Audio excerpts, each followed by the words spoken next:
Okay, I have to go in 1 second, but do you guys remember at the very beginning of COVID when they like all of a sudden switched all the courts to virtual, and the guy calls in to like about a suspended driver's license. Yeah. She's like, "Are you driving right now?" He's like, Exactly. Yeah. You're driving right now. You sound drunk. Like, I mean, it's just, So, I don't know. I mean, I get what you're saying.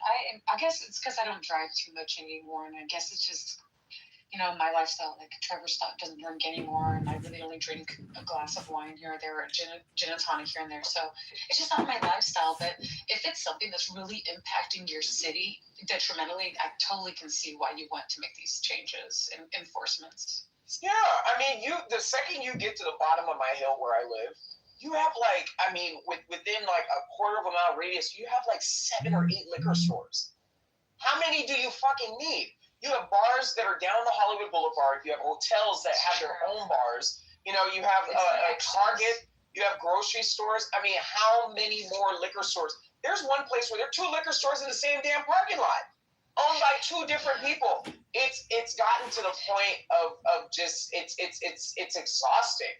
And then you see all these in these areas too that are poor, impoverished, probably already, broken down by drug epidemics and domestic violence and things. And if you look on the blocks here in New York City, across the street, this is $600,000. I got these in a bag of ornaments, and I'm not really sure what they're about. They look like Community. Look how pretty they are. This is like Chinese, what? It is an issue. Machine. What do you think it is? You think it's and like, you go to I say 18. you go to Delaware, no liquor stores. You go out to Calabasas, no liquor stores. So what it weighs? About 48. I know it looks like it's gonna weigh like 700 grams. It's very lightweight. 48 grams, my friend. Let's see what gold is. 44.56. 44.56. Pure is like 43. It's not like it's pure, but not sapphire. Tell me why $33 a gram. I'm Exactly. Well, my friend. $6,384. This is $600,000. That's why they don't. Why they don't ID? Not done. Because they say This is to show you that he is not only not old, but is also not ugly. well, she is like 1,000 years old, so I don't know. But it's like relative to the years. But I was gonna say maybe this is why they don't ID her, because they go, "Excuse me, ma'am, can I see your ID?" And then she lifts her sunglasses up and flashes her lizard eyes, and they go, "Oh, I'm so sorry." Whatever you want, ma'am. Yeah, but it is also in a place where they don't have these same. Well, I mean, people like to drink in Florida, but they don't necessarily have a liquor store in every damn corner. Yeah. Do you feel better now, Adams? That Edie and I are all really fighting. No, I'm just in traffic. I'm trying to keep my peace. Absolutely. I mean, you came in pretty hot with that. I don't know. Are you an alcoholic, and this is why that means you I just know. Right? Like, what the fuck is going on? She's lucky I didn't choose violence this morning when I woke up. She can handle herself.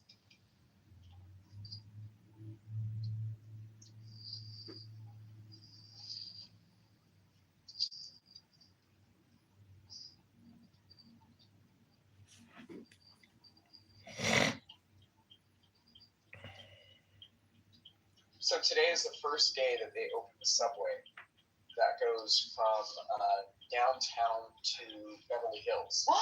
That's amazing. Yeah, so we'll see.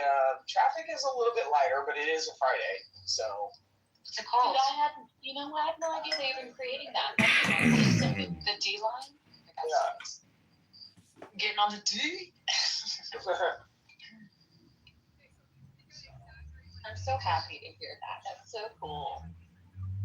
Well, I think it's going to be funny. All those stuffy people in Beverly Hills, it's like, welcome to what we have to deal with in Hollywood Hills. All those people are going to have access to Rodeo Drive. Y'all are going to be getting chased out of ballet. all those homeless people are going to make their way over to your side of town, and then now you're going to have to force to deal with the issue. So I think it's going to be funny. It's like, could you imagine if Park Avenue never had any subway access, and then now? Beverly's going to be pissed. Yep, you're going to be getting people going through your trash cans in the Beverly Hills Flats. Easily accessible now. Look at that. Yeah. It's a nice subway station, though. It's all you people with showers outside your pools. That must suck, though, to be in California and find a homeless person in your pool. You be coming home, some freaking homeless person's showering and washing her twat in your pool shower. Welcome to our reality. Goodness. I can't wait.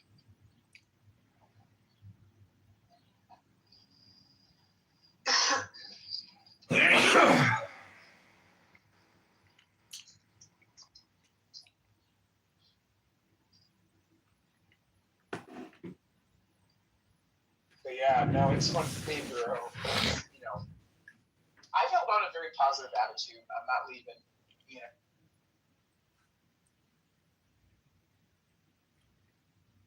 You will be here. Speak over what?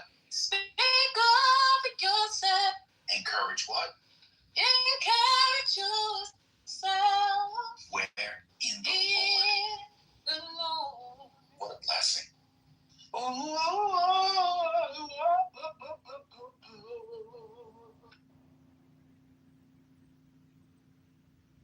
about to throw the Bible. Who was that? Don't throw the Bible. At the end.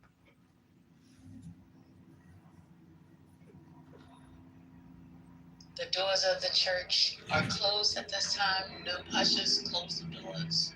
No movement, no movement, no movement. No movement. Have a seat, have a seat. Y'all ready for tithes and offering?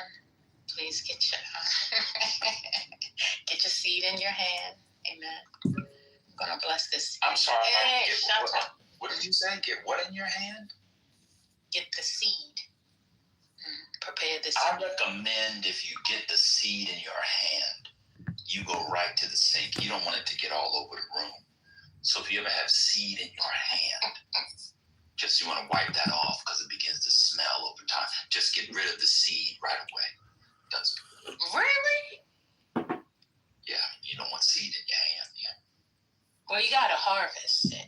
Oh my God. Well, I just caught that. Jesus Christ. Seed for some of us Oh, Lord. Have mercy. is we're too old to have more kids. So a lot of time you harvest the seed in an egg and it harvests, and then the fruit is a niglet.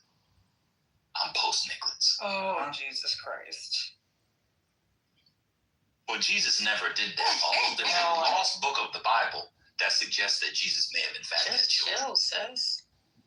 Because when I say something, it's. You know what? You male-centered, upholding patriarchy people is fine. It's fine. Okay, let's just stay on the river. Yeah. Let's not go out into the ocean. Y'all are. Sure, who would like to speak? No, go ahead. No, just asked to speak first. Go ahead, Jess. Okay, I'm sorry. No, ladies first. He's giving it to you, Brooklyn. He's giving it to you. Go ahead, take it.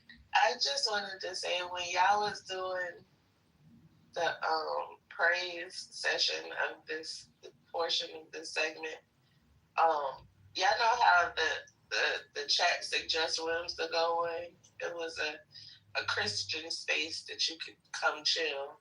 Came up. I thought that was cool. Okay, yeah.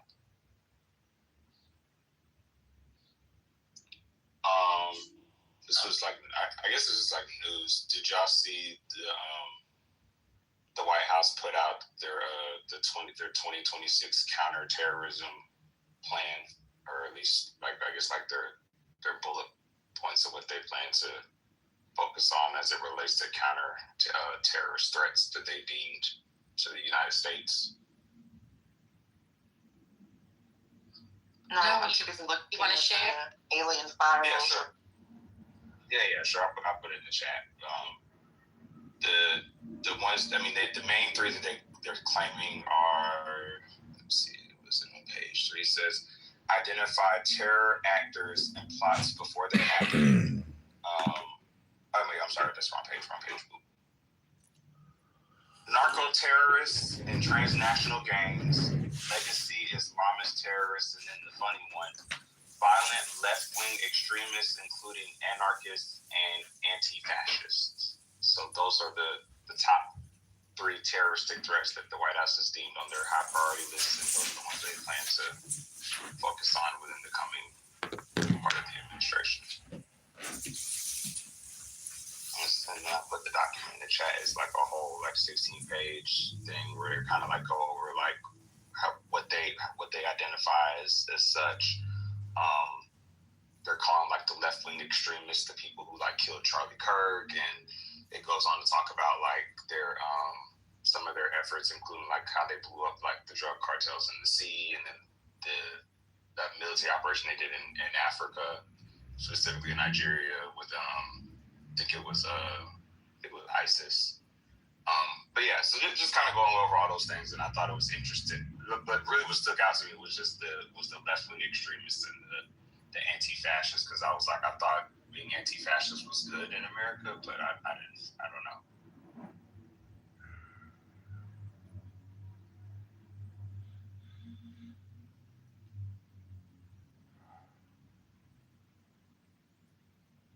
Alan, why do you think donators funded the Charleston, Virginia militia? How did you come to that conclusion, sir? Oh, we know how. That's just old bullshit talking points that we already went over weeks ago. This is the SPLC stuff. Oh, gotcha. Yeah, it's already been, look it up. Anyway, you look it up, bro. We already talked about it. I think they were in court yesterday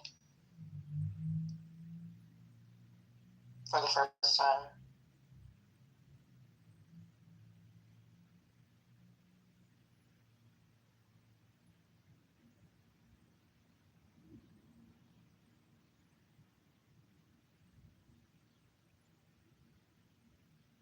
Did y'all talk about the White House releasing the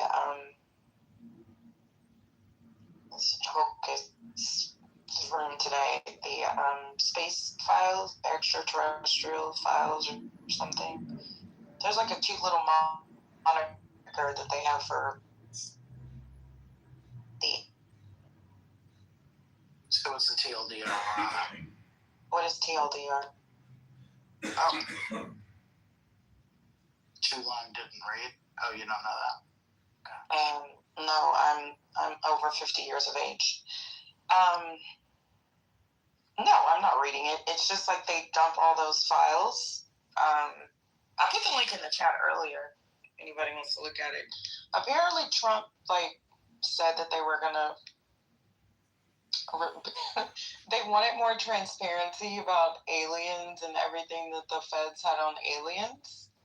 And then they're also going to release the information about extraterrestrials. So it's every time I see something with war.gov, I just crack up. So I'll put it in the chat. It's war.gov.ufo. Pretty sure somebody will put it in chat GPT and So this is what Obama was talking about when he was on that, was he on Jimmy Kimmel or something recently? And he kind of said there's no little green men. And then I think, what's his name? The black guy, Neil. He kind of poo-pooed the whole thing. There's nothing really that's going to come out of it. But there it is, if anybody wants to look at the UFO files that they're releasing.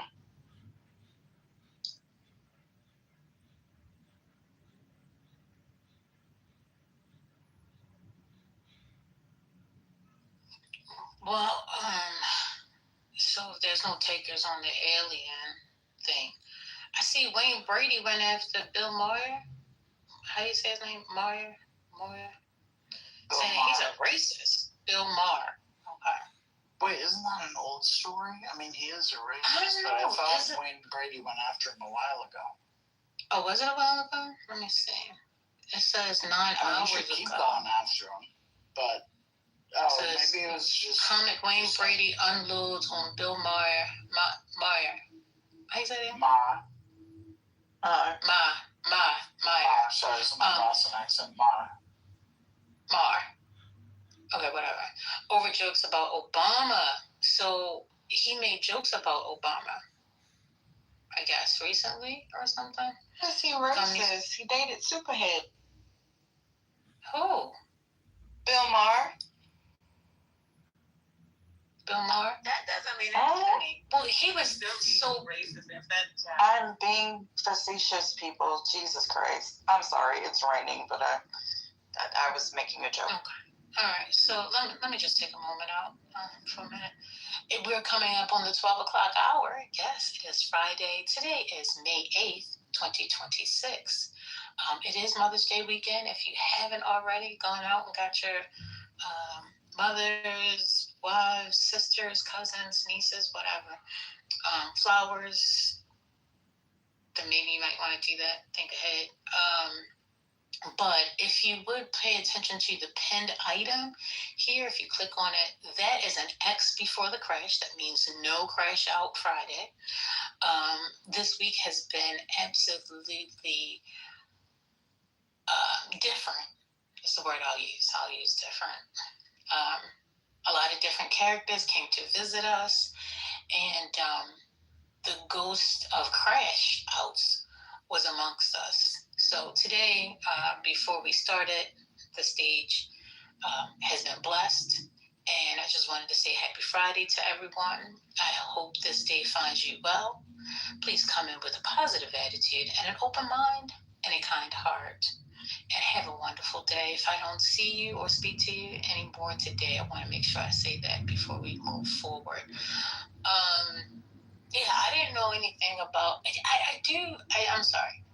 I do recall him kind of messing with her. Now, are you saying that they were in a dating relationship, or were they just screwing? No, they were out and about. I think there was the only weirder relationship I saw was 50 Cent and Chelsea Handler. That was also an odd. Do y'all remember that? That was, yeah. They looked both quite happy together, actually. Okay. But, yeah. So, Marr joked in 2010 that rather than making fun of Obama for being a gangster, he was President Wayne Brady. Huh? Brady spoke to Sarah Jones on her podcast, America, Who Hurt You, where they discussed Dave Chappelle calling out Marr in his latest comedy special, The Whose Line Is It Anyway? Star flat out said the HBO host was a racist. So I don't even know what's going on between or behind the scenes on this thing. So yeah, I guess this is something they just gonna keep coming after one another moving forward. I don't know. In other news, seems like a friend of Cynthia Bailey, who is a fashion designer, Keith Brewster, he has passed away. Does anybody know that designer? He's gone. He went on to glory. Guess nobody knows. It's Hurricane. Oh, you think Hurricane right now? Why are you always putting Hurricane in the midst of this? He doesn't want to be a part of that. He's fashion, isn't he? Yeah, so that doesn't mean he's opera. But that's the Real Housewives. I don't think Hurricane watches the Real Housewives. Oh, I didn't know that was Real Housewives. Yeah, isn't she the designer? Wait a minute, Isn't she on the Cynthia Real? Bailey was a supermodel. Yeah, but she's on the Real Housewives of Atlanta. Yeah. Yeah, like, but that's she's her. talking about a designer who passed away, and like she was, she was sad about that. So the designer only designed for Real Housewives of Atlanta? No, but that's been like her recent notoriety, like for what, the last decade or so? But the emphasis is on the actual person who passed, which is the designer. Oh, okay. Because they have those. those guys that are just on the show. Yo, John, what up, bro? What's his name again? First name? What are you doing? Child, you would ask me that. John. I'm assuming, you know, I would mess up the name. John.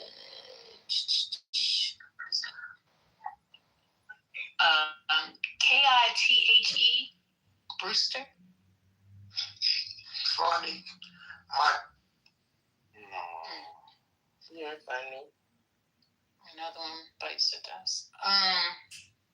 So is that Keith Brewster? Brewer. It should be BREWEER. No, it's BREWER. That's what it should be. No, it's That's not what it Brewster. I'm says. looking. Is it Keith Brewster? Are you sure? Yeah, I'm looking it up. I'm looking at Women's Wear Daily 2015. BREWST. Yeah, Oh, like Brewster's Millions. Yeah. Oh, this MZ article got his name spelled wrong. No, I'm it's looking not. at PNG as well. This is BRE. Y'all looking at the headline. Go look at in the article. In the article, it says something completely different.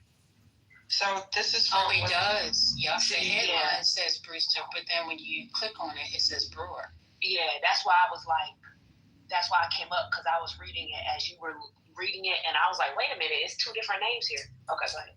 Hey, but you see the headline says Brewster. Yeah, and in the link as well. Yeah. Mm-hmm. As soon as you click inside of it, it says Brewer. So I don't know. Did he drop the S and the T? I don't know. No, maybe his name is still. I see it. I guess he was in New York Fashion Week 2016, and this is from Women's Wear Daily.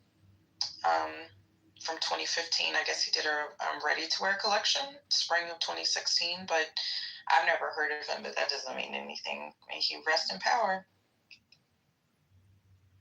TMZ wrong. They've been making a lot of they labeled somebody else wrong and people were making fun of them. I can't remember who, but yeah, they were like, y'all need to hire some new black people or something. Not to misspell the man's name. Yeah, that's I'm pretty sure crazy. Cynthia spelled it. That's great. It sounded like the editor was asleep.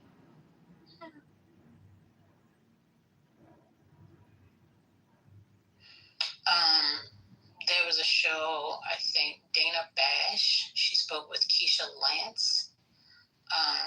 Is it Keisha Lance Bottoms? Yeah. People are missing Joe Biden more and more each day. I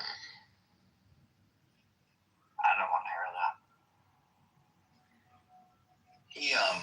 He endorsed her. She worked in his White House, and he endorsed her. She's running for governor, and will probably be the what's it called? Nominee for governor. Yeah. Governor in Georgia. I mean, not probably. I mean, almost certainly. Yeah. Does she have a shot at winning? Yeah. Oh, good. I like her. I've never heard anybody from Atlanta say bad things about her.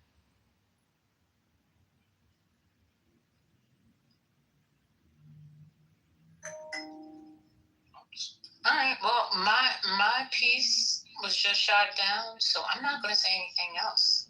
No, you just started. You said she was on it last Yeah, night. but did you hear somebody say I don't want to hear that? So I'm kind of shocked. No, But Spiritus always That's said not about that. No, it wasn't about. It was about people saying, "Oh, I missed Joe Biden," like that. Where the conversation was about that. Just the part about Joe Biden, people saying, Y'all know "I missed Joe Biden." Spiritus brain glitches. This was a glitch. we do miss Joe Biden. I miss Joe Biden. Now, people saying we miss Barack come back to the White House. I think they need to move forward, but that was just last administration. People, first of all, one, let my brain glitch. Two, people have been saying they miss Joe Why are you Biden whispering? while at the office. Oh, it didn't go on mute. Years. Well, hold on. Can I just finish my statement? While 4 years, you were getting on Joe Biden's case, and now they're like, this is Democrats, this is Republicans, this is Independents. That's all you done. Yeah, but not the person who said that. The person who said that worked for him the entire 4 years. I didn't know she was in this.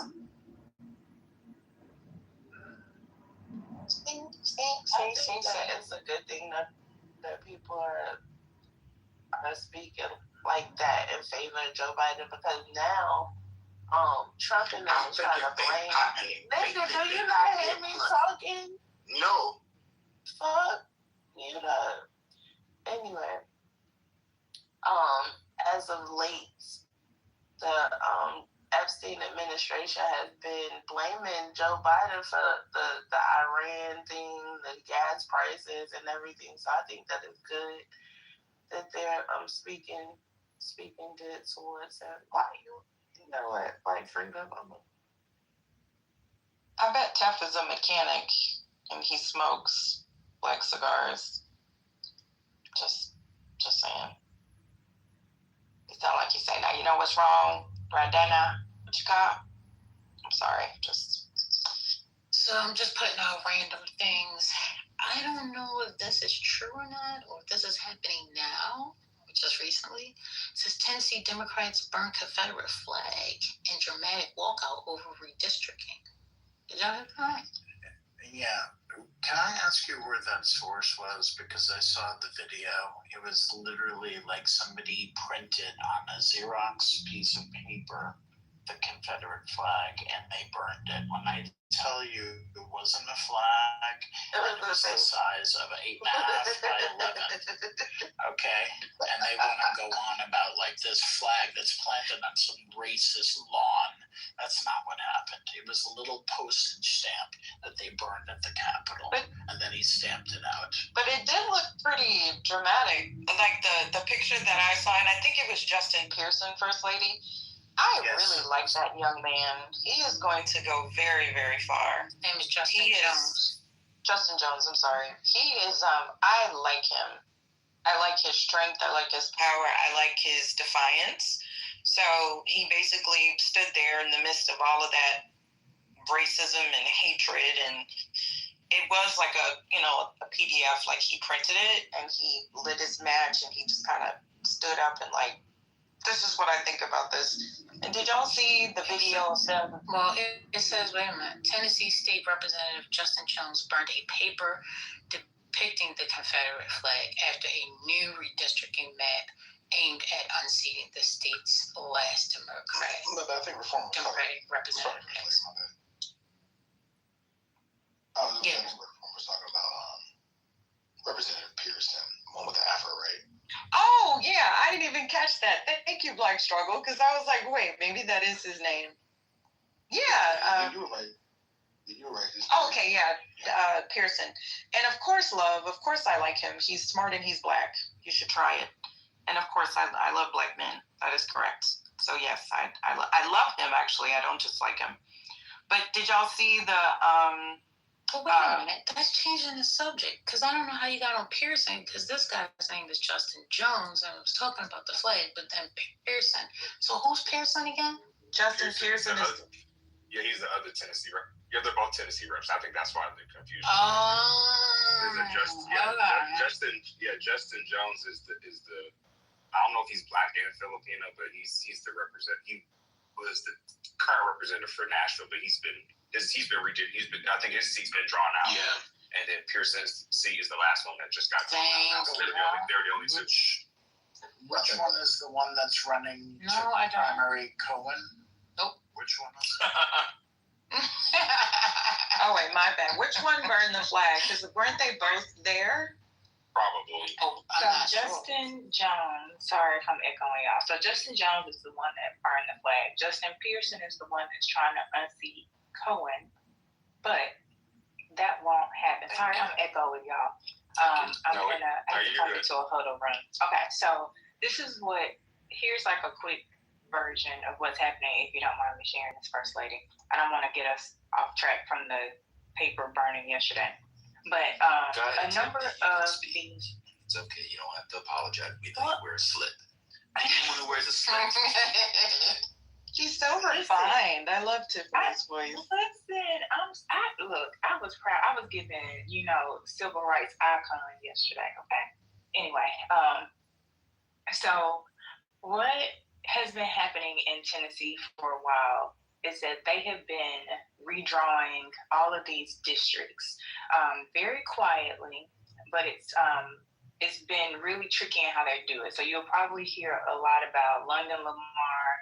Her district was redrawn a couple years ago to put her against Tory Harris, and then a couple of other districts were redrawn like that. So with this whole piece of, I think some of the Dems knew they were going to attempt to redraw the maps, which is another reason that Justin Pearson was going to basically try to unseat Cohen, because of a number of things that have happened here with XAI and all that. So a lot of the talk has been around the fact that in Tennessee, the only blue dots in Tennessee that exist, if you go and look, are in Nashville and in Memphis. Memphis is the majority black city. So basically, they are trying to go back to some older districts, and would basically, it wouldn't erase the black vote. I just think it would essentially it would make us Republican forever. It would make it really difficult with the voter turnout for us to be able to ever go back to being a Democratic city.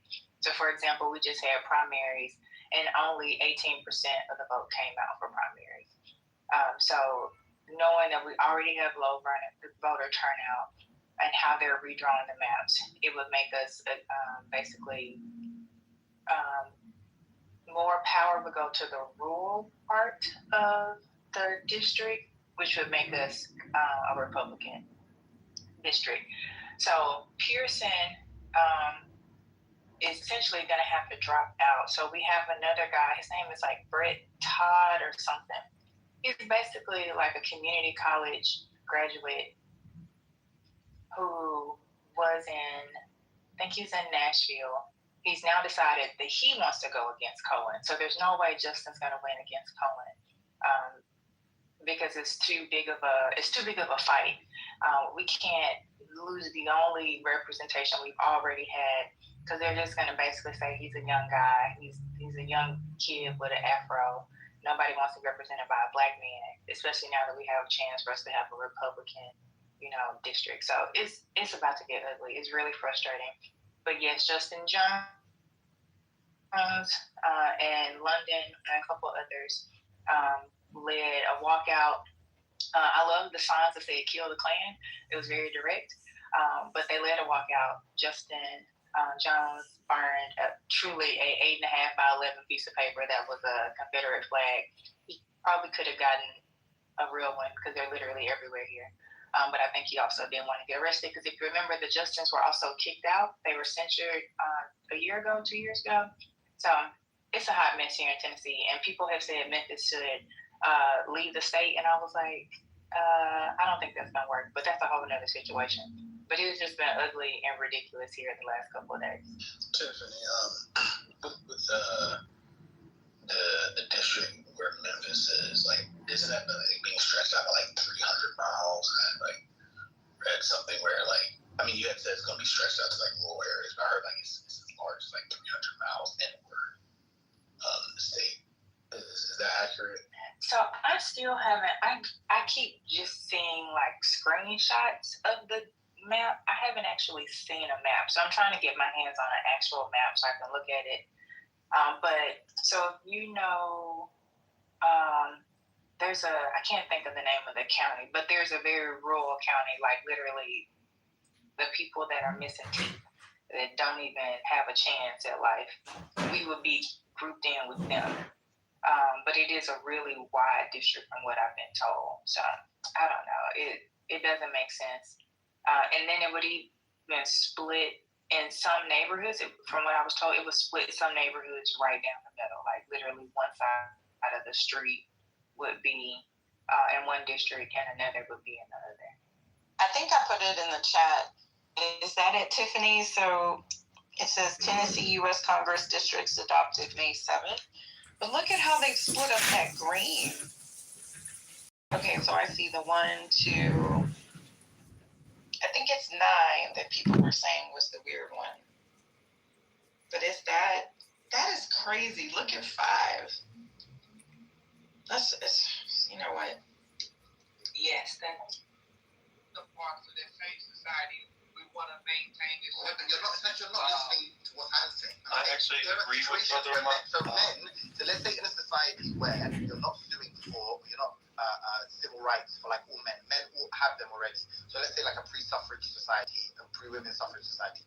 You have men who have equal rights.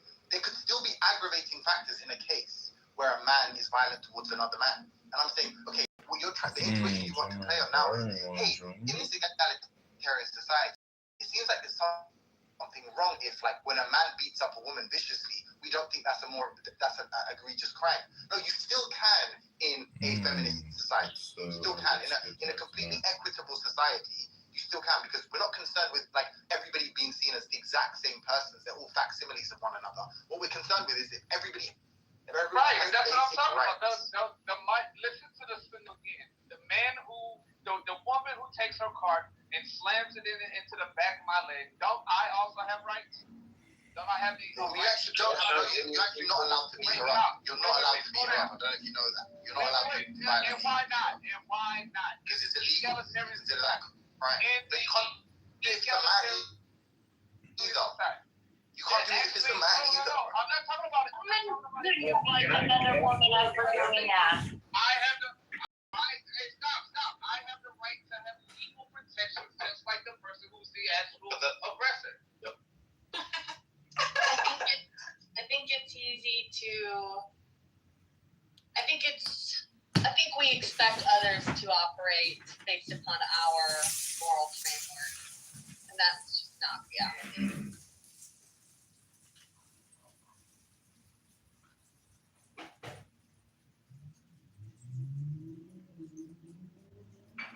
Yeah, I think that's true. I think it kind of goes both ways. Where I think people who have an inclination to sort of be immoral tend to project that onto other people. Yep. In the same way that people who are good and decent people assume other people will be good and decent. Aww. Well, and you just never know what that person's going through. They could be dealing with some depression that's causing them to get fat, lack motivation, or maybe that's what, who knows what the chicken before the egg with that, but everybody's got their own story they're going through. Just never know. I'm not saying we shouldn't have, like, ideal, like, this is the ideal scenario. I just think we have a tendency to, if you walk around expecting others to adhere to your moral framework, you will be disappointed. And you will get an attitude about you that is not humble.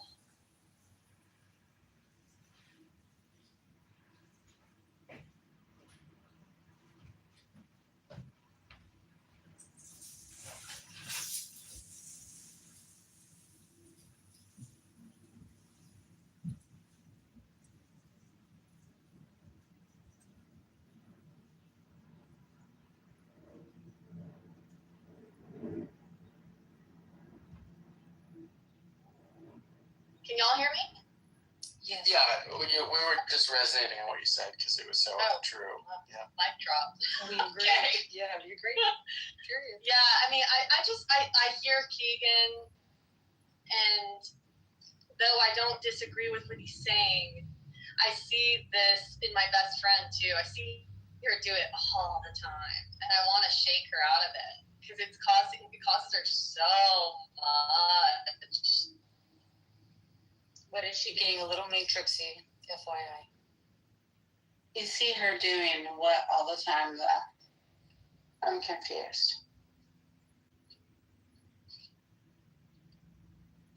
Wanting to look good for other people? No, not just that. No, more like just from my perspective, it's like She can't just shake things off and give grace as easily. Tips, or is it me? I probably am. She is. No, it's just you, Teresa. Like, I think if you have that mentality, you don't give grace as easily. What are you talking about, though? What are you talking about? When you don't have that, what do you mean? When you don't walk around expecting others to always mold themselves and adhere to your moral framework, like that, you will end up being the type of person that has a hard time giving grace. And is she hunting Moses' man? Oh, Doris, you in the Matrix though? Yeah, I was about to say, right. I found it. Found out what happened now. It's you, boo. I think right now it'd be a great break for water. But I think Holly and What do we not Keegan. do? I think Holly and Keegan are making two different points, though. Holly is making the point about people kind of being stuck in that mindset of expecting people to act and operate based on their own individual moral framework, which I get and I agree with. Keegan's point was that it's important that you stay desirable to everybody in the event that your marriage doesn't work out or you're widowed. And I just think it's silly to live in a framework where you feel like you have to maintain being desirable to everybody. I think you should maintain being desirable for your partner. I think you should maintain yourself for your health. I don't think it has anything to do with everybody else around you. I mean, devil's advocate, if you think that your wife has a similar sense of desire to the general population, then I guess you could make a claim that by staying desirable to the general population, you're staying desirable to your wife. But I don't understand why you wouldn't just like fast track that and figure out what your wife finds desirable specifically. I do agree with what Keegan's saying there. I'm sorry, I should have been more clear. I like you, Keegan. I like Keegan a lot. I was simply making an observation that I do hear you, and I feel, I guess I'm making the point that I know you're still young too, and I just hear people doing this, and I just think yourself up for a lot of stress. Walking around thinking people shouldn't do certain things. It's just, it's too much.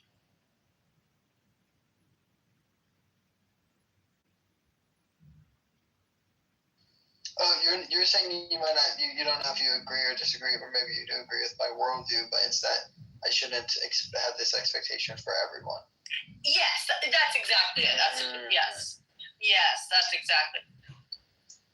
You know, listen, I do think I run into the idea that I'm, idealistic, that my worldview is the best worldview, which maybe is a young thing, maybe it's my ideology, but, I understand. But I also, it kind of stems to we had a discussion in Chillism thing about Karens, and I said I actually think Karens are a good thing. Like, I think most Karens are good for society, right? They're trying to keep order, right? And our society has become more and more chaotic. We've lost more and more public decorum for each other. And I think that a lot of Karens are just saying, like, I saw a video, and it was like a Karen, like, on a hike. And it was kind of a busy hiking trail. You see, like, over, like, 10, 50 people cross you. And, that right there is a pretty busy hiking trail. If you see over 15, 20 people cross you in the matter of about a 5-minute clip. And this group of, like, I think it was like 3 people are hiking. They're playing loud music. And she's like, hey, I don't want to listen to your guys' music. Do you guys mind turning down your music? And they were like, oh, what are you, a Karen? And she's like, oh, don't do that to me. Like, come on. And they get like a little argument. And they just end up turning up their music and walking away from her and being like, what a Karen.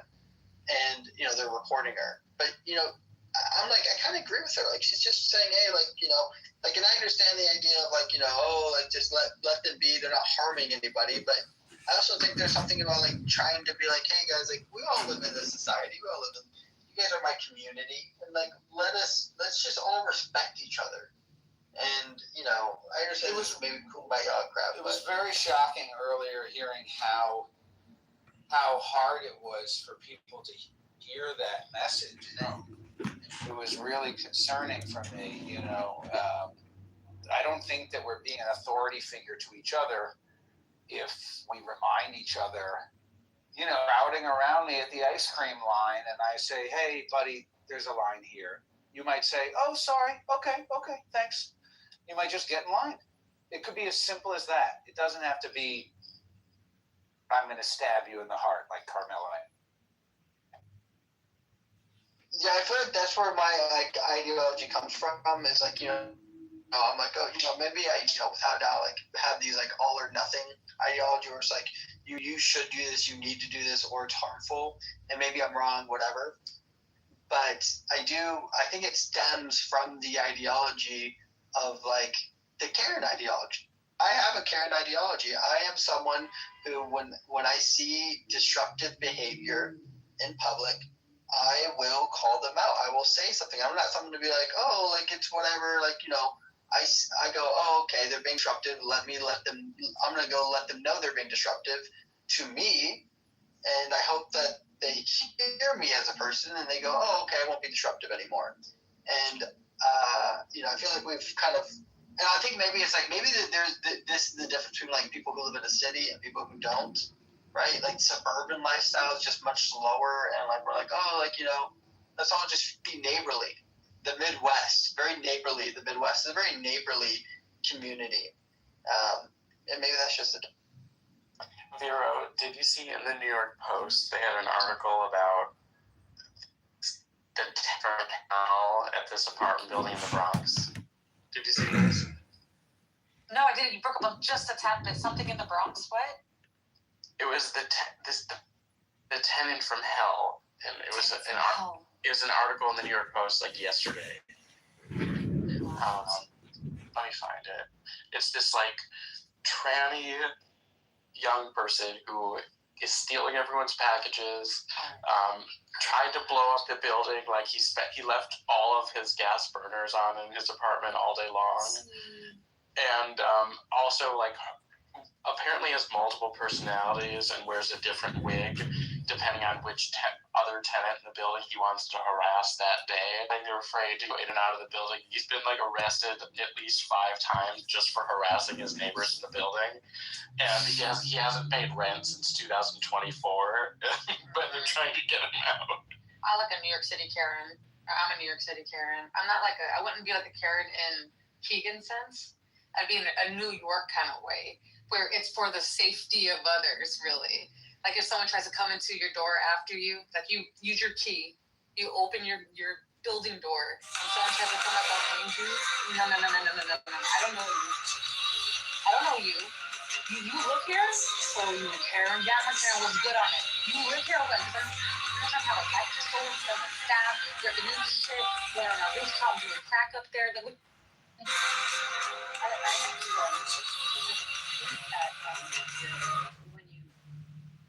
I love that people weaponize the trend, right? So because for their own, because a Karen basically is somebody who is not necessarily doing the right thing. They're doing it in a way that's ridiculous, that's out of line, that's offensive, that that's all the bad things. Usually racist or judgmental, things like that. Sloshing comes to the coal industry and how they own the health insurance companies that also own the pharmacies, that also own the doctor's offices, but just like they have.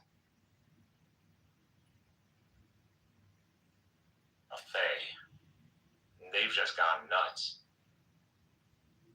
I don't agree with that, but you can understand the concept, the level of conviction these people had to do this, to see the dead as cake, and to see cake as shit, and to see shit as strawberry, and to see that all in one and find that as enticing as Adam.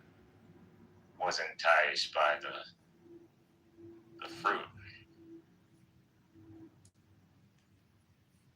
It was pretty powerful. You know, not for nothing, but when my boss leaves, I don't want to be here anymore. Like, as soon as he leaves, I leave. Like, there's no reason for me to still be here. My boss left for the weekend. Like, why the fuck would I still? I'm leaving. Like, every minute I'm here after he's gone, I'm like, leave. I'm leaving. I'm here after he's gone. Traffic, might as well stay a few more hours and fuck around on Clubhouse and get paid for it. Unless you get salary. I'm still gonna get. Well, I get hourly rate, but it is kind of a salary.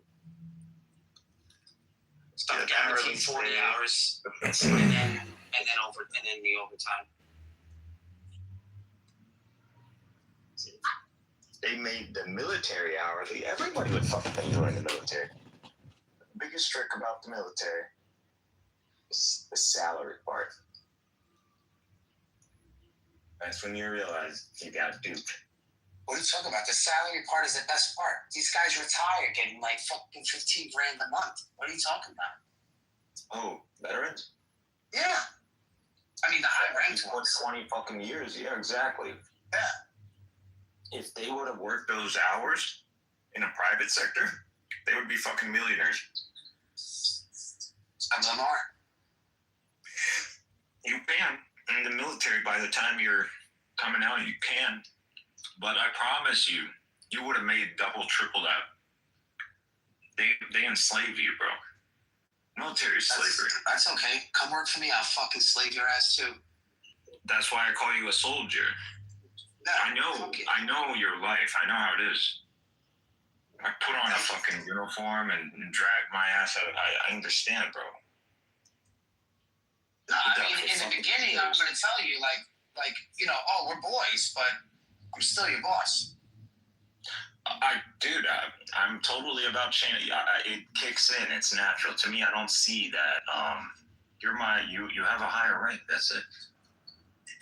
The thing is, right? This is the thing, and I won't tell this to you. Why you guys hire us, bro? To what's his name again? Al Lester. What's his name? John. Alistair Crowley. Alistair Crowley. Yeah, I'm here. Alistair Crowley. Let me tell you something. I'm here. You know what the most difficult position to play is? Is to know when to play the number 2 out. It is so important. To play the number 2 out? Be a supporter. The number 2, like, so for example, when somebody comes in and he outranks you, you have to instantly put yourself in number 2 mode. And I'm being dead serious, bro. Because I know. This is like a major thing that people don't get.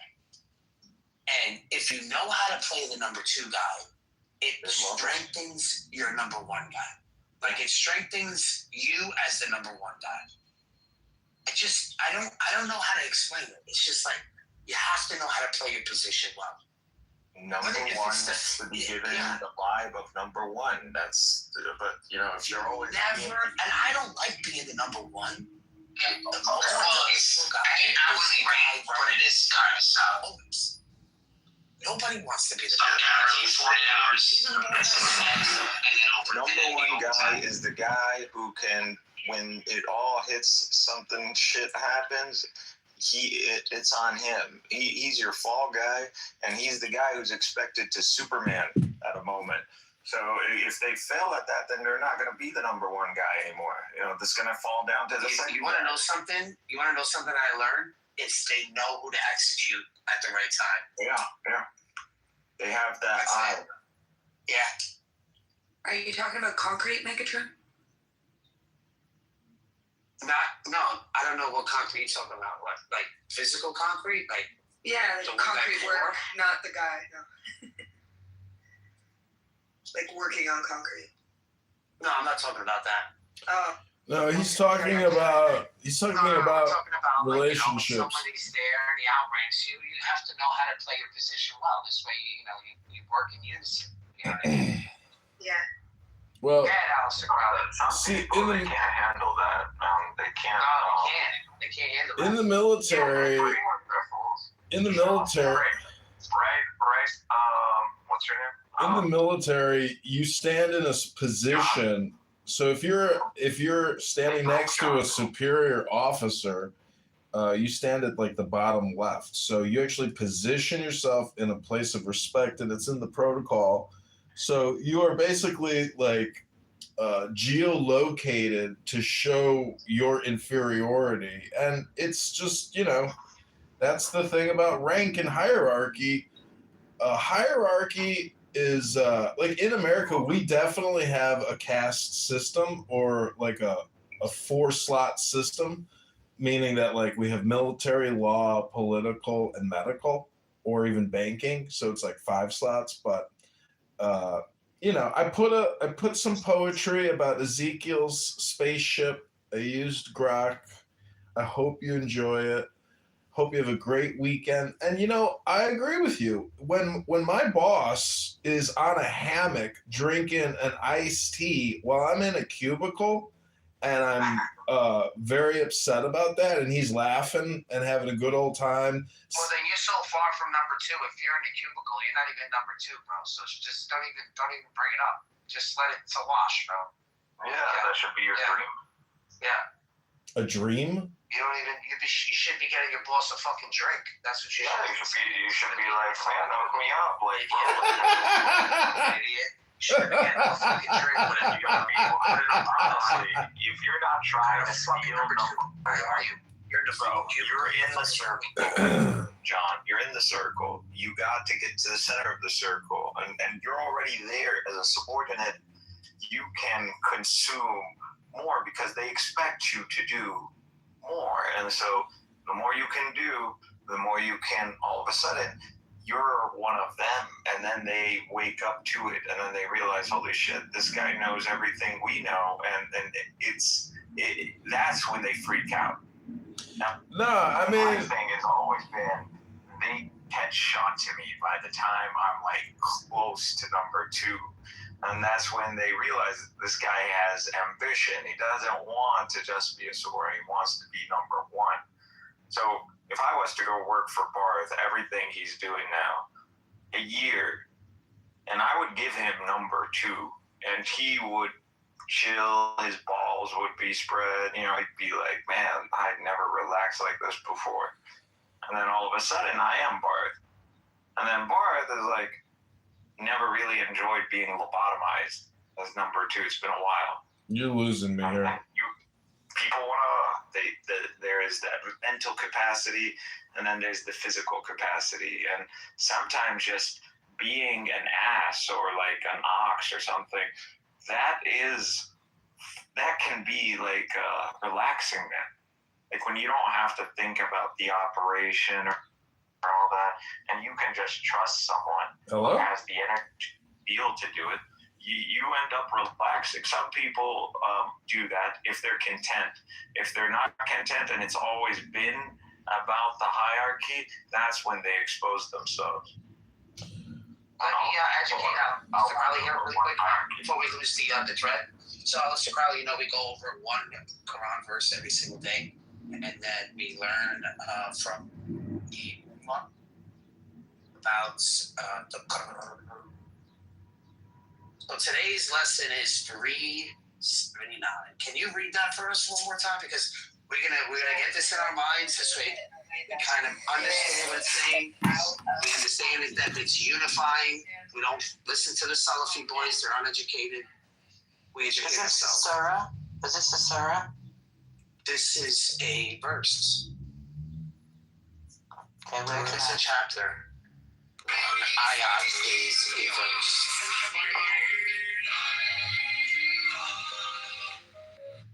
Because I'd like to read along. Yeah, go ahead. Read it song. I'll listen to the verse to read.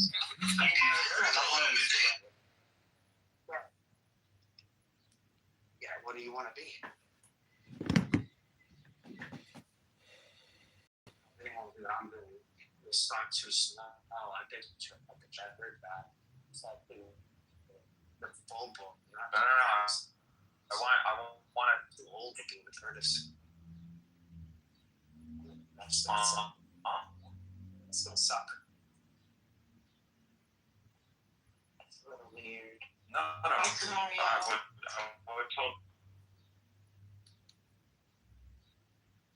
had a one-on-one situation where you get a physical therapist and create a relationship with them, and they know your story, and they sit there one-on-one with you, basically. That's how I knew they was on fucking Chatter. Did you delete the message? No, I don't delete shit. Okay. Hold on. Somebody sent me that shit. This nigga literally got 2,000 plus messages. He hasn't even opened and read yet. That's why he can't find it.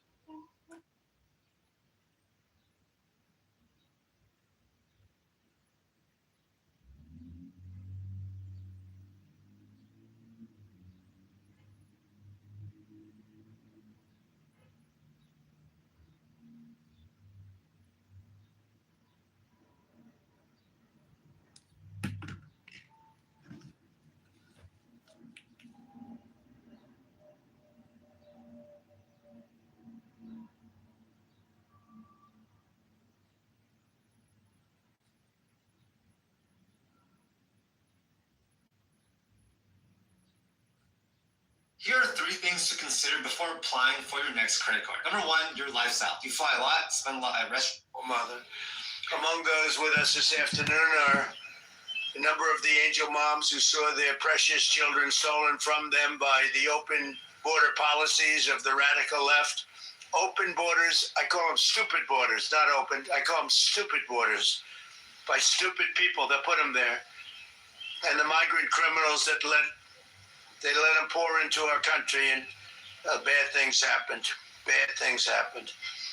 25 million people came into our country. Many of them were criminals. Many of them were murderers. They allowed them in with their open border policy of stupidity.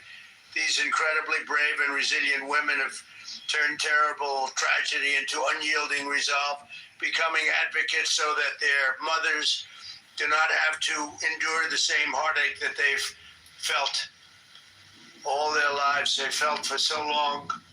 They've raised the most beautiful child that has taken, and they've spent so many years. In many cases, I see some of you I've known you for years, and others are unfortunately new members of that club. And I say unfortunately, it's a sad thing. Should have never happened. Should have never happened.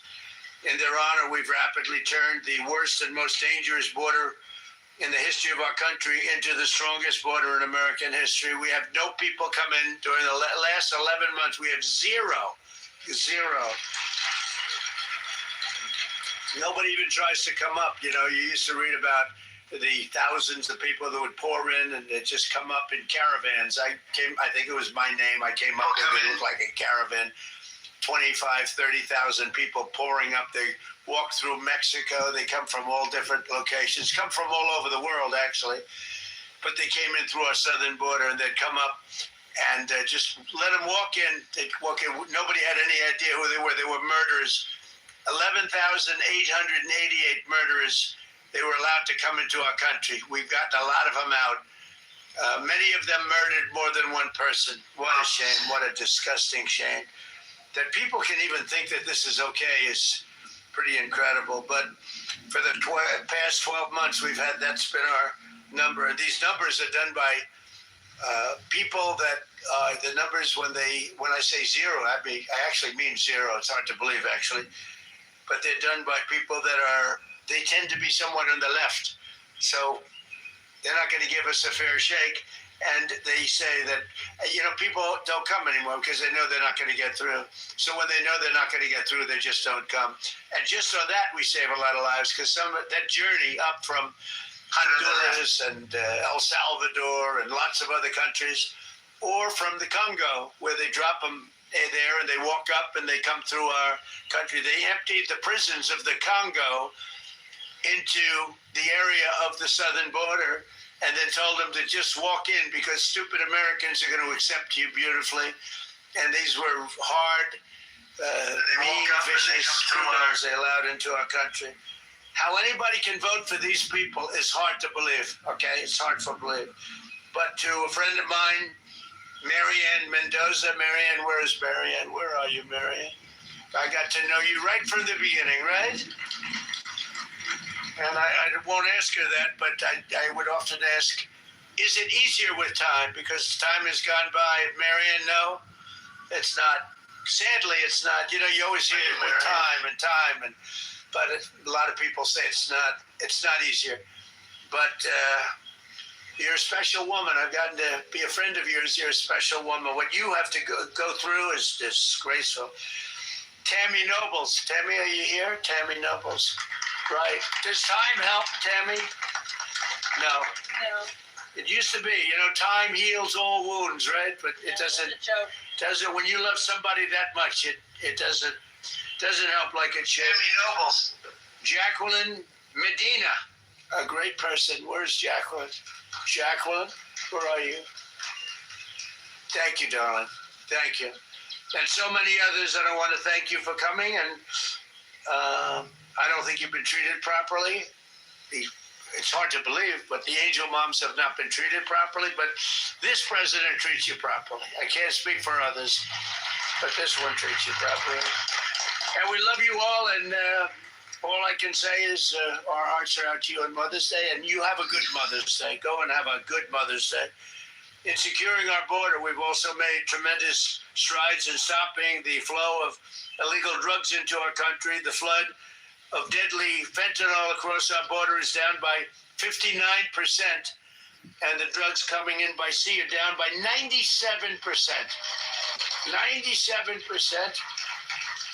And we're trying to figure out who the 3% are, because they are the bravest people on earth. You see how we stop them by sea. You know, for years they'd go and catch the boat, bring them to port, they'd go in, they'd go out. By the time of the evening, they'd be back on another boat, bringing drugs in. So we gave them warning, and we don't do that anymore. We do it much more efficiently. But down by sea, a lot of them came in, about 50%. It's down 97. Now we've started a very strong. The sea was more difficult, and now we've started land, and you'll see it coming down. It's come down a lot, but you'll see it coming down. And they come through Mexico for the most part. We have a problem because the cartels rule Mexico, and nobody else. The cartels, they just rule it. And you know, we lose 200,000 people a year through this poison that pours into our country. So we have the sea done, meaning the ocean, waterways, pretty much done 97%, and we're going to have the land done very soon. I want to thank the brave moms fighting the epidemic of drug addiction here, and this afternoon, including Ann Funder. Ann, you're here someplace? Ann Funder does a great job. Wow, good. That's a great job you do, Ann. Stephanie Rowe. Stephanie, thank you. Thank you, Stephanie. Thank you. Behind the cameras there, Stephanie. Thank you very much. And a friend of mine, Jackie Siegel, who's a great mom, great mother. Thank you, Jackie. I've known her for a long time. She looks better now than she did 20 years ago, right? Behind the camera. Thank you very much, Jackie. Last summer, it was my great honor to sign the Halt Fentanyl Act into law, and we'll never give up on that mission for ending the drug epidemic in America. We've come a long way, though. We've stopped massive amounts of drugs from coming in. This afternoon, we're also joined by some of the most extraordinary mothers our nation has ever produced, our cherished Gold Star moms. These are Gold Star moms. These mothers raised up children so selfless and so devoted that they volunteered to wear the uniform of our nation and lay down their lives for all of us. One of those mothers is Janice Chance. Janice, where's Janice? Hey kids, even though you always tease me for reading the menu with my phone light and say I never want dessert before eating half of yours, and even the... Thank you for being here. Just before he went to Afghanistan in 2008, Jesse told his mother, "Mom, I want to go change the world and make it an even better place. I want to make it a better place, Mom." Just before his 30th birthday, even though he had the day off, Jesse volunteered to take the place of a fellow Marine and that of his brother-in-arms could be present for the birth of a daughter. That day, Jesse gave his life for our country. Jesse was struck down that day by helping somebody else. And Janice, I want to say America is a strong and free nation today because of people like your great son, and we want to thank you for being here. Thank you very much, sir. I also want to express my love for the moms with us whose extraordinary heroes gave their lives in the terrorist attack at Abbey Gate in Afghanistan. I got to know you very well, very well. And these are phenomenal people. We went to a club I own in Bedminster, New Jersey, which is beautiful. They played music. They said, "You actually think he's coming out?" They said yes. And I was going to do just to stop by and say hello. And we ended up listening to music for 4 hours on that beautiful night, looking at the sky, thinking about those wonderful people. Abbey Gate, very well known. Should have never happened. That should have never happened. That was incompetence by the Biden administration. So to Alice Lopez, you know that, right? Yeah, we know that. To Alicia Lopez and Paula Knaus, Self, Coral Persino, and to all of the Abbey Gate moms, we're thinking of you on this Mother's Day. And again, we had you to the White House. We had you to, I was over at a very beautiful cemetery, as beautiful as they can be, but, you know, it's a sad occasion. We went over and we paid our respects, but we lost great people that day. We shouldn't have lost any people that day. Gross incompetence. This Mother's Day, we're thinking of all of those incredible moms, and we're doing everything in our power to support them and millions of other mothers all across America. And we're blessed to have many wonderful mothers serving in this administration, including Secretary of Agriculture, Brooke Rollins, who's doing a phenomenal job. Thank you very much. And the first woman ever to serve as a White House Chief of Staff. She's become a legend, Susie Wiles. She's amazing. To help American families and mothers, we passed a great, big, beautiful bill, the largest tax cuts in American history. We expanded the child tax credit to $2,200 from a much lower number per child, and delivered the largest expansion of school choice in American history. We have school choice all over now. We had virtually none. Everybody loves school choice. With accounts, we have a very special thing, the Trump accounts, where we're helping families to set aside tax advantage savings for their children's future. And we are giving every American newborn child $1,000 automatically to invest and to grow over the course of their lives.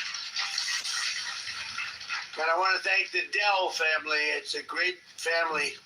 He is amazing. She is amazing. They've done such a job on that. They put up a lot of money too. Put up $6,250,000,000. That's somebody.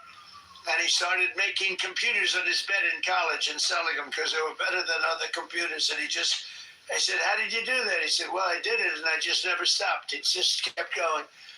So go out and buy a Dell. They're great. We're also working to make it easier than ever before to start a family by lowering the price of IVF, cutting regulatory battles and barriers, and fighting to bring down the cost of living so that more Americans can pursue the dream of, and it's a dream of living just a good life, maybe a great life. We cut drug prices now with the favored nations, most favored nations. We cut them by 70, 80, 90%. You could say 500%, 600, depending on the way you phrase the statement.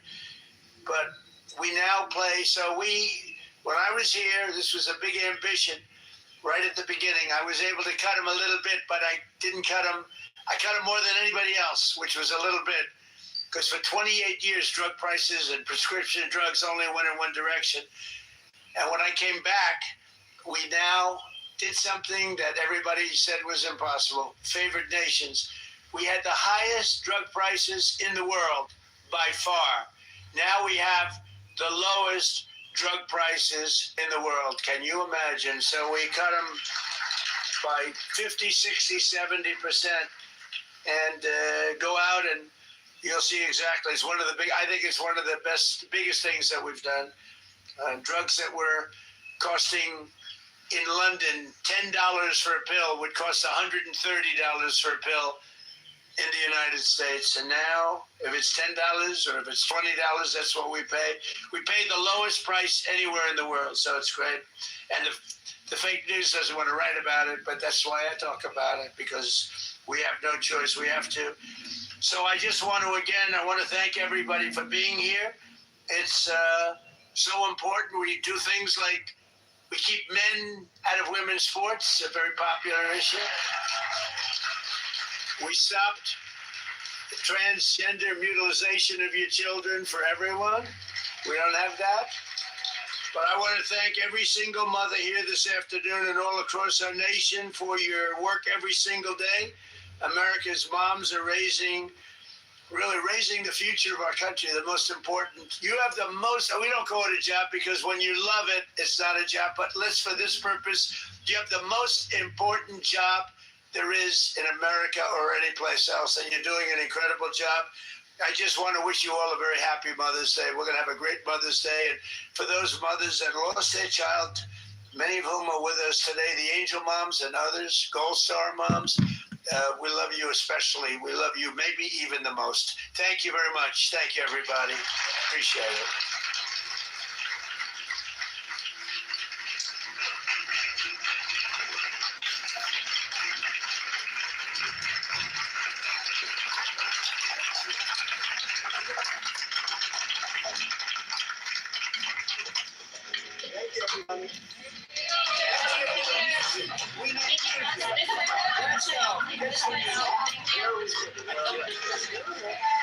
This way, please, guys. Grab your stool. Guys, move.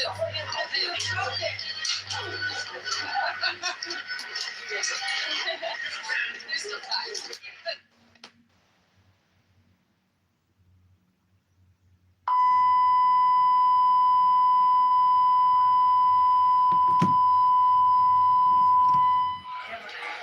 Okay, guys, we're gonna go back to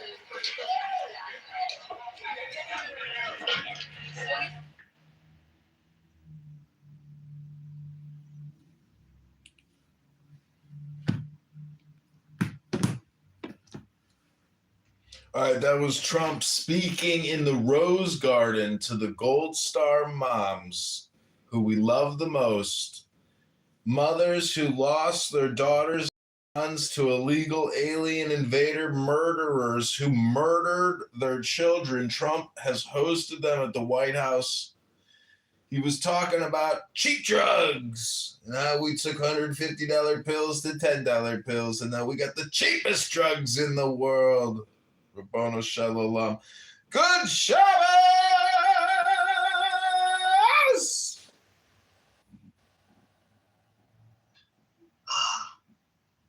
Okay, listen, brother, if you want to talk about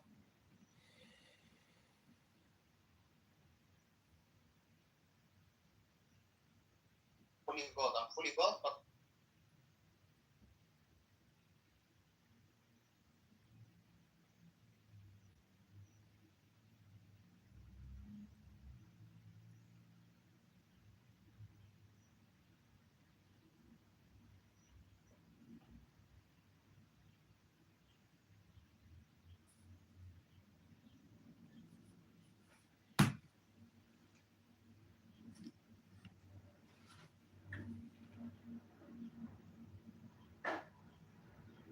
I see it down by 96.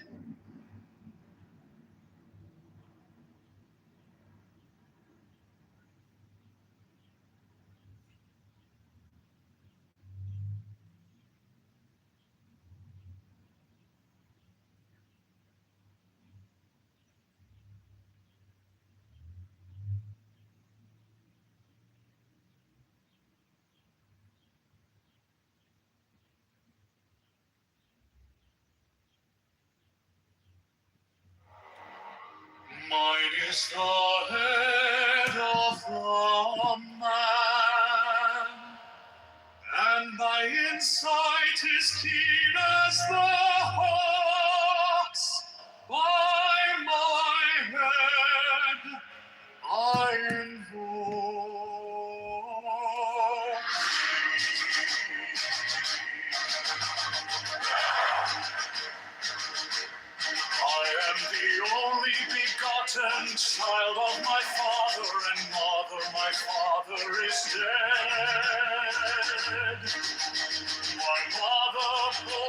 with labor and pain and fear. By my body I invoke thee. About me shine the diamonds of radiance white and pure. By their brightness I invoke thee. Mine is the red triangle, reverse the sign, given of the unsaved deed of thee, O Lord. By the Lamb and I invoke thee. Mine is the garment of white, sewn with gold, the flashing of light that I wear. By my robe I invoke.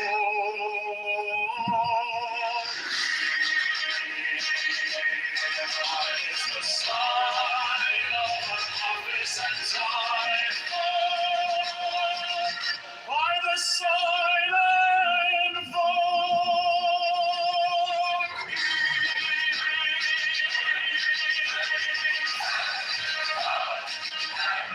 Mine is the turban of white and gold, and mine the blue vigor of the intimate air. By my crown I invoke.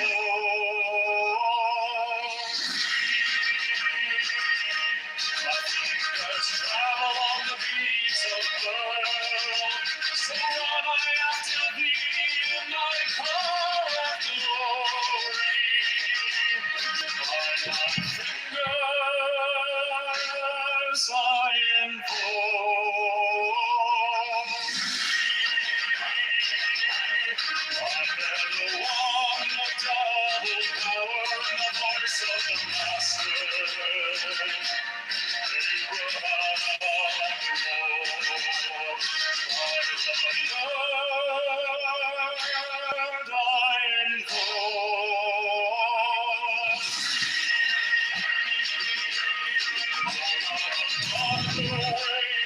Music in the song that I made of old to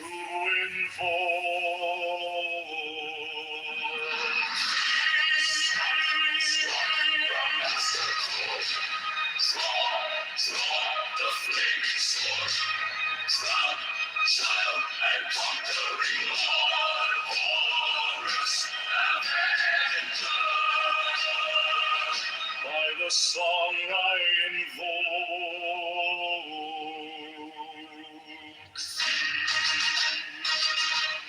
In my hand is thy sword of revenge. Let it strike at my bidding. By the sword I invoke. Voice of the valley, voice of the saints, Lord of voices,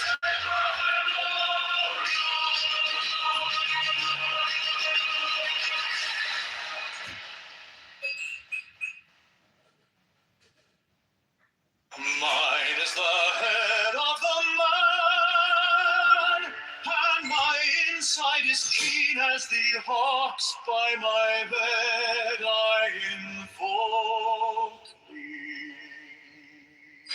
I am the only begotten child of my father and mother. My father is dead. My mother bore me with labor and pain and fear. By my body I invoke thee.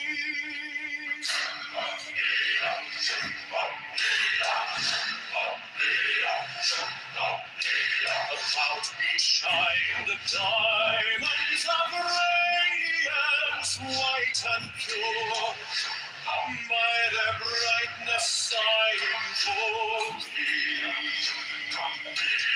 Mine is the red First the sign given of none, save it be of thee, O Lord.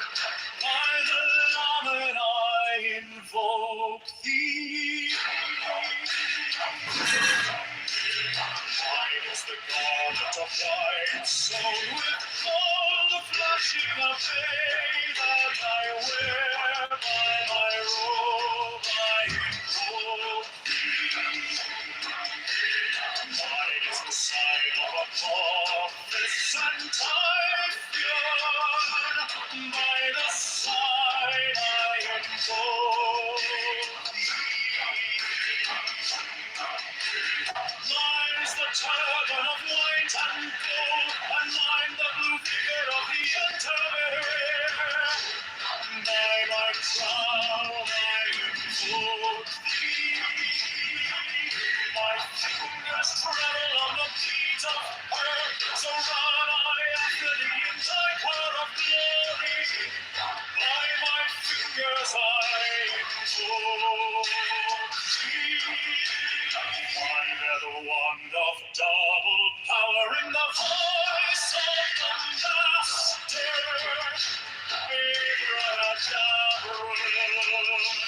By the word I invoke thee.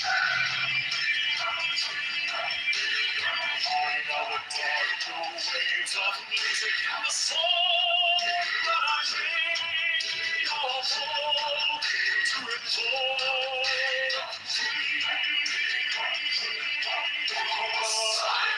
Strike the master chord, draw the flaming sword, child and conquering Lord, Horus Avenger.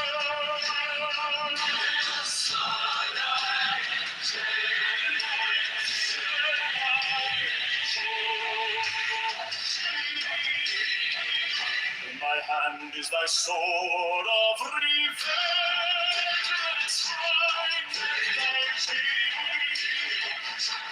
By the sword I invoke thee. Voice of the five, the voice of the six, 11 are the voices. Abrahadabra.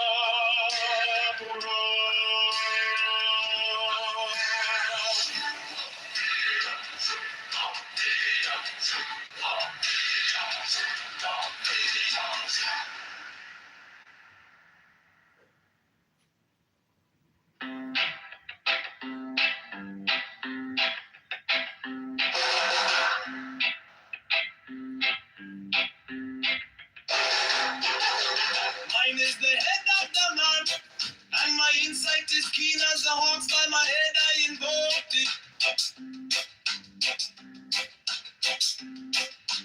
I am the only begotten child of my father and mother. My father is dead. My mother bore me with labor and pain and fear. By my body I invoke thee.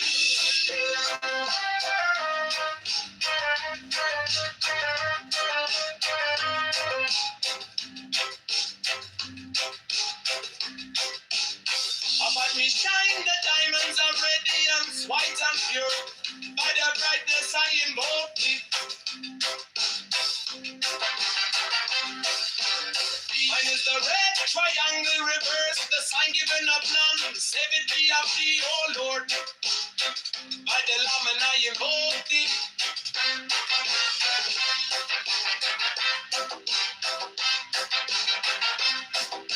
Free mine is the garment of white, sown with gold, the flashing of eye that I wear. By my robe I invoke thee. Mine is the sign of a prophet and Typhon. By the sign I invoke thee. So mine is the turban of white and gold, and mine the blue figure of the intimate. By my crown I invoke thee. My fingers travel on the beats of pearl, so run I after thee in thy car of glory.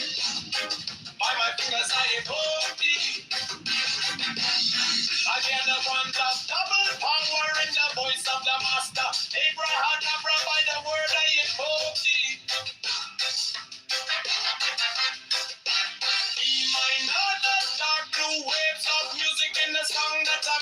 about to invoke thee.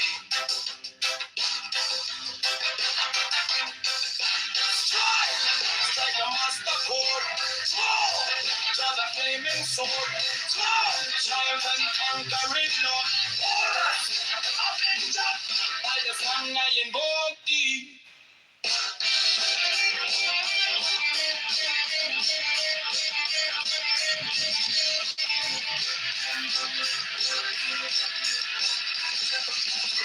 In my hand is my sword of revenge. Let it strike at my vision. By the sword I invoke thee. The voice of the fight, the voice of the 611 other voices.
Mine is the adaptive man of my insight is keen as the heart.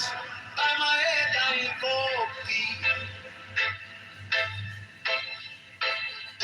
I am the only begotten child of my father and mother. My father is dead.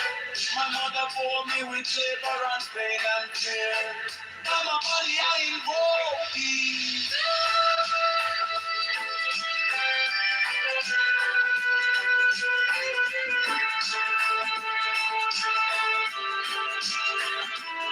I only shine the diamonds of radiance, white and pure. By their brightness I invoke thee. Mine is the red triangle reverse, the sign given of none. Save it be, oh feed me, oh Lord. By the Lamb and I invoke thee.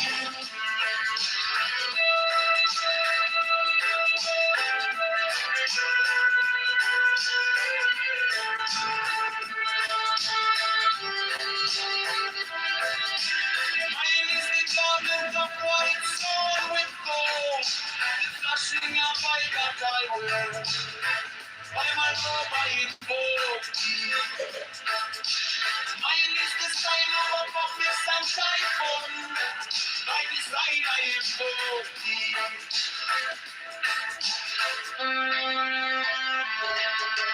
Mine is the turban of white and gold, and mine the blue figure at the intimate there. I'm a crown I invoke thee. My fingers travel on the beats of birds, so run I after thee in thy car of glory. By my fingers I invoke thee. For that the wonder and the power in the voice of the Master. Abraham, by the word I invoke thee. Mine are the new waves of music in the song that I made about to invoke thee.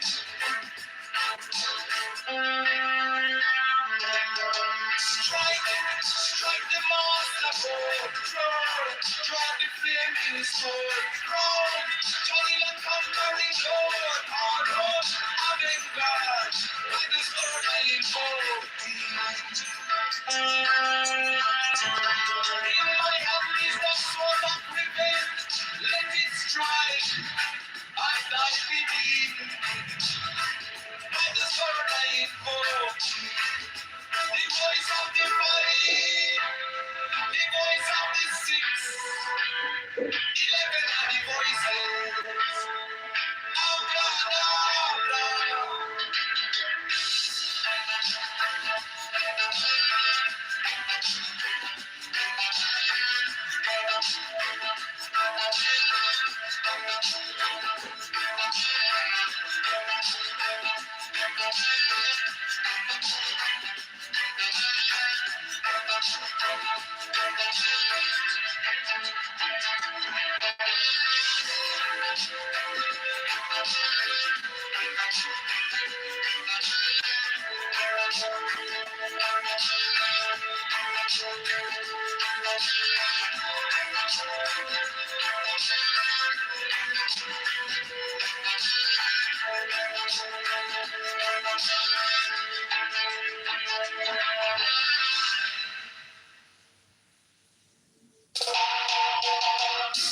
Mine is the head of the man, and my insight is keen as the ox. By my head I know.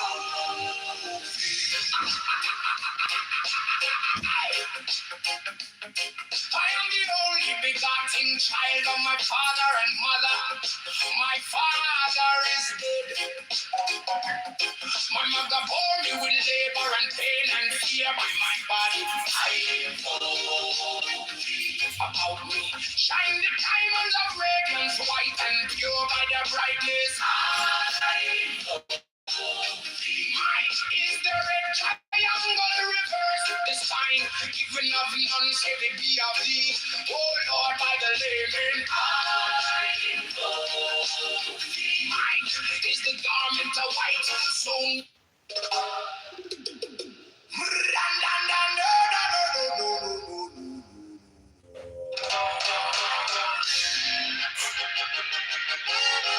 mine is the head of the man, and my insight is keen as the ox. By my head, I invoke thee.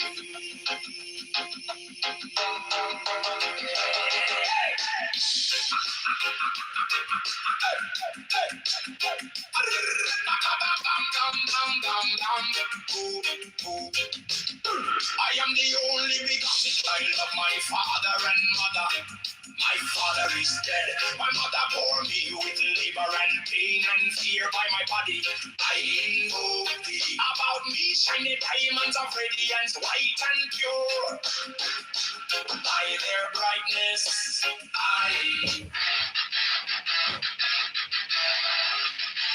mine is the head of the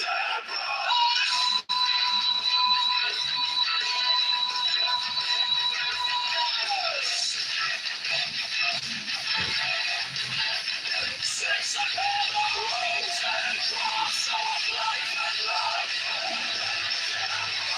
Giving the silence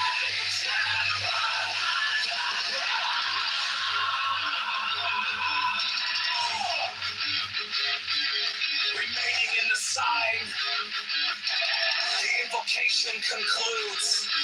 Therefore I say unto thee, come thou forth and dwell in me, so that every spirit, whether of the firmament, or of the ether, or of the earth, or under the earth, or dry land, or in the air, or flowing air, or of rushing fire,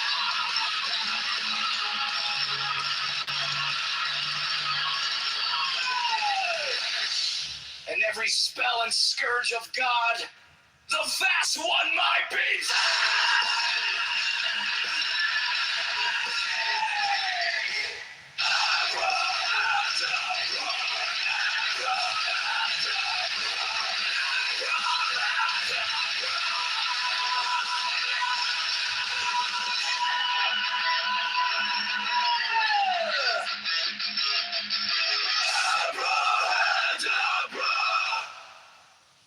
Mine is the head of the hawk, Abrahadabra!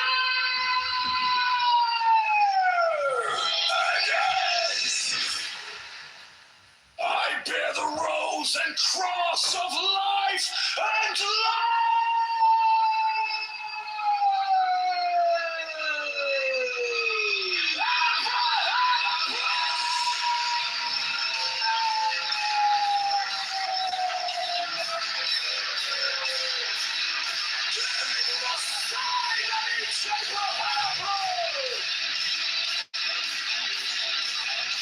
remaining in the sign to the invocation of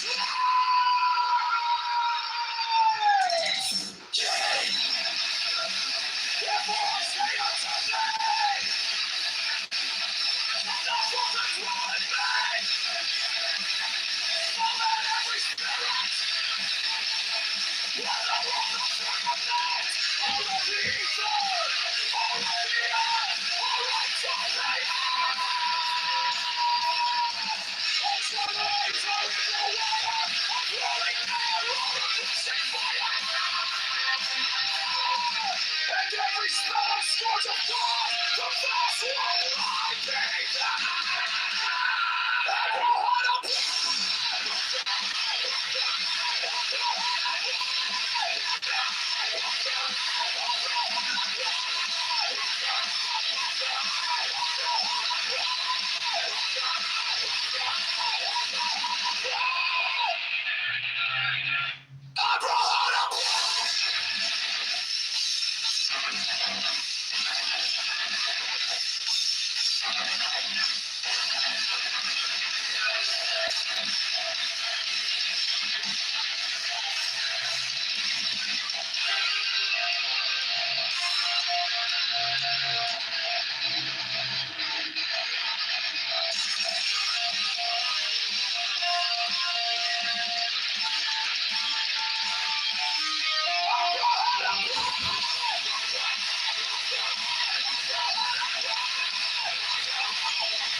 I bear the rose and cross of life and light, giving the sign at each abracadabra.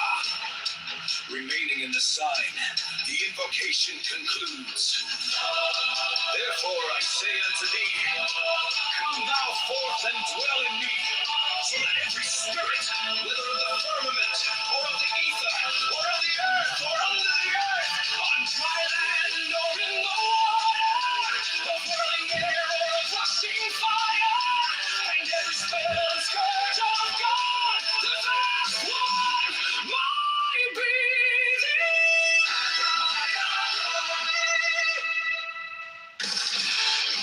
Mine is the head of the hawk, abracadabra, and ends in 6. I bear the rose and cross of life and light, giving the sign at each and abracadabra. Remaining in the sign, the invocation concludes.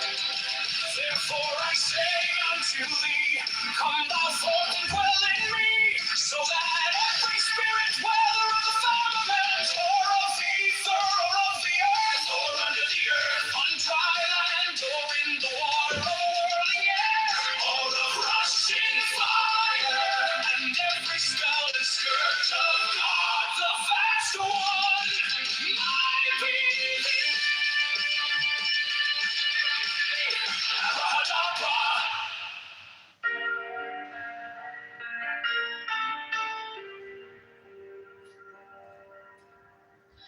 You came like dawn in my hands, soft but stronger than I will.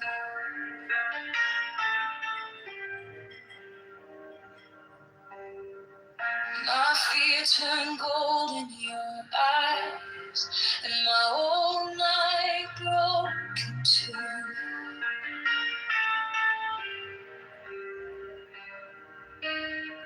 I was lost in the noise, now I'm learning how to stay close to your quiet light in the middle of the day. Stop thinking, let it fall. Take the deepest breath of them all.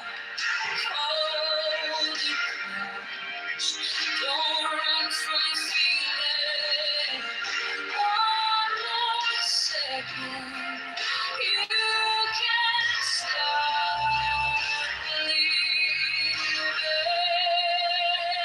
Wisdom of God is true. Wisdom of God.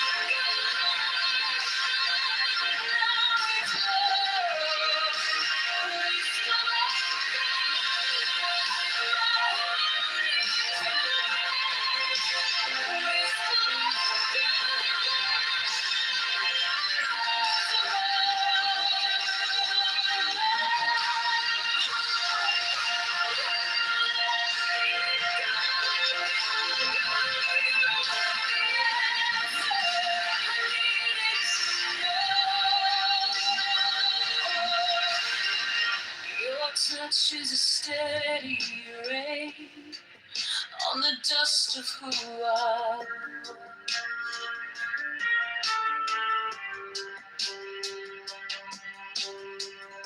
Every wound gets named and it fades in the hush.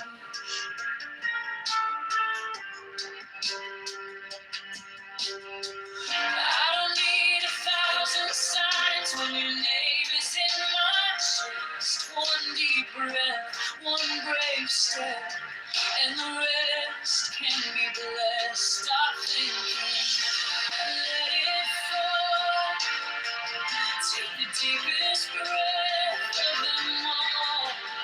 Hold it close. Don't run from the feeling. One more second. You can't stop bleeding. Wisdom of God. Wisdom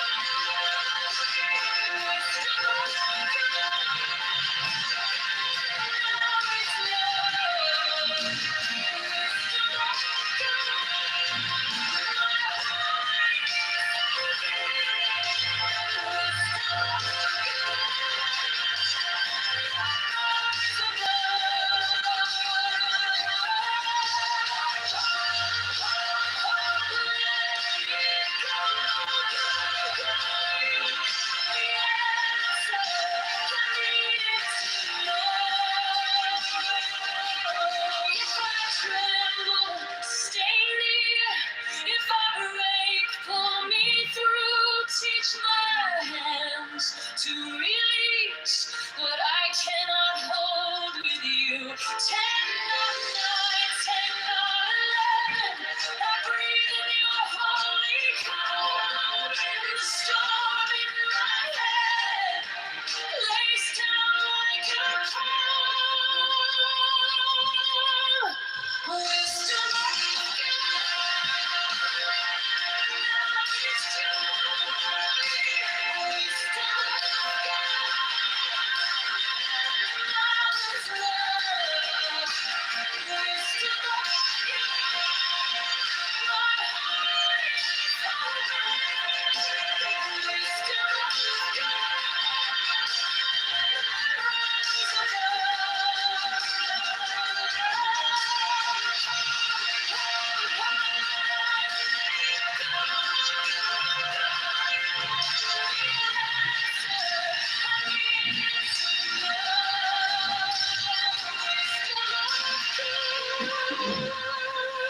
now it's home.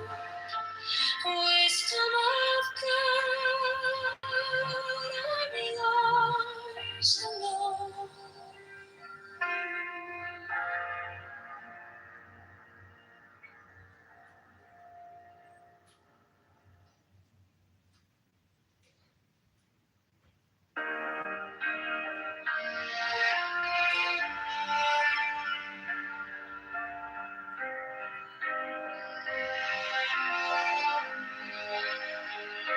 You came like dawn in my hands, soft but stronger than I knew. My fear turned gold in your eyes, and my old night broke in two. I was lost in the noise, now I'm learning how to stay close to your quiet light in the middle of the day. Stop thinking. Let it fall. Take the deepest breath. Hold them all. Hold it close. Don't run from the feeling. 1 more second, you can start believing.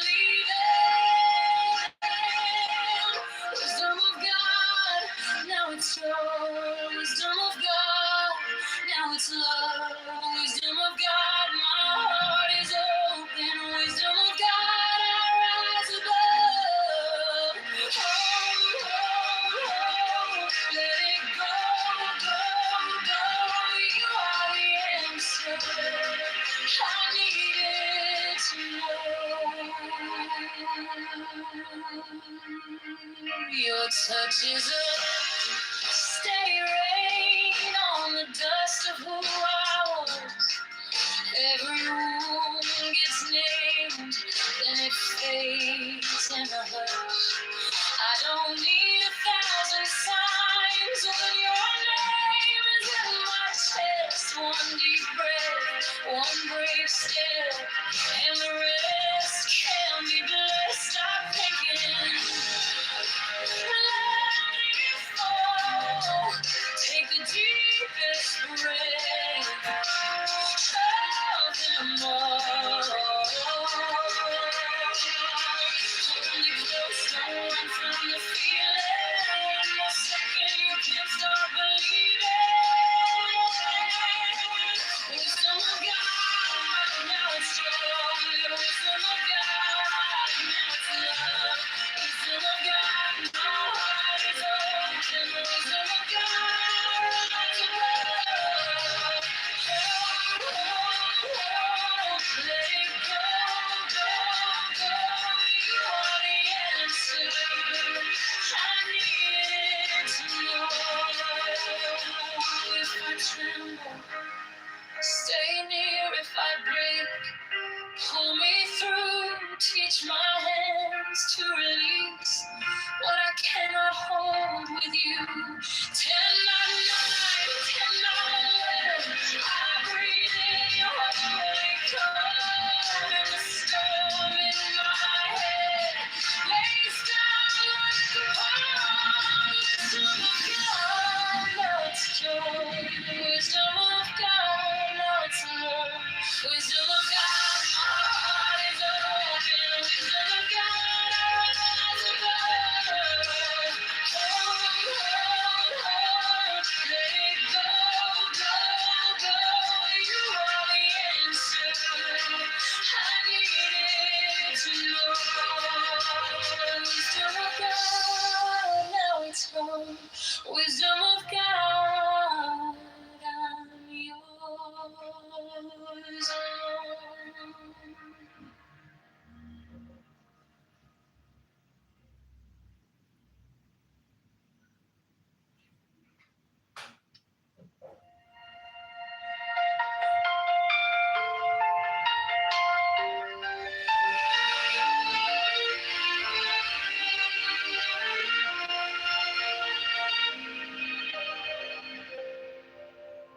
Wisdom of God is now joy, love, heart, enlightenment.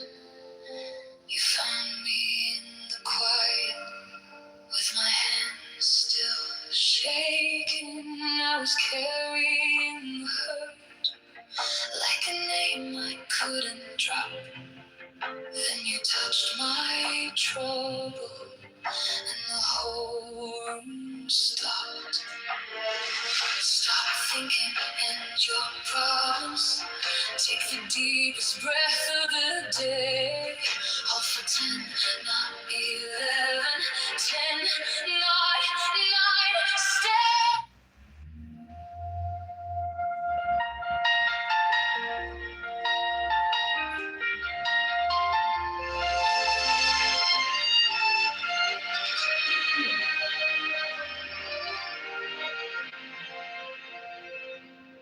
Wisdom of God is now joy, love, heart, enlightenment.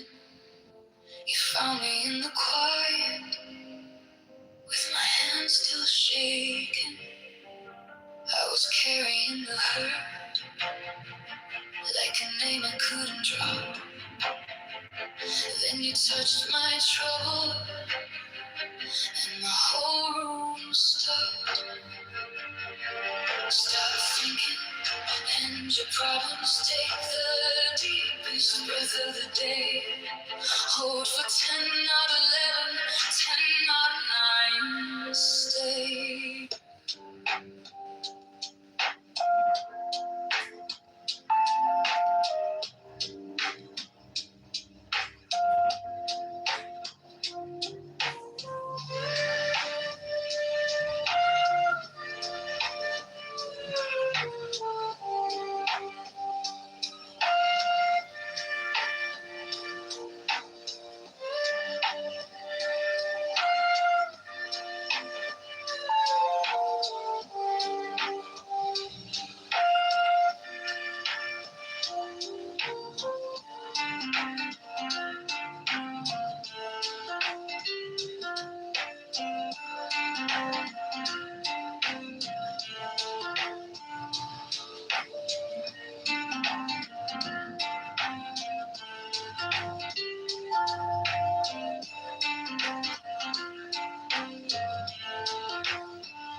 Give me the sign of the open night, a riddle of shadows where whispers lie. The thorny side, the maddening cry.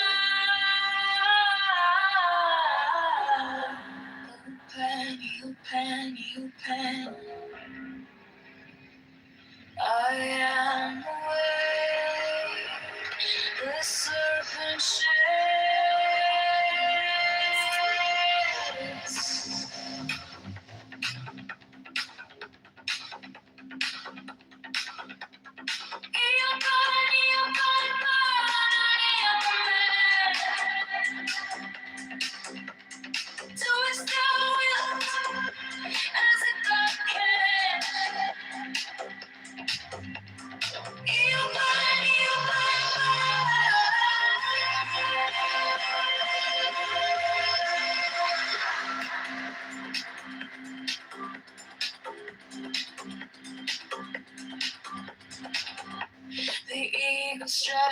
with its jagged claw. The beasts emerge as the gods withdraw. A storm of silence, a broken love.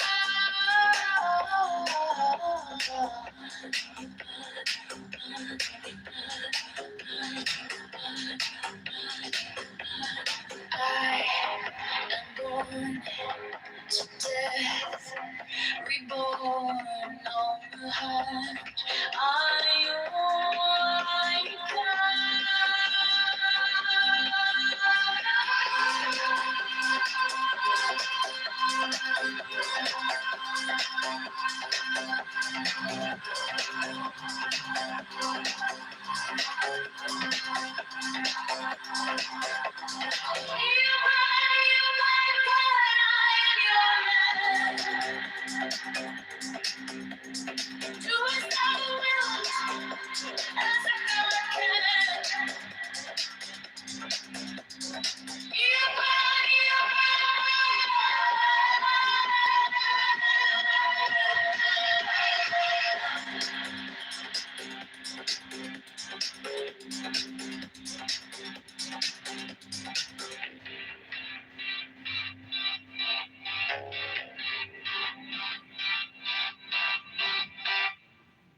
Come, oh come, I am numb with the lonely lust of devil done. Thrust the sword through the galling fetter, I'll devour, I'll be gather.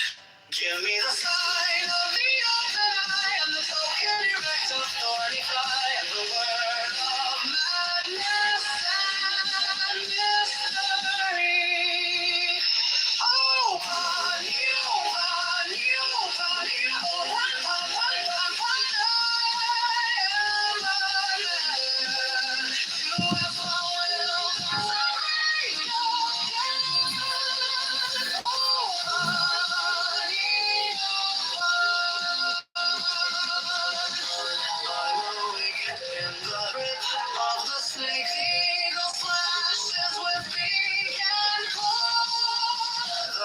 with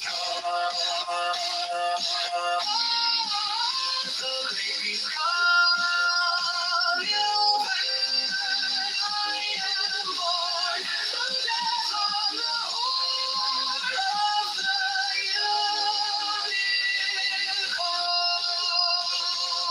unicorn. I am Pan, Pan, Pan, Pan, Pan, Pan, Pan, Pan, Pan, Pan, Pan, Pan, Pan, Pan, Pan, Pan, Pan, Pan,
spins and bends, false beginnings, twisted ends.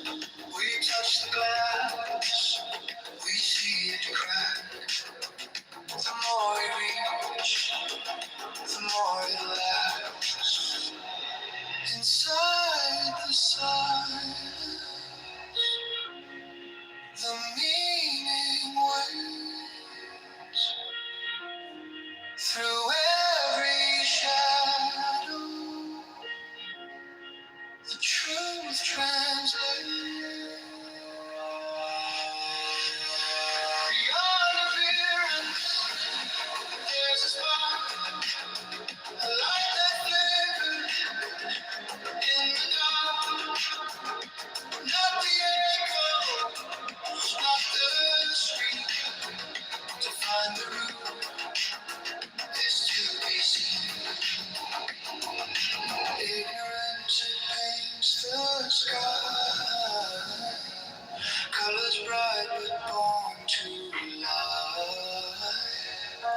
When the mind steps past the haze, the source appears in quiet place.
Through the shroud, through the cloud, where secrets reside. Through the storm, through the smoke, I survive. To the mountain canyon below,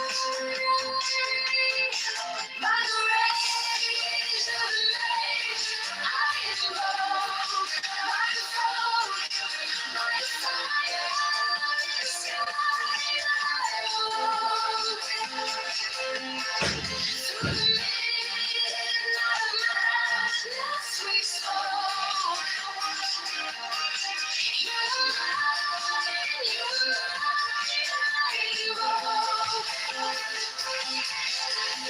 The lone light sea whispers low to the shore.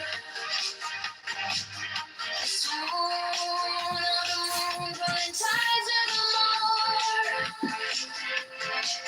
Your swoon to me like a spell, like a door. To the night we can't quite restore. By the rage of the night, I invoke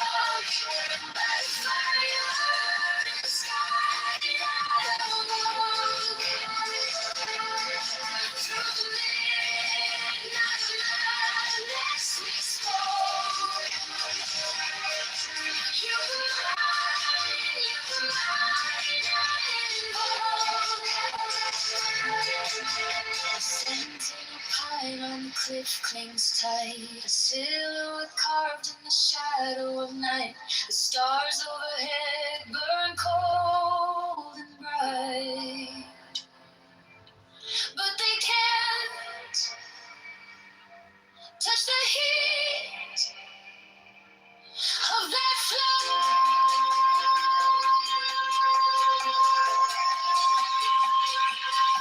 While the rains of the lace, I am low. Underwear, on the fire, in the sky, through the midnight madness we stole. You're mine, I'm home.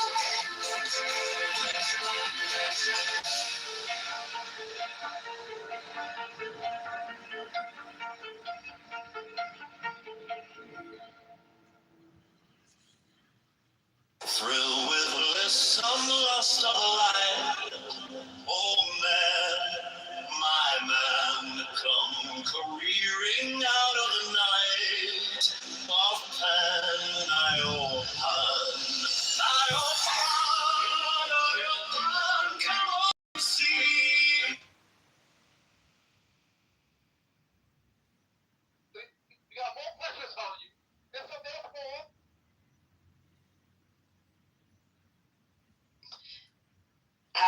I think Dr. James has read the quote, and it's Googleable. So I would invite you to take a look at the quote and then come back and feel free to jump into the conversation. I noticed no one has addressed the exact quote from Kennedy where I read, every black kid is now just standard put on Adderall, SSRIs, benzos, which are known to induce violence. And somehow that doesn't make you squirm a little bit, that the guy in charge of Health and Human Services. I think it makes us all squirm. Yeah, we all squirm. I think it's utterly disgusting. And then you have this mindset that this is for all children. It's like very selective. And I think that's also what makes it very disturbing as well. I like when I first heard about it, I watched the video and then I read it. And I was like, why is this okay? Why is this motherfucker has anything to do with healthcare? Why has he not been booted out? But, once again, I guess it doesn't matter. It's just one little thing. And I think everybody's just worried about one little thing. I'm worried about many, many, many things that come out of his mouth. But hey, it's just I gotta put the sarcasm on really early so nobody misinterprets this. But I think it's because of diversity, equity, and inclusion. And that we needed some people with court-filed self-professed brain damage, no medical background in the medical field, especially directing programs. You have to include those conspiracy theorist white guys who are very incapable. Without it, we won't get the kind of diversity we need in healthcare because we need those opinions of people who have never practiced medicine to tell us how medicine works. And people with brain damage, especially the heads off of whales and dumb dead bears in Central Park, because there aren't many people like that. Their unique voices are that powerful. So yeah, you look at this administration, and I think why people don't react maybe is that it feels so obvious, like the racism and hatred and bigotry is so systemic. Like if you look at that quote when they start screaming about DEI, when that one, I think it was a senator, asked them, how are you going to know about racial disparities and maternal mortality if you don't look at racial demographics and look at these facts? And his response is something like, we're getting rid of woke ideology. Who does woke ideology help? And she's like, how are you going to know about Black maternal mortality death rates? They're like, that's not there. And that's one of the other secrets. Like if you just plug your ears, blame it on something else, and don't look at the realities, you can say anything. You can be like, this racist is one because the people calling out racism have looked at the numbers, and that's what's racist, like our Supreme Court says. So it's a system of trenching power. And yeah, the narrative that Black people are inherently violent just subtly slid in there, or the idea that, you know, Black women can't be dying more or suffering in the healthcare system because it's already equitable. All those like tropes just power. In the end, they serve to entrench these people that don't deserve what they have. That's why it's so cancerous, right? They're leeching off a system that will destroy it. And a lionization of ignorance. I mean, you know, I'm fine with the law as simple as the director of our healthcare system should be an expert in healthcare. But you get these people now with podcasts and everything else where it's like, oh, if I'm a public-facing figure and I interview these people and talk with them, that means I'm an expert just like them. Joe Rogan is the same as a physicist because he had a physicist on his show. And then, like, I believe, I'd have to double check this, but I think RFK, and I certainly know Joe Rogan and others, have even said, you can't trust me, I'm an idiot. And then we give these people power, and it's just like, God, where's it, you know, when is it? Yeah, and when Joe Rogan does invite somebody like Eric Weinstein, who's a trained physicist, even if you think he sounds cocky, he's actually quite humble, relatively speaking, believe it or not, because he acknowledges that there are like super genius physicists out there, like Edward Witten, and he says he has a hard time tracking that. And then Joe Rogan in that episode was like, oh, okay, well, then I guess I don't understand anything, you know? And so, like, you get that once in a while, but I don't feel like it's front and center enough, or at least like a reminder. Maybe there's a way to fix this, maybe not cognitively, maybe not psychologically, but maybe with tools. Give people the ability to kind of interrogate these questions. So maybe these agentic platforms, you can say, hey, you know, I was watching RFK, you know, what's good about what he's saying, what's not good, what's problematic, where can we fix things, but not just accepting what they're saying on face value, I think is super important. And Dr. James was critical enough to point it out to me that these kinds of discussions are co-opted for these kind of movements, and it's not always appropriate to bunch them together. So to me, that's like a win. I went in with, you know, wanting Dr. James to push back on something that I came across, and I got thrown in the ocean, not just pushed off the deck. So I appreciate the swim, Dr. James. You took us all with. I like to learn how to teach, learn how to learn as a group, and not learn how to be angry, because this shit makes me angry, and I get to sit here and be angry about it. But I'd like to get a new administration into office. We could do that as a group. That'd be great.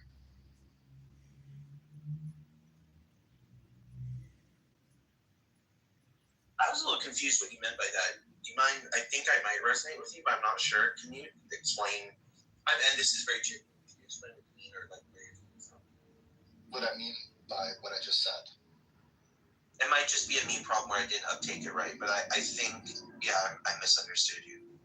We're saying when someone says something, it's to grab attention. Politics is all about attention, but it's not teaching us what we need to do as a society to move forward, as opposed to just sit and be angry at someone who's a fucking idiot. Like, this guy sounds like a moron. These quotes are moronic.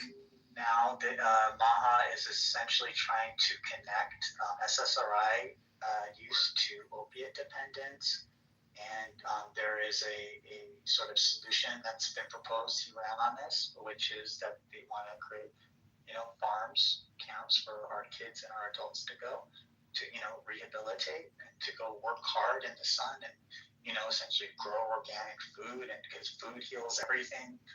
And you know, a little God in the mix, perhaps. It's insane. And it wouldn't. And it's true. That's the thing. And there's been a push more and more in this direction. You know, so that's kind of what this stemmed from, was my response to something that Io shared with me, because I understood the context of the Maha, you know, who was pushing kind of this idea of, you know, the framing of somehow SSRIs are equivalent to opiate.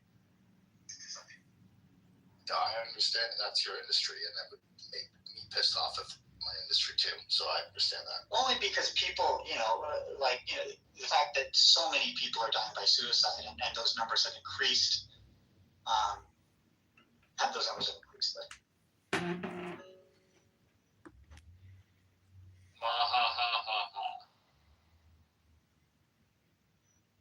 Jimmy, thanks for clarifying that. I think I get what you're saying. It's like you would rather people be didactic and educational than attention grabbing. And I think that if I understand you correct, I think that's a really fair thing to ask of leaders. Jimmy, but I think our current media ecosystem has made that, if I'm understanding correctly, like untenable. Because if somebody comes up, like I was so fascinated by the previous, I believe it was, oh my gosh, I'm forgetting the director, the lead Surgeon General, who used to talk about like the crisis of loneliness. And I didn't think it was initially as serious, and then I looked into medical data, and it was shocking. And it was educational. I could hear him talk and learn something. But I don't think he'll be remembered. And right now, with the media cycle, you need to be constantly remembered and gotten attention to be worth anything. So I think that might feed into what I think it obviously feeds into what you're talking about. And I think we've also started to demonize education. I think that's been a long-term move by authoritarians and quite liberal fascists. The educated elites are bad, and they are elites. They're not just people that have learned something. Like as a literal teacher at one of these elite institutions, we're not better. Or we're just like know this thing in the same way. Like I would never pretend to tell somebody how to do. Right now they're doing roofing next door. That guy knows infinitely more than me about roofing. He could tell me what to do all day long. So I think we've done something where it's like, oh, if you're educated, you understand stuff better. And on the flip side, I do think even within academia, this everything from publish or perish to get attention has become so strong that they, in the end, start feeding into this cycle, and it's just really brutal.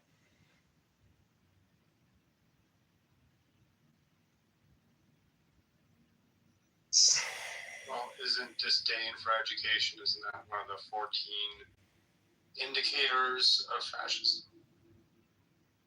Yeah. It's just a lot of times when you talk about it, you get triggered, so I'm trying to be soft. But yeah, like it's one of the first things that fascist authoritarians as well. Like it's a classic playbook, right? Destroy the universities, destroy the academia, because if it studies and describe a thing, then then they can critique the thing and engage with it. Can I say something that's not popular, Brian? I've noticed this in group things or from a group room in Clubhouse. If I say something that's not popular that rubs people the wrong way, it's taken as no, not now, don't do that, you're messing up the conversation, as opposed to let's rub someone the wrong way, like Dr. James is really angry, let's get angry together and create someone that wants to step up and be a leader. In other words, why are we so afraid to get angry and get people pissed off? Like what happened to the America that I used to live in, where we would go down to the town hall and protest on the streets, not because we needed a permit or blah blah, but we just fucking got angry and did shit. Like where is that in America? Is everyone afraid to get arrested or get thrown in a Maha concentration camp or ICE take us away? Like is that not a legitimate fear? I think we're at a point where if we're just going to try to argue facts with these kinds of people, when we try to explain like why we think something is a fact, these kinds of people will view our facts as threats, and they will not, then they're going to double down on their nonsense stuff. I'm not sure that like this is the correct approach. Maybe it might be more. I mean, these people they already know that Trump is a bad guy, and they kind of generally hate the stuff that he does, but they trust him, which is kind of a weird juxtaposition. So I don't know. This, they're already aware that already aware of a lot of this stuff. Every time we criticize the Baha'i movement or the MAGA movement or the Iran war, or Venezuela or whatever it might be, the endless wars, the lack of moral fortitude about the Epstein files, for example, they're already aware of all this stuff. So it's not enough anymore to just simply point out the facts to them. They're already aware of what they are. So I don't know. What do you guys think is the next thing? Yeah, we have to find a way to help these people deconstruct. I don't know, whatever this.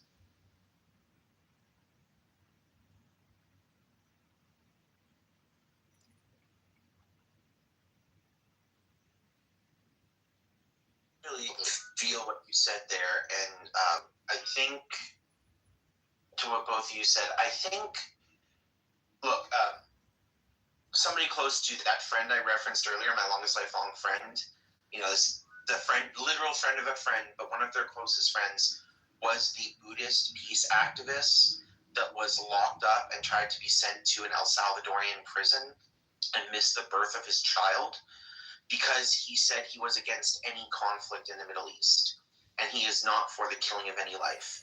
And since he was from a Palestinian descent, his Buddhism and advocating for universal peace was taken as a reason to remove him from his university, where he was an honor student and student leader, and engaged in literal peace activism. And he was locked in a jail and missed the birth of his first child. Right now, the FBI is investigating somebody who did accurate critical reporting of Kash Patel. If you are not a citizen, my partner from Germany, they're talking Germany because they're detaining German citizens who won't unlock all their social media, and if they have critical posts of Trump, are detaining them for days where they're denied access to even lawyers or their counsel general, which is in violation of international treaty.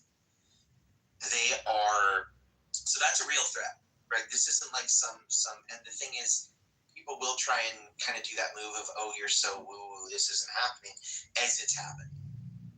So, okay, that's one component. Yes, there's legit fear. But let's say you're a born and raised, white male American Christian, red-blooded American who's everything that you think of as not being targeted, and they march up to protest. Right now, the system, the new gerrymandering laws and everything that's set up, the electors are picking their representatives.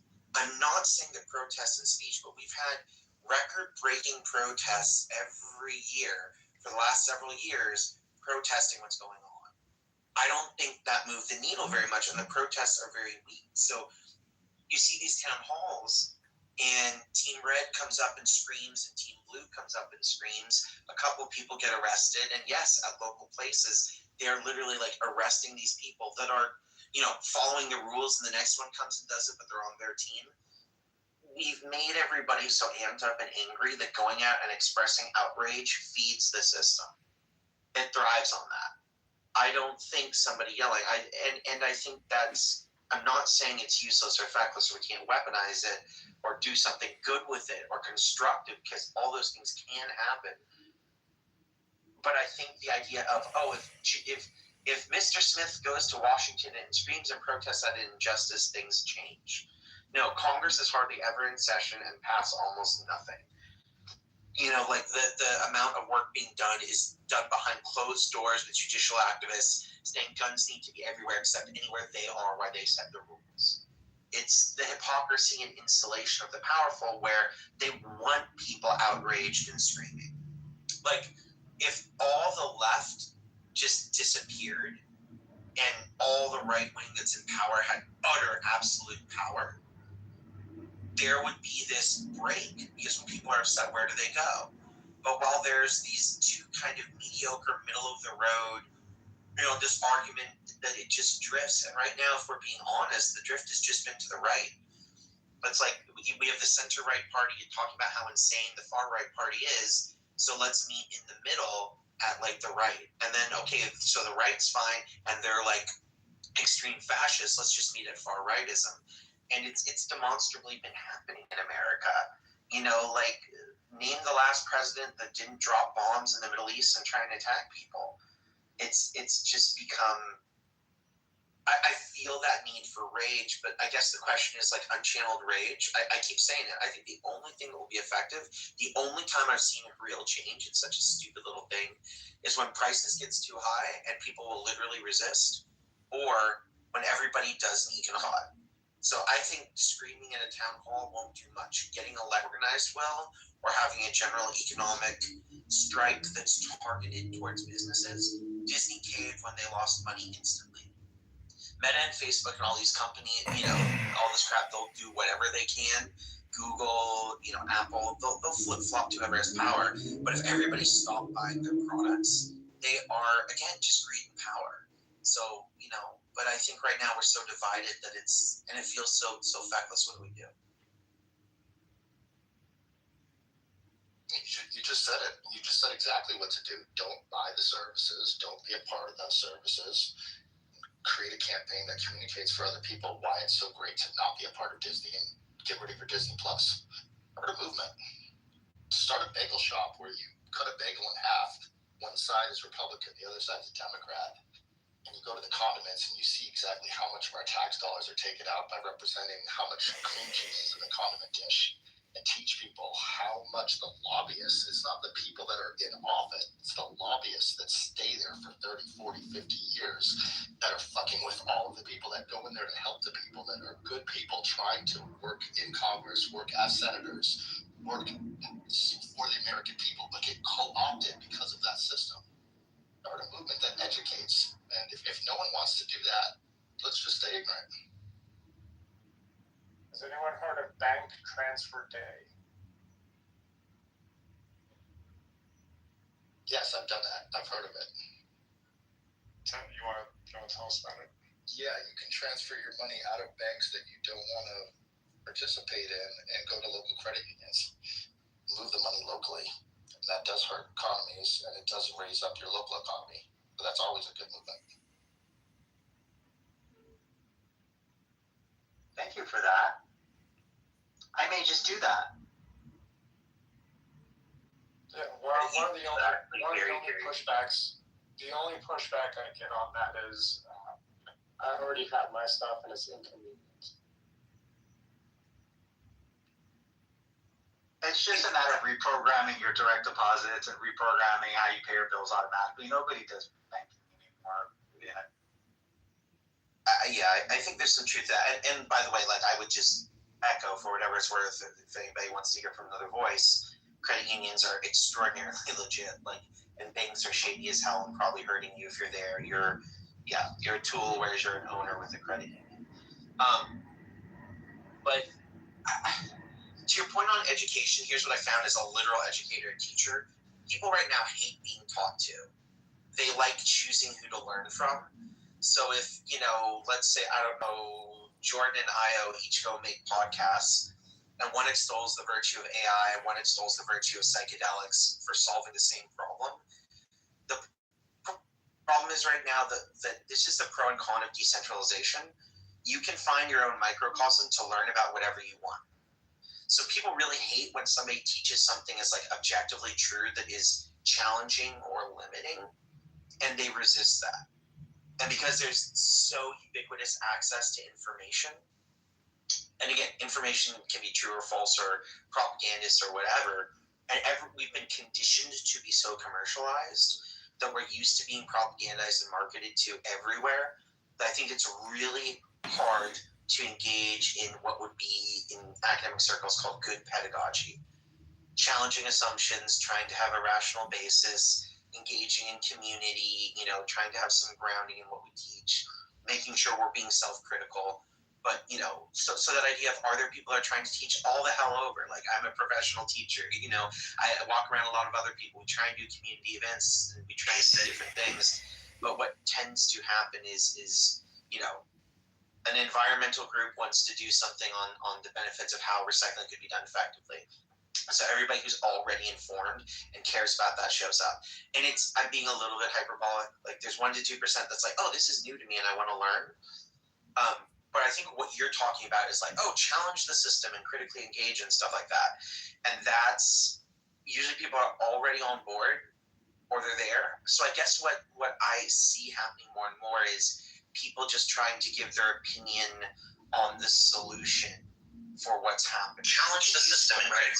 And if you look at a lot of podcasting that's educational, it's either just, here's this bird you'd never heard of and why it's so important in the environment, or it's like, that bird was important being killed off, we think this is the solution. But a lot of times it's really weird. It's like on this app, if you start teaching something or saying something, in most spaces they'll want the other side there because they don't want to be taught to, they want to be entertained by the debate about what it's about and why it matters. It's a really weird thing, and you can see it on this app all the time. It's what's ruined CNN when they changed the format like that, right? having talking heads opposing, and supposedly that makes it more interesting to a viewer, but I can't stand it. It's exhausting.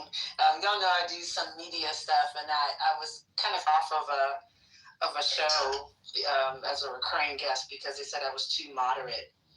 I was like, oh, she's too reasonable. Like, we mix it up, and I was like, oh, okay, well then I'm not the right one for you. So feel free, carry on, mix it up as you.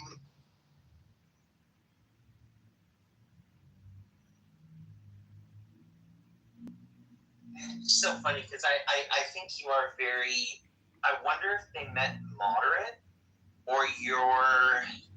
I'm saying the right words. Like, not graceful. Like, you're not non-confrontational, but there's some degree. Oh, you don't want to just shut down argument oftener. And I think what they meant is they want that you know. Because I don't know. I think. What's that, Amber? They want that back and forth. Because if you shut it down, you don't have the conflict of you going back and forth with the points. Exactly. To shut down, it is what it is. Yeah, I was like, you don't want me to be right? Well, I mean, you'll just come out, you'll just like say something, and it'll just end the argument. Huh? It's like, okay, exactly what we need. That's what the society needs, but that's not what they need. Yeah, exactly. They need conflict. Conflict makes people tune in. Right. I think it's a really interesting to get the bulk of your information and the original intention. I mean, if I was being generous, I would say, okay, it's great to kind of hear both sides of an issue, right? That's like debate 101 from high school, but it's really got to a point where it's just entertainment. It's not about getting to some clarity around the issue. And it's bizarre in a 24-hour news environment. Like, you have all the time in the world. Why do we have to answer this in 45 seconds? Why did you choose that format as a way to kind of address this like huge problem? I think it's bizarre. And then the flip side of it is Joe Rogan can talk for 3 hours, and and it's successful. So like, what you're saying isn't even true about attention spans and whatever. So I think it's just a fascinating place that we come to into how we discuss things and how we think about things. I think a lot of this comes down to, I love, I missed what it was you said, like, it's profitable for them, or is it good for them? I think one thing I think about a lot is, like, obviously debate's my career, and I think about high school debate, and it's extraordinarily problematic. Like, that's why I'm always one to go in and out. A huge part of my teaching is literally just encouraging kids to be critical of what they're doing and think about it. Because it does encourage, like, as long as debate is a game, and that's what we've kind of turned life into, this kind of kayfabe of making everything performative, then, okay, like, should we, today's debate topic, are Black people 3/5 of a human? Let's have a really good debate on it. And you're going to be on this side, and you're going to be on that side, and let's talk about their humanity. And this, a long time ago, started to become an issue of like, well, is that good? Like, we're picking the topics. So a huge thing of a debate is like, what topic? What's the format? Do we all have to disagree? Can we all agree with the topic? And sometimes this limiting of it can lead you to a really higher place where you end up like not engaging with the topic, but engaging with the system, or engaging with how we engage with this kind of meta conversation of what you're doing. But it makes it very insular and unreal. And I actually see that reflected in our real life. I see that with our media and stuff like that, where it's like the performer, like, let's bring on the left winger, right winger. They just killed 3 babies. How's that going to help them? Gas prices are up. Will that affect Democrats in the midterm? Did Biden up gas prices? Oh, by the way, 1 million people died. Okay, back to, you. What do you think about on this and that? And it's this performative joke. And what I've been trying to do myself is, I don't think there's a way out of that, really, with how it is, because all framed is like good and bad. Which team are you on? So I've been trying to make things, might sound kind of weird, but algorithmic in a very human way. Like, if you want humans to survive, does this conflict help humans survive? If you want the economy to thrive, does this make the economy thrive. Do you want people healthier? Does putting them in work camps make them healthier? Because it forces us to like have some grounding where we're together. And I just wish like our politicians and our leaders and our media, it's one of the only ways I've found, like when I get my hair ready to pull out on Clubhouse, I'm stupid enough to go into a room where people are arguing. That's a lot of times where I take it. Do you want this thing? Does this reach this thing? Let's just talk about that. Yeah, that's the only way I know.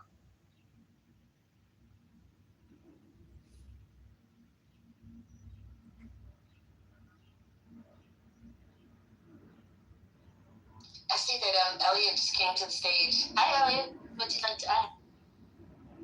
I was just gonna say,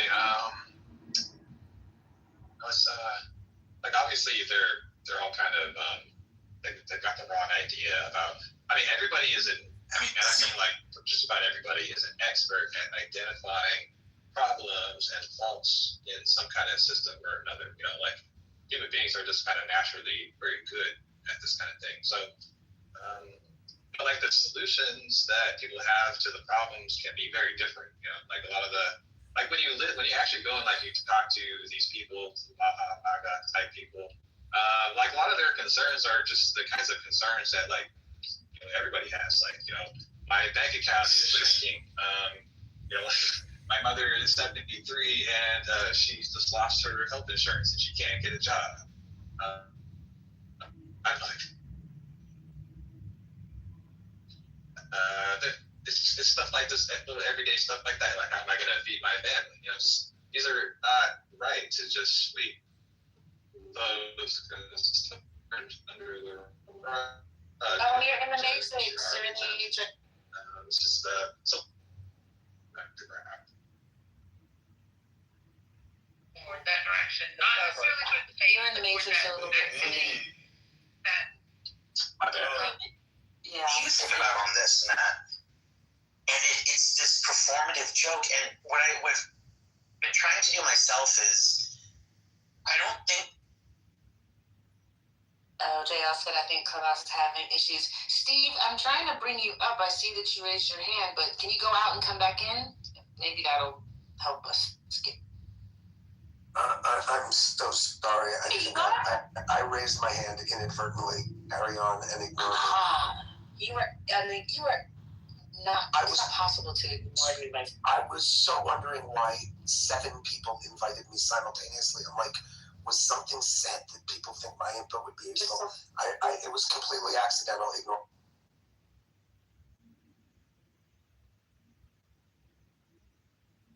Moment of levity. There used to be this show, and my favorite character on it was like a 15-foot tall character that would just come around and yell at people as loud as it could to ignore him. And so I can feel Steve coming up to any room and being like, no, please ignore me. It's just the best attention getter you can do.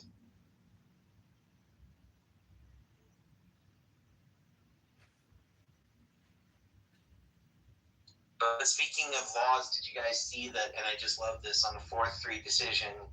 Virginia struck down their new electoral gerrymandering, while 4 more Republican states have announced gerrymandering that will get rid of, in like Tennessee's case, the only black district, which they immediately did after the gutting of the Voting Rights Act, which they said, wouldn't do anything. So when we were talking about division and stuff like that, it's functionally completely now come down to politicians picking their electorate.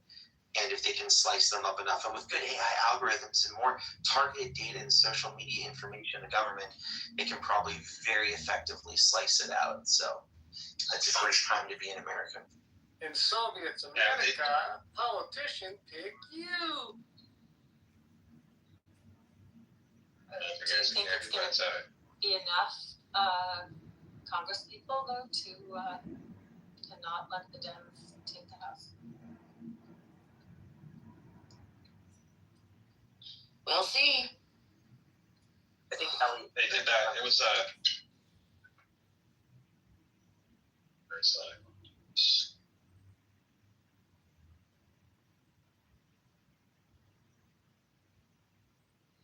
Elliot, are you trying to talk? Because I see you unmiked, but I can't hear you. Yeah, I was wondering if you could hear me. I only have like 2 bars on my. I heard that. Okay, geez, man, yeah, it's a bummer. The Virginia thing, I think the court, was it the Virginia Supreme Court, they struck it down on like a technicality because they said that the special session that was called in order to pass this,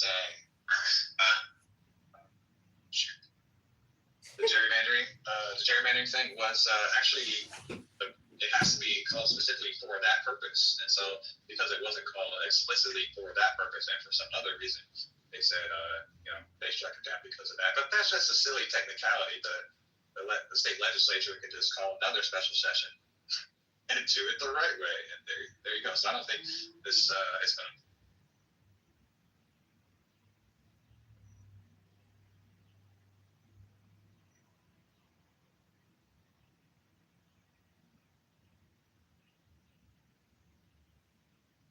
Yeah, it's a bummer. The idea of kind of like, this is my woe is me kind of statement, like this feeling like only one side has to follow the rules. This set of mores that's just applied so intensely on one side and not the other. I hate asymmetry in the way that it's happening, right?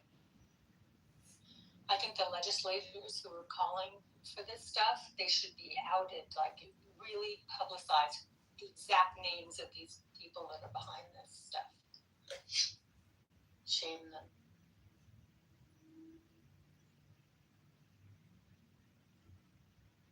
But would it shame them? I think winning is everything. But you have to have shame to feel shame. Yeah, that's like everybody else. I think shame is dead. No, have it for history. And when things go back to normal, start moving in another direction, then we'll see.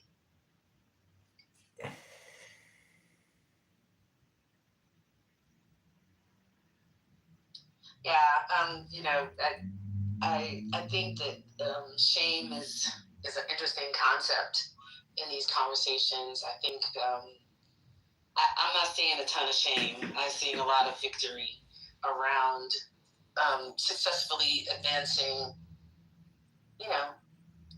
their objective. I think it's interesting. But it makes all of this really difficult because, you look at something and you say, wow, this is wrong. And that only works if the other side thinks it's wrong too. But I'm not seeing a ton of.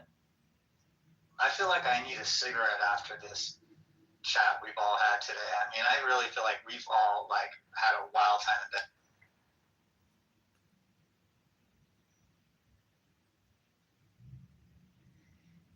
Io is to blame for the entire thing, by the way. Fucking Canadians. Io's got that mad scientist energy. Jersey James sure was in the house. Oh, yeah. Too big, Jeff. Dr. James, I'm sorry. I just came in this room to tell you, last Saturday we were talking and I was trying to get you to play the sports book to invest your money into the Philadelphia 76ers. So you made a ton of money. They ended up winning, and it was the first time they were a team down 3-1 they ever won. So you would have made a lot. So you gave me good financial advice that I didn't take, and now I gave you bad betting sports advice that was stupid, and if you had listened to me, you would have had a lot of money. Therein lies the rub. I can see the allure. But I'm using that as a metaphor for what's going on in our country right now, because that's kind of where we're at. A bunch of people didn't want, these stupid people in Drain the Swamp. We don't want these corrupt people in our government. Let's vote for someone who's not a government person. Let's vote for Trump. He'll take care of us. I was watching a documentary on Hunter S. Thompson last night, and this old gonzo form of political writing. And I feel like, we need a few Hunter S. Thompsons to come in and just fit in the comic. I'm not familiar. Who's Hunter S. Thompson? Fear and Loathing in Las Vegas. Essentially, he used the character in this, but he was a political writer. I say back in the day, back in the 70s or something, that he would. He didn't just talk politics directly about the thing in a literal way. He talked about the entire context of it, like the zoo, the landscape of, so like if he were reporting on, let's say some horse race, he wouldn't report on the horses who won. He would report on all the people who come to see it and all the different, culture and people groups within it, and kind of the way, kind of the grotesque nature of the entire process itself, and had kind of a meta way he would dissect it by taking things to kind of its ultimate extreme. And so he had this character that he built around himself that the movie Fear and Loathing in Las Vegas was about, for example, where it was basically a way for him to say the things he wanted to say, but through the vehicle of a character that was extremely extreme, I guess, for lack of a better word. But he was also an extreme character in real life too. So it was almost like he created a fictional character that was actually him to be the vehicle of what he wanted to say. I just feel like it kind of fits.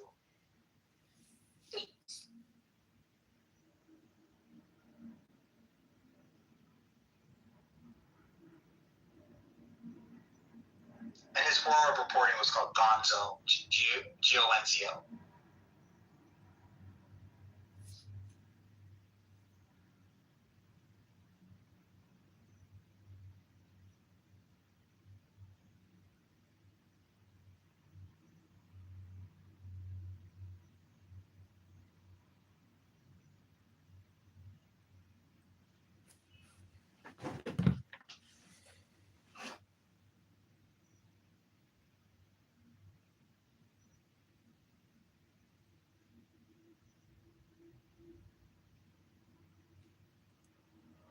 Mine is the head of the man, and thy insight is keen as the hawk's.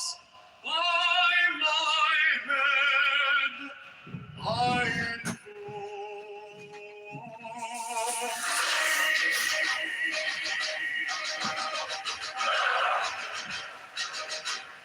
I am the only begotten child of my father and mother. My father is dead.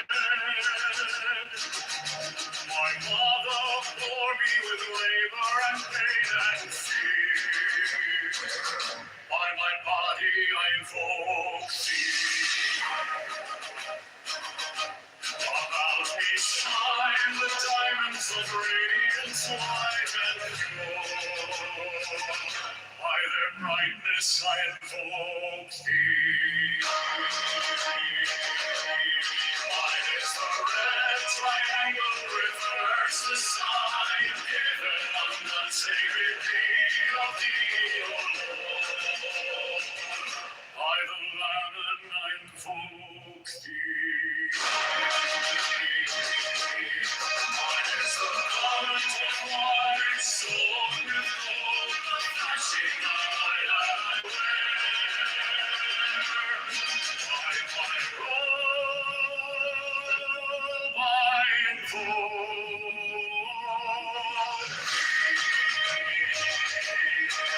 Is the sign of the prophets and time. By the sign I invoke thee.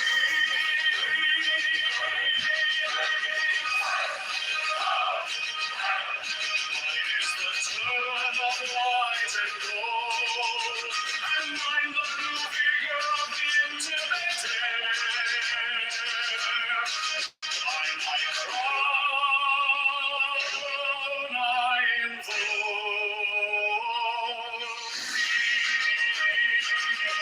my fingers travel the beats of the world, so I am to thee in thy common glory. By thy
the song I invoke.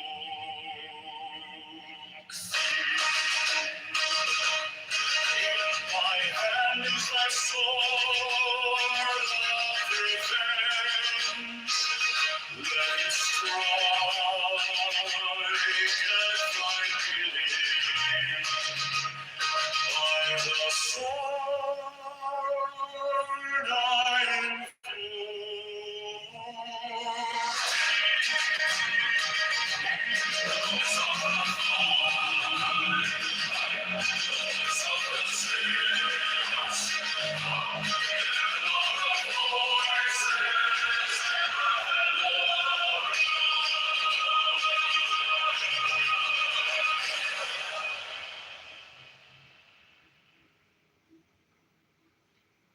Mine is the head of the man, and my inside is keen as the hawks by my bed. I invoke thee. I am the only begotten child of my father and mother. My father is dead. My mother bore me with labor and pain and fear. By my body I invoke thee.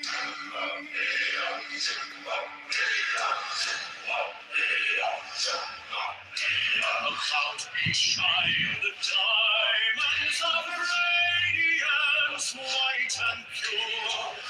By their brightness I invoke thee. Shine the red triangle, reverse the sign given of none. Save it we of thee. What right now is her absolute time to stop in this moment. By the Lamed I invoke thee.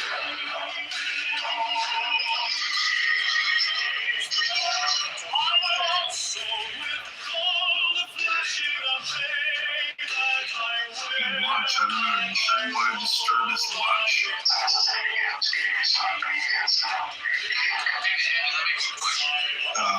What's it all about?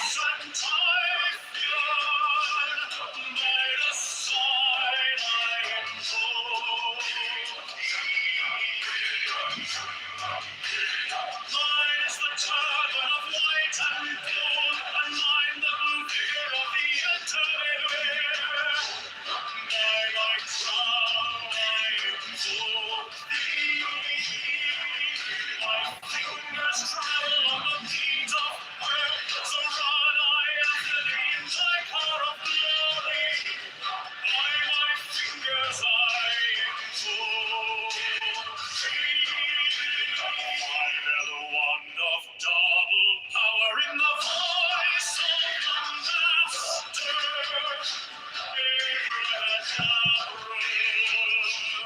By the word I invoke thee.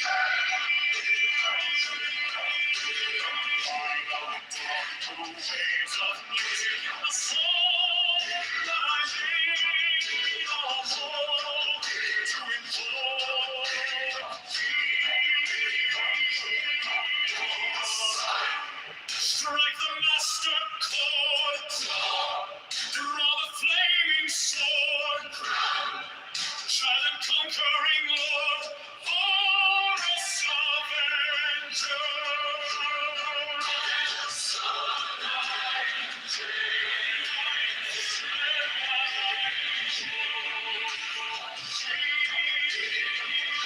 My hand is thy sword of revenge, and it strike at thy cheek. By the sword I invoke thee. I am the voice of the 611 are the voices. Abrahadabra.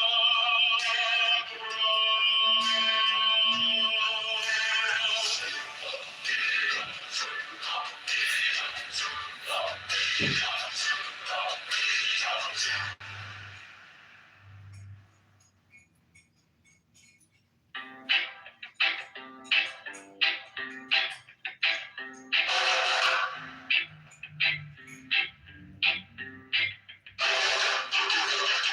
is the head of the man, and my insight is keen as the hawks by my head I invoked it. I am the only begotten child of my father and mother. My father is dead. My mother bore me with labor and pain and fear. By my body I invoked it.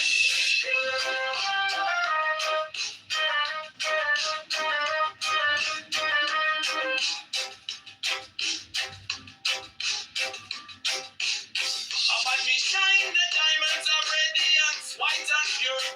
By the brightness I invoked it.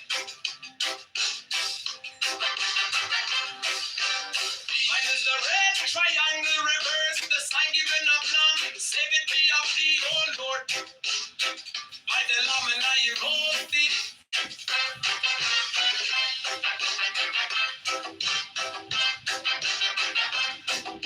Free mine is the garment of white, sold with gold. The flashing of eye that I wear by my robe, I invoked it. Mine is the sign of a prophet and time bomb. By the sign I invoked it. For mine is the turban of white and gold, and mine the blue figure of the intimate. By my crown I invoked it. My fingers travel on the beads of pearl, so run I after thee in thy car of glory. By my fingers I invoke thee. I hear the wonder of double power in the voice of the master. Abraham, by the word I invoke thee. Be mine are the dark blue waves of music in the song that I made a bold to invoke thee.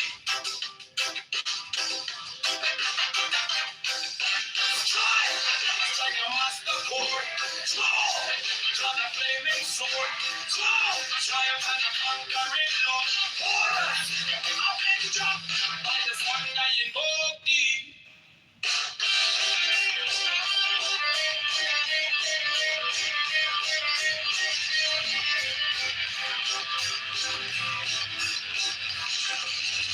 If I am this life form of revenge, let it strike at my vision. By the sword I invoke thee.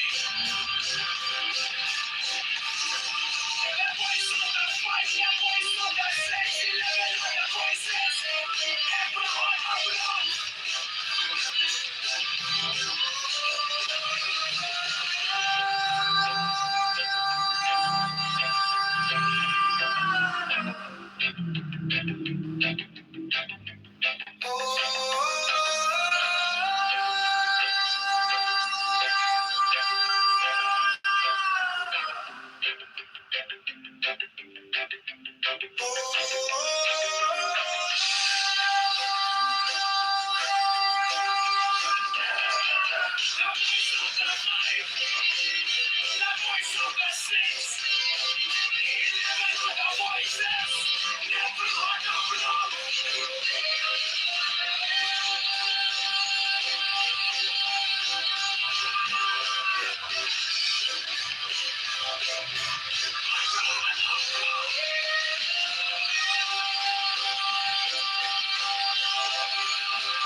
Mine is the adaptive man and my insight is keen as the heart. By my head I invoke thee. I am the only begotten child of my father and mother. My father is dead. My mother bore me with labor and pain and fear. By my body I invoke thee.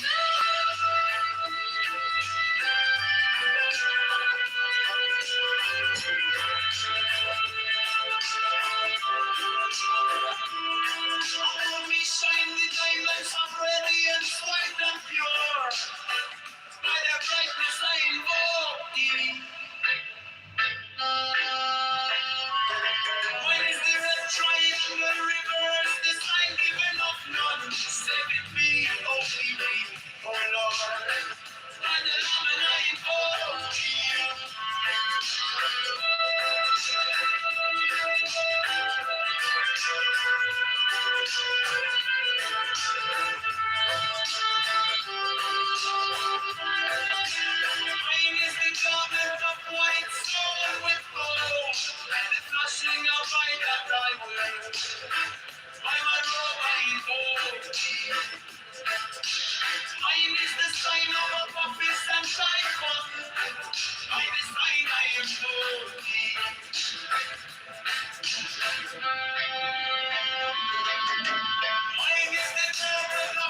Mine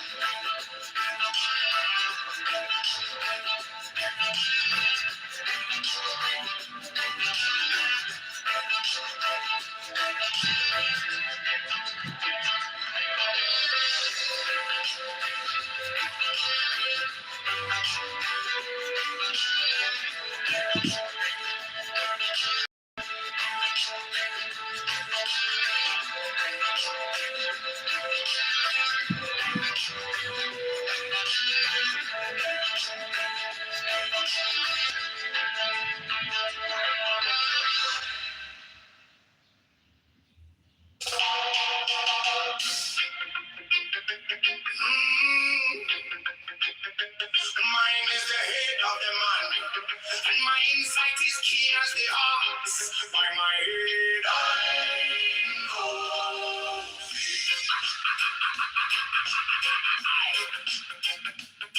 I am the only begotten child of my father and mother. My father is dead. My mother bore me with labor and pain and fear by my body. I know about me. Shine the diamonds of radiance, white and pure by their brightness. I know mine is the red triangle reverse with the sign given of none, save it be of thee. Oh Lord, by the layman. I know mine is the garment of white, so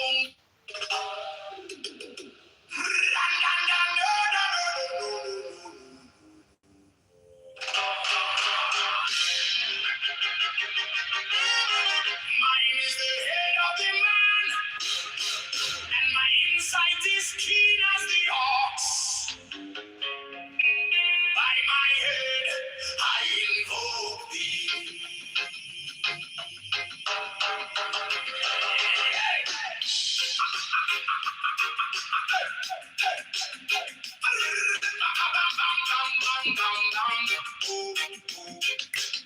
I am the only begotten child of my father and mother. My father is dead. My mother bore me with labor and pain and fear by my body. I know thee. About me shine the diamonds of radiance, white and pure. By their brightness, mine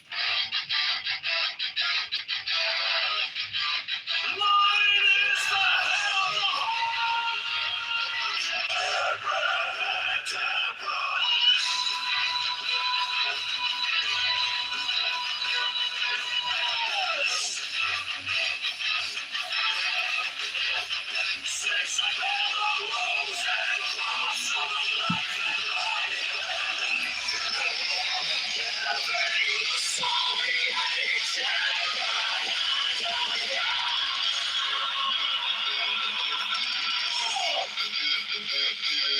remaining in the sign, the invocation concludes.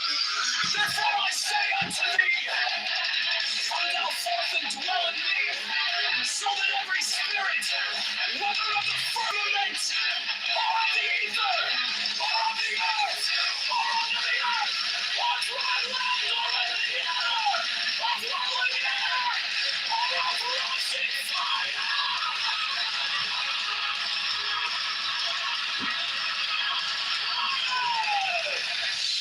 and every spell and scourge of God, the vast one might be.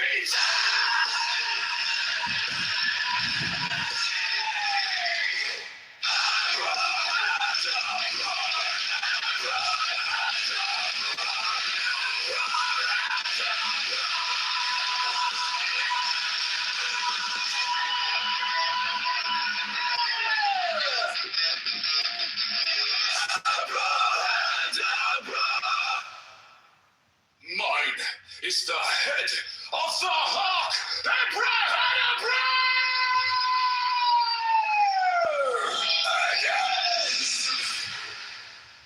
I bear the rose and cross of life and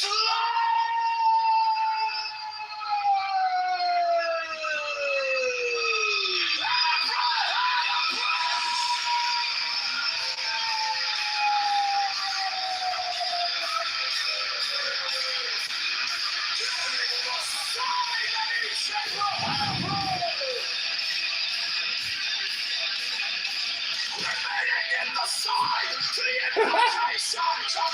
don't even do it all of the time.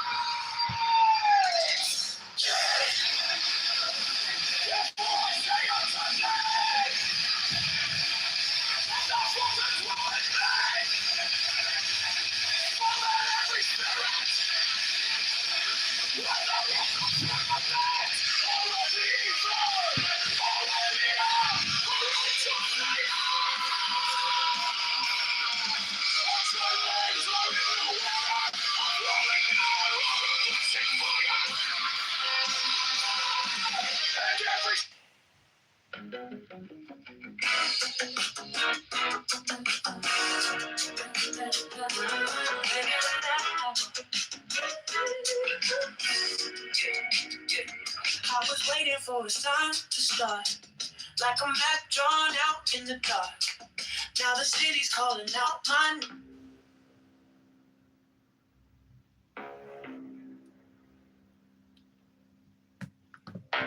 Give me the sign of the open eye,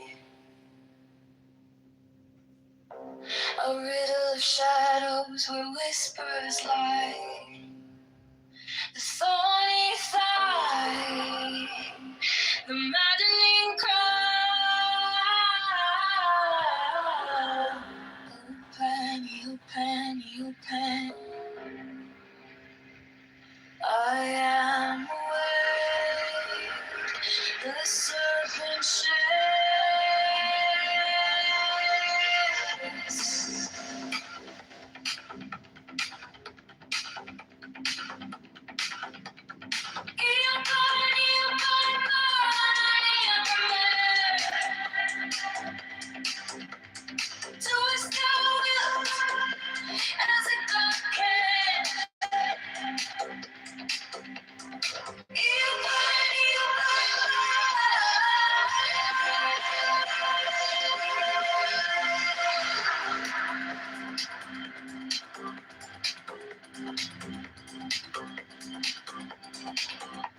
The eagle strikes with his jagged claw.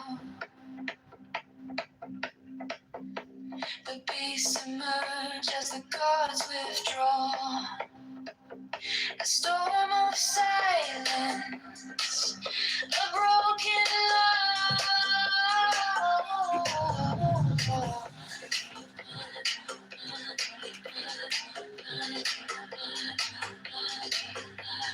I am born to death, reborn of the heart.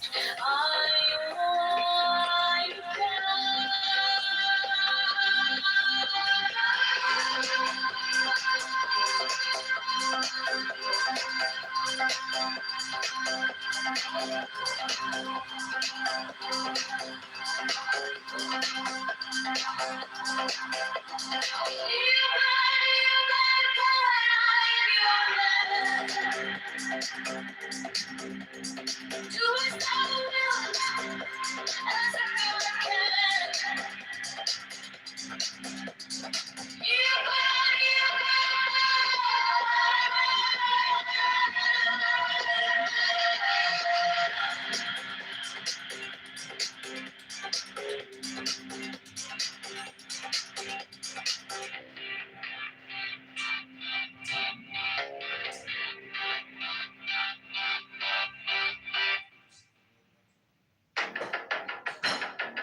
on the neon skies where the starlit comes.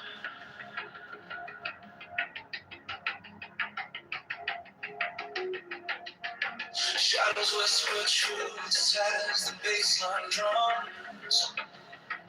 The will is fire, unchained, untamed.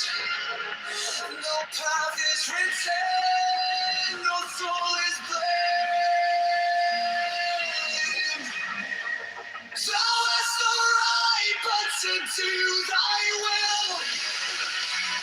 Feel the stars, let the silence fill.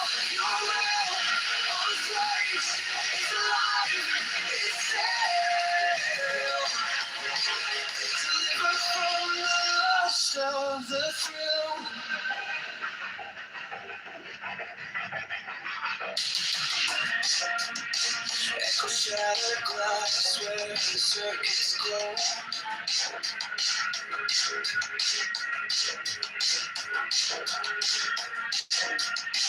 The clock ticks slow, but it doesn't show no purpose, no tether, just a beating sync. Every way perfect, on the edge, on the brink. No chains, no bars, just a void to fill. Every pause, every spark is a perfect well. Thou art so right, but to do thy will. Feel the surge, let the silence fill your will. Unrestrained, it's alive, it's still. Deliver from the lust of the thrill. In the endless dark where the echoes play, no other shall say nay, no other shall stay. Through the wires, through the smoke, let it all decay. The will remain forever in the fray.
I walk alone where silence hums.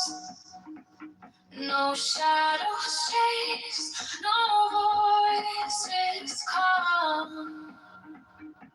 The air is clear. Please don't scroll. It wraps me tight.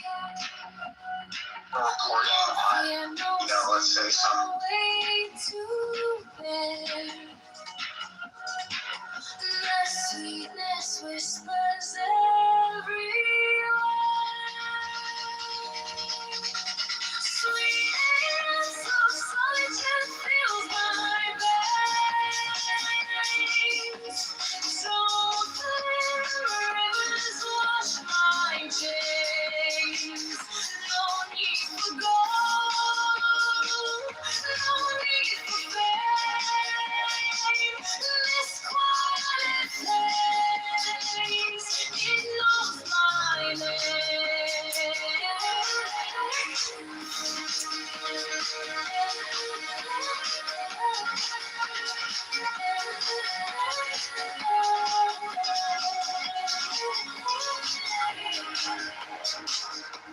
The gift of health, it lights my way. Contentment blooms where I choose to stay. Trust is the bridge where hearts align.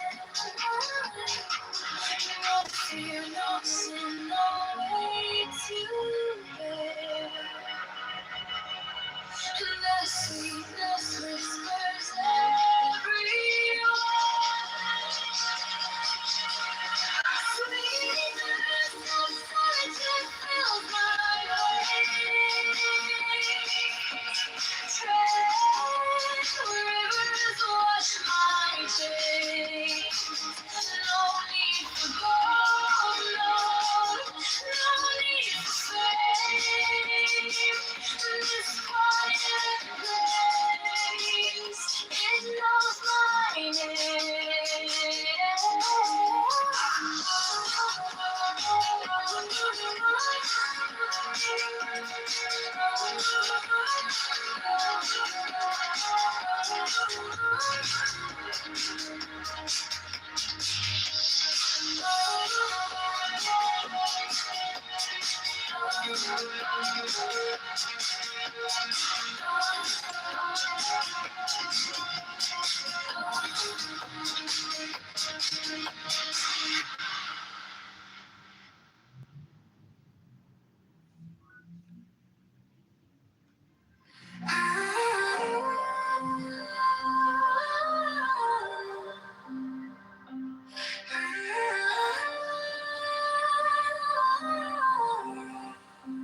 No fire burn like passion wild.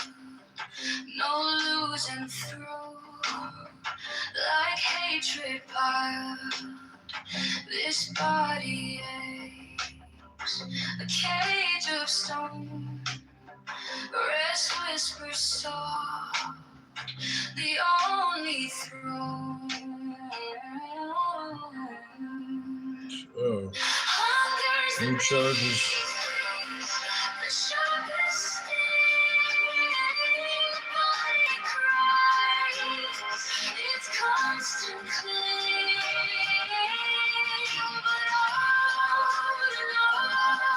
to truly see unawaits, it sets us free. Pain walks close, a shadowed friend. Each step we take, it will attend. But joy lies quiet, just out of view. A higher peak, a sky so blue. Feel the weight, feel it break. Every ache, every quake. Hunger's the beast, the sharpest sting. The body cries, its constant cling. But oh, to know the truth, unawaits, it sets us free. No flame is fierce, no chain is tight. This body's war, this endless fight. But higher still, beyond the fray, rest calls my name, and I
let us live,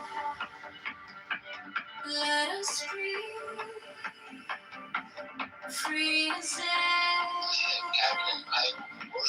No hate, no chains, no despair. Among the shadows,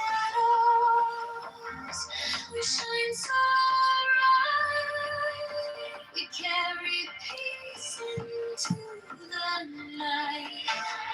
I believe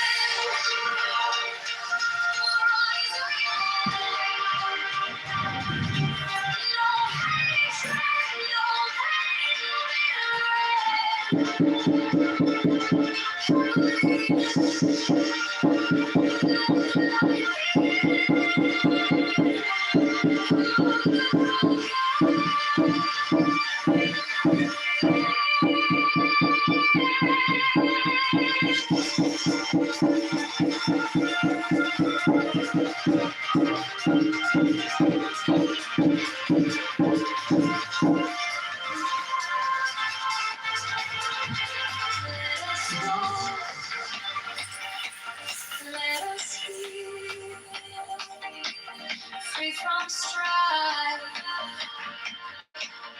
No wounds cling, no weight on life. Among the weary, we'll stand tall. A gentle voice for one and all. Happily then, we'll rise again. No hatred, no hate, no bitter happily then, forever like among the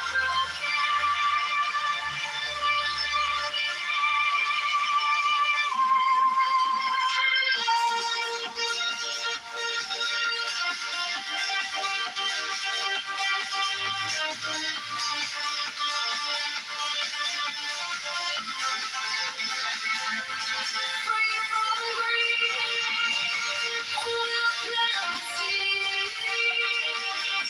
Among the hungry, we'll meet their needs.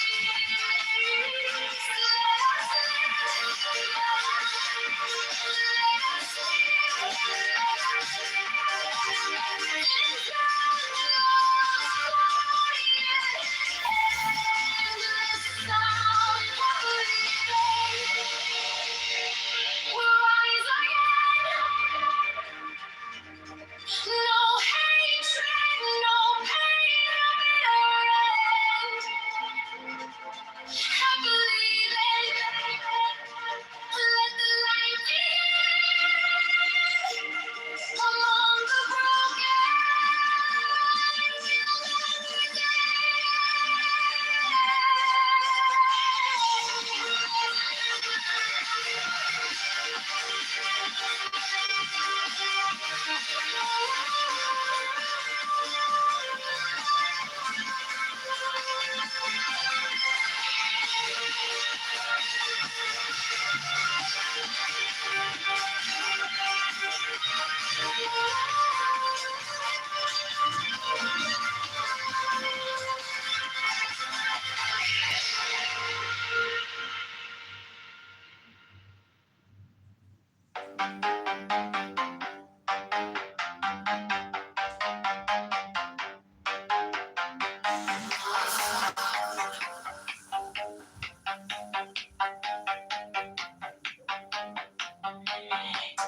Give me the sign of the open night. A riddle shadows where whispers lie. The thorny thigh, the maddening cry. Open, be open, be open. I am awake. The serpent shakes. Be open,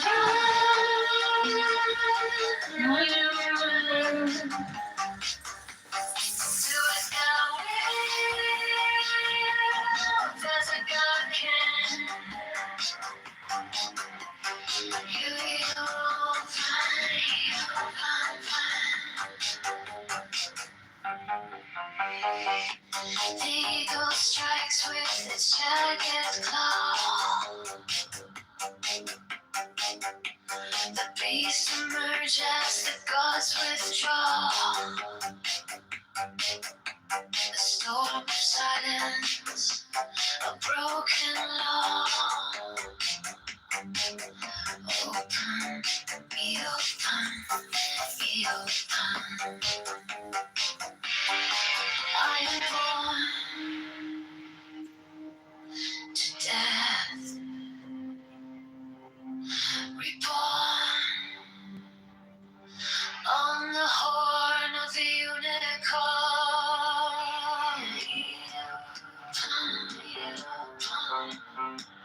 By the mystical union of fairy and fawn,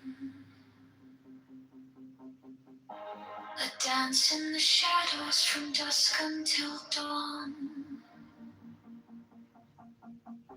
Unspoken the whispers that drift through the trees. Unbroken the vow carried soft on the breeze. Oh, fiery Valkyrie, I invoke, through the flames and the embers, the spell is bespoke. Your arrows and slinging, the springs tender glow. A force wild and brilliant, a power I know.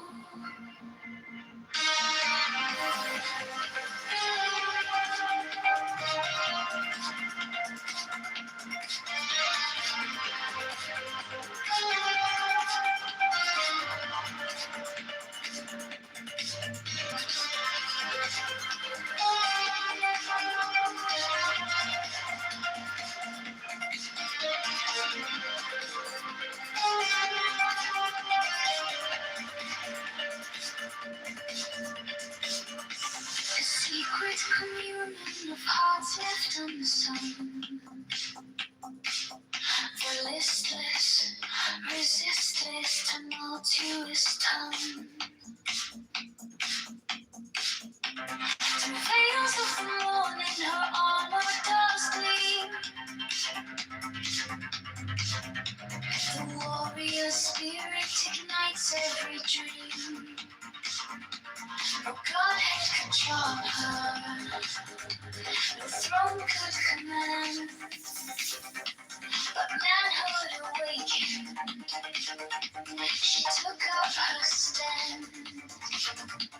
In brilliance resilient, her fire does burn.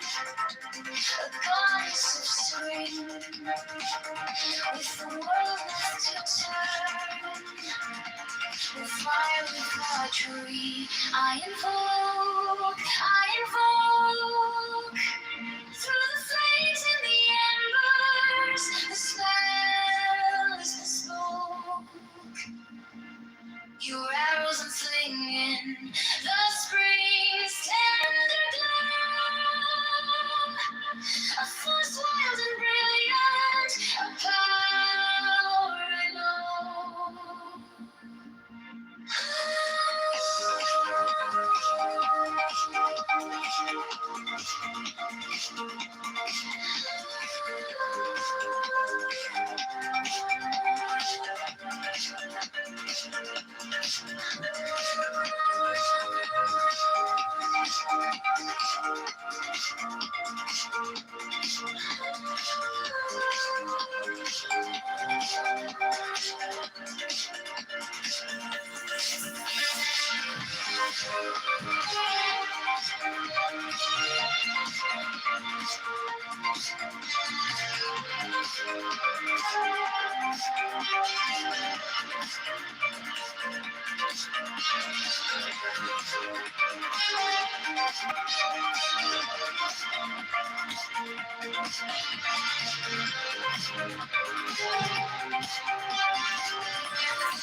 By the mystical union of fairy and fawn,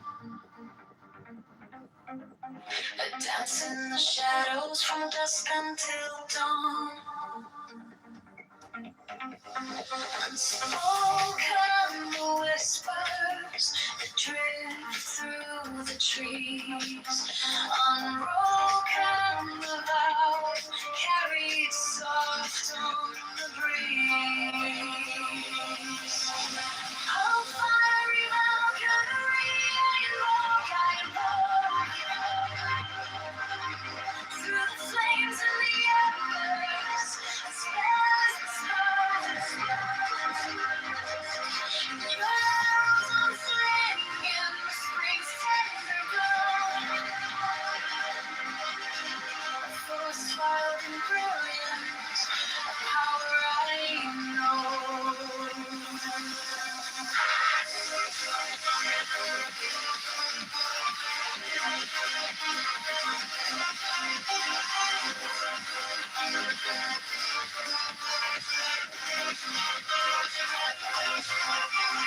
Secret communion of hearts left unsung. The listless resist its tumultuous tongue. Through veils of the morning, her armor does gleam. The warrior spirit ignites every dream.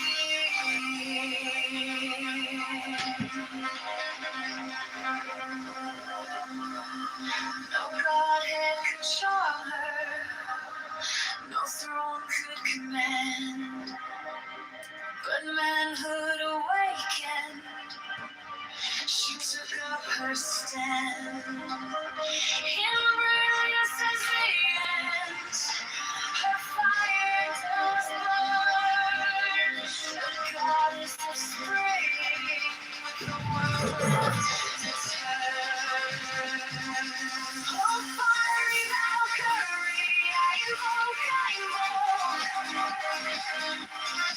Through the flames and the embers, the spell is bespoke. Your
Sentinel pine on the cliff clings tight, a silhouette carved in the shadow of night.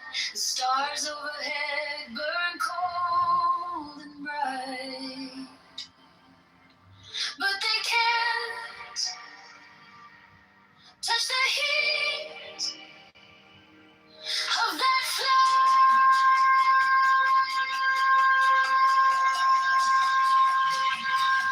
While the rage of the ladies, I am bold. I'm on the fire in the sky that I won't. Through the midnight light, let's explode. You are mine, I am gold.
That regard.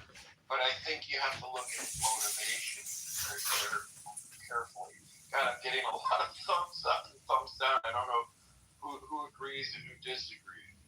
So, but Dr. Jordan, explain to me then why, after the Supreme Court decision, which said that congressional districts cannot be drawn up taking into consideration race to favor any particular group, why immediately after that, I think 4 southern states rushed to redistrict in a manner in which eliminates black representation in Congress if it's not racial. I'm going to have a hard time understanding that, but I think probably if anybody can convince me that I'm wrong in my observation, it is. Well, I don't want to expose my naivete. I'm just simply speaking from a larger, not a higher elevation, but from a broader perspective of, I think there's a long game in all of this, and the long game to me is always political, whereas racial animus is really personal. And if you're not personalizing it, I don't buy it as being racial. And maybe that's a horrible response to reply to you, but that's how I look at it. No, causation between the Supreme Court decision and this rush to redistrict in the manner in which they are redistricting? Well, I see racial undertones, but I see the judiciary and the executive branch, whether they're filled by Democrats or Republicans, as being political always, because they're very self-serving, and so they. It's not to say they wouldn't resort to a racial bias in their in terms of tainting their moral compass, but the first thing the priority to them is always the long game. I don't know if that clarifies any more or not my stance. Thank you, Dr. Jordan, and for your own edification, I didn't give you a thumbs up nor a thumbs down. Steve, followed by Andrea. Hey, Gary. Can you hear me? Yep. Oh, okay. Well, Gary, let me ask you this. If a population, as the population is voting 89 to 92% for one political party, does that mean that by the nature of the population that if you try and dilute that voting base, it makes you racist? In 2020, I just looked it up. You want me to answer that, or you want me? I can wait. Well, let me just put the caveat. In 2020, I just looked it up. 87 to 92% of the black population voted for Joe Biden. Now, if you're trying to gain seats in Congress and you have a voting bloc that's voting that way, and you try and dilute that voting bloc, do you immediately go to racism, or do you go to the obvious, which is this is the Democratic stronghold of voters? Okay, so the thing is, the initial redistricting effort, the opening salvo occurred in Texas. Okay. I don't believe was racially motivated. It was politically motivated. If it's racial, the racial colors are blue and red. Those are the colors in Texas.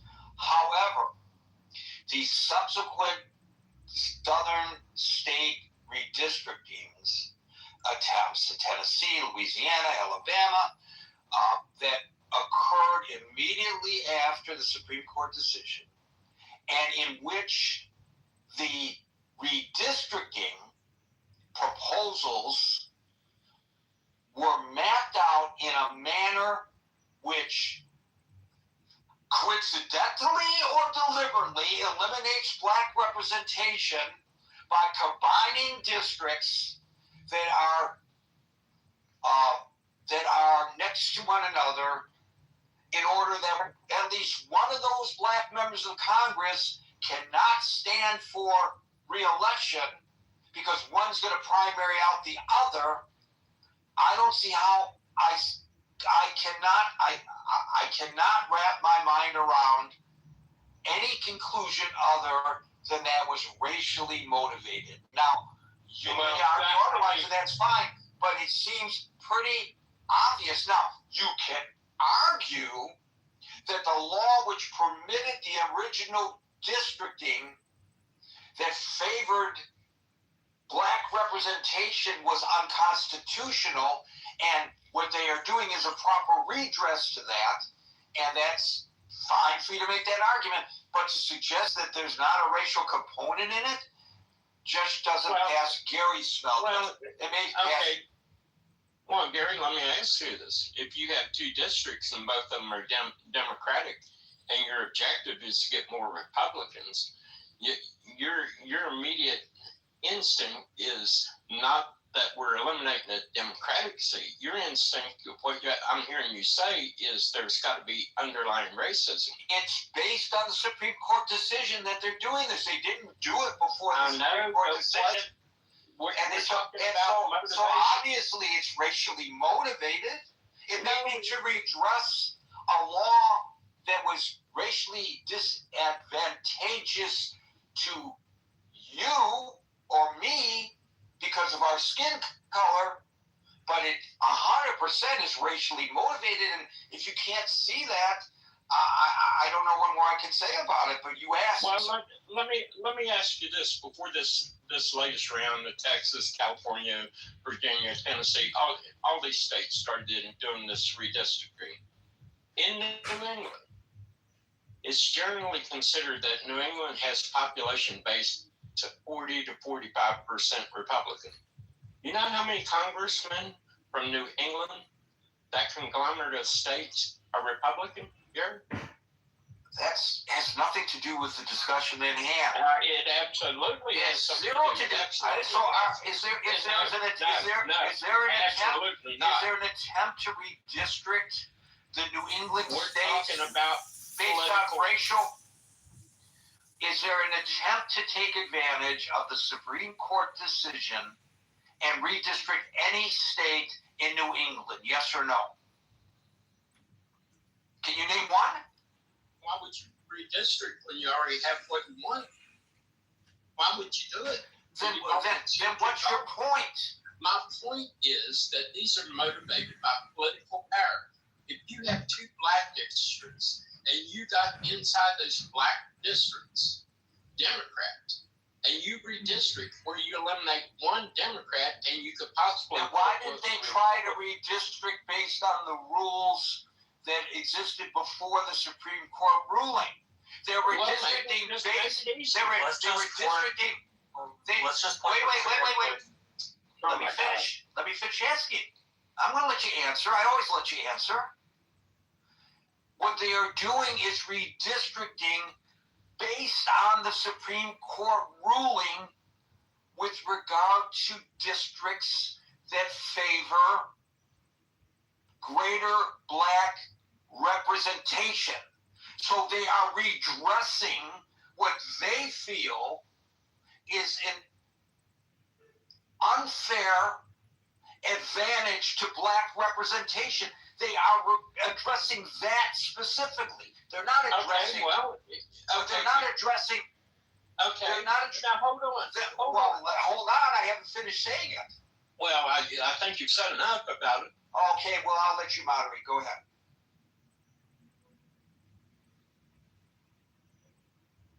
No, I mean, to the point that I was trying to get at, I don't want to moderate. But no, you can. You can. Gary. No, what I was trying to get at is if you're saying that they redistrict based on what was considered unconstitutional drawing of the lines, then the power of chief to do that would be unconstitutional. But you cannot argue that it's not based on race because of the decision of the Supreme Court was based on race. Just call it what it is. Say this, Steve, if you say this to me, the districts were unconstitutionally drafted in a way that favored black representation, and we are redressing that wrong because it disproportionately represents black people, then say it. But that's obviously race. I mean, if that was the case, if I'm my whole 2 seconds there, it's like y'all back and forth. There's a really, really good example. Exactly what Gary is talking about is the state of Louisiana. Louisiana constructed maps right after the Supreme Court decision, and they were struck down by federal appellate court because they were drawn racially, which is now unconstitutional. The same maps, Louisiana is now currently suing again to get to be made their maps. So maybe it's not everybody, but it's certainly Louisiana, and Louisiana is certainly in the former Confederate South, and the states in the former Confederate South still hold those views. It's not as many people. They're still there. Because Reconstruction was never finished, people still hold those views. So you do have to take into account that it's not just political. You can't just say it's all Machiavelli or Dr. Jordan, but you can't say it's all political and not take into account the cultural heritage and history of a place and noting that it still animates people. I mean, Robert Byrd was in the Senate until, what, the 80s? Something like that. I guess my point here, Steve, is that there is an element. I knew that. Certainly argue that there's some political stuff to this, because I think that was Texas, right? Because we didn't draw out Hispanics. We drew out Jasmine Crockett's district because she was particularly caused some ire for the big three: lieutenant governor, governor, and speaker of the House. But it was more political than it was racial.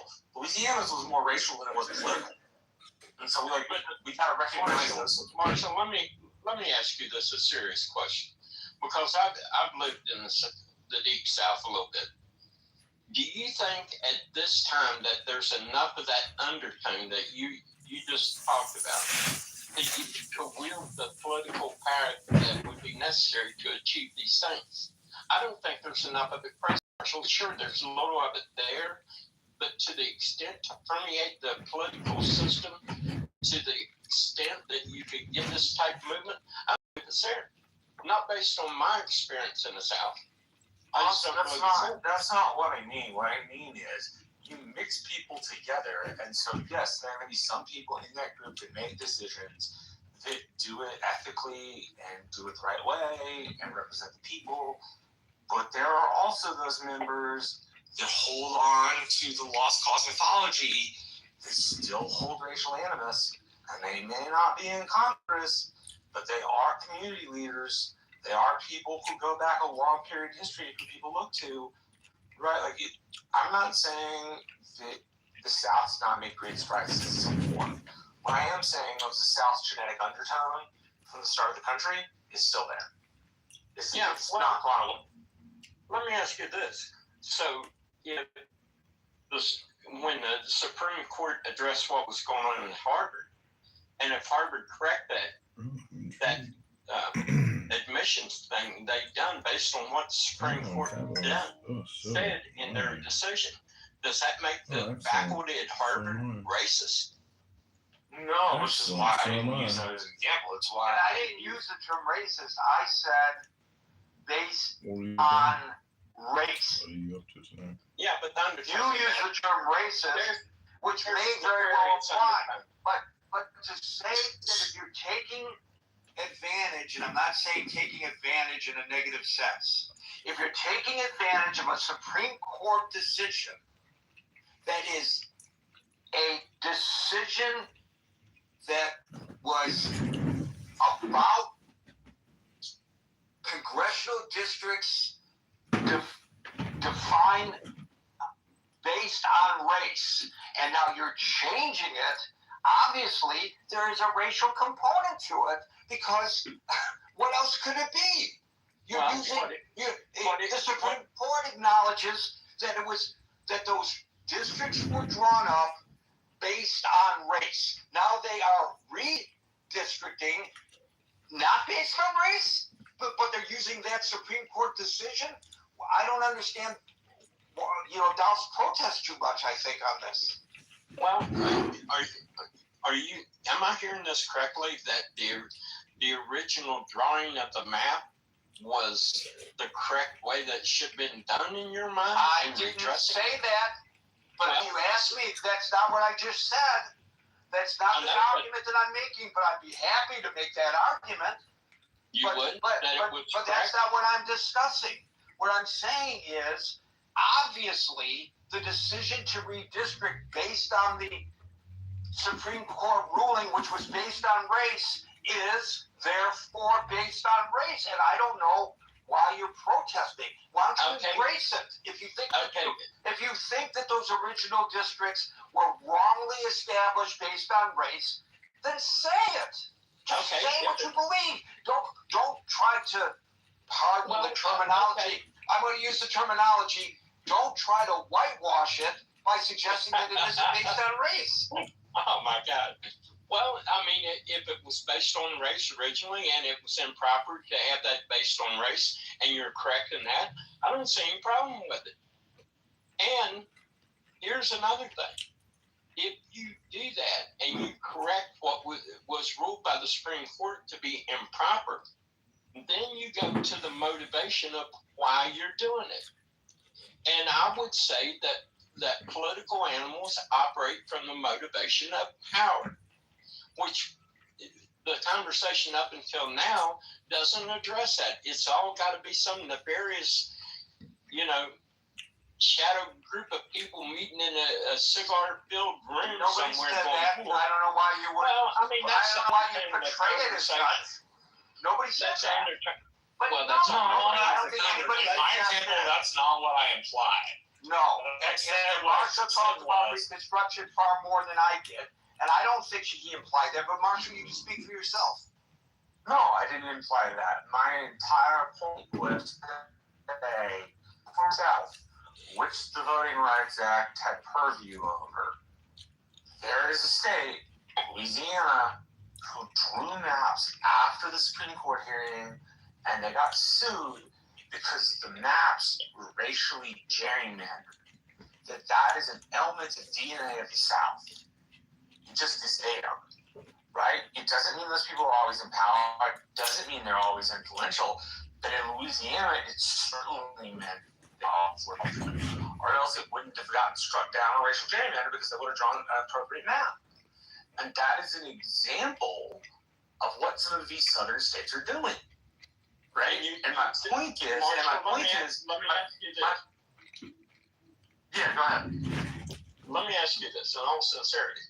Where it wouldn't have that appearance, do you not think that power is more important to the politician than race? Oh, I think if a politician can service their racially biased views as well as advancing power, they'll do both. But my thing is the motivation, and in the era that we live in, the motivation of politicians is power, primarily. Can there be racial arguments? Steve, but not in Louisiana. But we're taking that one example and we're painting the whole building with it. Okay, I think everybody's made their point. I didn't the whole thing. I said it was. I think everybody's made their I point. said it was part of the DNA of that region.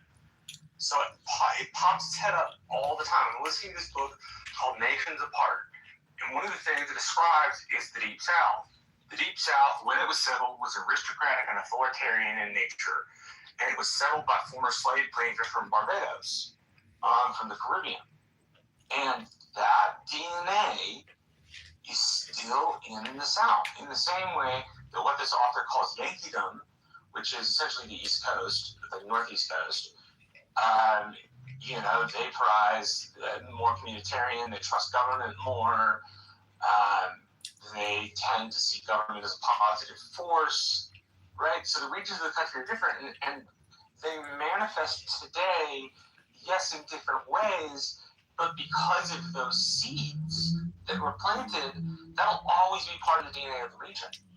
It'll never go anywhere. It doesn't mean that those people will have concentrated power all the time. But Marshall, that's the Confederates in the attic. That's the thesis.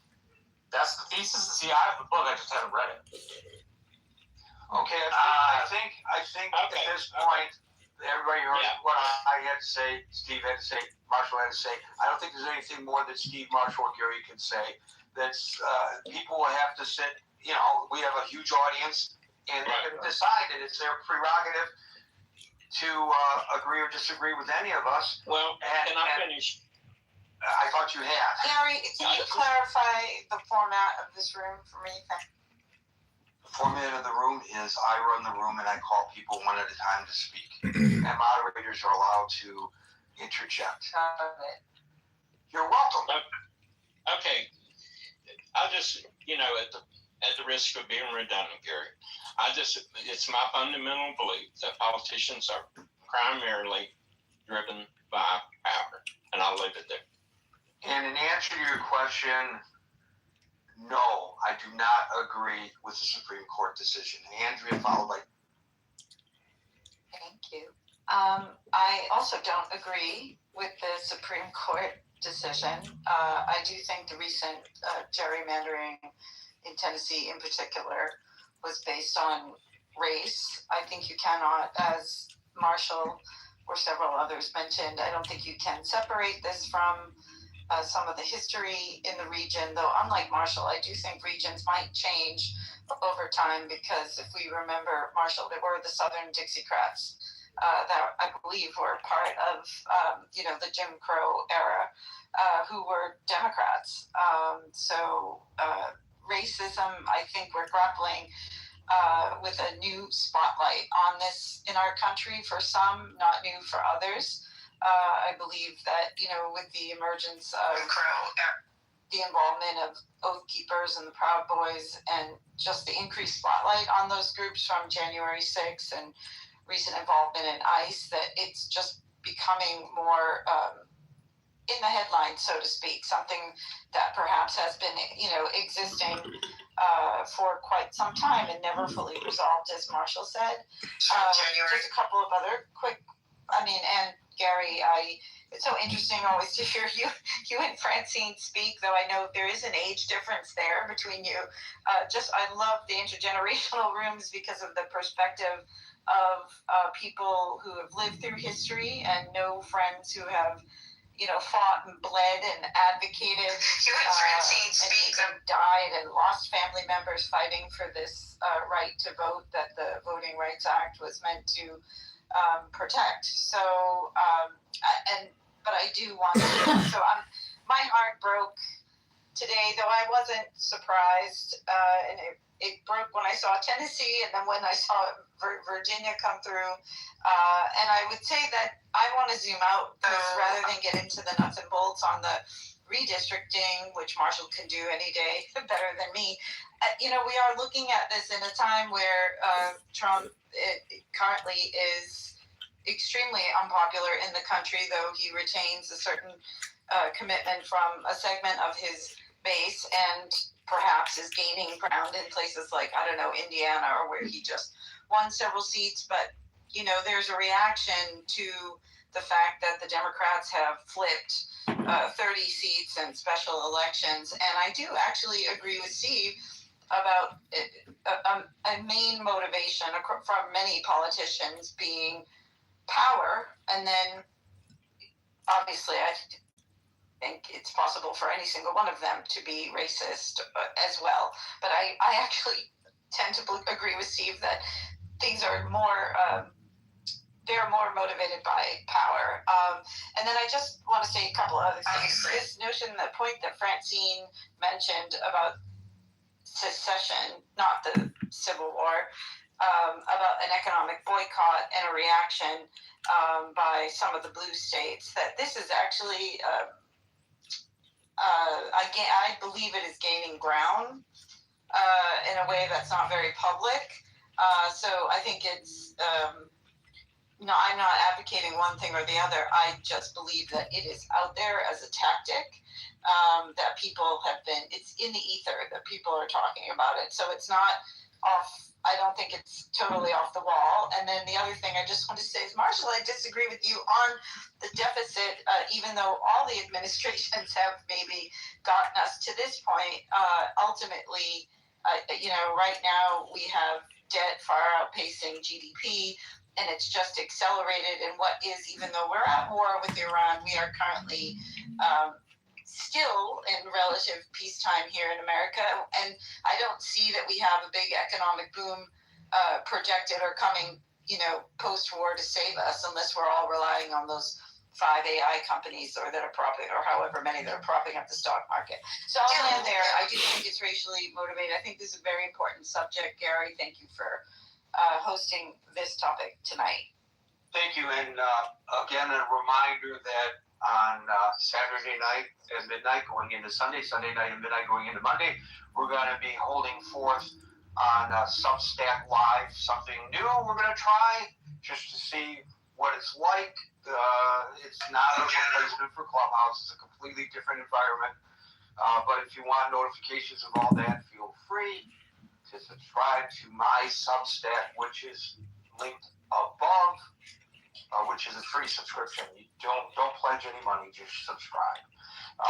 Gary, can I just say one other thing, which is that I think the only other big picture comment I want to make, and it's just that we're also seeing a rolling back of other civil rights, in particular for women. So to pretend that isn't partially what is at play right now in this current environment, I think is just not really looking at the whole picture. So that I'll land it. Thank you. Obviously I agree with that assessment too. Hey, Gary, can I add just a comment real quick? And Andrew, thank you so much for that contribution. But Gary, we've talked quite often on this stage in the past on the subject of anti-Semitism and how important it is to call out anti-Semitism. I also want to call out language that I've heard on the stage so far today. It's the comments racial undertone or racial undercut. What exactly is that? And to me, that's a racial-based statement for someone to say racial undertone. There's no undertone. It's either racist or it's not. So I just wanted to share that I feel to be consistent, since we'll call out anti-Semitism, let's also call out those smoke signals that talk about racism. Thank you. Yeah, well, as I pointed out earlier, and I thought it was just great that you mentioned it, some of the racist rooms that appear on Clubhouse and elsewhere, that it's not often that people call it as it is, especially people who are politicians or in the political sphere. They try to hide it through euphemisms and use of semantics, and I think it's important for us to recognize that, and I'm glad you just did. David, I don't know whether the other people we've invited up on the stage are going to make it, so you may or may not be our last guest. Let's hope not, Gary. Yeah, Gary, great room. I wish we had maybe a greater diversity of thought up here, especially given the import of this court decision. I think we heard some diversity of thought. What have we missed? I'm pretty sure that my position and Mark's position and our position was countermanded pretty darn well. Tonight I'm ordering an He's probably the only one who challenged us in that manner, but I mean, there was a diversity there.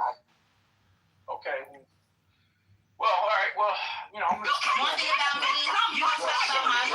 some of these facts, mostly version, how long these laws have been on the books.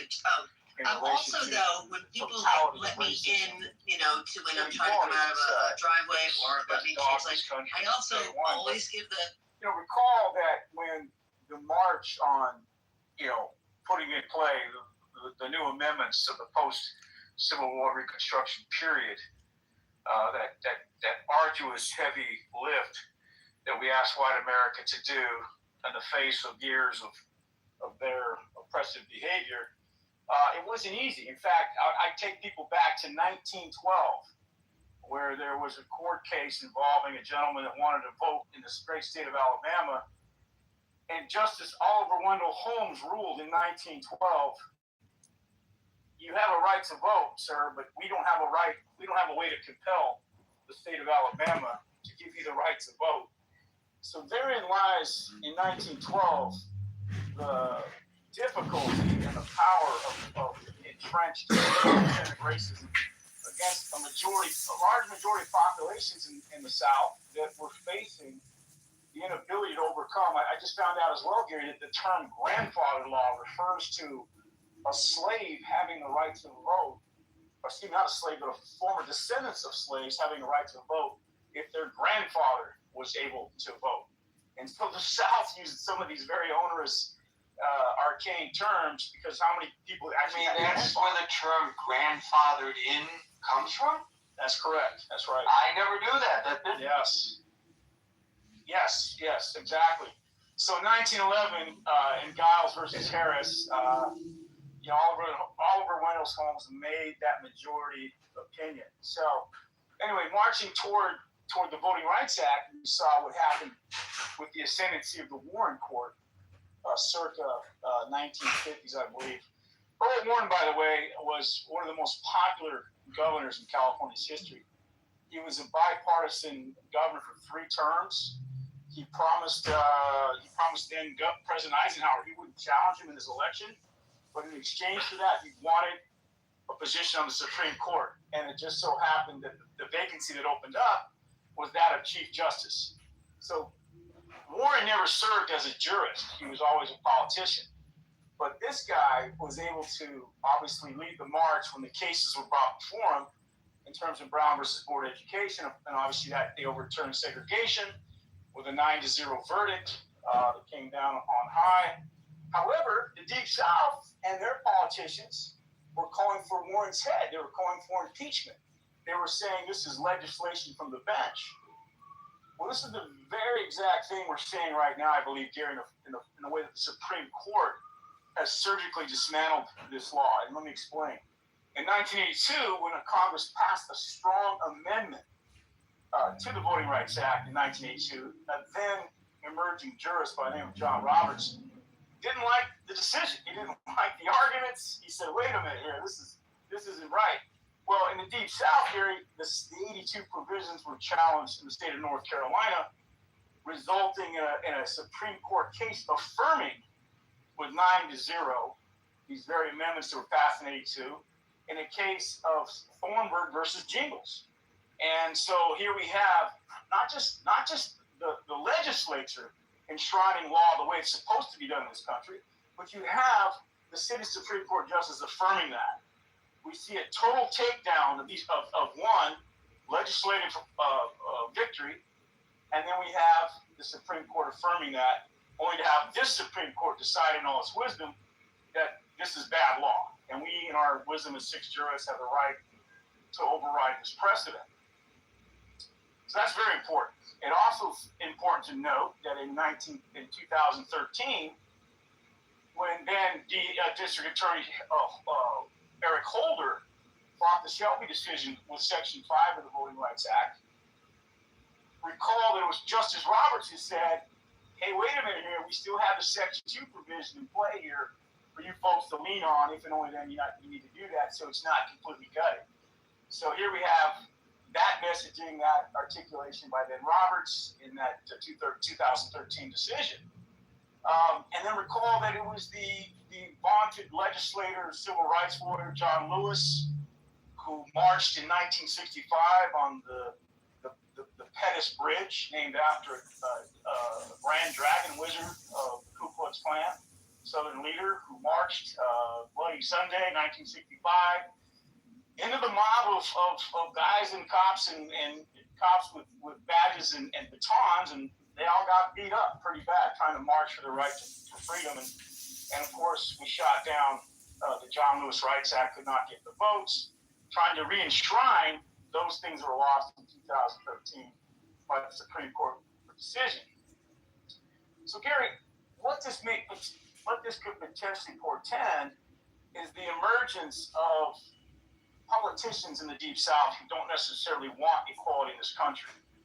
Recall that in the Great Pelican State, it was David Duke who almost won a governorship, Grand Wizard, I believe it was circa 1991-92. And were it not for the massive groundswell of voting by the Black community in that great state, we might have had a Grand Wizard leading one of our 50 states in this country. And so does these decisions open up the floodgates for these types of politicians to emerge, not being able to check their racism at the door because the Black voters won't have any power to keep those guys out of office?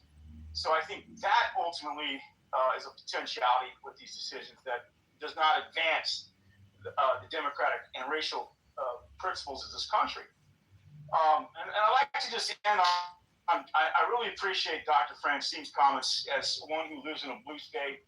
Although I like her comments in theory, I don't like them as far as being able to execute them. But I think there's some room to maneuver on some of those ideas, because here's the thing, Gary, if you can have these kind of laws by 6 jurists, not laws, but the decisions that are essentially laws, because when they say something, that it has to be supported.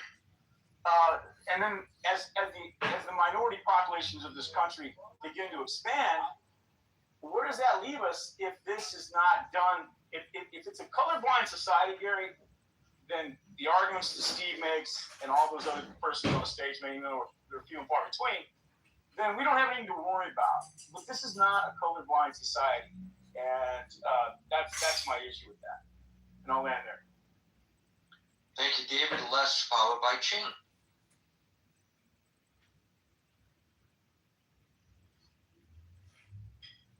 Hi, sorry, I got a new phone.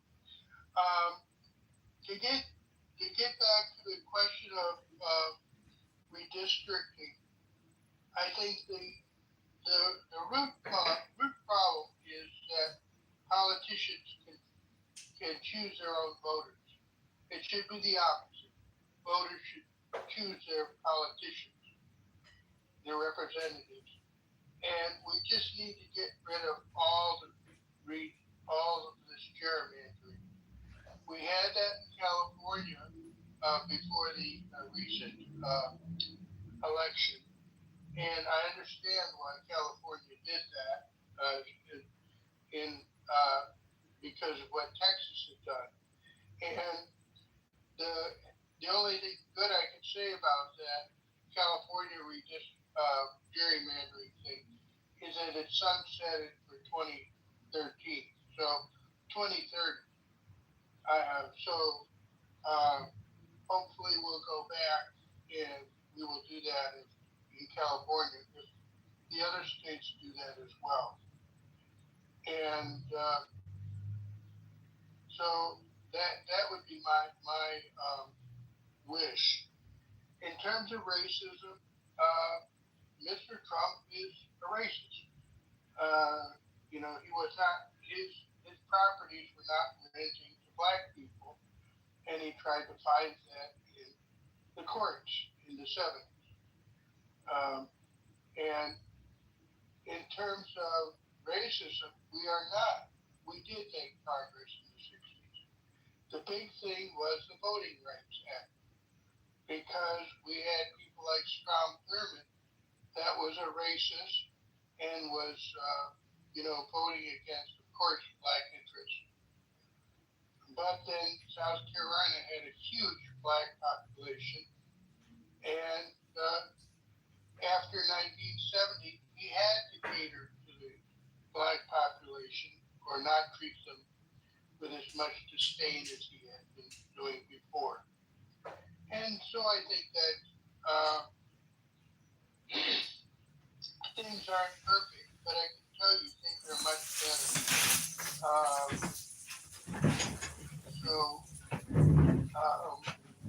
And I have personal experience with that.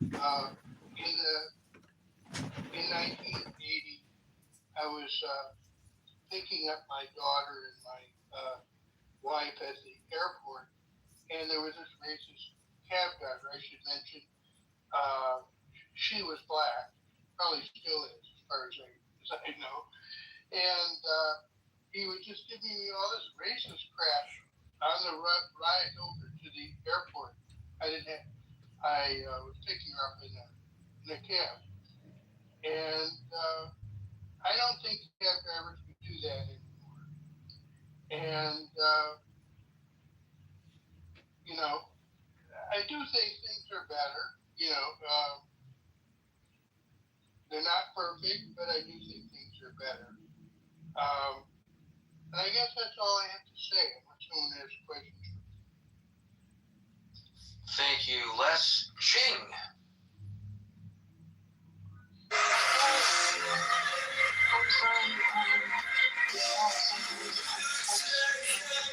Button without knowing it, and thank you for having me. And I'm gonna pass this. I don't have enough knowledge to make comments, but it seems like it's not a good thing that the court is striking down the house map. So, I mean, at the end of the day, thank you, Gene. The hemorrhaging's got to stop at some point. I mean, America, we're going into a summertime period. I mean, we all, America.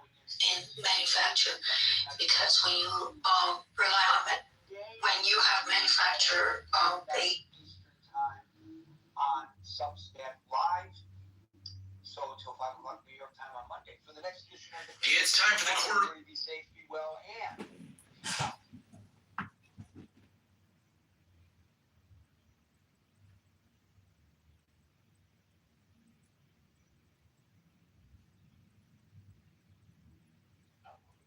50 to 64 was 11. The 65 plus was 6%. And I think that's interesting because, I remember a time when we were talking about sort of the loneliness. Broken Pentagon bureaucracy was doing the same thing for decades. When our warfighters needed more weapons, aircraft, and ships, the Department of Defense allowed contractors to double dip at your expense. They charged you, the taxpayer, to build their factories, and then charged you again for the final product. Now, and despite paying companies to make weapons faster, schedule delays were constant and cost overruns. I think that's interesting. I think that speaks to some of the things that help explain what's going on now. I'll just say that, religious belief is funny because there's a way that we talk about religion as, in sort of the formal way, and that's appropriate, right, for this conversation. But also,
But we're seeing generationally, right, that younger people aren't receiving the opportunities that previous generations have. We talked about how, and we see that sort of manifest in the way that they're looking at homes, right, the way that they're looking at relationships and marriage, the way that they're looking at children, the types of jobs that they're getting, right, the fact that they're not going to school, right, or going, higher education, right, they're dropping out of the workplace at rapid rates. Like there's a lot of things that people hold on to that is not about the big man upstairs, but those beliefs are not transferring over to younger people.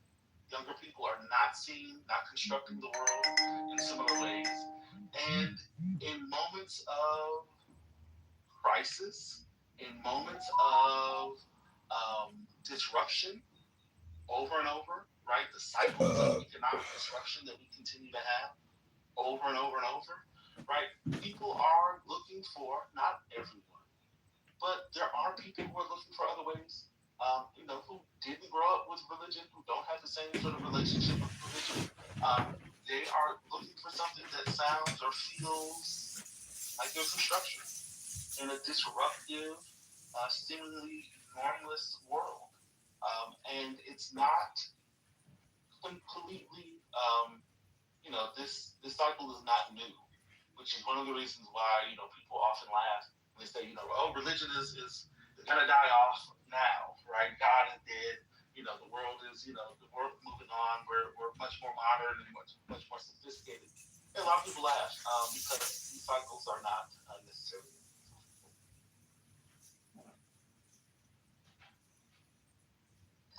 I just want to mention one thing, brother. Mel had put in the chat earlier, like a long time ago. I don't know if you saw it, but it was the actual article from the Washington Post on the decline in male jobs more recently. And the thing that stuck out to me in the article was the researcher from the University of Michigan said that it's not all retirement and education. There are guys just dropping off the planet. They're not looking after their kids. They're not in school. They're not in the labor force. Across the board, when we look at men, we see challenges that they face that leave too many men disconnected. That's one of the reasons why I brought up the sort of religious piece and sort of the revival that I was talking about and put in the chat, the Porch church in I think it's in Texas. Because that quote from Betsy Stevenson, who was a professor of economics at the University of Michigan, made me think that's what I was seeing in the eyes when I went to the revival several months ago now. I went to this revival, and I'm calling it revival. It was a 3-night little service, but it scared me so bad I didn't go back after the first night. But it reminded me of the look I saw in those young men, the young men's eyes. But I understand this has been happening. In fact, it showed the trend line from like 2008 and the men in the workforce up until the present. And it does speak to some of the things you were saying, but that quote really, really stuck out to me because of the way in which I, kind of saw the sort of those young men at the revival a few months ago. Yeah, no, I agree with that, and I apologize. I wasn't.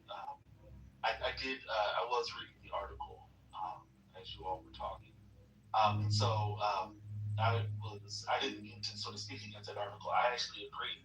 I was sort of trying to talk about some of the other things that I've heard in the conversation, but I agree with it. I mean, I know I'm not trying to start a gender war or anything like that, but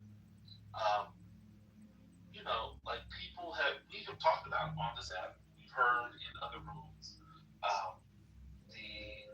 the conversations around sort of gender and people's, sort of the constructed quote-unquote roles around gender and expectations and all those things. And at some point, those are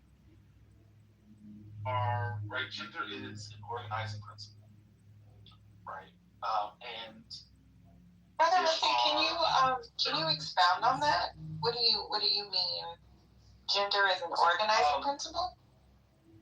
So gender, one of the ways that we sort of organize identity, responsibility, norms, right? Sort of the expectations about what we expect from certain people, right? How we socialize kids is around gender.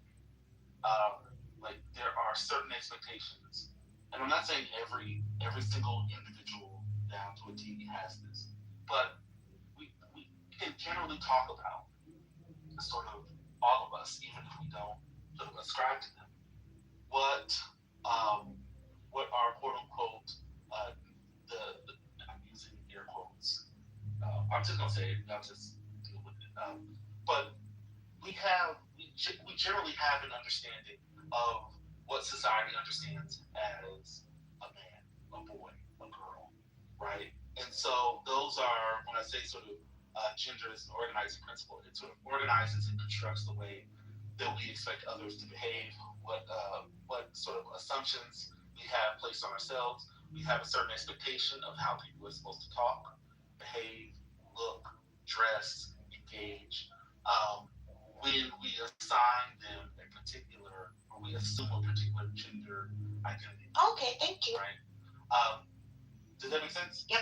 And so as such, right, in the same way that women are, often confronted with, marriage, children, the expectations around parenting, chores, the penalty for having a child and coming back to the workplace. There are similar, not equally, but there are similar expectations around men. And as individuals, we often take on those identities, right? So one of the issues around toxic masculinity that people talk about are, one of the reasons why it's toxic or pervasive is because people internalize those. And so what happens when you are not able to fulfill the expectations that your parents have of you, the way that you've been socialized, the way that other people expect of you, the way that society constructs what it means to be a heterosexual man. How do you sort of wrestle with those things, right? Now, you say, well, I don't care about those things. Yeah, okay, fine. At an individual level, there are people who don't conform to those things. But that doesn't mean that everyone does. And it doesn't mean that you are free from every sort of pressure. And so people are being confronted. Young men, boys, are being confronted with realities that men behave in particular ways, but the economic circumstances that are befalling all of us don't necessarily make that that a reality, right? Women have entered the workforce. They've been entering the workforce. They are economically independent of men. In the past, we've done a lot in our society, right, to construct the dependence of women to men, right? Like that's just a fact. You can read the accounts of all the ways Charlotte Perkins Gilman talked about all the ways that that society was set up to construct the dependence of women on men, right? So now that we've moved away from some of those sort of forced ways that women are dependent, what are men to do in a society that still expects them to be hold or uphold traditional aspects of masculinity, maleness, malehood, but not have those realities, right? They're not entering. They're not going to college, right? The jobs that they have, because we have a real and true gender division of labor.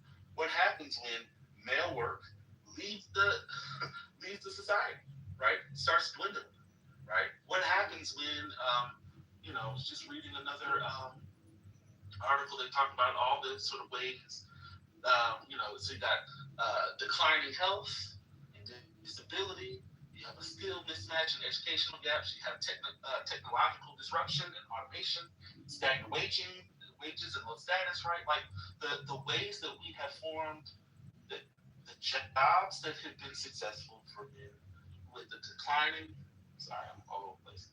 You have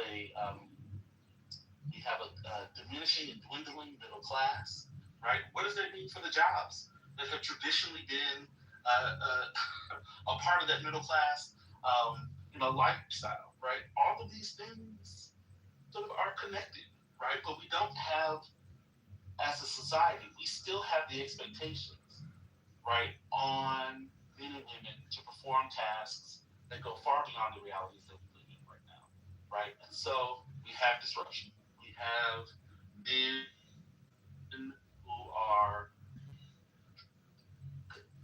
finding ways to deal with their realities, right? And I'm not excusing people's violent and aggressive and antagonistic behaviors. I'm just trying to give a larger context, right? This is, and so what I mean by this has happened before, and I'll end here and I'll shut up and I will not speak for a few hours. But this is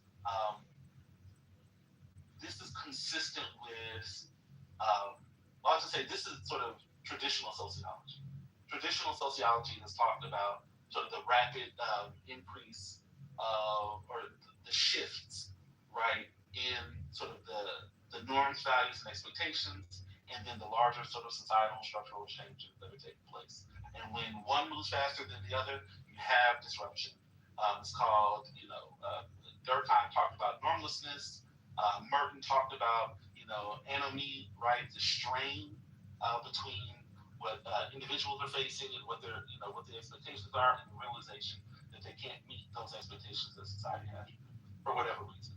All right, I'm done. Sorry.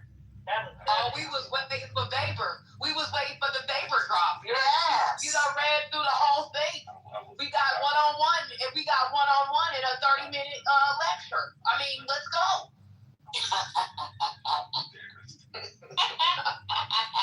Mama, that was less than 30 minutes, but that was good, brother. Thank you. Hey, brother, I need you to sign so I can get my free credits, by the way.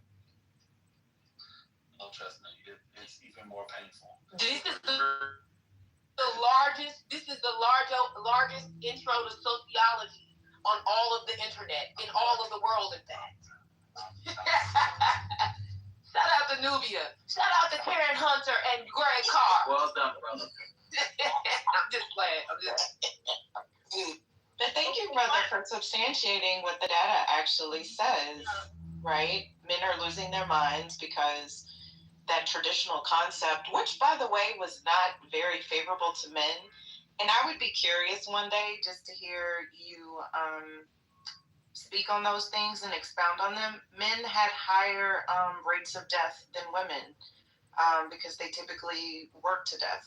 Men were not, especially black men, were not allowed to really be human, in a sense, right? Like, you're gay if you did this, you're gay if you do that. I think we should really have those conversations without the trolling because it's become so normalized. Like, I kind of get it why men are just,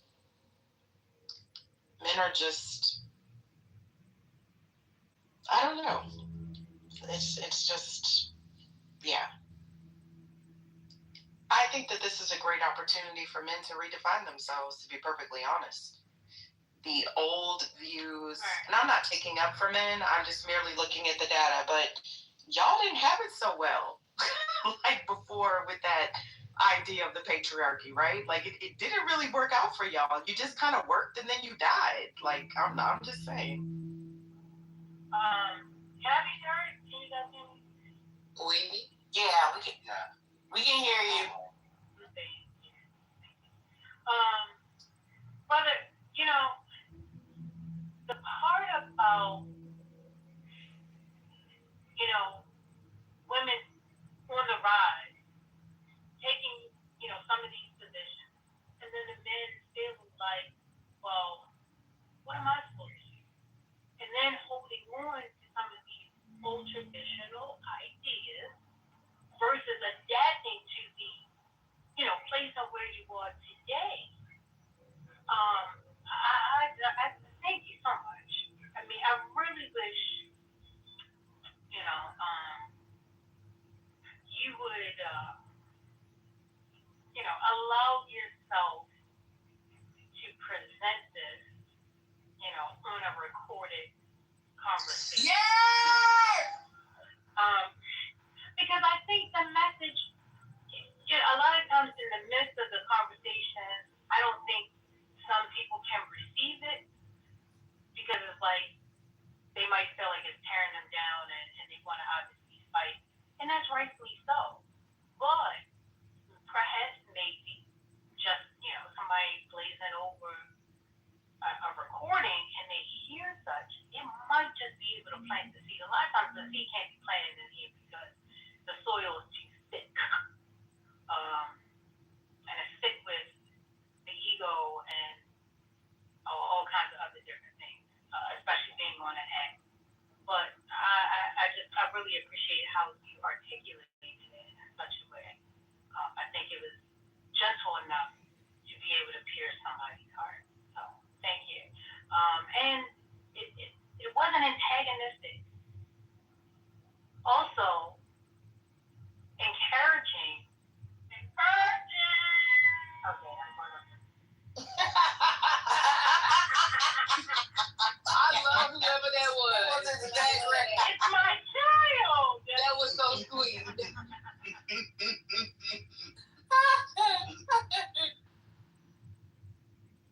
Everybody was cheerleader. Brother, I'ma just tell you something that I won't tell you in the back channels, but I need to know how you come. We holding each other accountable. I think that would be fascinating just to present the data because I hate the conjecture, right? I just love looking at the data. Like, I think that men have a right to be upset in this regard, right? Like you said, when things change too quickly, it can cause severe disruptions.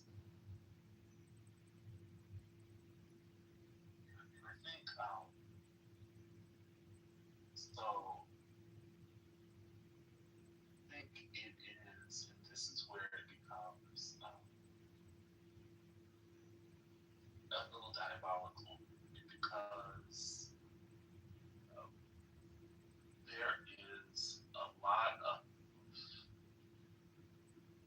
there are a lot of voices that are sort of reinforcing that everything is fine and that it is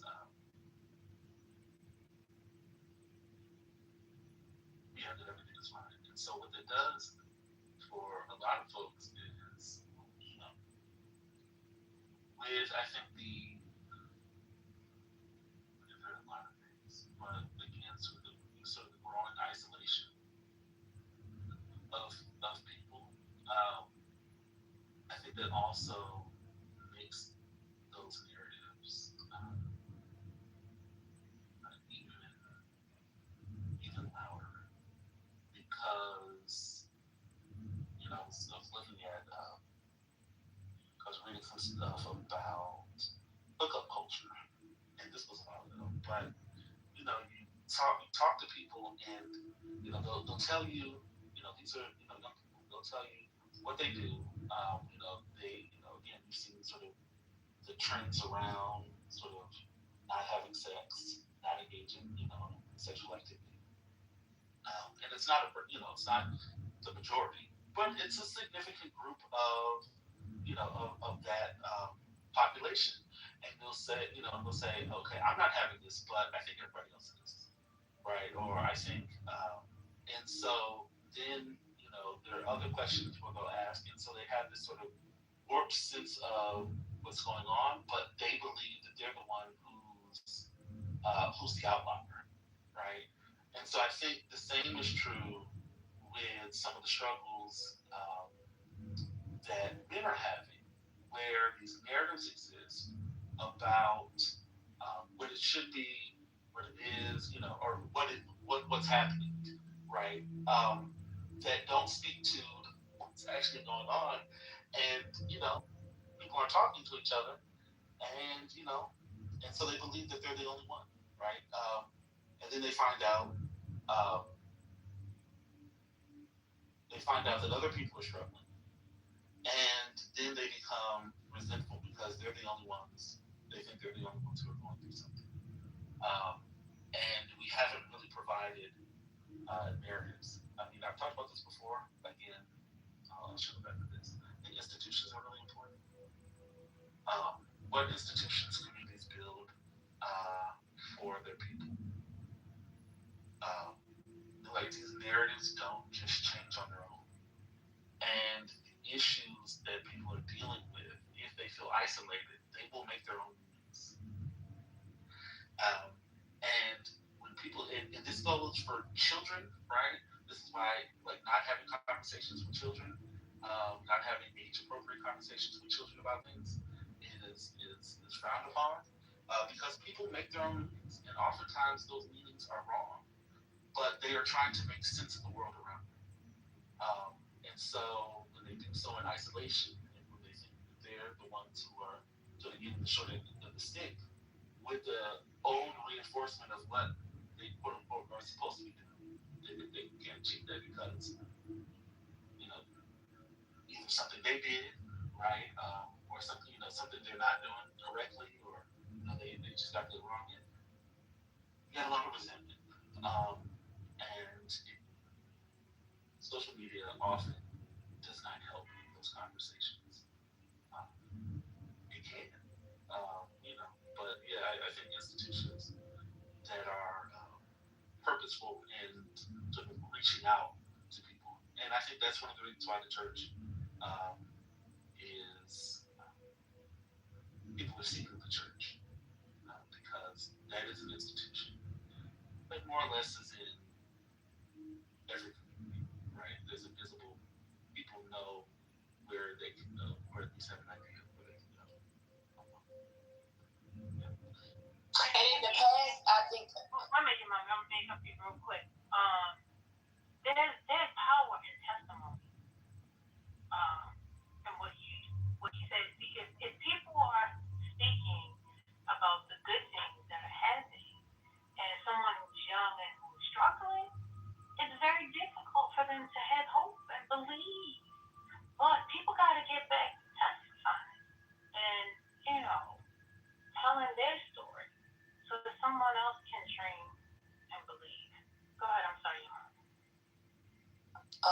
No, brother, I was gonna say I think there's some scholar who's written about the ways in which churches provide social structures, or sort of what the politicians might call wraparound services for communities. We're waiting for I wish we could bring him on the app. That's what I wish we could do. Brother Messi, remember when I was arguing with a certain your favorite atheist, and they kept saying the way that we save the black community is we get it right to be an atheist. And I was trying to tell them, you think that would be the answer, but these niggas that don't go to black church are worse. They kept telling me, oh, the black church is the problem. And I was trying to tell these niggas, no, it's not the problem. Your beef with religion, it doesn't mean you should shit on the institution, because we see when these niggas fall out of this institution, what happens to them? Dr. Library card. I was there when you had that conversation. And wait a minute, what if create an institution of their own without purpose? That's what I'm trying to get them to understand. So, like, when you shit on the black church as an extension of your beef with organized religion, it creates an environment where niggas start doing this multiracial shit where the values are all fucked up. Like it's all mixed up over there on the other side. But y'all's beef with organized religion makes you shit on something that is not politically what you believe is problematic, but that's just how it all gets wrapped up in.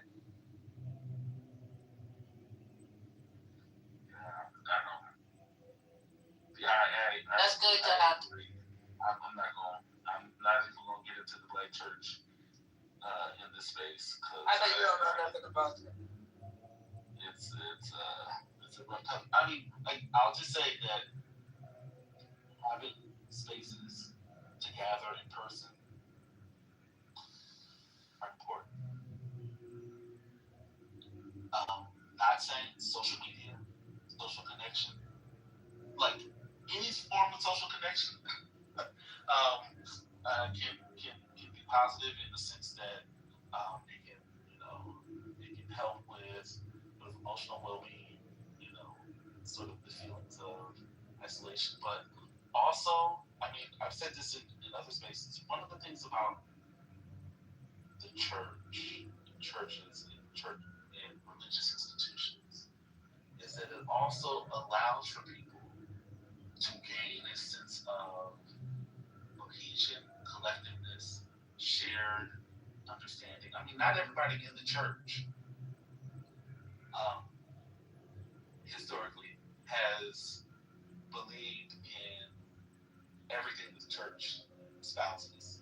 Not every member, not every person who's been in the church is a Christian, right? Especially in the black church right now. But it has been a space where people have developed language, have developed a sense of connection, and those things are important. They just are, and it could be maybe another space, but religion as a sort of a cohesive unit has been useful and valuable outside of the black religious tradition. Like, religious belief has been sort of another organizing sort of unit that people have used throughout history. And it's been a valuable space, right? Like the black church isn't unique in that aspect. We just, talk about it because it created, in more modern times, a culture and a group of people. It helped shape it. It didn't do it, exclusively or by itself, but it helped shape sort of a culture and create a culture of people in a more modern time that did not exist before. And so we just have a lot of historical, tracking of this sort of modern phenomenon. But yeah, it's important. Institutions are important, and so again, and I think that's a consistent thing that we talk about in other days in this room, right? Going back to the importance of institutions, valuing the role of institutions in American life and society. It's kind of what.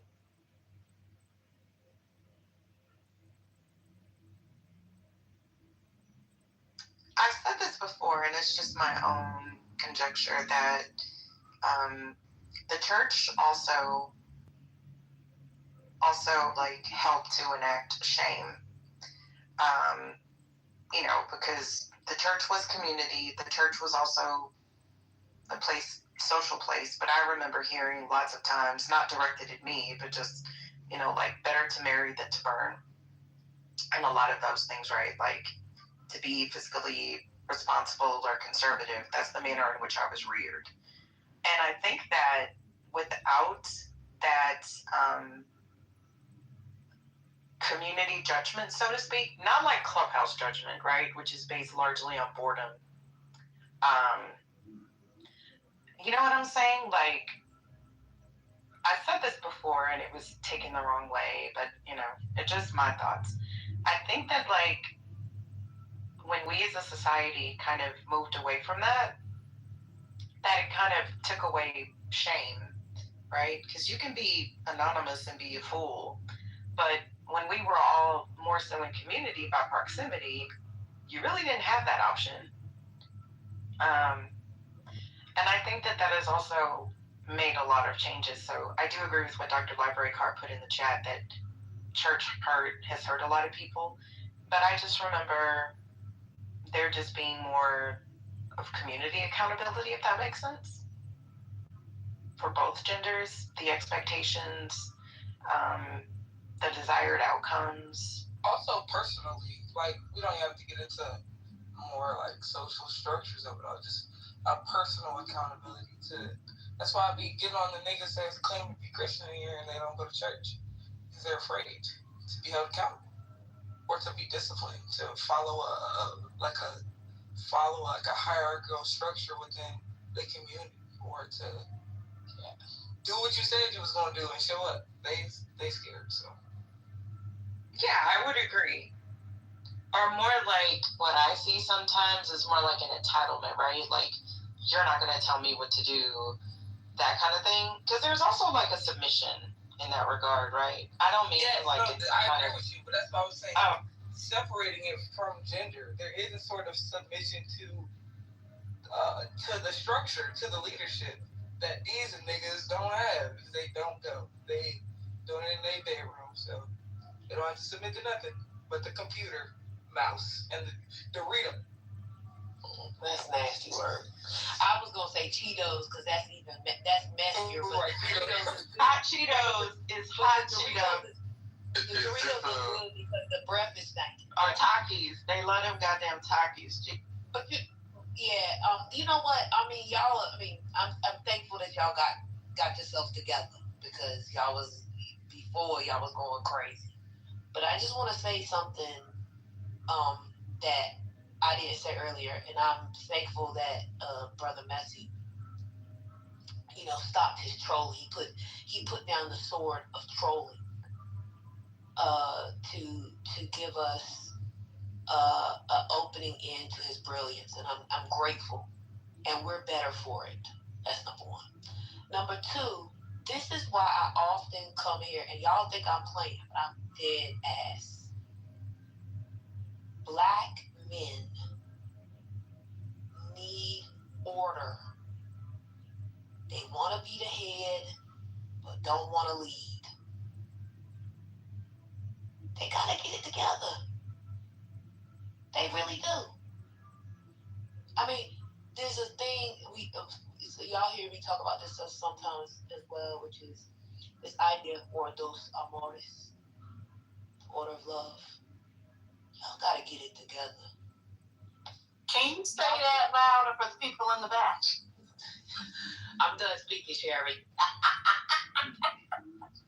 I know y'all trying to tempt me into a gender war. No. We actually want you to just stay on mute. We've been having a wonderful y'all are circle. This is what we call a circle. I've been going for hours. What we call a. All right, I've been moderating from the group. They've been going for hours with very fruitful conversations. It was great conversation. No one is trying. Am I allowed to speak? May I speak, please? No. Spur, if you gonna try to That's the problem right there. I'm gonna be honest. That's the problem right there. No. We see, this is the thing. You come in. I see what you wrote in chat. Like, why can't you come in and try to engage in a conversation? That's what I just tried to do. That's what I just tried to do. Add to it and move forward. That's what I just tried to do. No, in the chat you chastise because you don't even know what we say. You heard one thing and you trying to take out your belt. Put your belt on. Put your stomach in your pants and pull your pants up. I'm not gonna Zip them up. I love you too much. I'm not doing it. So I will say there is a misunderstanding and a conflation between your pastor, how he interpreted and presented the word, and the church being the body of Christ. That should be distinguished, and you should understand that there are some men who don't know what they're doing, but have the ambition, and I would even say the desire, and they would say that they have the calling, but yet they don't know what they're doing.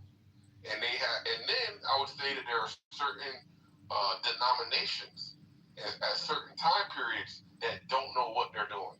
Why? Because the church is just men trying to figure it out, human beings. So we have to try to understand that, the body of Christ is imperfect.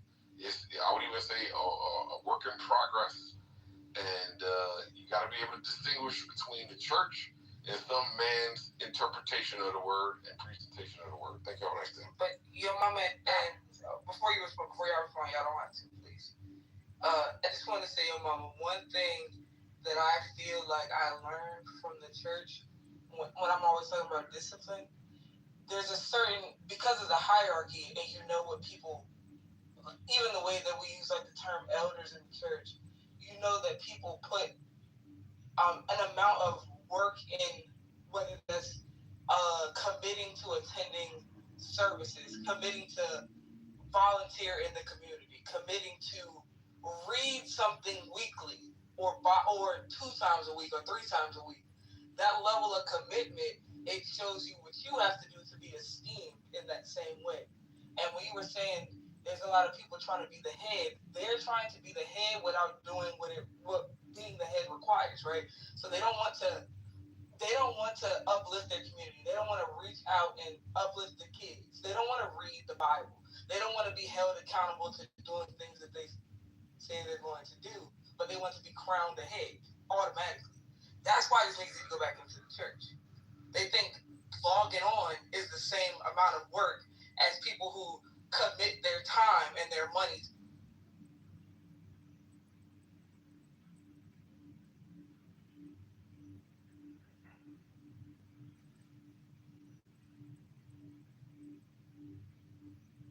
And also the church took care of the community.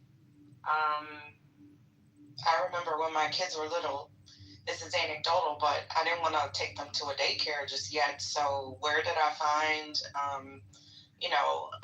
an elder who, needed a little cash and, or just watch the kids out of the love of her heart? The church. When you needed a babysitter, when the church took care of the local neighborhoods, the churches have food pantries. My church has Black dentists. We do free all kind of stuff. There's a food pantry. There's like a Tide pantry. They, all kinds of things, right? So I think that that's also important. And I love what Brother said earlier. I think I caught him saying that not all members of the church were Christians. And I think we need to kind of get back to that, right? But anywho.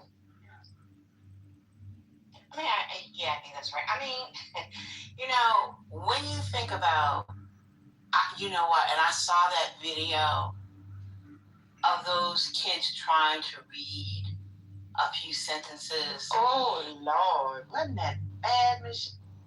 That was terrible. And then you think about, yes, you can talk about the things about church you don't, the church that you don't like. It's not perfect or whatever. But you had Sunday school teachers that were actual teachers that taught children how to read. The importance of reading texts like the Bible so they can first become better readers. And if they recite it out loud, they become better speakers. Their speech is much better. I mean, there is a cultural component to Black churches that we seem to also not want to appreciate enough. Yeah, Sherry, I put it in the chat.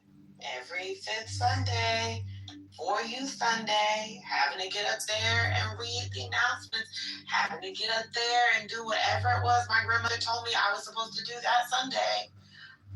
Having to do your Easter pageants, your Christmas pageants, your Mother's Day pageants. Hey, Paul, what was that? Brett, Reform, there's another politically correct room open with John Kitover. This conversation. It's in the chat, just FYI. Go ahead, Brett. Okay. Oh, am I the only one in here? Oh, it's only Maria. Wait, Penny's down there. Yeah, I'm about to go. Y'all want me to boom it, right? No, they can have the conversation. Oh, okay. They're not having a conversation. It's a fake. Oh no, It's I'm fake. about to go in there. I'm gonna report it. I don't see it though. It's in the chat. I just put the link in the chat. He's got a fake house though. Oh, What the fuck is the title? Ultra elite liberal. Look at here, you son of a bitch. I wasn't trolling. That's not reform. Record this, you crackhead motherfucker. Oh my God.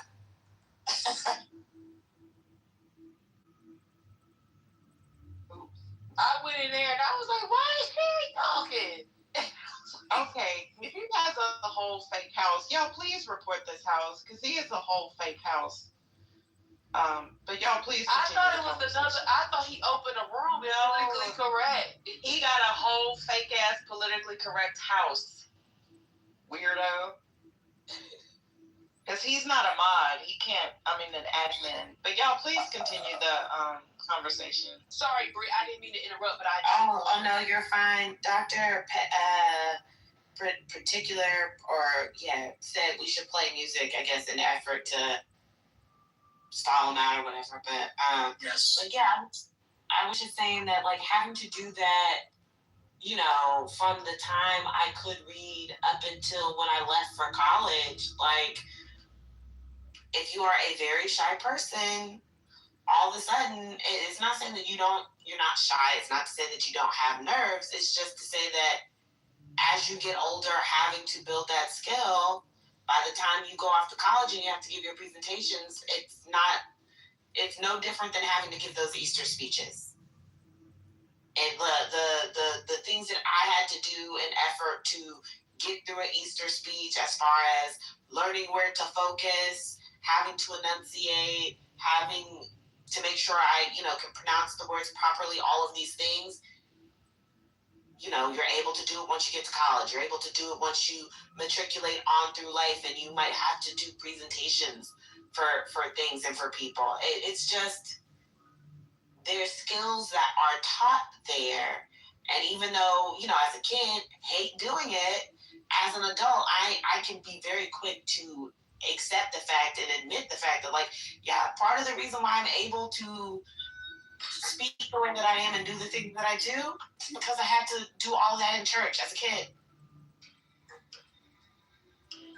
You can keep talking. I'm just playing this so it's over it. Oh, you good? We have a little background.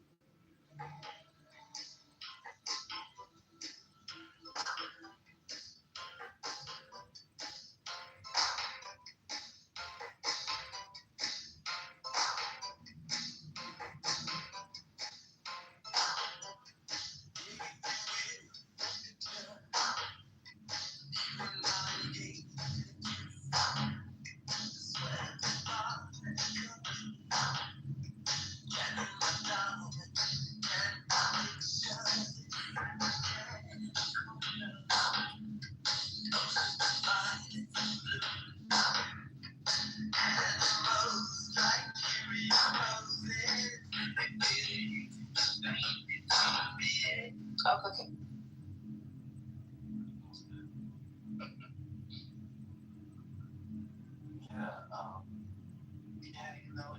Institutions provide. Well, I'll say this. I mean, I think there's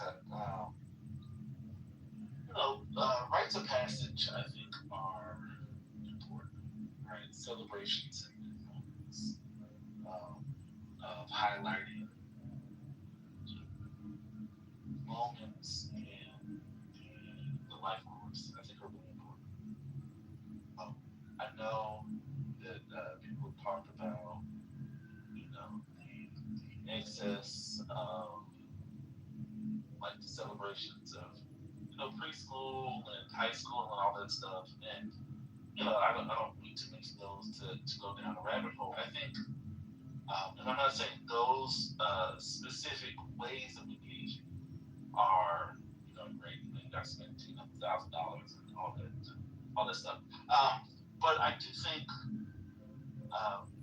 thinking about how like what sort of moments we celebrate again as a community, right? As an ethnic group, what sort of collective ways do we acknowledge sort of transitions among our people, right? How do we talk about the experiences of of changing, right?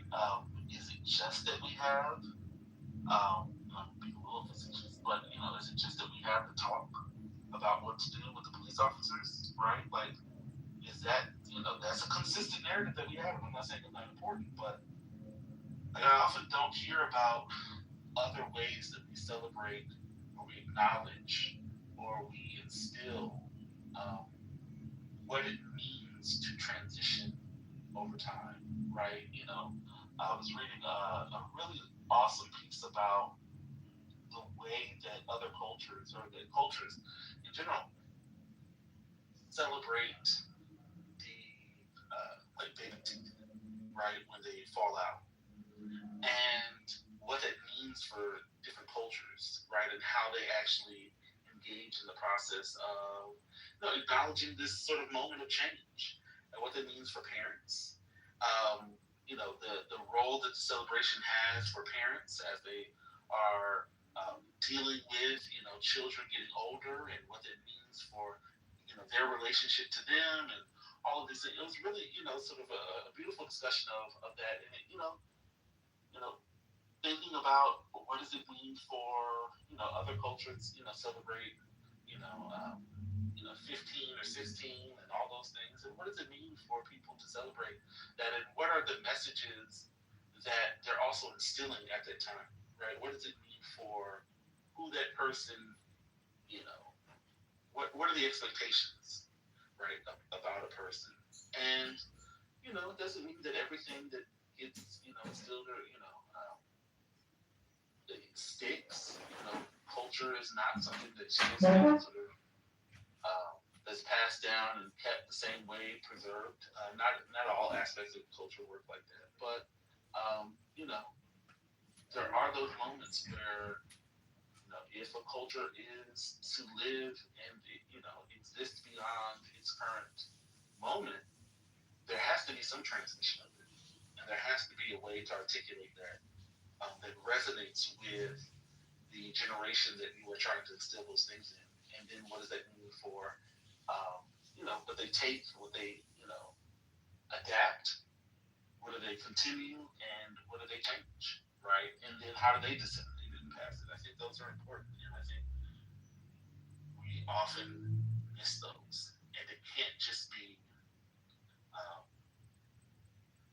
I'll stop there because I don't want to go there. Not the rabbit hole.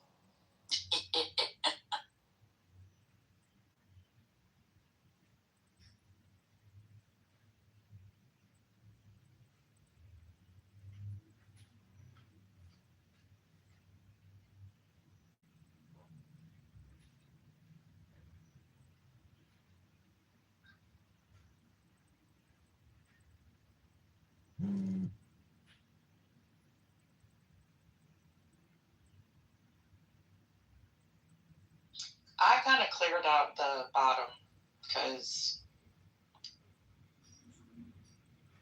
if y'all haven't been in another room or no followers, I'm sorry you got booted. Well, I'm apologizing. They've already been booted, but I'm determined to figure out.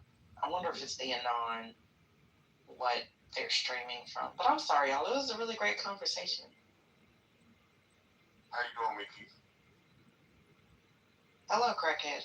Don't do that, man. I'm trying to be nice to you, bro. Don't do that. I already messed up my no more trolling, so I might as well be authentic. Which also gives glory and honor to God. I'm going to eat dinner, but y'all have the conversation. And please report that house. I have reported that house like 10 times. Patty should tell them she's going to not have politically correct anymore unless they close that other house down. But y'all are welcome to continue the conversation. Any conversation.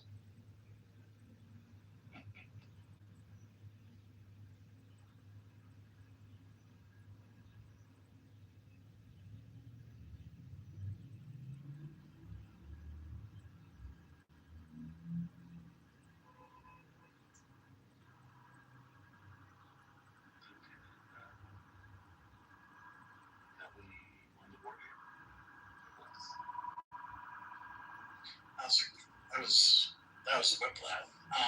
Thank you for the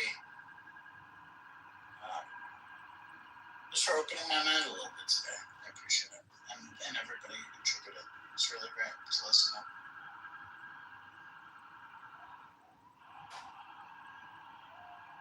Yeah, thank you, Brother Rusty. It's so much better being friendly with you.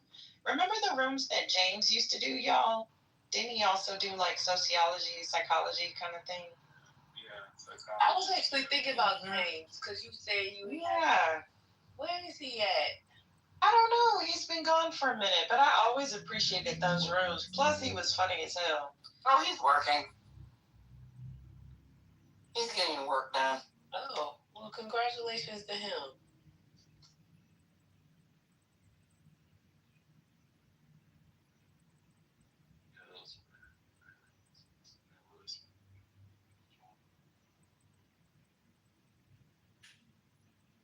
Yeah, we're also being streamed to YouTube, but I'm sorry, y'all. That title just took me out. Wait, what is it again? That's why she played the music because it was streaming on YouTube.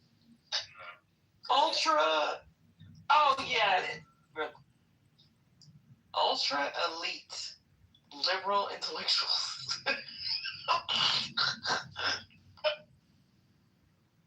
Thank you, I guess. Ultra elite, goddamn. And when I went in there, Sherry was talking, and I was confused.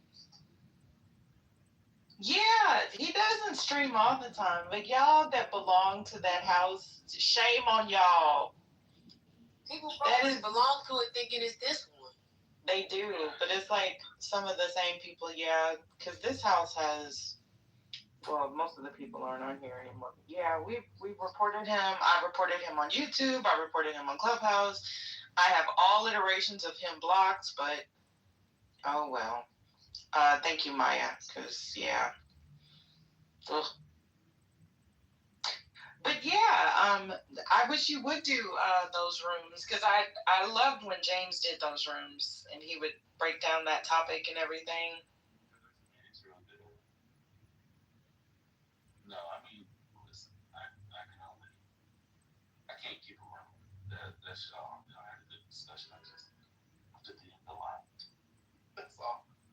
So I had a, I will engage with them and so this week afternoon. So I appreciate it.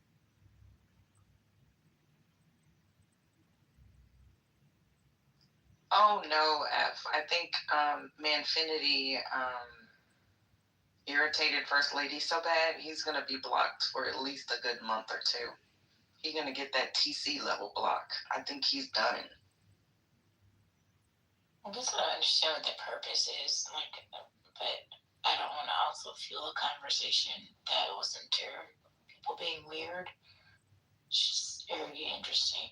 Different. What was that, Penny?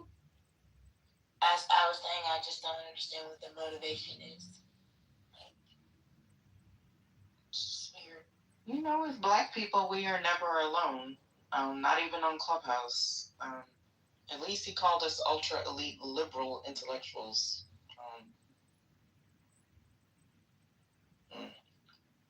I'm proud of that, even though I don't fit into that.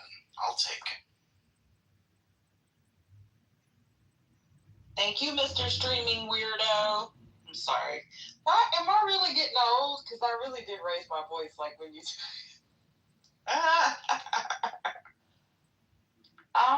We are not the only group that he streams. But yeah.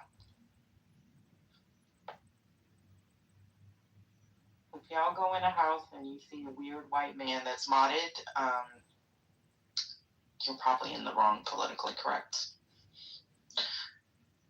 There's only one Anon in here. It must be him. Wait, let me look again. Yeah. Now, if every mod blocked that person, they wouldn't be able to be anonymous in here. Is that correct or no? No, you can be anonymous even if you're blocked. I mean, you know what? I don't know. I think it just, I think he did do a loose room one time, Corey. I think because when you're anonymous, because I do that, like if I go on the dark side or something, I'll go anonymous. Did y'all see they had all of that mess? The other couple, anyway, Penny said when you talk about it, they come in here, so I ain't saying it. You can't chat or react to anything because it's you're anonymous. You know, you can't even a comment. So maybe you override. Your mama. May I speak now?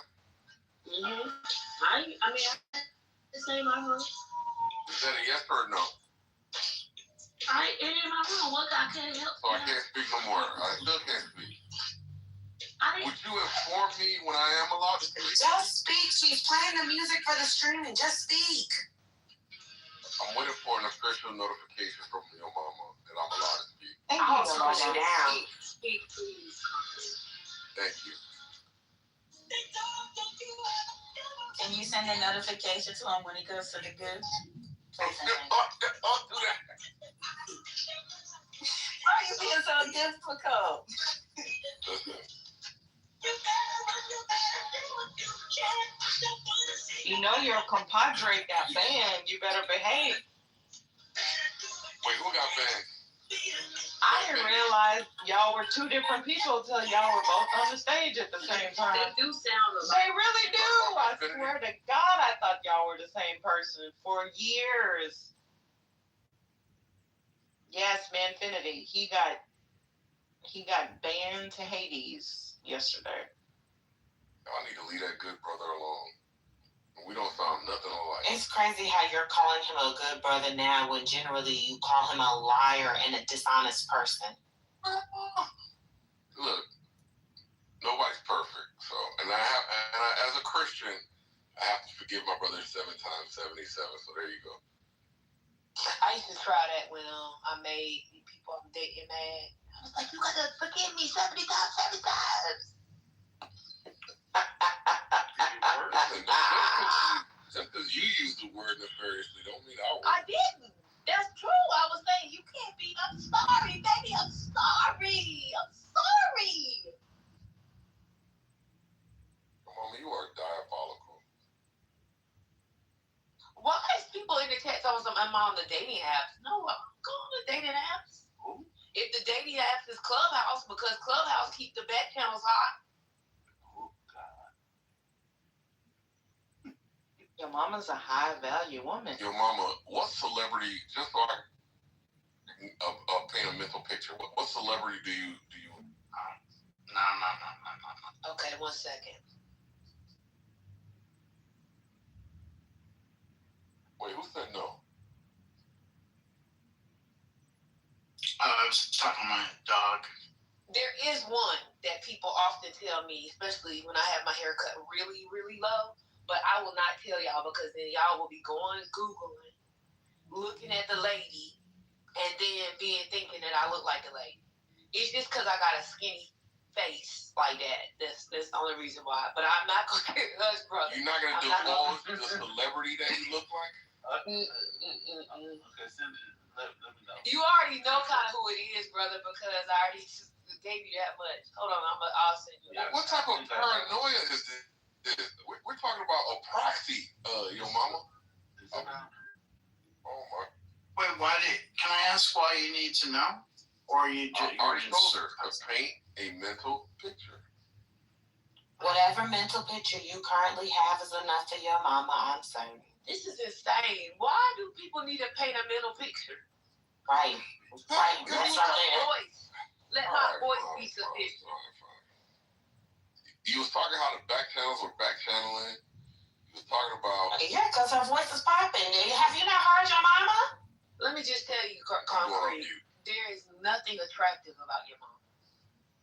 I'm funny looking. I got one leg longer than the other. You know, that's it. Your mama, do you have a googly eye like Cash Patel? No. I don't have a googly eye, but you know, I got a funny looking smile. You know, my teeth are jumbled up on the insides. I'm trying not to laugh.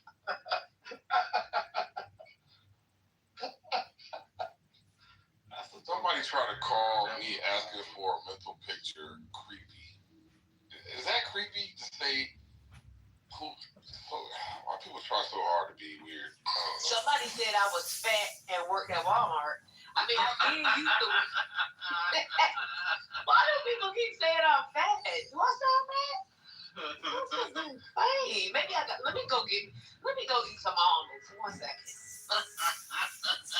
Y'all gonna turn your mama into an almond mom. This is crazy. Lord.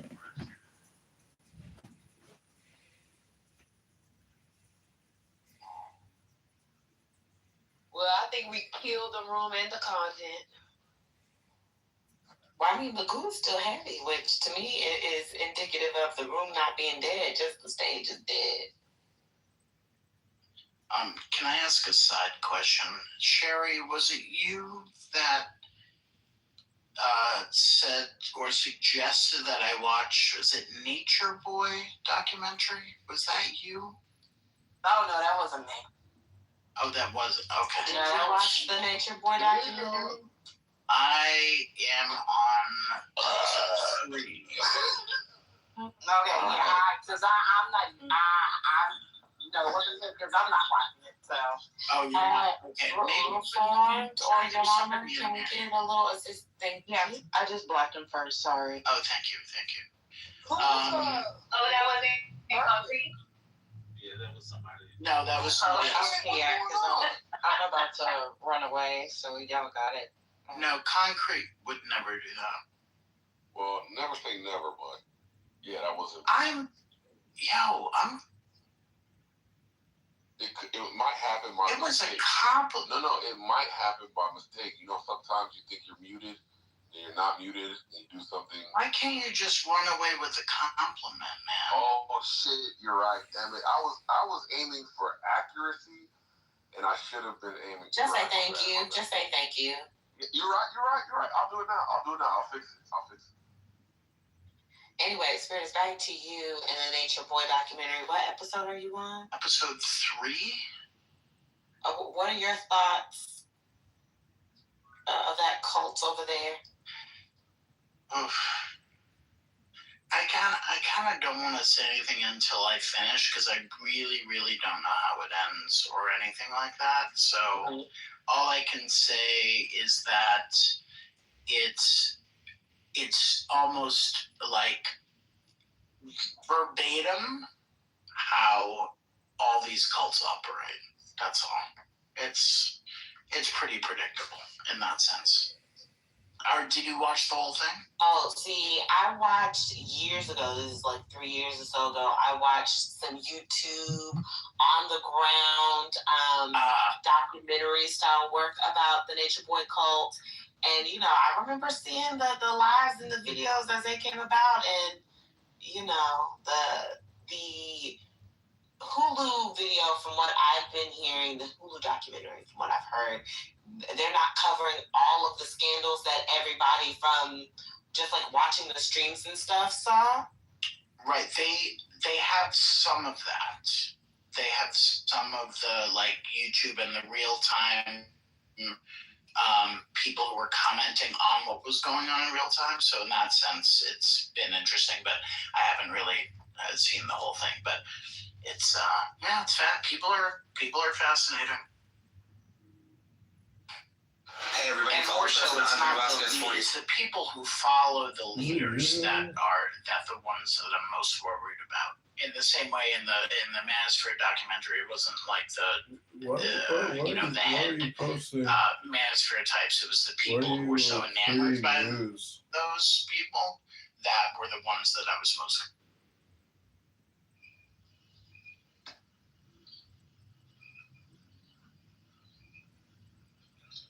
You gonna create news? Hey everybody, how you doing? Some murder.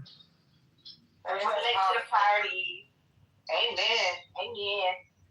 I'm late to the party. Can anybody tell me really quick what happened last night? Because that shit was crazy. I think it was just an outage on the Amazon cloud data center. Is it you having a mental health crisis? Why are you creating news about this? You gonna create news on the next murder robbery happens? Is this why when I was asking my Alexa for the weather last night, that it couldn't give me the weather? Yeah, probably. There were a number of apps. I don't know if Amazon's own products were impacted. I don't know, but there were FanDuel, Coinbase, Canva. A number of apps were down yesterday. And this morning, let me look to see what the latest is on. I mean, isn't this something that is a big deal when a platform like Coinbase in particular, just as one example, when that goes out or is down? Isn't this something that should be a bigger deal than No, I mean, apps go down all the time, to be honest. Especially if they don't have. This is why people disagree with me on this, but I think a large it's time to get back to work. The committee on platforms decided to build their own data centers is because they didn't want to have to rely on other people's servers, and so zoning landmark.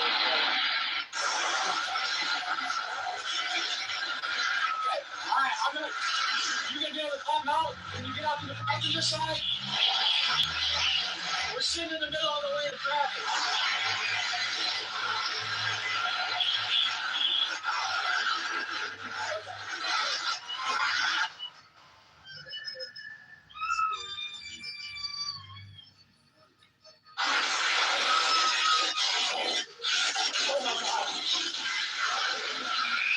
Chicago 340 1050 vehicle was just struck in the lane of traffic. You can start firing this way.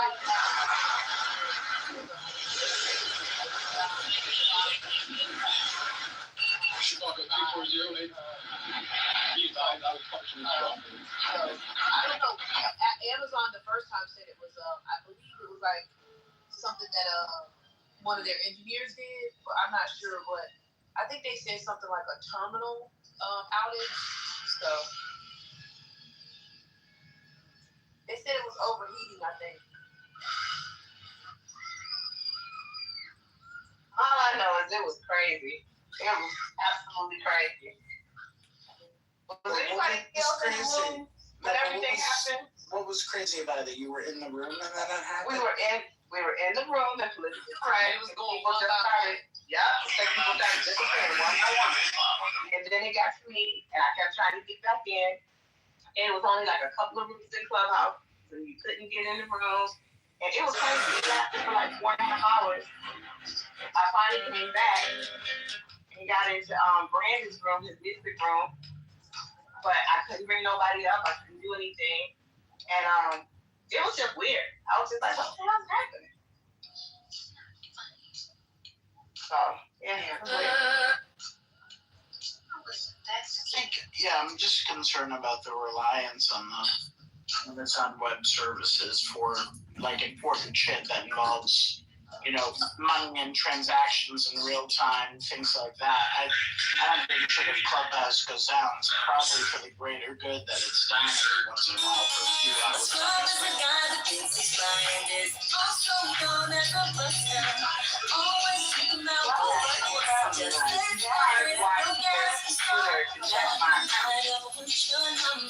I've never had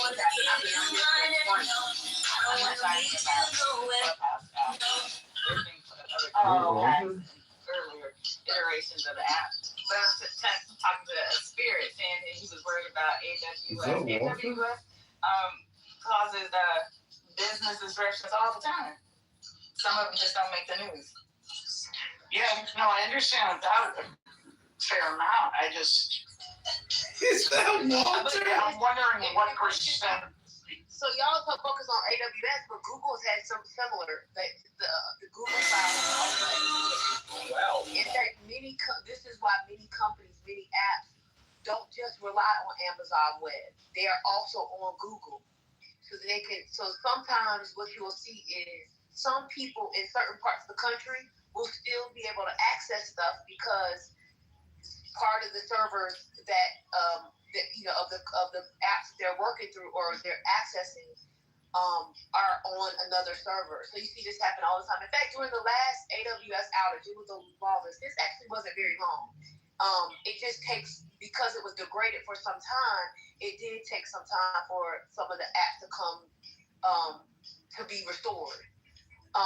But the last time this happened, I know engineers from other companies flew to Seattle to help with the outage because it was so long and they didn't know what happened initially. So I think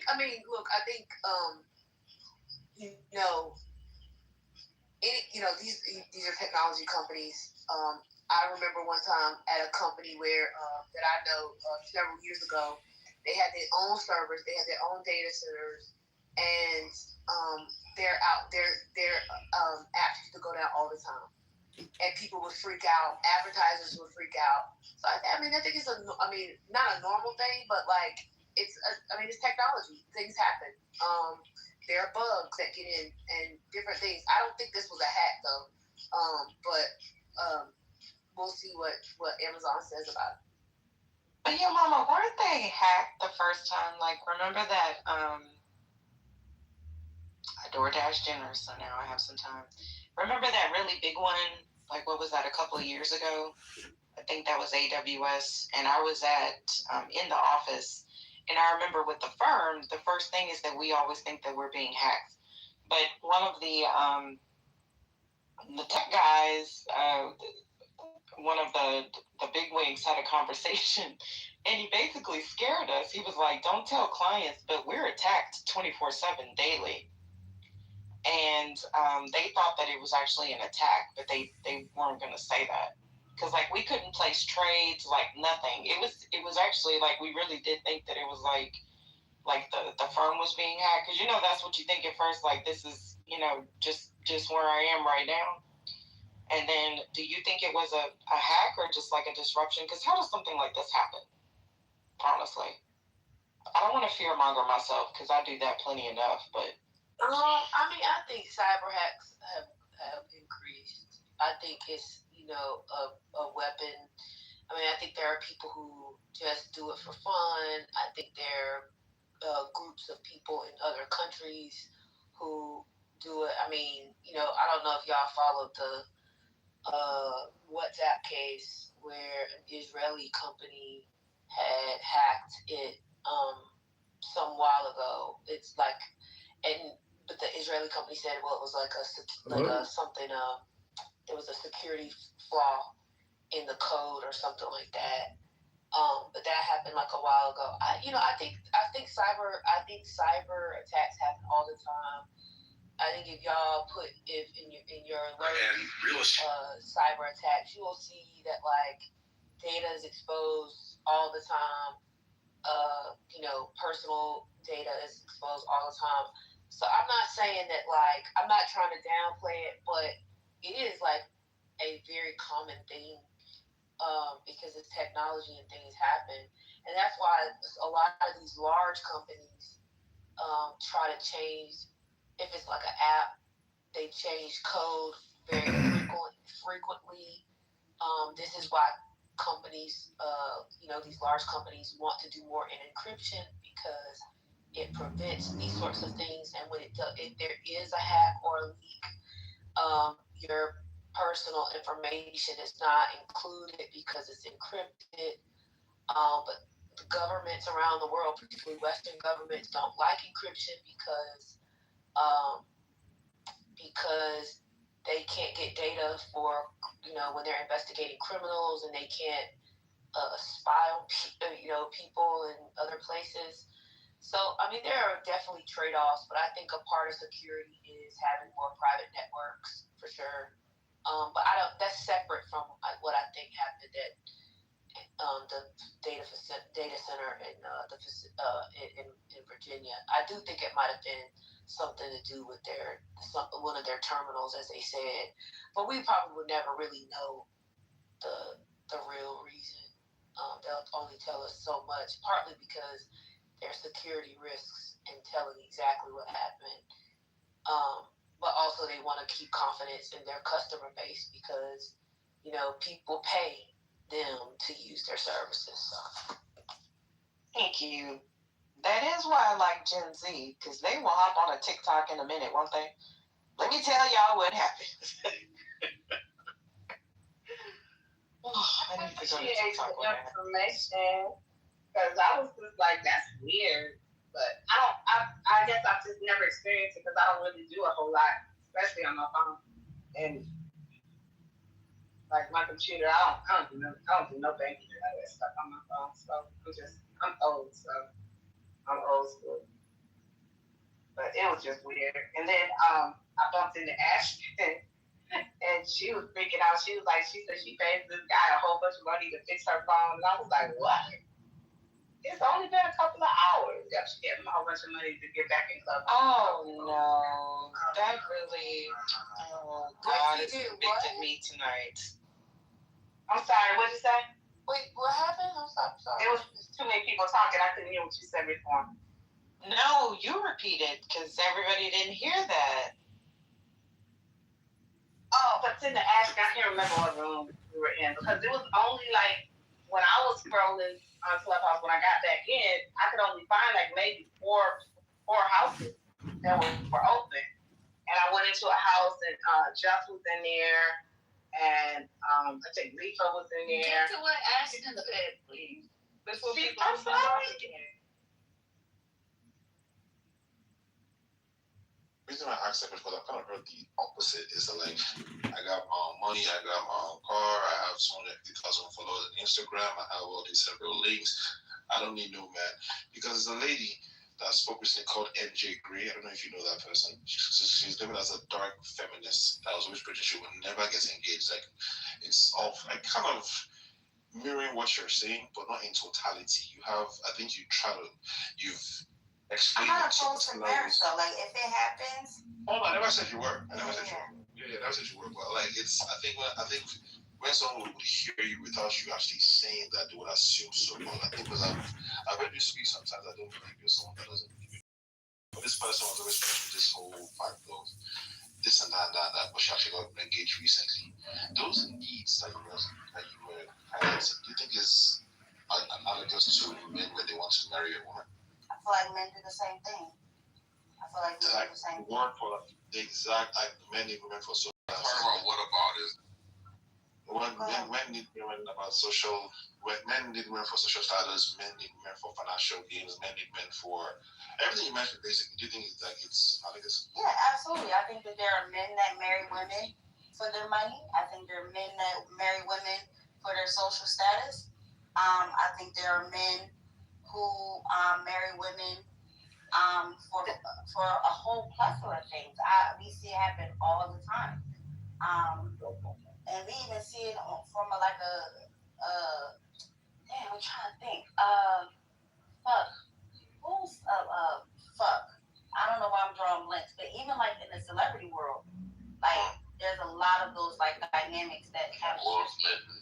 Nah, I think it's kind of where like where the woman makes you know she's the breadwinner, and the man and again I just want to throw this out there too. I'm saying this from an objective point of view. This is not to throw shade or be, because that's why I put in the chat. Family is what you make it, right?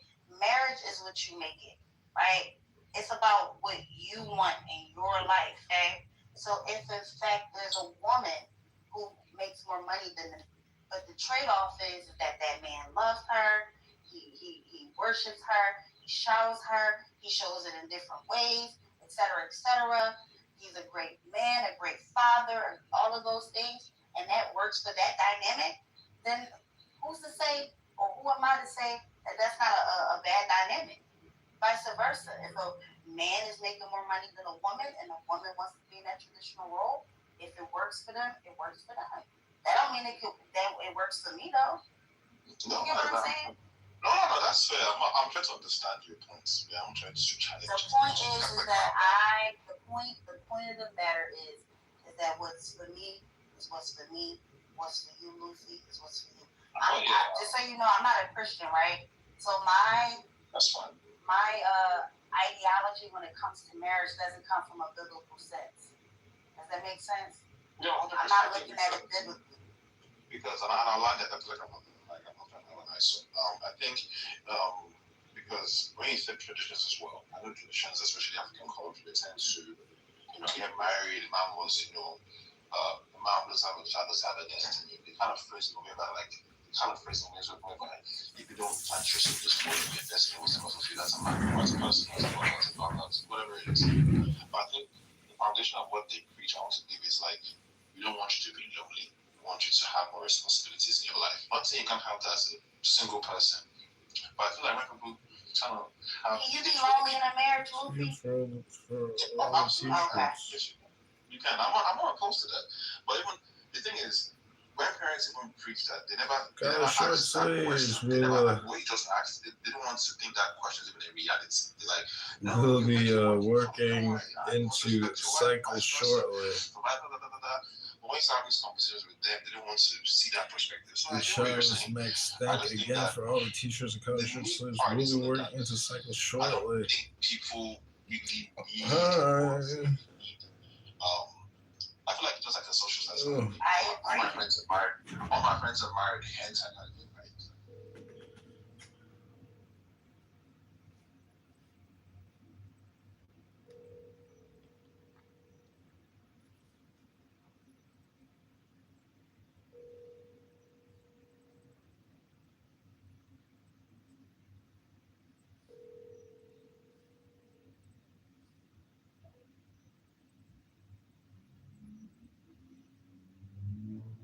How can you be so selfish? This has nothing to do with me and Ralph.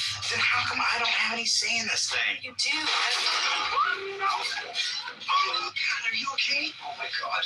I'm so sorry. Yeah, I should be sorry. This is an outrage. I'm not blaming you, but I need an extra chair. My girlfriend, she's kind of jinxed when it comes to furniture. Yeah. Hello? Shallow Hal wants a gal. Mauricio, what the hell are you talking about? I just saved your life, baby. Look, I got a situation here. I'll call you later. Look away! I was just talking to the hostess. Sir, I'm the only hostess in the restaurant. He hypnotized you so that really ugly girls that you met from then on to you look like supermodels. Now, let me put it this way. It's like he gave you beer goggle laser surgery. So when I found out what Robbins was doing, I convinced him to take the trance away. When I said, Shallow Hal wants a gal, you were cured. You're out of your mind. You know that? I'm going back to the... Hey, Daniela. What's up? Nothing. I'm just making a little coffee. What are you doing? I'm on Stairmaster. Oh, nice. I know. Oh my God. I'm only 8 minutes in. I got like 60 to go. Damn, I was at the gym earlier. Had a good workout. There's a girl there that's so hot. Her butt is like, she's something else. I don't know. She's like Latina. Is it real or fake? Yeah, it's real. She's all real. She works out hard. She does a lot of squats. Yeah. Yeah, there's, yeah, because there's some of them got good genetics, but some of them have a lot of Brazilian buttlists, BBLs. Do you know how to see those? Yeah, it's possible, but she's so young, I doubt it. No, a lot of them do. A lot of them do. Like the other gym I go to two. The one in Kirkland, it's a lot of Brazilians. Uh-huh. And a lot of the girls have BBLs. Oh. A lot. Like their butts are bigger than mine. And I work out way harder and much longer than them. But like, it's BBLs. You can tell because it's like a shelf. It's like a shelf, and then like the cheeks don't have like an indentation in the cheek. It's just like round. I mean, if they were in like a swimsuit, you could see like there's no indentation. Like Nashville Muscle has an indentation, but also it's like a big shelf. Yeah. Like the booty's like a straight up shelf. Like that's a BBL. It looks like a disc that they put in the ass. Yeah. I mean, it looks good. I'm not knocking it. I'm just saying that the Brazilian girls are definitely very focused on the booty. Don't you think it would be weird to like walk around with like this with the silicone in your ass, and then you sit down and you're like sitting on this bags implanted in your butt cheeks? Like, how fucking like you're thinking about it probably all the time. Like, I mean, I was walking into the gym. There's this girl, her and I are always training, but she's South American folk. I can't remember from where she is. But I was like, oh, I slapped her butt. I was like, your booty's growing. You know, she's got a big ass. It's almost like competition. She's always like, well, let's do the same exercise and stuff. She works hard. She does work hard. But she does have a big butt. Not me, I just got a little one.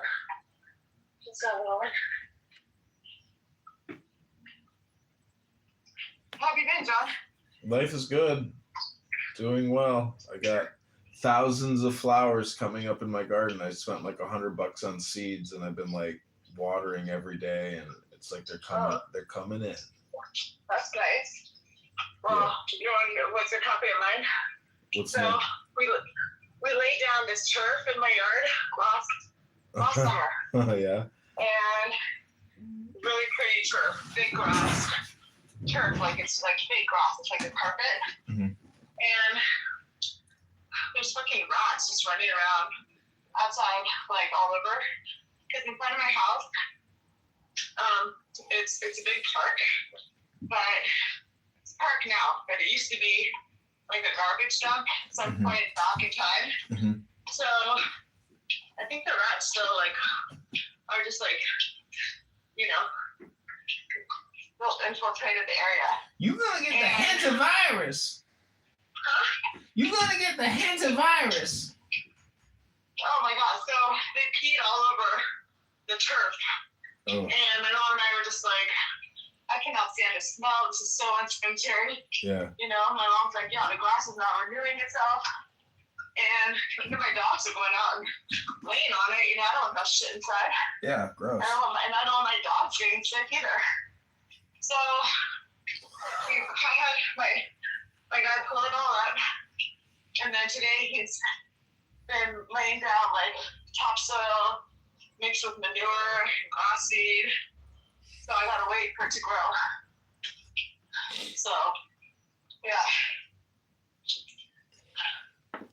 Yeah, so it's a whole thing.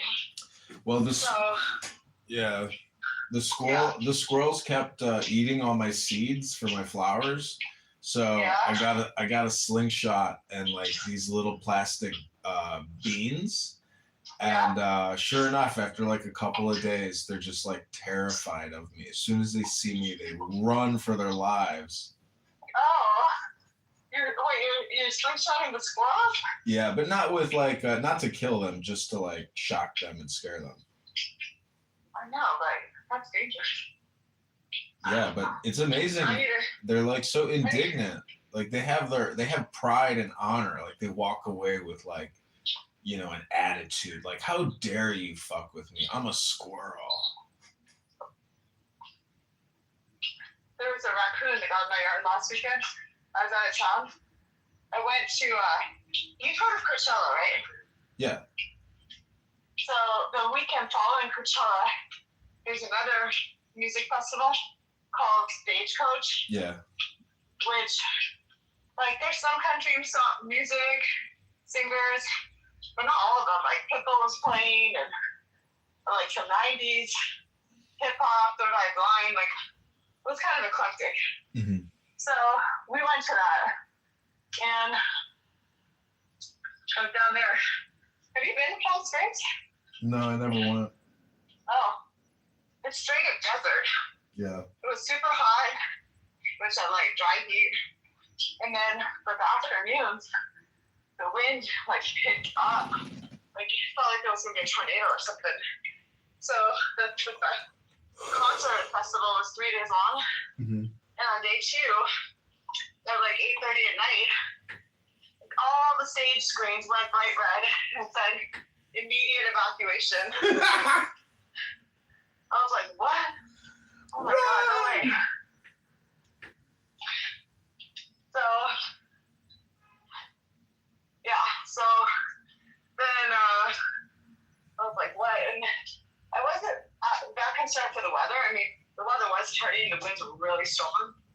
But I was more, all of a sudden it just changed to like thousands of people trying to like scramble for these exits. And like, you can't walk, you can't run because there's too many people. And you can't walk any faster than the person is in front of you. Uh-huh. And all those people. So that was kind of scary. Yeah. Because it probably took me like 15 minutes just to get out to the exit. You know? Yeah, stampedes. Stampedes must be scary. Imagine being in a stampede. Yeah, exactly. So it felt like, and everybody was calm because the winds weren't that strong yet. But it felt like it could definitely like turn in a second with people getting crazy. So I don't know. It was kind of, I don't know if I'll go again. It was super expensive. Everything, like the flights. I happened to get a cheap flight, but then like hotels, and then I had to buy a shuttle pass, and then the concert tickets. Like the concert tickets for a 3-day pass, it's $20. The shuttle, they charge you $130, but they have different shuttle stops, and you still gotta get an Uber to the shuttle stop for the pickup. So right there, that's another $20, $30 each way, right? So it was super expensive weekend. Yeah. So I don't know. I didn't have that much fun. It was okay. And then Sunday ended up like. Wait, did you see Bieber? Concert. Did you see Bieber? What? Did you see Bieber perform? No, that was at Coachella. This was Stagecoach. Oh, you went to Stagecoach. Okay. Yeah. Yeah. No, Coachella's like not good. I'm not going to that. Way too many people. Yeah. Yeah. So. Yeah, it was just so many people. Oh my god, I don't think I've ever been around a crowd like that cannot get out of. Mm-hmm. It was a little intimidating. I know, you really have to like do deep breathing and just like stay calm. Yeah, it's like literally, I'm like, how do you get out? Like people were walking, you know, but what if there was a shooting? Like you cannot get out. You cannot get out quickly. And like at one point. I read horrible things about Seattle. Seattle has like horrible crime. It's just like as bad as Chicago. Yeah, it does. Oh yeah, oh sure. Yeah. It's very dangerous there. It is. It is. And then you're in California. The one thing that's good about a country festival is that you have more like Republicans out there, right? That's what you think. That's what you think. But that's what you think. That's what you think. That's what you think. It's like 80% of the girls there are all hardcore liberals, actually. Yeah, I don't know. It could be. Yeah, for sure. Especially because it's still in California, right? So, yeah. I was like, oh. I mean, for the people that I met, everyone was like really cool, like chill, like kind of laid back. But yeah, I think like Coachella is like way worse. Yeah. Coachella's like everyone's on fucking drugs, and you know, Like, wasn't that one guy last year? He was holding up, like, he came from the UK, one of the singers, and he pulled out a Palestinian flag on stage. Yeah. Shit like that. So, yeah. The thing about it was, it's like, you're not even that close to the stage. You're basically watching everything on the screen, you know? So, it was, and like, there were just so many people, you like, literally, you're not holding on to your friends, you're gonna get lost. You literally can't find anybody. You get lost. It's just like, so I felt like half of the stuff that was there, I didn't even see. Like, there were apparently 4 stages. I don't even know what 2 were. Like, I saw 2 of them. And there were a bunch of, like, booths around. But if you really can't get to it, you go wander off, like, you can lose your friends. Which is not the worst, but it's like, the whole idea of, like, you know, trying to be a team player. So, anyway, it was okay. And then, so we're supposed to be 4 of us. So, the best flight I could get was coming in on Friday, and the other ladies came in on Thursday. So, before I even arrived, those 3 got on a flight, and one of the ladies left. She was out over there in Airbnb, and she asked this woman, Jen, her back back. And, oh my god, that was drama. Like, those 2 women, like, they're like bitches. I'm like, what did you guys talk about?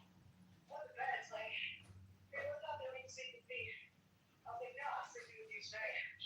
Like, I was joking, obviously. I'm like, oh my god. Like, I'm flying all my shit like that before I got there. Like, I didn't actually know it was gonna be like that.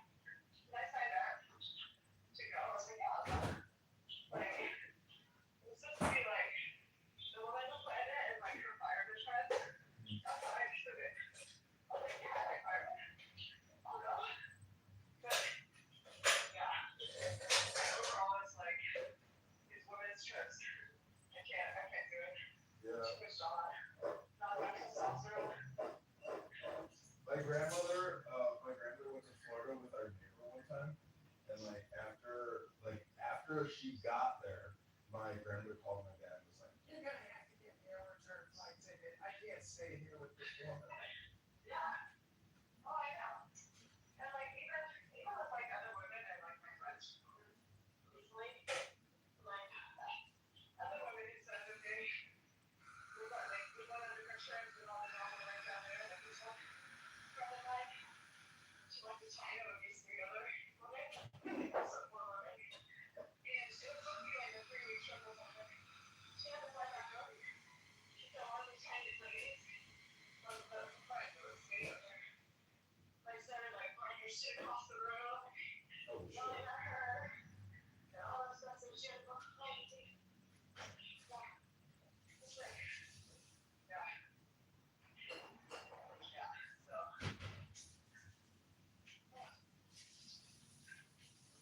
Okay. Anyway, I'm going to Hawaii and Jamaica in like a week. Wow. I know. What are you doing in Hawaii? I mean, I'm like, I have a huge garden going here. Like everything's so happy. I wouldn't leave this place unless there was like golden rain. There was a rainbow with a pot of gold out there or something. I'm about to drink a beautiful California wine from 2023, bourbon barrel aged Cabernet Sauvignon from the collection. Good shots. Yeah, we're going to show along.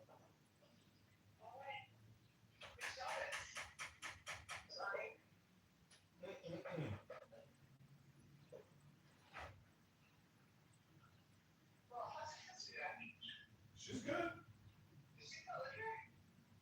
think so. Her husband's always fishing, so I think they like travel and stuff. Oh yeah. Did she have a kid? No, she can't have a kid like that. He's probably can't have a kid. Why would they have a kid? He already has 3 kids. He doesn't want any more kids. Ugh.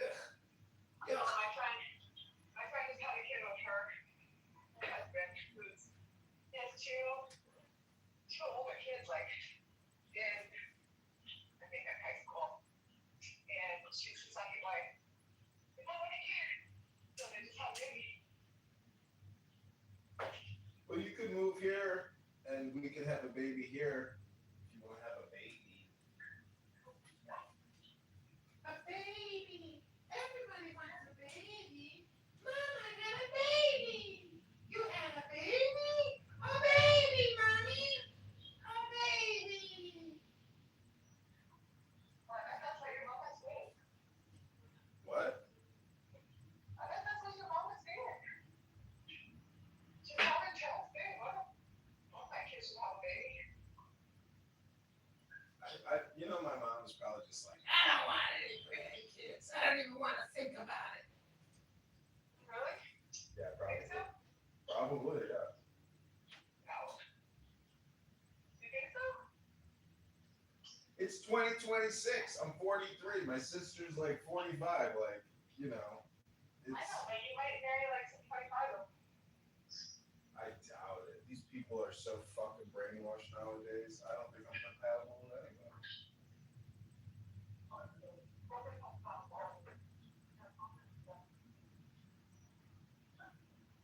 What was that?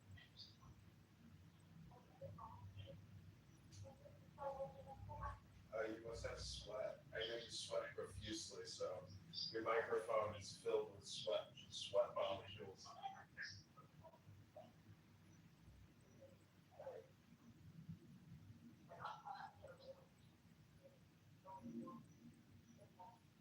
Can't hear you. But look at the link I texted you if you want to come to Chicago if you're not traveling. It's a good concert. I'm going to that.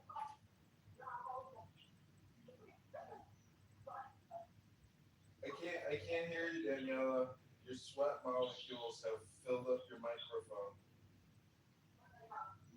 right, I'll talk to you soon.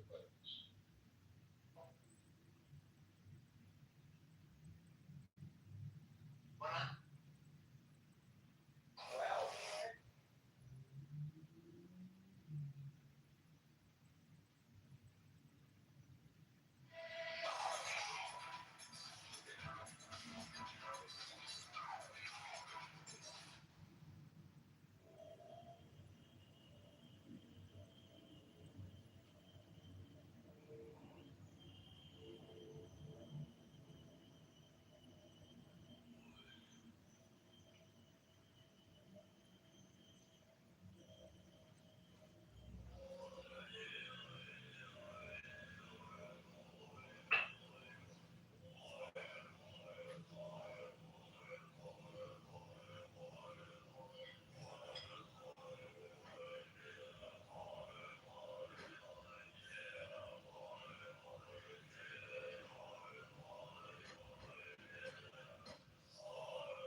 Yeah,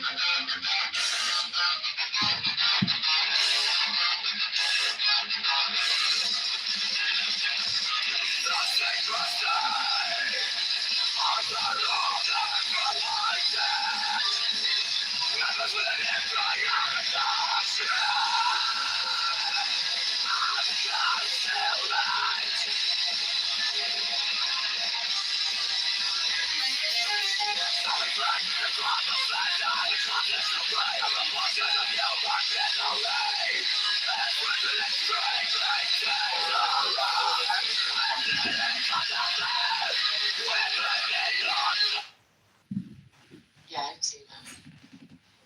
Well, with Brian Cox. Yeah, I saw that. That brilliant, right? Yeah. Probably like better than Anthony Hopkins and his weird fucking C.S. Lewis bullshit. You think Anthony was better? Yeah. Well, I disagree with you on that. I hope that's okay. And I don't want you to mistake that for defiance. It's just a difference. Okay? Don't be threatened by that. Okay. Fuck you. Keep going.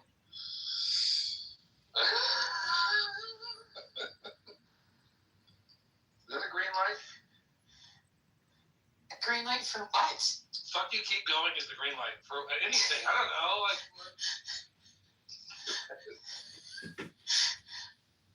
What other movies are there? Kat, is that what you're really asking right now? What other movies are in there? Is that what you're asking? Well, you said. You're a bit confused right now, I think. No, I'm not. Yeah, you are. You're so confused. You don't know where you are, what you're doing. Don't tell me what I am. That's ignorant. That's ignorant. Oh, well, that's ignorant. You know what? People say I touched all those kids. Yes, who was the guy that the journalist, like Bashar or something? Like I don't know why Michael Jackson did this. My object all supplies, I keep it in my mind. I have a lot of like. A needle made of light, threading through the night. If not, where does non-determinism enter? I mark the hill and see, I sharpen out the dream. Retro system sounds closer to runtime because it admitted where the current implementation breaks. The case is cold but clear, I waited long enough here. So let it come around, let the devil kiss the ground. I want the scales to sing on the edge of everything, to make the punishment fit the crime.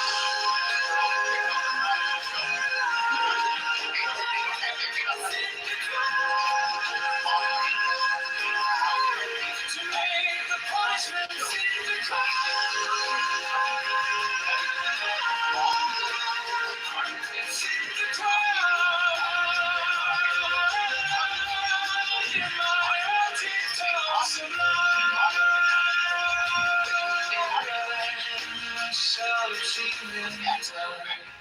Say that their royals are still, blood to that land.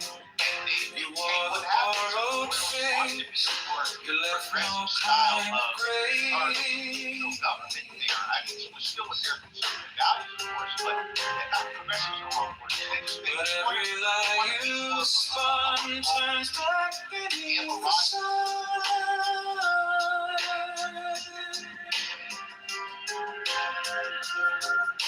I kept the final clue, like a blade inside my shoe.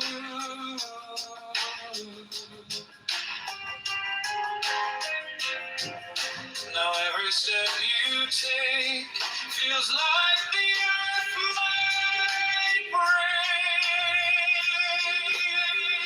So let it come around, let the gable kiss the ground. I want the scales to sing on the edge of everything, to make the punishment fit the crime.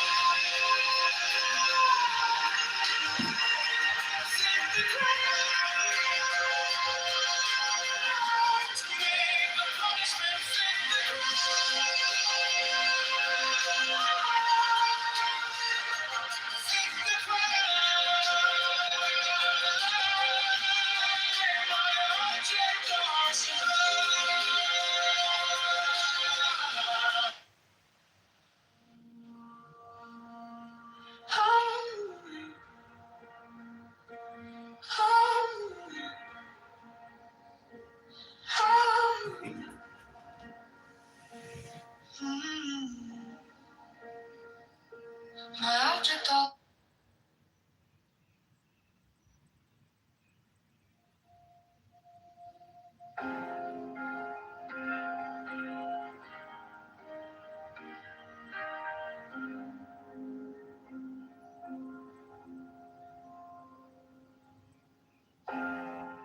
My object all sublime, I keep it in my mind.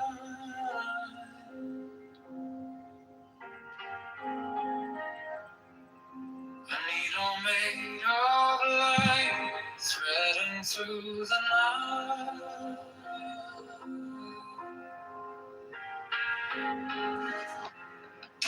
I mark the hidden scene, I sharpen up the dream.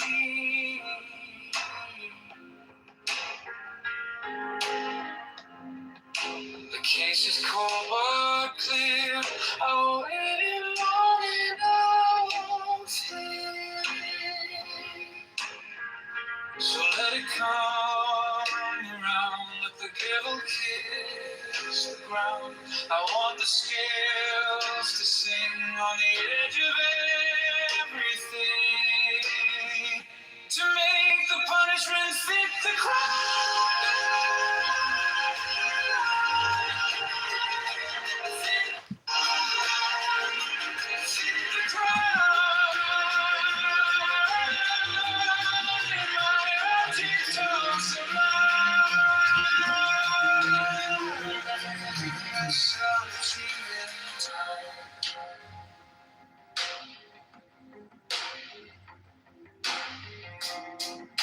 You wore the borrowed face, you left no kind of grace.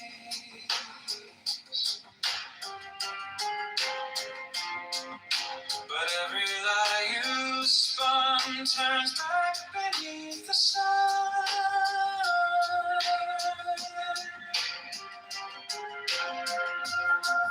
I kept the final clue, like a blade inside my shoe.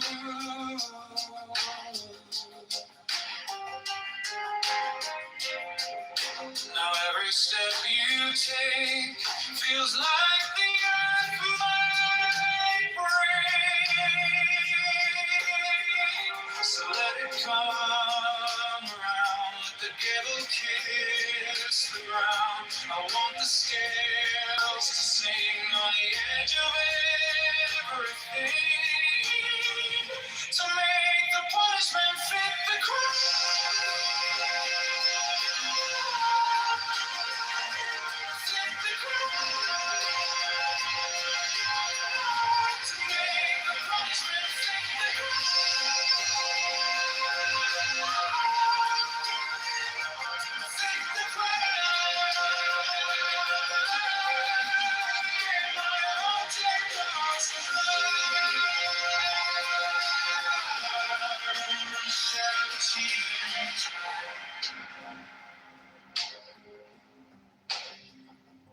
If I'm wrong, I'm wrong, but I have held on long to the shape of what was lost, to the price, to the cost, to make the punishment fit the crime.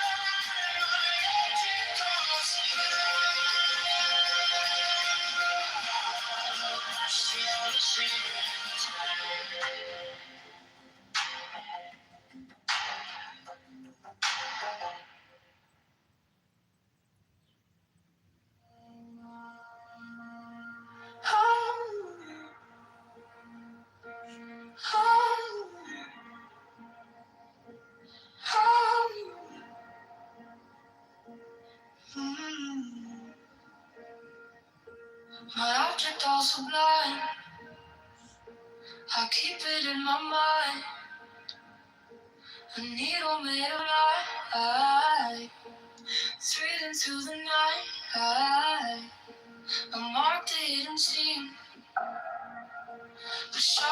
to dream. The case is cold but clear. I've waited long enough here. So let it come around. Let the candle kiss the ground. I want the scales to see on the edge of everything, to make the punishment fit the crime. Fit the crime. To make the punishment fit the crime. Fit the crime. My object all sublime. I shall achieve in time.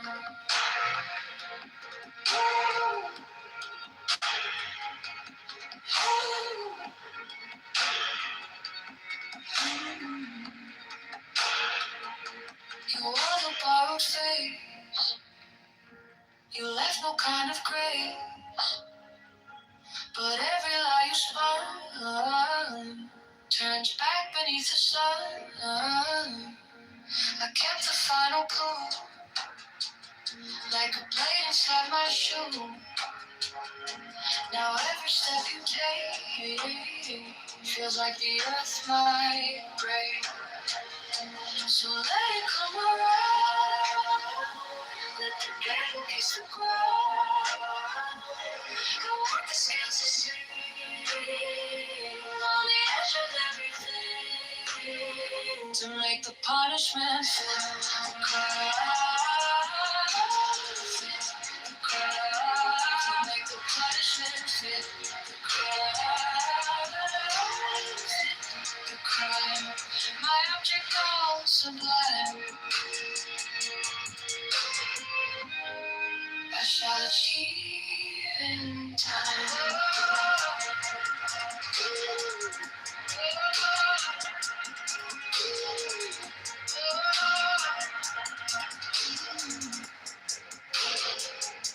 And if I'm wrong, I'm wrong. When I have held on to the shit of rise to the prize, to the prize. To make the punishment fit the crime. Fit the crime. To make the punishment fit the crime. Fit the crime. My object all sublime. I shall achieve in time.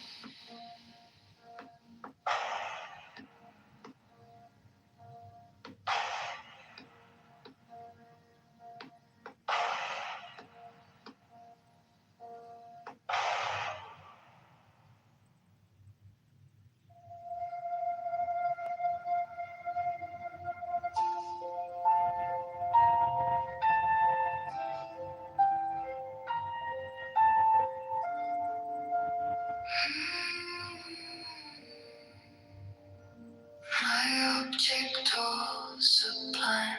I shall achieve in time. I trace the line. I pay my dues. I keep my face by the mirror's edge. I learn the taste of every pledge.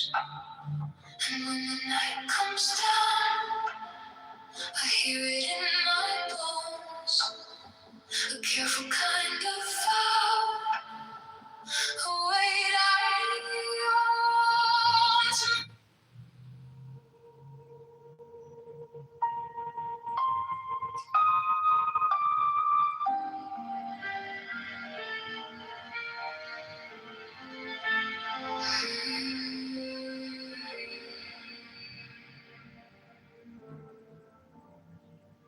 My object all sublime, I shall achieve in time.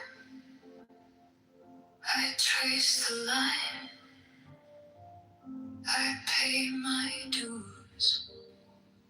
I keep my face by the mirror's edge. I learn the taste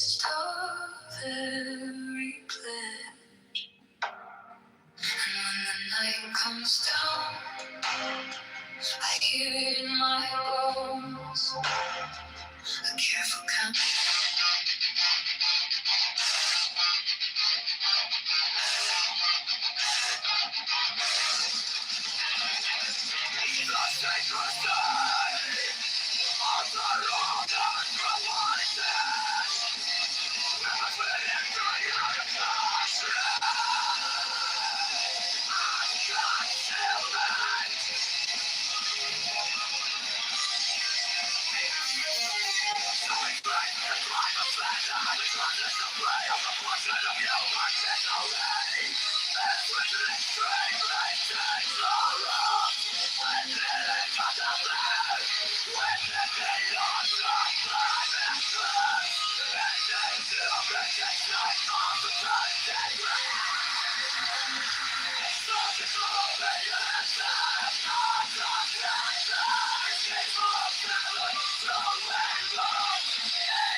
My object all sublime, I keep it in my mind. A needle made of light, straight into the night. I marked the hidden steam, to sharpen up the dream. The case is cold but clean. I've waited long enough here, so let it come around. Let the devil kiss the ground. I want the stars to see on the edge of everything, to make the punishment fit the crime. The crime. To make the punishment fit the crime. Fit the crime. My object all sublime, I shall achieve in time.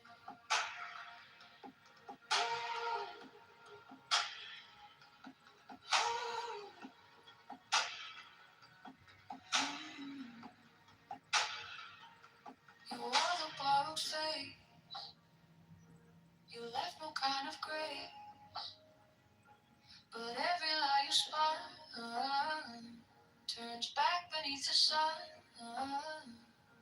I kept the final clue, like a blade inside my shoe. Now every step you take feels like the earth might break. So let it come around, let the gale kiss the ground. I want the scales to sing on the edge of everything, to make the punishment fit the crime. Fit the crime. To make the punishment fit the crime. Fit the crime. My object all sublime, I shall achieve in time.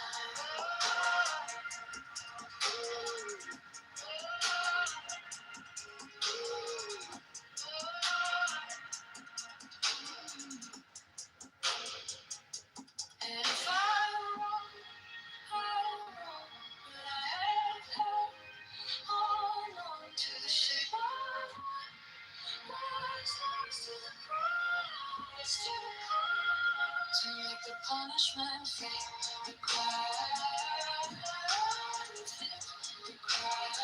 To make the punishment fit the crime.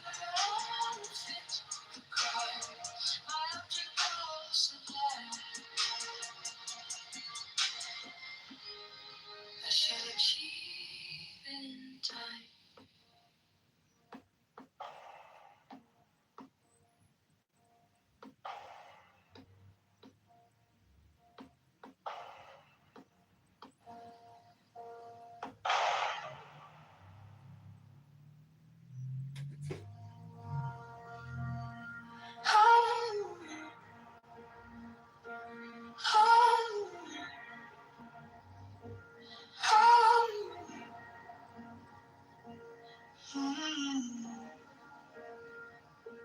My object all sublime. I keep it in my mind. A needle made of light, threading through the night. A mark the hidden seam, but sharpen up the dream. The case is cold but clear. I've waited long enough here, so let it come around. Let the gavel kiss the ground. I want the scales to see on the edge of everything, to make the punishment fit the crime. Fit the crime. To make the punishment fit the crime. Fit the crime. My object all sublime. I shall achieve in time.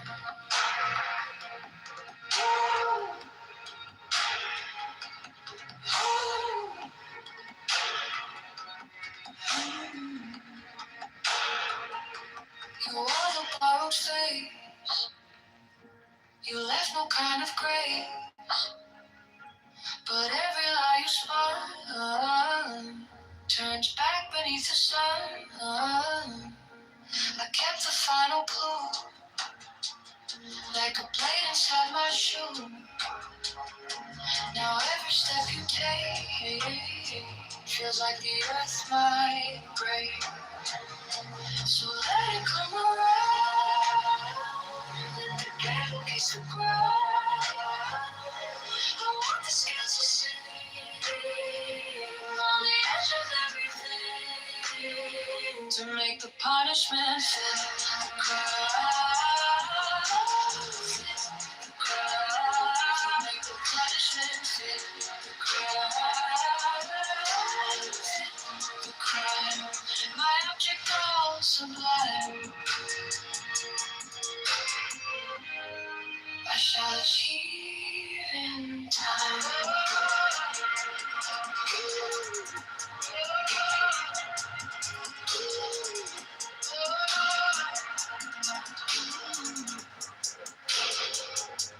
And if I won, when I have held on to the shape of rise to the prize, to the prize, to make the punishment fit the crime. Fit the crime. To make the punishment fit the crime. Fit the crime. My object all sublime. I shall achieve in time.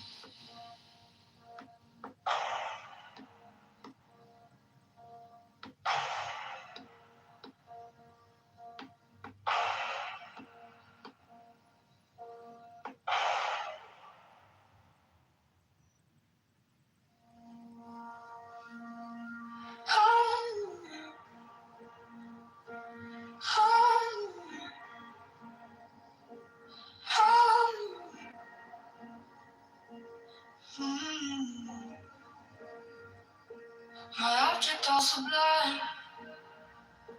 I keep it in my mind. A needle made of light, Straight into the night, I marked the hidden seam, but sharp enough to dream. The case is cold but clean. I've waited long enough here, so let it come around. Let the gather kiss the ground. I want the scales to see on the edge of everything, to make the punishment fit the crime, fit the crime, to make the punishment fit the crime, fit the crime. My object all sublime, I shall achieve in time.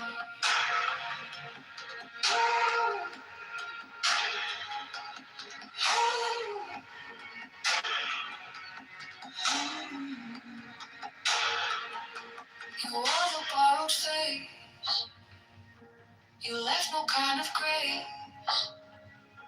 but every lie you spun turns back beneath the sun.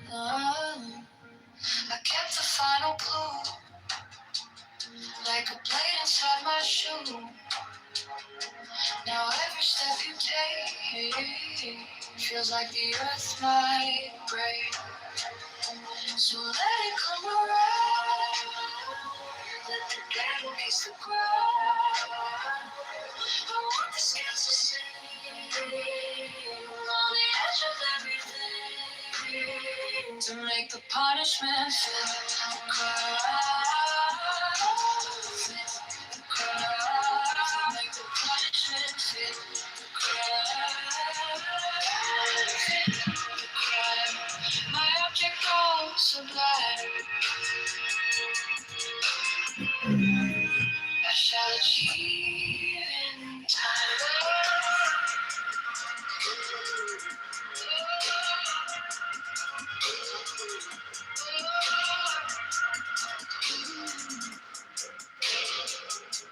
And if I run, but I have hold on to the shape of rise, always to the prize, to make the punishment fit the crime,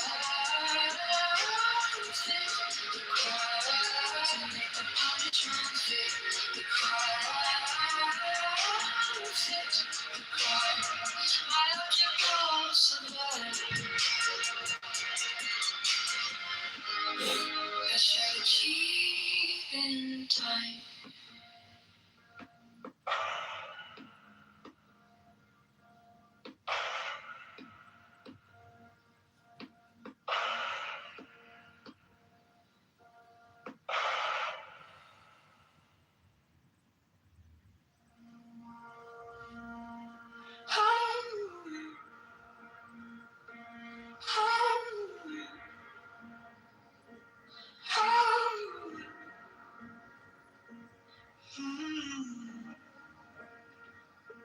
My object all sublime, I keep it in my mind. A needle made of light, straight into the night. I marked the hidden seam, but sharp enough to dream. The case is cold but clean. I've waited long enough here, so let it come around.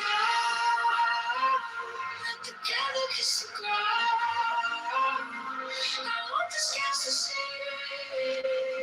on the edge of everything, to make the punishment fit the crime, fit the crime, to make the punishment fit the crime, fit the crime. My object all sublime, I shall achieve in time.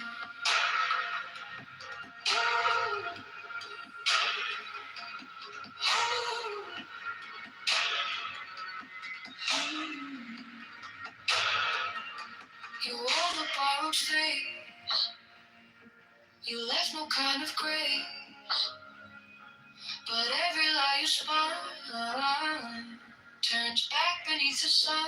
I kept the final clue, like a blade inside my shoe.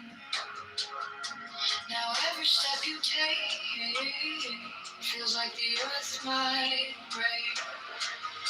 So let it come around, let the gale kiss the ground.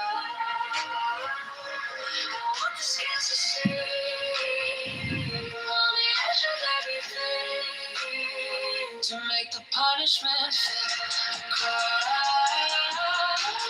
Fit the crime. Make the punishment fit the crime. Fit the crime. My object gone sublime.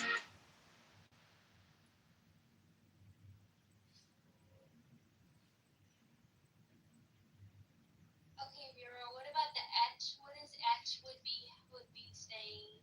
It was supposed to be teeth. Typo. Oh, teeth would be stained. Okay, that makes much more sense. No, I had to ask. And mine should have been he'd be sleeping with the birds in Central Park. Typos, you gotta be better. Right. It's important. It affects the joke. Yes.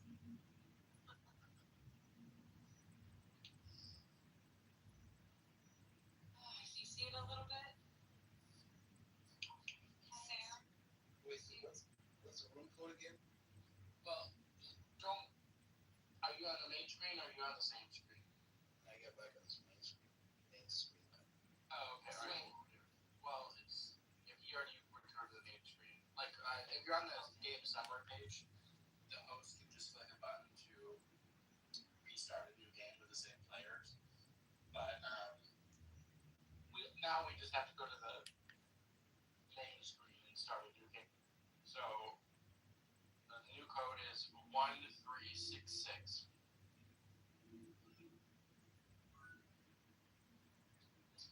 Maybe y'all can get some more players because I'm tapping out, I think. Alright. I'll see y'all later. Good night. Thank you, Mario. Good night. Yeah. We can play just one more. Let's go for it. Teach Sam a little more about it, you know? Sorry. You got it. No, you know it. You got the gist of it. What?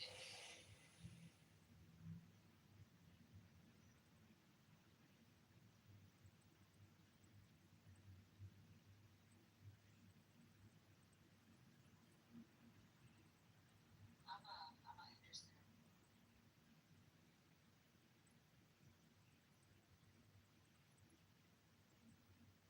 I mean, at the end of the day, the hemorrhaging's got to stop at some point. I mean, America, we're going into summertime, Harry. I mean, we all. But Oh, man, easy.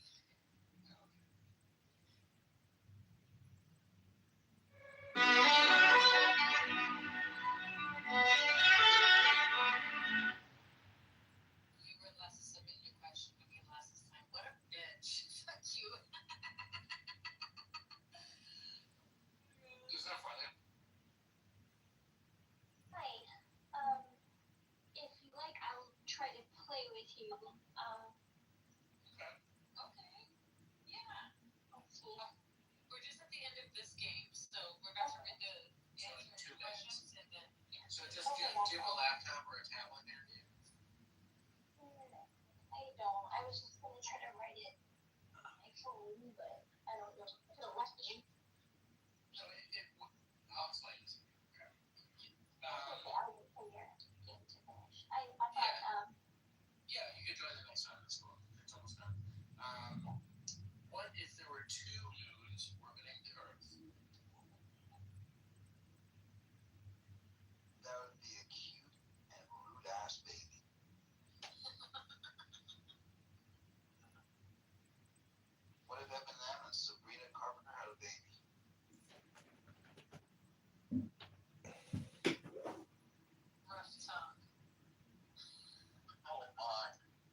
in love.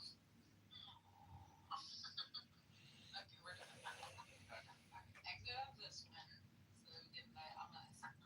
Okay, so just do you have any second device besides the phone you're using Clubhouse on? I do, but not conveniently. Okay, so it's okay. So you can do it.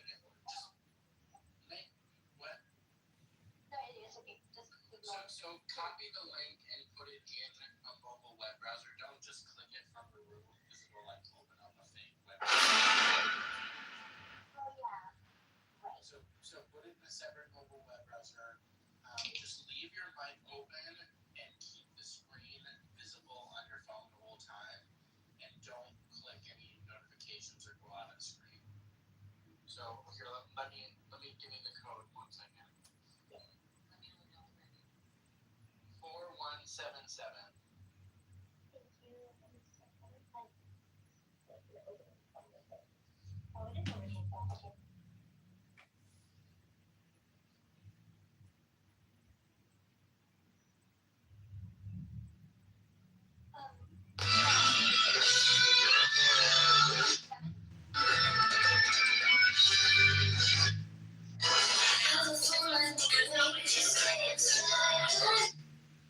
I would have liked them done by a different human being, but is what we got. He's doing something that I don't necessarily completely disagree with. To kind of we just have to show that how bad the Democrats are, and in doing that, we got to guide how bad the Democrats are, and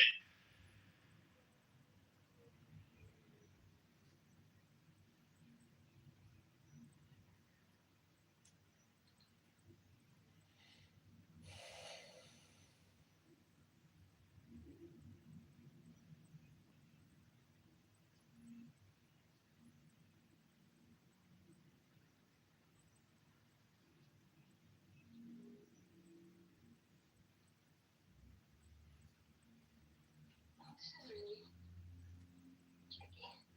Yeah, no, it's difficult the first few times, but you get really relaxed after a while. Yeah. No worries. Take your time. We're here for you.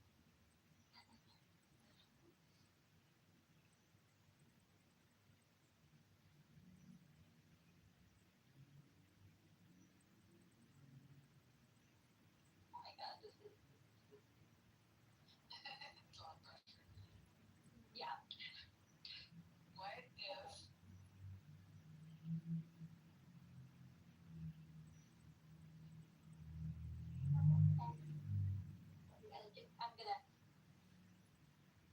Alright, it's kind of stupid, but I'm going to see what like stupider also I'm sort of cheating because I'm sort of using autocorrect to fill up like I wanted to see what autocorrect would do. Yeah. we all do for it's fine. It's I fine. was sort of and then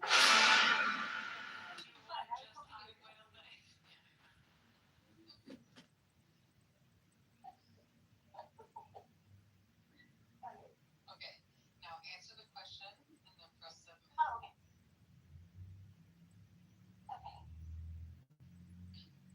God, I don't okay. I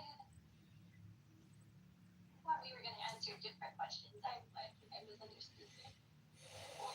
When I read it. Okay, let's see.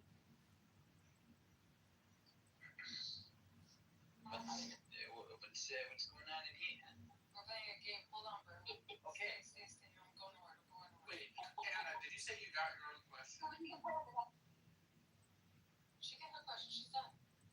Yeah, I did, and I have an answer now. Wait, did you receive your own question to answer? No, it's Oh, okay. no, thank goodness. Okay. No, I didn't see that question at the top. Okay. Yes, thank goodness. Okay, that makes more sense now.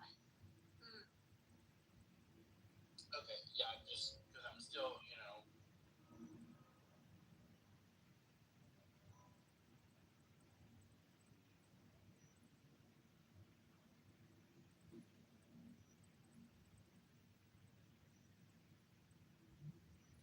how do you know I don't hold to that? By asking. That's really in the Koine Greek. That's not how that. Okay. That Yeah, and my answer is sometimes I do, and sometimes I don't. It's a very much an oversimplified translation of the verse in the Koine Greek.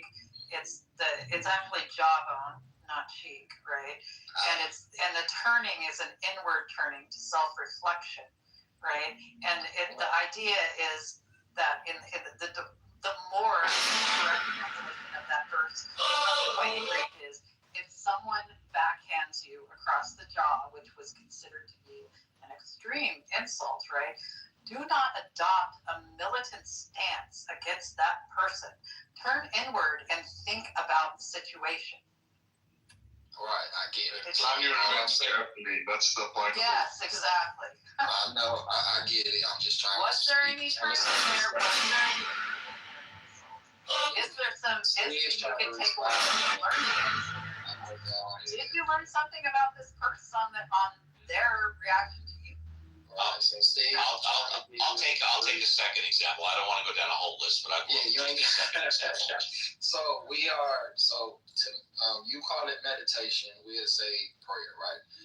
When you don't, someone treats you bad or they're an enemy of yours, whatever, you're not going to meditate on their better good.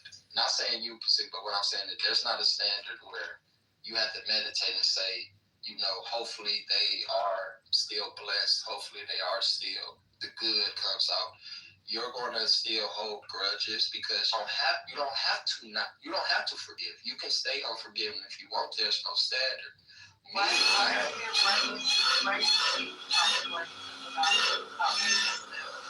Because the reason I said that is like subjective morality. We can independently those preferences through reason. Yeah, through reason. Yeah, I get it.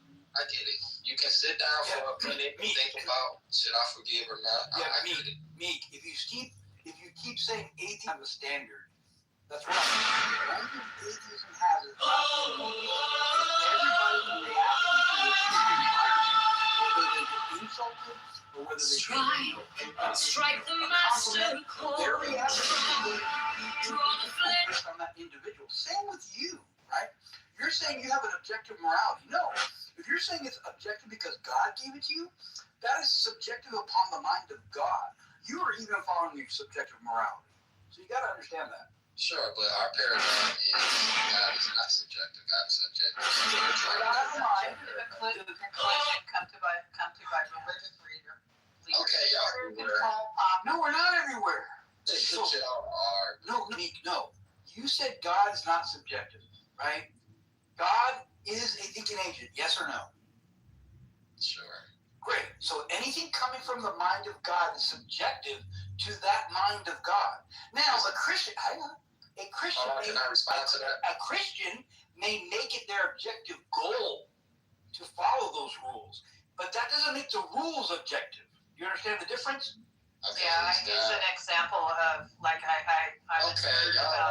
nerd about zoning and land use, right? And they say that in order for a land use ordinance to be valid, it needs to have clear and objective standards, right?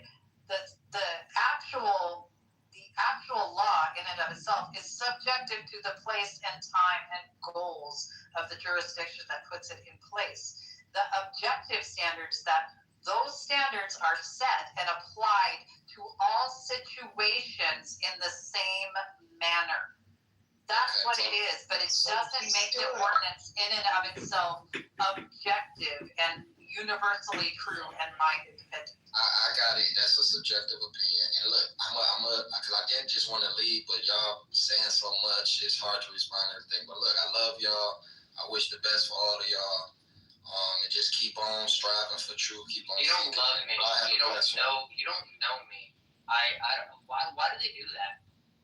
Because Christians are supposed to love everybody in the vision of God, even those you hate. I think Mick's pretty alright. I don't mind Mick one bit. He's kind of funny a little bit. He sounds okay to me. He's okay, but I really, it just, people start calling other people emotional. That tells me that they're doubting themselves and they're getting like dug on a position when they really should stopping thinking about it. Yeah, when he accuses me of being like all other atheists, that's where I just get he loses me.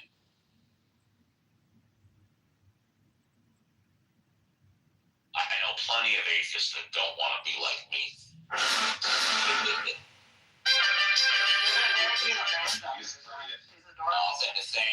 Thank you. Right, so that I also hold Christians to a higher standard. In fact, whenever I'm on a criminal jury, I always if I know that the guy is a Christian, I just another 10 years on the set. So in other what? This is Deepak's humor. Oh, okay. I was like, really? That's unfair. Right, slacker. I at least give him. Yeah. So Deepak does not fulfill his vow under penalty of perjury and lies to the court by saying he'll judge the evidence on the. Oh, I mean, the guilty or not guilty is still based on the evidence, but the punishment is based on whether their religious beliefs. Yeah, and I seriously doubt that religion, whether or not the defendant is a Christian, is ever mentioned once during the trial. You do know it's a joke, right, Steve? Of course I know it's a joke. Of course.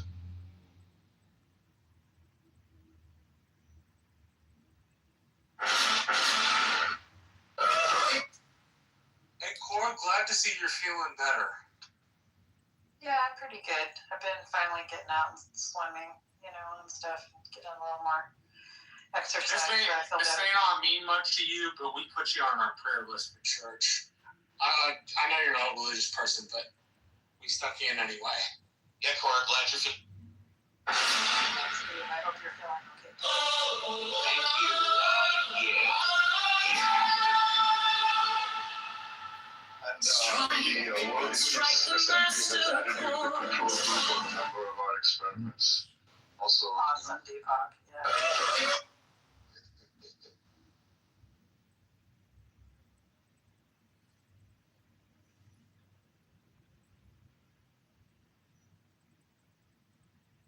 Well, I'm going to sign off for a while and take my dog for a walk, but it's been lovely, guys. Adios. let's say,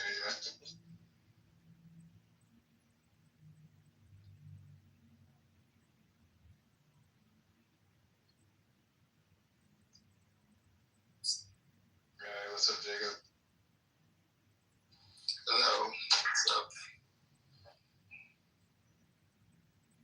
Where's Coral? Just that she took off. What the fuck is that profile picture?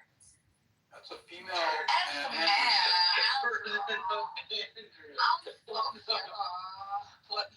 It's trans. And you're not believing God because.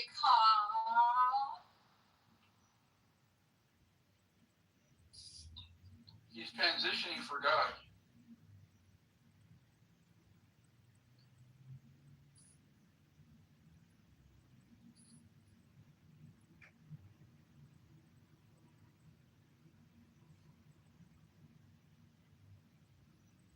And Kitty's a nun now. Oh, no way. You serious? Or are you pulling a Deepak on us? Well, just by her profile. Her PTR. So why is it that theist thing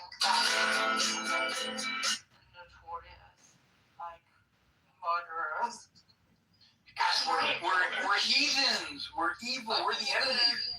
Like, what is it? Like, what's going on? You think in a theist like you? That most of the time I'm hearing this. And I think there's a lack of reflection. Actually, you got it reversed. Most serial killers and people that kill people that they don't know say they're doing it in the name of God. Oh, shut up. Yeah, that's right. Yeah.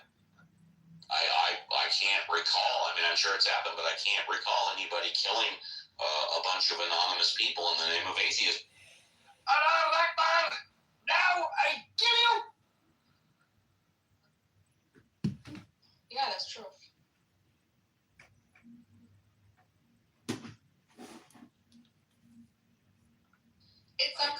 In the name of Jesus. Jesus. But there's also like a self-righteous high horse riding, a comparison going on, you know, like within the theistic circles. My morality is better than his morality because my God is better than his God. Well, that's a cop-out. See, if whoever's saying that really wanted to put it to the test, they should take one moral and see how the two people feel about it, and then they can decide which one is more moral. Rather than saying my God versus your God, say my morality on this issue is better than your morality on this issue. That's the way you really want it. Yeah, but like for situations where like sometimes Andrew posits the most grotesque scenarios, like necrophilia followed by some rape followed by, and I know it's done for like emphasis, right? The theatrics added on, so like to see what like how an objective and how an atheist sets their metric, right? Well, allow me to give you an example. I could make a very convincing argument that the highest form of morality is a right to life. Very few people would argue that the highest form of morality is a right to life. Therefore, question, is it okay to kill? And if it's okay to kill, when is it okay to kill? Then listen to what each person says, and then you can find out whose morality is better. You know? Yeah, agreed. Existence is the highest worship. Oh my gosh.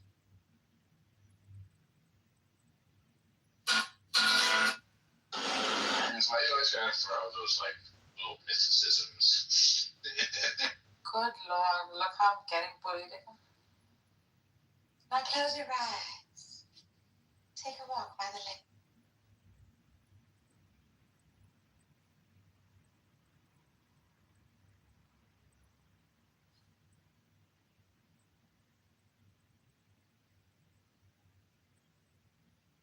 I think those are deepities. Let me think about it for a minute.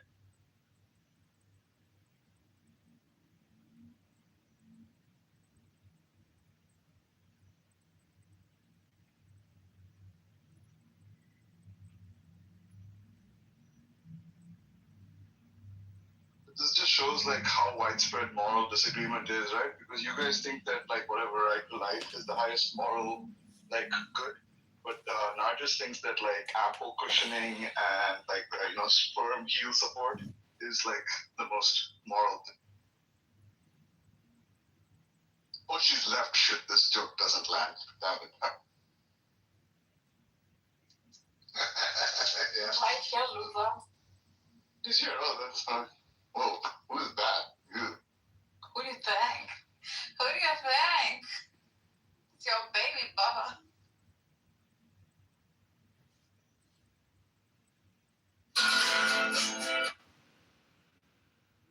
It's my baby brother.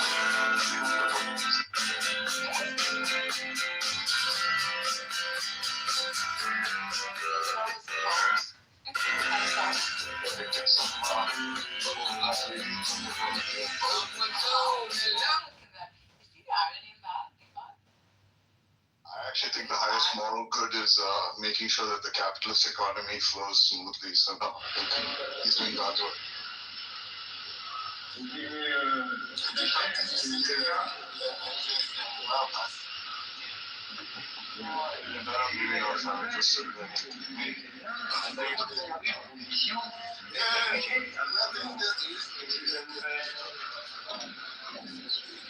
Ce qu'il faut bien savoir également, c'est que, pour ce qui me concerne personnellement, j'ai attendu 2 années, ainsi que M. Thialet, pour pouvoir réaliser cette opération.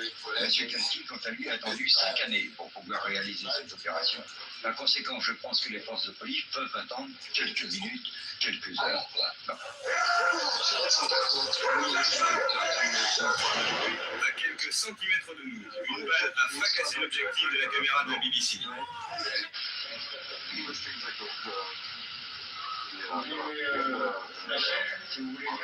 Your voices also don't matter, right? Like perceptions of who are debate, but you got to really track the arguments and also make the thing is, it's the exact same because they even stayed on the old Kalam, right? I think probably maybe Craig would have requested that because he doesn't know a lot about that. It's not as much as my past about the new causal infinity stuff, so they didn't do that.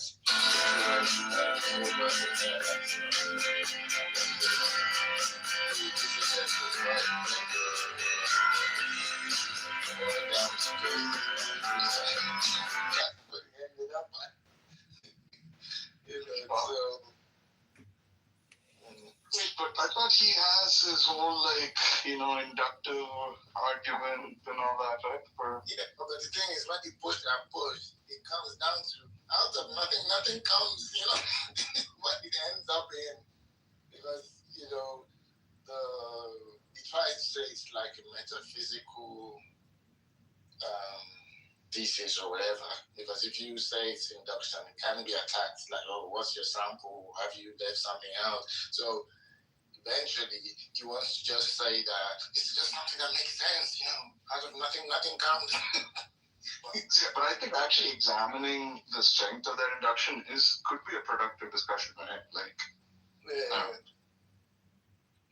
they didn't even do too much of that, but it has been done before. I think it just ends up like maybe it's a draw, maybe no one's winning. I don't know, but he likes to have that in his back pocket because he even confessed that initially when he started running the argument, he didn't use to defend the first premise. He just said, well, this looks obvious. If you want to challenge it, and once you look stupid, how about it? Like this, he says, well, anyone who disagrees with this, quit doing serious metaphysics, something like that. I think that's even in a quote from one of his books that later he tried to do. If that's the story, right, then that actually said it's a good sign for something like a debate. Like maybe if it's been through debate that he's been forced to actually think about what really his reasons are for premise one, rather than just saying, oh, it's obvious. I feel that at least he's made some progress, right? The layers he put on it, once you push and push, he ends up still saying, well, it's been backed by out of nothing comes.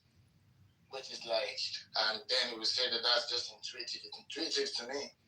And then my boss says, so what if someone else has the opposite intuition? So, then when you go to change them to this intuition, you're like, you don't listen to it, I don't understand how he can go back to that. Once, if he's saying that his reasons for premise one is inductive, right?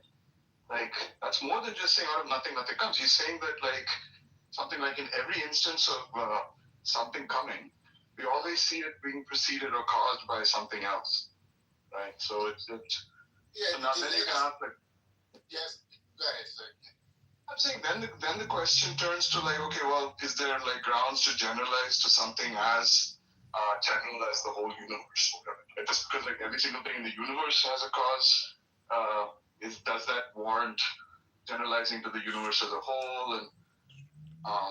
And I don't see how you can go if that's okay. Yeah, I guess if the thing, they didn't talk about it that one too much. I think maybe there's some kind of weakness about it that's not coming to me, but he has 3 defenses or something like that, where that inductive thing is just one of it.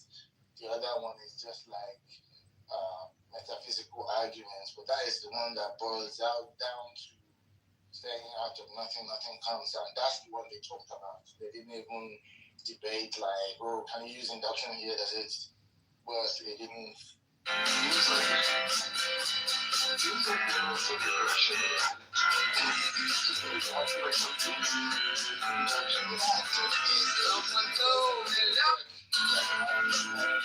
it out before, right? His videos that he did with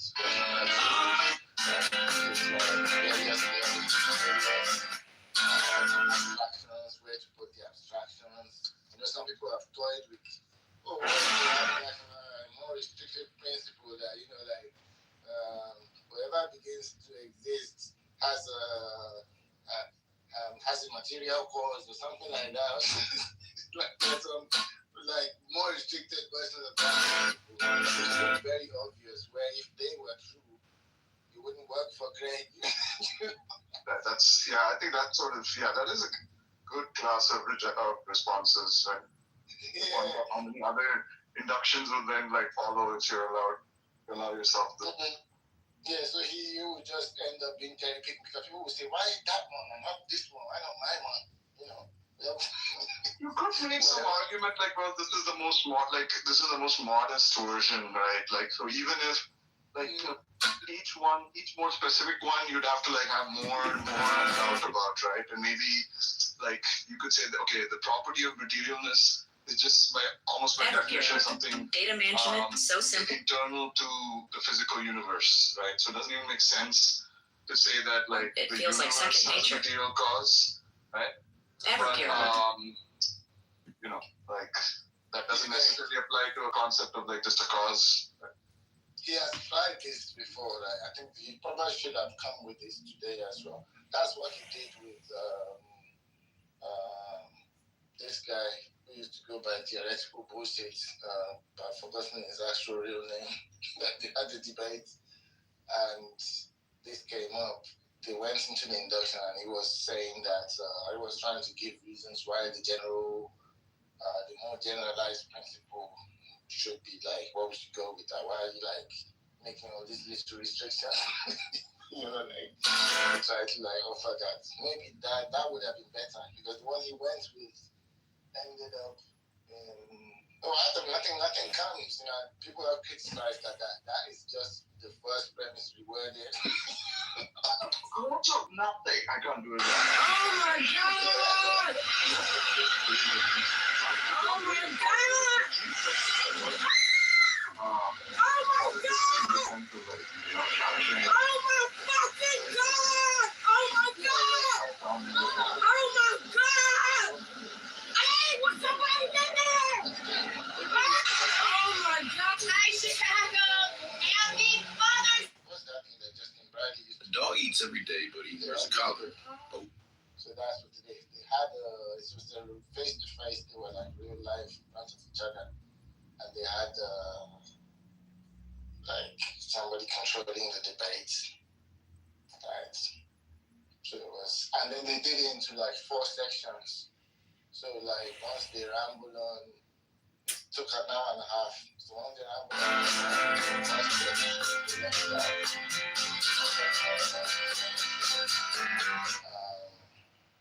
and the second premise is where Marpas has written the premises, and they debated all these kind of counterintuitive. Is it you having the mental health? Hey everybody, it's Alderperson Andre Vasquez for your report. I'm here by a Winchester. How are you creating news about this? Are you going to create news for the next murder on my head? All these kind of things, right? They did all of that. They rehashed a lottery ticket.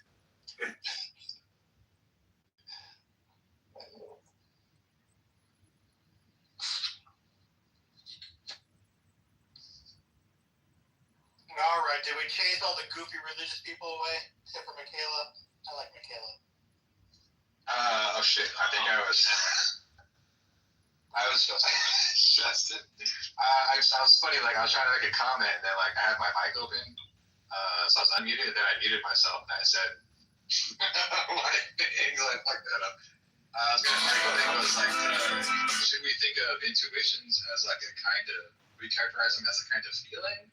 When you say that Craig and Matt Pass, they got down to well, I don't know if it's Craig. They just got down to well, it's just an intuition that I have about it. Yeah, the philosophers I've forgotten what the theory is. There will be an SCP article where they're saying, no, intuition doesn't mean day to day. When we speak, intuition and feeling end up coinciding, but they like to do distinctions and stuff like that, which I've actually forgotten about. Yeah. gotta say?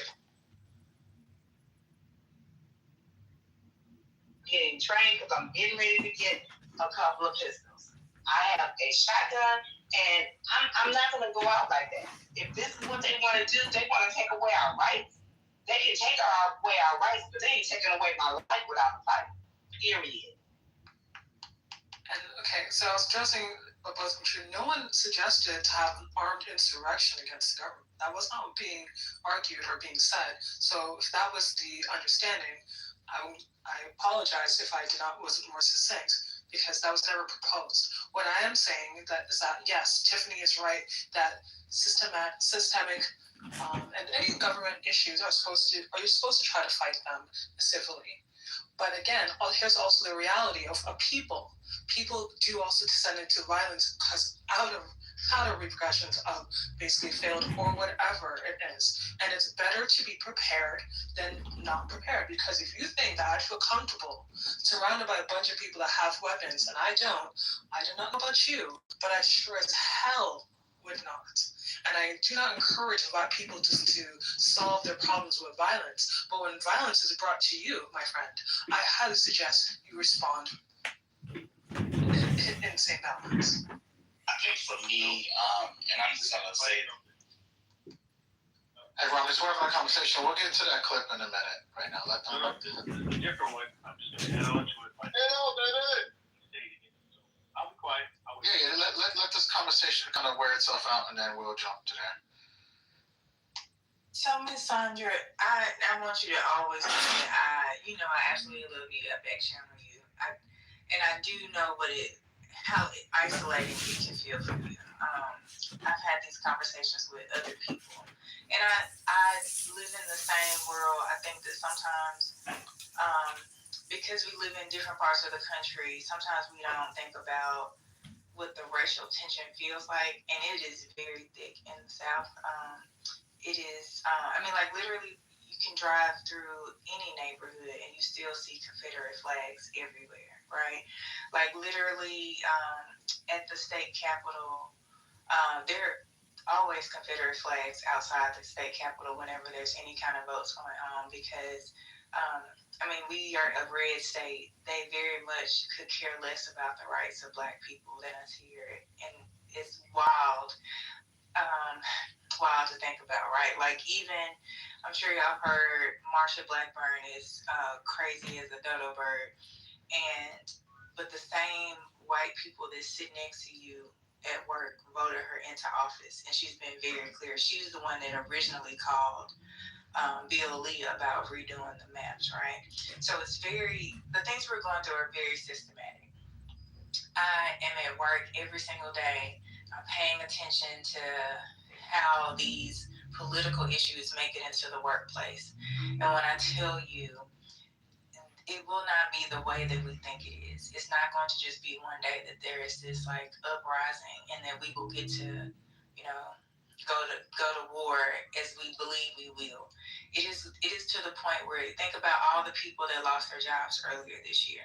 In addition to losing their jobs, they've also been cutting all the social safety nets that would support people who've lost their jobs. It is one of those things where they are slicing in a way that it's hard. It's so difficult to explain it. I think an attorney probably could explain some of the laws that are coming through and some of the precedents. But literally, when I'm getting briefing from our legal team, it's so deep, and it's just you can't stop it. It's just all of these things were a ripple effect or a domino effect. And I think that we really have to talk to people about how they're going to help and support at the local level, how they're going to try to get their local bodies to help stop the bleeding, because it's just not going to be what sometimes people believe with this. We'll just need our guns to protect us. I agree, and I understand what you're saying, and I'm not saying that is the only thing that we can do. I'm just saying because I was raised in a family that didn't believe in God. A family that was like, oh no, you don't have to do that. All you have to do is, merge and sign your name on this line, and everybody caught me. I mean, I started working at the Michigan Democratic Party when I was 14 years old because my best friend's mother was president of the Lansing, Michigan Department of I'm sorry. And I was stuffing envelopes when I was 14 years old for the Michigan Democratic Party. All I'm saying is, at this point in my life, I want to be protected. I want to be protected. And if that means that I have guns, I want to have guns. Because I'm not just going to let somebody come in here and tell me what they want me to do. I'm not saying that it's going to solve anything, but it's also, they're not going to force anything on me either. And I'm just at the point now where I don't want to fight that. I just want to say, Ms. Sandra, real quick. I absolutely agree with what you're saying. And you're talking to somebody, you're talking to somebody who actually got shot inside of his car during the social unrest in 2020, the day before Valentine's Day. And since then, I have not considered, I have considered, let me not embellish, getting a firearm. I've been told by my family and friends, you need to get a firearm, you need to keep yourself protected. And I just want to say, I'm not targeting anybody specifically on stage who may have said something that I didn't quite agree or resonate with, but it really comes off as disingenuous when you speak from a place of where you're looking at a perspective, or you're looking at a group of people who are talking about equipping themselves with armor with rosy pearl colored eye lenses. And when I say that, I mean it's easy for you to say that when you're not on the receiving end of it. I even came in here and talked about how I was in another space, and because of a matter of differing opinions with a Trump supporter, you were willing to sacrifice your life and my life and shoot me down like a dog because I said you can't call yourself a Christian because you follow behind MAGA, you follow behind Trump. That's a matter of opinion. I don't see anybody from the left, unfortunately or fortunately, who have threatened anybody's lives that I know of on the app talking about I'll blow your head off if you don't vote for ALC, or I'll blow your head off if you say anything about my first black president. I have not heard that. So it just comes off disingenuous when we hear certain individuals say, well, you trying to encourage other people to get themselves armor or to equip themselves with guns as if that's going to solve the problem. No, I think it does no one any service if we ignore the fact and we act in a sense of oblivion to believe that we're not living in uncertain times. We are living in uncertain times. I do intend on exercising my right and becoming armored with some form of protection, not because I'm trigger happy, but we are living in times where so much so people are able to dodge you, find you where you're at, and when they say that they're going to shoot you and kill you, they're ready to shoot you and kill you the next day, and they're showing up at your home. So I just want people who may not quite understand where some of us are coming from, where we talk about where we want to become armored, we want to strap ourselves up, be mindful of what type of things we're dealing with, what type of situations, conversations, arguments, disputes, or whatever have you. Be mindful of what type of slack, or whatever you want to call it, that we're receiving on the opposite end. Because whether anybody wants to agree with it or not, and Ms. Sandra kind of spoke to this, they've been preparing for barbecues like this since the inception of this great country.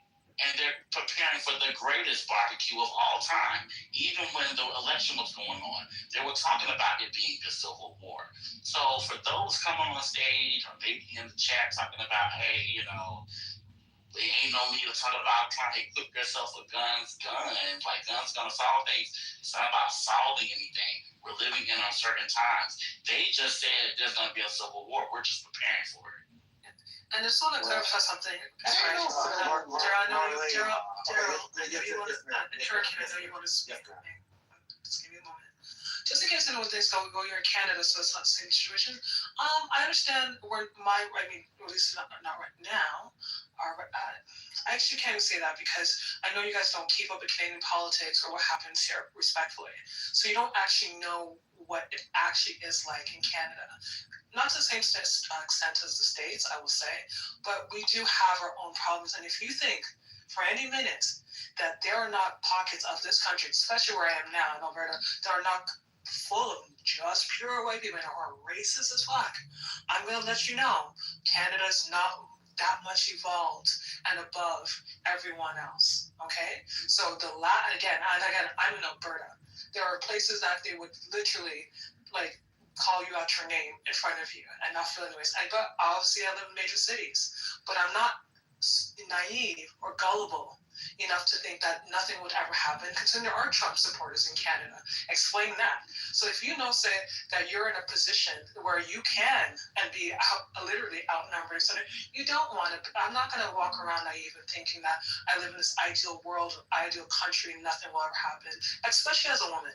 Anything that happens, it happens also to women first immediately. So no, I'm not in any kind of pure safety.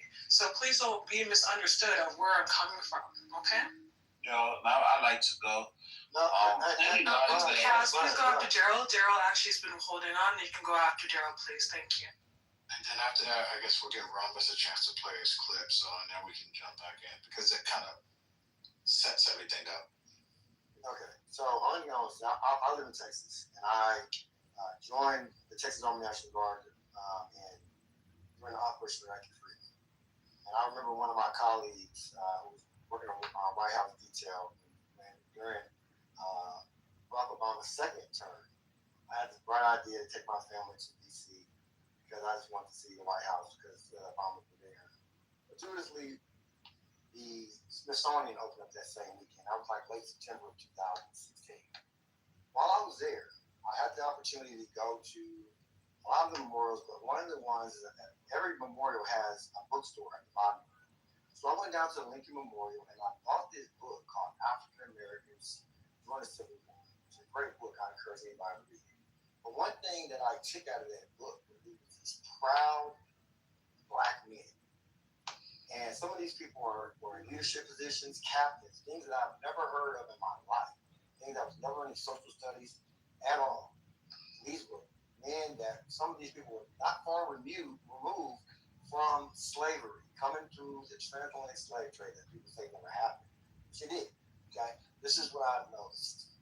What I noticed about the people that were there, these were very proud people. These people were fighting. These people were fighting on the side of the people to kill.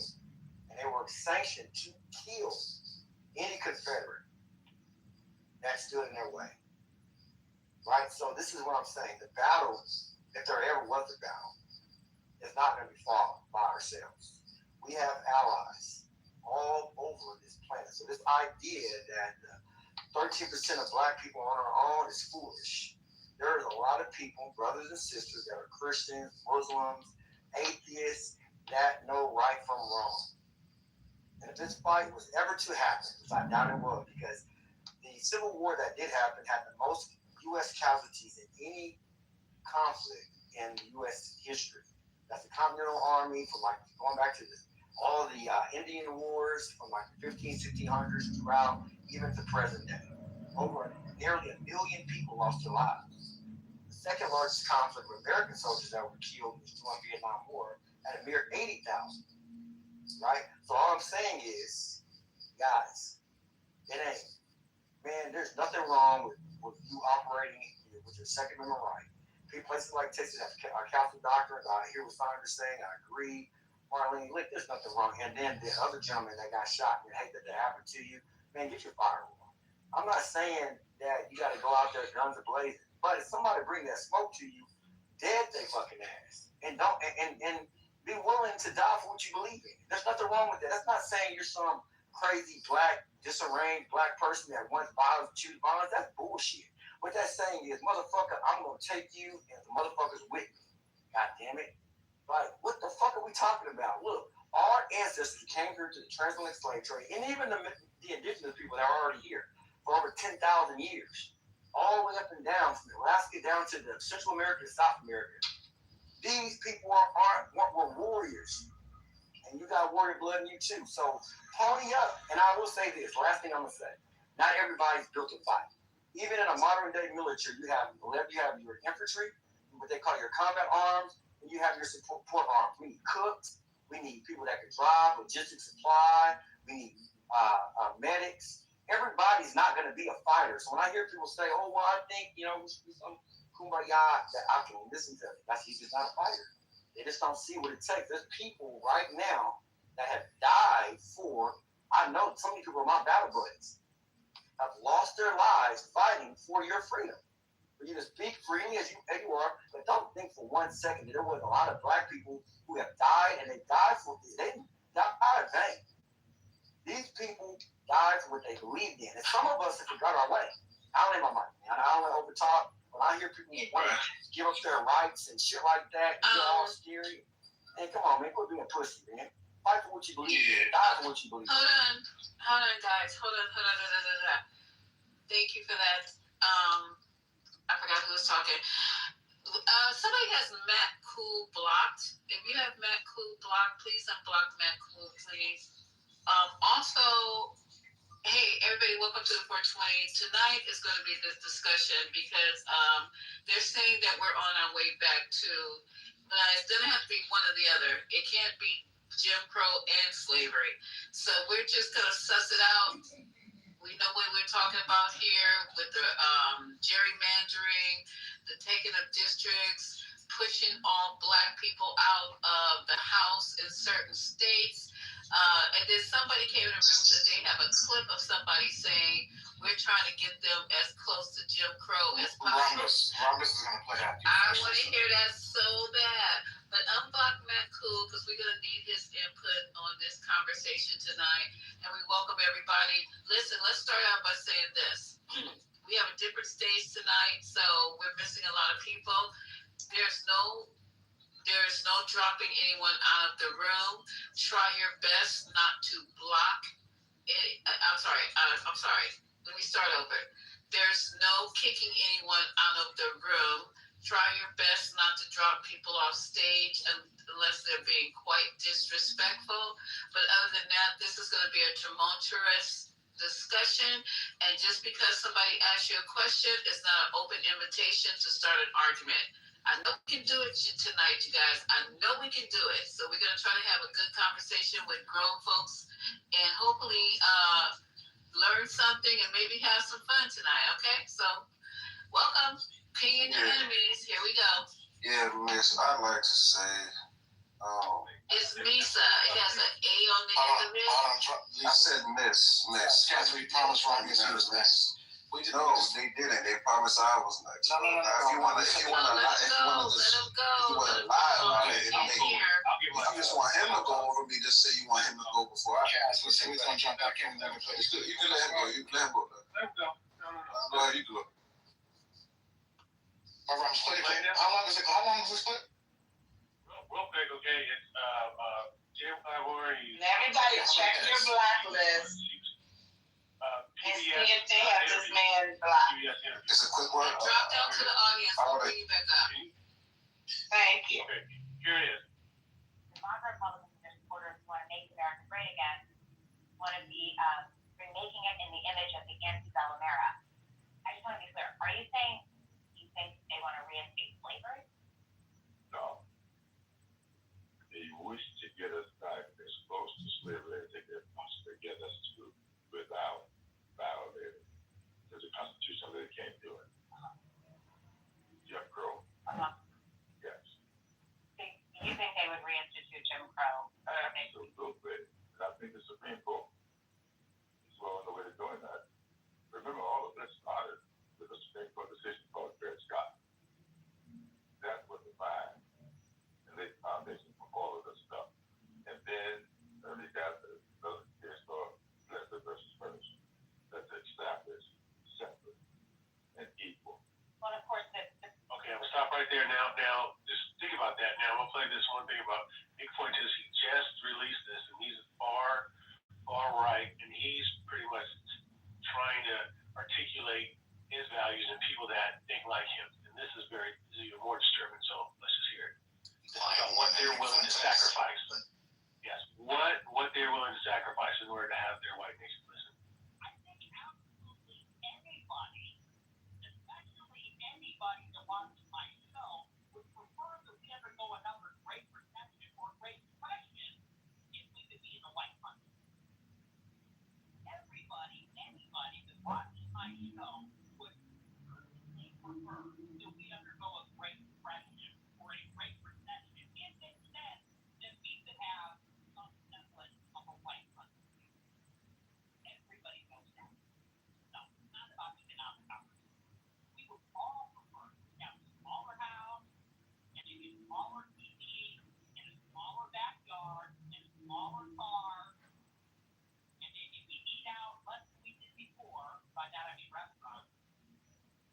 does it. So I don't think it's carnage. But I do think it's definitely a push out, push away, a relocation, and it's just going to be a disenfranchisement at the most, for sure. But I guess carnage. Yeah, man. It's so crazy that first of all, this is a good thing. I don't know why people are saying slavery is coming back or Jim Crow. These people are insane fear-mongering people. There's not going to be a civil war between black and white people. I don't know why people even think that would be a possibility in today's time, that there's no way for that to happen. There's a lot of factors at play here, right? A black Republican has the seat still. So it's like people are mad about this, but they're not mad when the Democrats have all blue and Republicans have no seats. I don't hear, what's the opposite of Jim Crow? Democracy? What the fuck? Nobody cries when the Democrats do it, but now they're crying Jim Crow. Jim Crow what? In the next 10 years, Jim Crow is coming back. I've been hearing Jim Crow is coming back for years, bro. Where is it? Come on, bro. Y'all need to chill out with this shit. You will see all these states will get better under Republican control.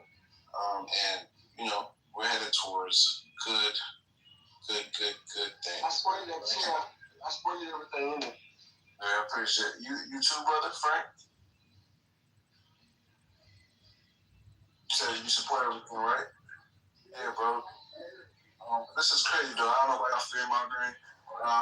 And slaves didn't have a problem with picking cotton. They just were mad they weren't paid for it. Because anybody would happily pick cotton and they're getting paid a lot of money to do that shit, bro. It's not about picking cotton. The fucking cotton. Is he crazy or is he high? I can't even take you seriously. You think slaves had a problem with picking cotton? They had a problem because they weren't paid for it. You think if they were being paid to do this? I want to see you pick some cotton. I ain't talking about the slave. I'm talking about you. Let me see you pick some cotton. You dumb fucking bitch. Whatever. Let me see you do it. You tell me how happy. Tell me how happy you are. Picking some fucking cotton. And then when you do it, because I love working in the garden. I love working. Excuse me. I love working in my garden. I love planting my food. I'm not attacking you. I'm just saying that's what you said. That's what you said. And I'm just saying I love working in my garden. I love picking my tomatoes and my peppers. You let me see you pick some fucking cotton and tell me how much you like it. Tell me how much you like it. I tried. There's 3 people talking at one time. But he was talking and she interrupted him. I heard you in the background as well. I did. Okay, so be ridiculous on you though. Helping when you start. Somebody needs to spank me. I need to spank So let me get this out, you guys, and I'm gonna just say it one last time. This is going to be a difficult discussion. Everybody's going to have different opinions, and I don't care. I welcome it. But what we can't do, because everybody in the audience did not come in here to hear people argue. They came in here for the topic of the discussion. So one person at a time. If you want to retort to what that person said, just say, excuse me, I'd like to retort. And that's it. But we're not going to be like 4, 5, 6 people offline. I'm telling you. I don't want to drop people, but I will drop you. Okay, so who was talking over, I think it was Cass. Responding to Sandra? He left. He's not even here anymore. Or somebody dropped him. Okay, don't do that either. I'm not kidding you. You guys just totally disrespect me on a regular. I asked you not to drop people off the stage because I'm not stationary and I can't be bringing people in while I'm trying to drive, okay? So I didn't drop him, Lisa. I talked to him, but I did not drop him. I know you didn't. Okay, you guys, go ahead and enjoy the. I mean, there's only 4 mods, and it wasn't Lisa, and it wasn't Sandra, so we did Marlene. No, it was not me that dropped him. I was having too much fun laughing. It was just ridiculous. Yeah, this is crazy. Okay, so go ahead, baby case. Yeah. It wasn't me. But let's just go back. So he that was funny. That was funny. Yeah, I don't even know what to say. It really was funny. No, but hold on, Daryl. He did say there was people who, if they were getting paid. There are people that were getting paid that wouldn't mind. There's people that pick out garbage and pick out trash from the highway. Let's just go with that, right? But like the fact that the way slavery was instituted, like you think that these people really was doing it, even, and you know how much they were getting paid? Like we were talking about getting paid, like they were not getting paid a living. My family just made $1 million selling 60 acres. In 2026. Yes. Hold on. Okay, we're talking about. But you gotta understand, man. My family immigrated to Tipton County in Covington, Tennessee in 1904. Okay, my great grandfather had over 1,000 acres of land. What I'm saying is, my grandmother, who was 86 years old, picked cotton, and her parents picked cotton too. Like, come on, man. Like, why do we gotta do all this extra stuff just because you don't like what he said? Oh, well, we don't have to. So hold on. Let's just make it clear. I don't think anyone doesn't need people to like what I said. I don't need people to tell me I'm wrong. I just, I think Ms. Nisa's talking about is. Okay, Omari. Yes, ma'am. I'm gonna have to interrupt you for a second. How many mods are on the stage? 1, 2, 3, 4, 5. I just got somebody a second. I know you did. Did somebody leave who was modded? Yeah, it was a patient. Wow. Okay, so Cass got kicked out of the room. Oh. Okay, so I will start this room all over again and have just 1, 2 mods on the stage. I asked nicely not to do something, and then it got done anyway. So that's crazy as hell. I don't want to have to start the room over because I'm driving, but this is what I gotta do, y'all. And there's a lack of integrity because there's only 4 mods. Haitian wasn't even a mod at the time. There was you, Lisa, Omari, Sandra, and Marlene. Those are only mods. Haitian I modded. Hold on. I modded Haitian. So yes, he was a mod before he left. He came up and I modded him. Was he talking when Cass was talking? Daryl, you may not know this, but mods can actually see the activity in the room via the clipboard. Okay, so can you see who kicked Cass, you guys? Just tell me. You don't have to make a big deal about it. Just tell me who kicked them. It doesn't say. It doesn't say. The only thing, the last activity I can see was me making Haitian a moderator, and then you also made Reformed a moderator. Those are the last 2 actions. So he might have just left Lisa because it would show. He's in my back channel. Yeah, you know what? But hold on. So there's something going on with that because no one has met. No, man. You people are so Daryl, please, I'm sorry. Daryl, just give us a second because we also don't have the ability to investigation right now. We're trying to fix this, okay? So give us an opportunity. At least we're doing an effort to fix it. Right. Like Cass is not that important, but I just want to make sure that we don't do this tonight because this is just not fair when I ask. So one of the things when Matt Cool and I was messaging each other, it kept saying the system is having issues, and none of the mods had him blocked. Not Sandra, because he was able to message everyone. Yeah, he said he was blocked. Matt Cool said I'm blocked. I know, but if you could message, like if someone blocks you, you can't message them. That's part of the block features. Like you can't send them a message. So with that being said, my only other logical explanation is that there's something going on with the app. Again, remember the app was down yesterday, if y'all remember. And it's still messed up. And it's still messed up. I made sure that I don't have anybody blocked. Okay, so good. So can we And just Cass let is these not people know? Yeah, we can let them. Cass is, if he was kicked out, it would show. It would show in the chat. Happy to be talking. No one liked.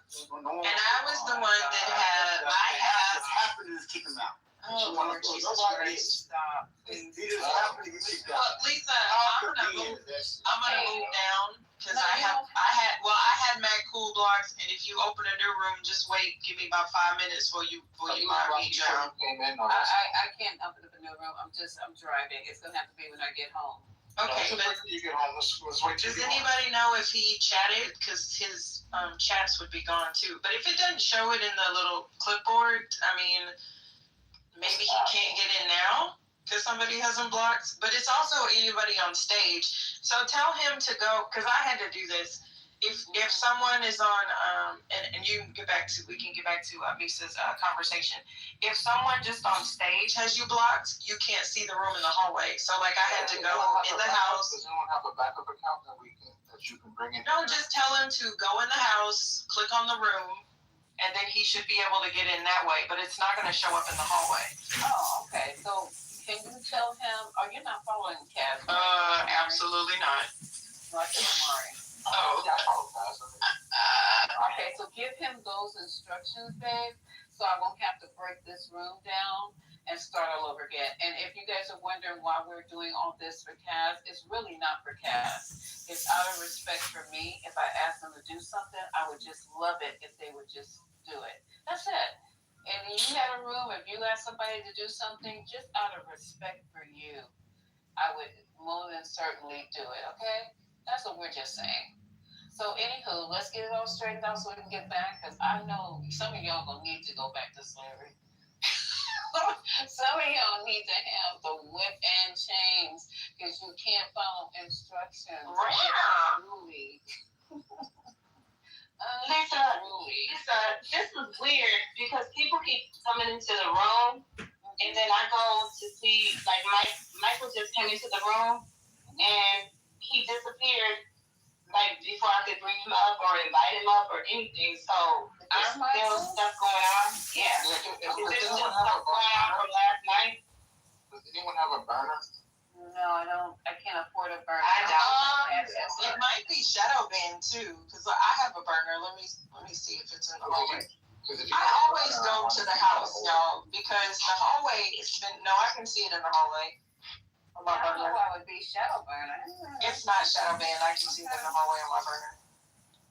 But anywho. So yeah, we're having a good conversation, and I wanted to continue. It is so juicy. You know what? It's not. You know what? I just looked. It doesn't show you if you did drop someone, because you had that naked guy on the stage. And naked. No, not if you drop them. It shows if you kick them. No, it shows if you remove somebody from the stage. Cause see how it says Tiffany Denise removed, Tiffany Denise reformed, removed, reformed. It shows if people are moved or kicked from the stage. So she had a troll on stage that came up, and we removed them, and it doesn't show that we removed that troll. Oh, well, maybe something's wrong with the app. But anywho, I mean, yeah, there may be something like that. Yeah, it doesn't show. Amari, you should try to ping him then. I just sent him a message. I told him to try to do go in through the house. Oh my God, I just got a message. But in the meantime, I would like to respond to the. I would like to respond to the comments that were made in the video. Yeah, thank you. Okay, so first from the person that was speaking, that was Nick Fuentes. I'm not really sure how another major recession a la 2008 would help make the country white. For example, there's technically more white individuals that are on food stamps just because of the sheer number of them. So that would not make the country white. That would contribute to making the country impoverished. People are talking about his level of sacrifice, not that. Well, so is he conjecturing? Because how would that happen? I don't understand illogical economic consideration. So I'll just respond as if I'm taking him seriously, which is to say that wouldn't happen. So I don't understand why that Nick Fuentes person would theorize that there would be some sort of sacrifice when literally people are sacrificing right now because they're poor. It's not a choice. It's a condition of their existence. That didn't sound right, but y'all know what I'm saying. So then I'll bring it into the other person, what the other person was saying, Kaz. So he's saying that we all address the slave thing, but honestly, the slaves were a form of payment. Like their labor was paid. It just kind of went to the person that owned them at the time, which was the master. So I'm not really sure how he doesn't understand that if slaves were paid, they did not own their wages because they did not own themselves. But anywho, just in case anybody was unclear about that. And the last thing, the poorest states in the nation are actually red states. So I'm not really sure, again, why we seem to confuse democratic economies versus, Republican economies. The red states are literally the most lacking in education, lacking in literacy, lacking in jobs, lacking in all the things. We know what Republican leadership looks like. I'm not sure how we continue to be confused about that. Back to the state. Curious one of that. Because I think you're missing the point.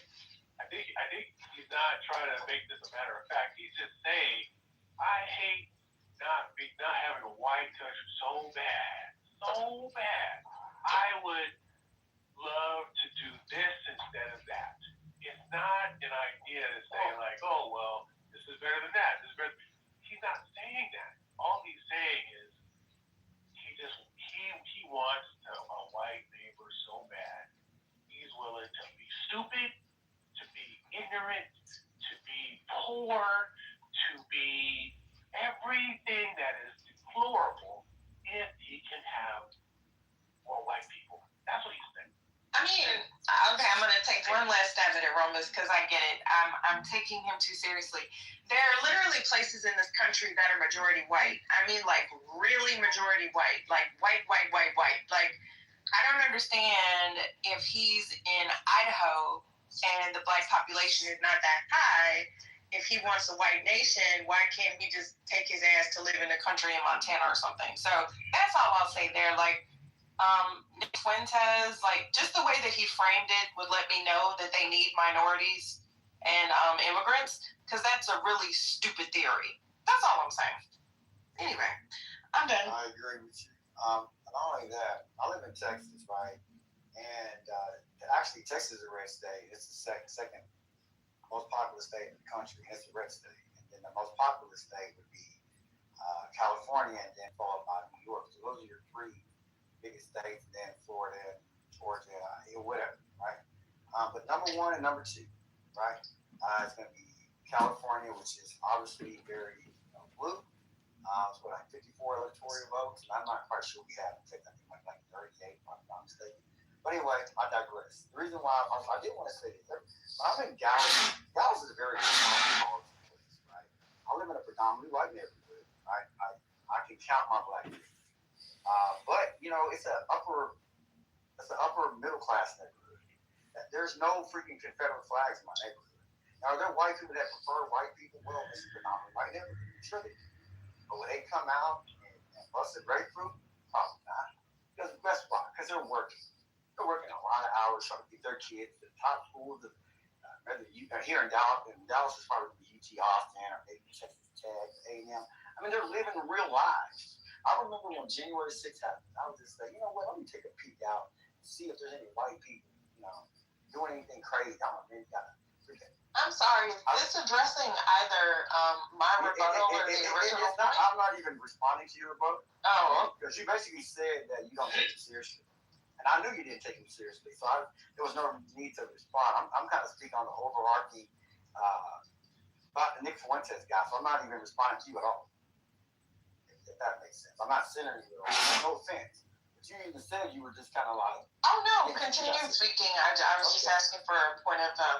Yeah. I completely disregarded what you said. Because I knew you was like just... You can continue. Thank you. You may continue. But you came off the app to speak to me. And I just felt that I was all right. Child. She was just talking. No, so am I.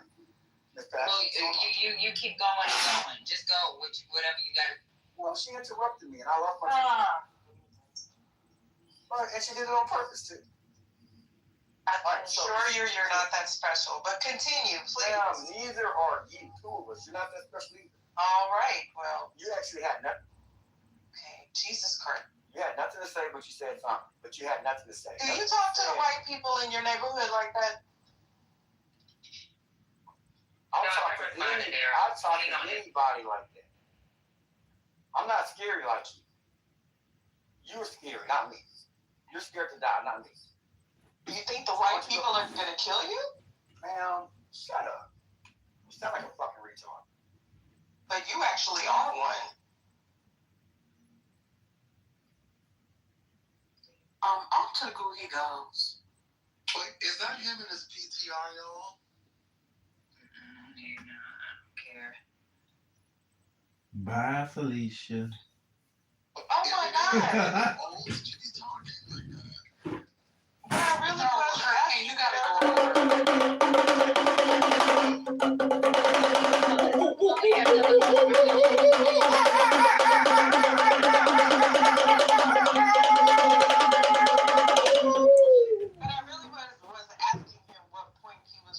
You really was. Hello. I was gonna interject.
But don't we already have a vestige of a modern day Jim Crow? Didn't we just witness that just in the last couple of days that the state of Virginia had a statewide vote and then it was shut down and then we find out that the Supreme Court shut it down? Didn't we just witness Tennessee months before primaries literally say that they're going to remove black districts, and we're literally removing duly elected people out of office? Isn't the same thing happening in Louisiana? Was Jim Crow not actual legislation that was put in place? It was not just sentiments. It was not just MAGA. It was actually legislation. Wasn't a core part of the Voting Rights Act struck down, having pieces of legislation that have been in place for over 50 years been struck down. So I would wager that we are facing a modern Jim Crow, and this president hasn't even been in office for 2 years. So what else is going to come? That is the question, but I think that we are going to respond, and I think now we are catching up to understanding, how this is being happened, how this is happening to us, that we're at a point that we're about to get activated, and the strategies need to change because they change. We need to change the strategies and then come up with new creative strategies. So, Rob, tell us, what do you see? You said we're catching up. So, what do you see coming down the turnpike since you know what's going to happen? I don't say that I know what's going to happen. We are going to be in a position where we're going to have to sit back. How do we take this shit down? Clearly, they have moves. Clearly, they came with a plan. 2025, they came with a fucking plan. So, Rhombus, 1 second. So, Rhombus, I asked you a question because you're rambling. You're talking. You're being vague. You're not giving specifics at all, and I'm afraid that you're going to continue doing that for the next turnpike. If your answer is I don't see anything yet or I don't know, then that's your answer. But I don't need the we need to sit down and strategize. We just need to get ready. That's not saying anything. Okay, so let me tell you It's what. okay to say you don't. It's okay to say you don't know. It's okay. Okay, to say you don't know. I did say that, but what I'm suggesting is we are going to start early. Republicans, and I mentioned this months ago, the Republicans started breeding these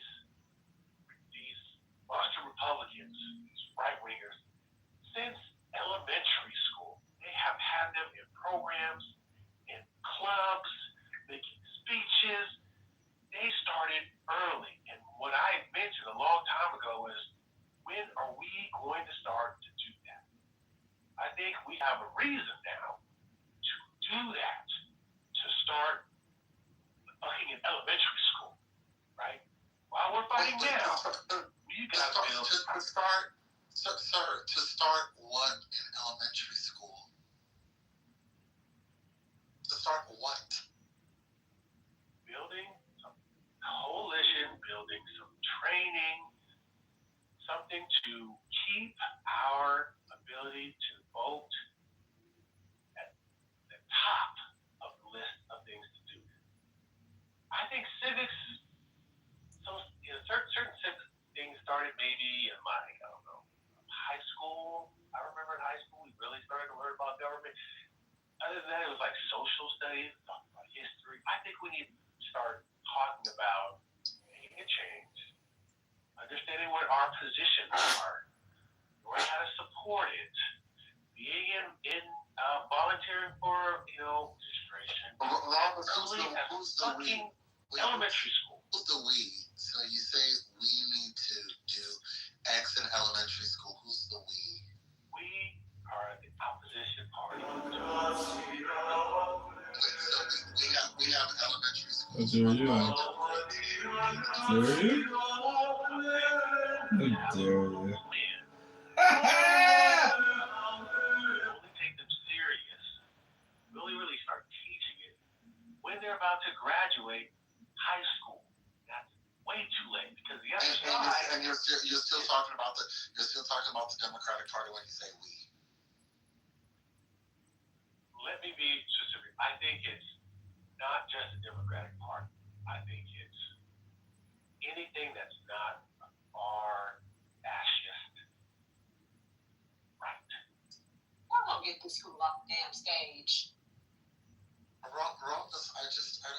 don't understand why you feel comfortable being this vague when you talk. It's hard to follow because you're just not specific enough. Okay, I'm gonna step away. Please. No, I'm being honest. Okay. I've said my 2 cents. If I don't translate, then I'll just try to find some other things to. So, what is that you look to? What is that? Oh, go ahead. I'm just telling out the Susha speak is true. Yeah, that's good. Yeah, Hurricane, what is it that you are specifically looking for him to respond and which, like, what would satisfy you? Oh, just something intelligent. That's all. Something intelligent. I mean, like, so. He's full of shit. If you asked yourself that question, how would you respond? I would have asked myself the question that he was trying to answer. So, okay. So he was trying to make his point, and then you asked him a follow-up question. But like, just say it's To his point, you don't but say slam. you were clearly looking for a specific answer Look at it. to No, man. No, bro. It's Islam. To respond. Say Islam. Like, You know, I saw Naja's.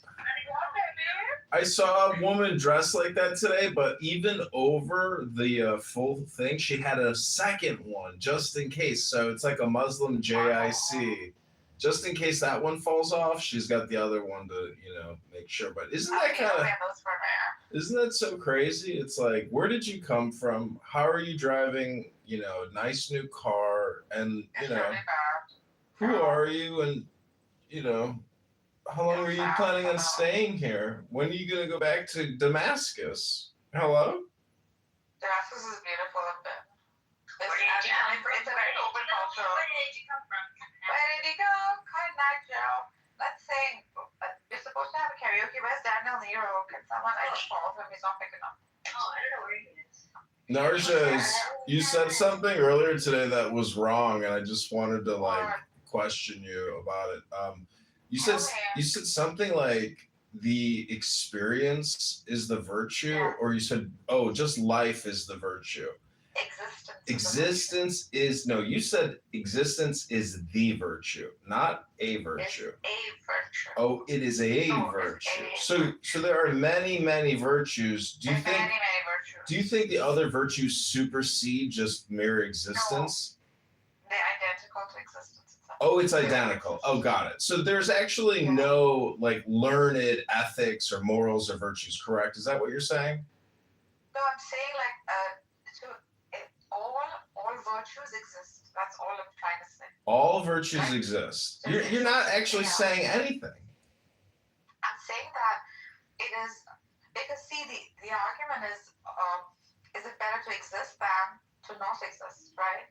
It's always better to exist because that which exists always holds potential to actualize. So such as hope, patience. These are virtues that become like the mechanism. Well, see that's where I would. This is where Christianity. Because in Christianity, shut up. When you're doing charity and you're dying for someone that you love to save their life, that kind of supersedes what you're saying. Why are you so sensitive? Because if you made a pleasant sound as opposed to the racket that's coming out of your mic, I wouldn't be objecting, to the sounds that you're emitting. John is a very man. He's a very elderly man. He's intimidated by. No, I'm just asking, are you okay with my voice or not? Because I think it's good. It's exceptional. yeah. I'm just saying, what you're saying, Narjas, is kind of it's not the full. Because maybe I'm not understanding. You have to look at my Instagram and then you can talk to me. You want me to look at your Instagram, then I can talk to you? Oh, joy now! Oh, joy. Yeah, that's what you say. Okay, thank you.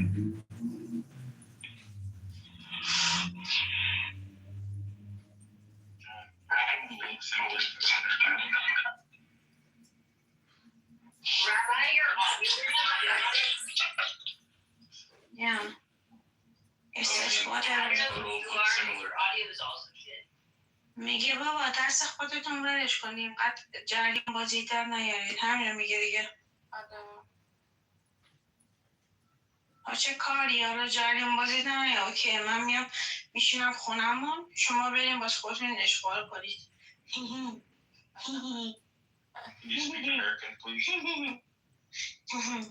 دبید اتاق کی دیدم تو رو سکپتیک بود؟ من نمیدونم بابا من الان نشستم اینجا من سگم آخه از توی دامپزشکی گرفتمش بعد اومده بود همینجوری داشت یه جوری به دوست من مثلا عشق و علاقه نشون میداد و من گفتم خدایا من اینو نگرفتم اینجوری باشه بعد یه جوری خرس و خر شده میشم من سگم همین الان بردم آره همین سگم یه جوری چسبیده بود به اوزگر مثلا مونده بود بعد اصلا یه جوری مونده بودم که خدایا اصلا سگ من اصلا احتیاجی نداره اینجوری باشه ولی اینجوری شد دیگه چیکارش کنم حالا بذار ببینم شاید دعوا چیزی بهش دادن اونجا که بچه ها یه ذره حرف زدن گفتم جوابشونو بدم دادست پرندم داری سپیده؟ آره So cute. چوتی چی دارم؟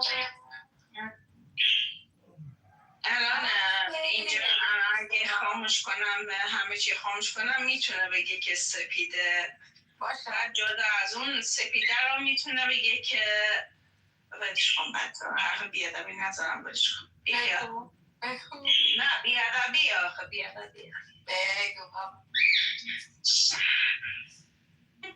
چیه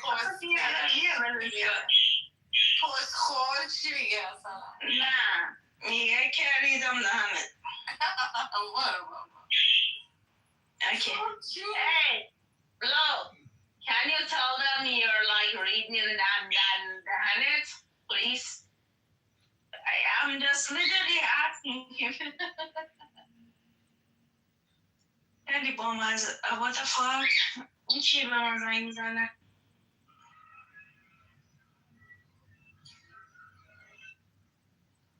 Daniel. Do you know I don't know this person at all? You don't? And you just fucking spoke to her fluently in Farsi and it sounded partly Vietnamese. I don't know why, but mine doesn't. She had little accent. Oh my god, what is her problem? I don't know what she is. How did she fucking know that you could speak it though? I don't know. She's stalking you, bro. Seen her in a room before this too. In one of the rooms I was in. Yeah. That's crazy, bro. Oh, they're coming to get you.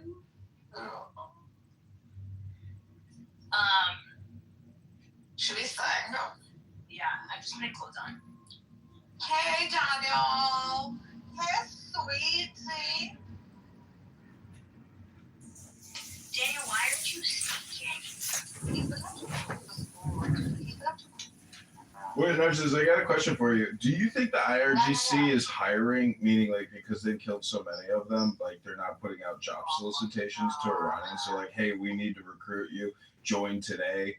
I mean, they are, right? Absolutely. Hello. You know what? That could be possible. Really, I think so. I mean, if the U.S. was engaged in a major war, they would be soliciting for soldiers left and right. I mean, they would have a draft. Like, where's the draft in Iran?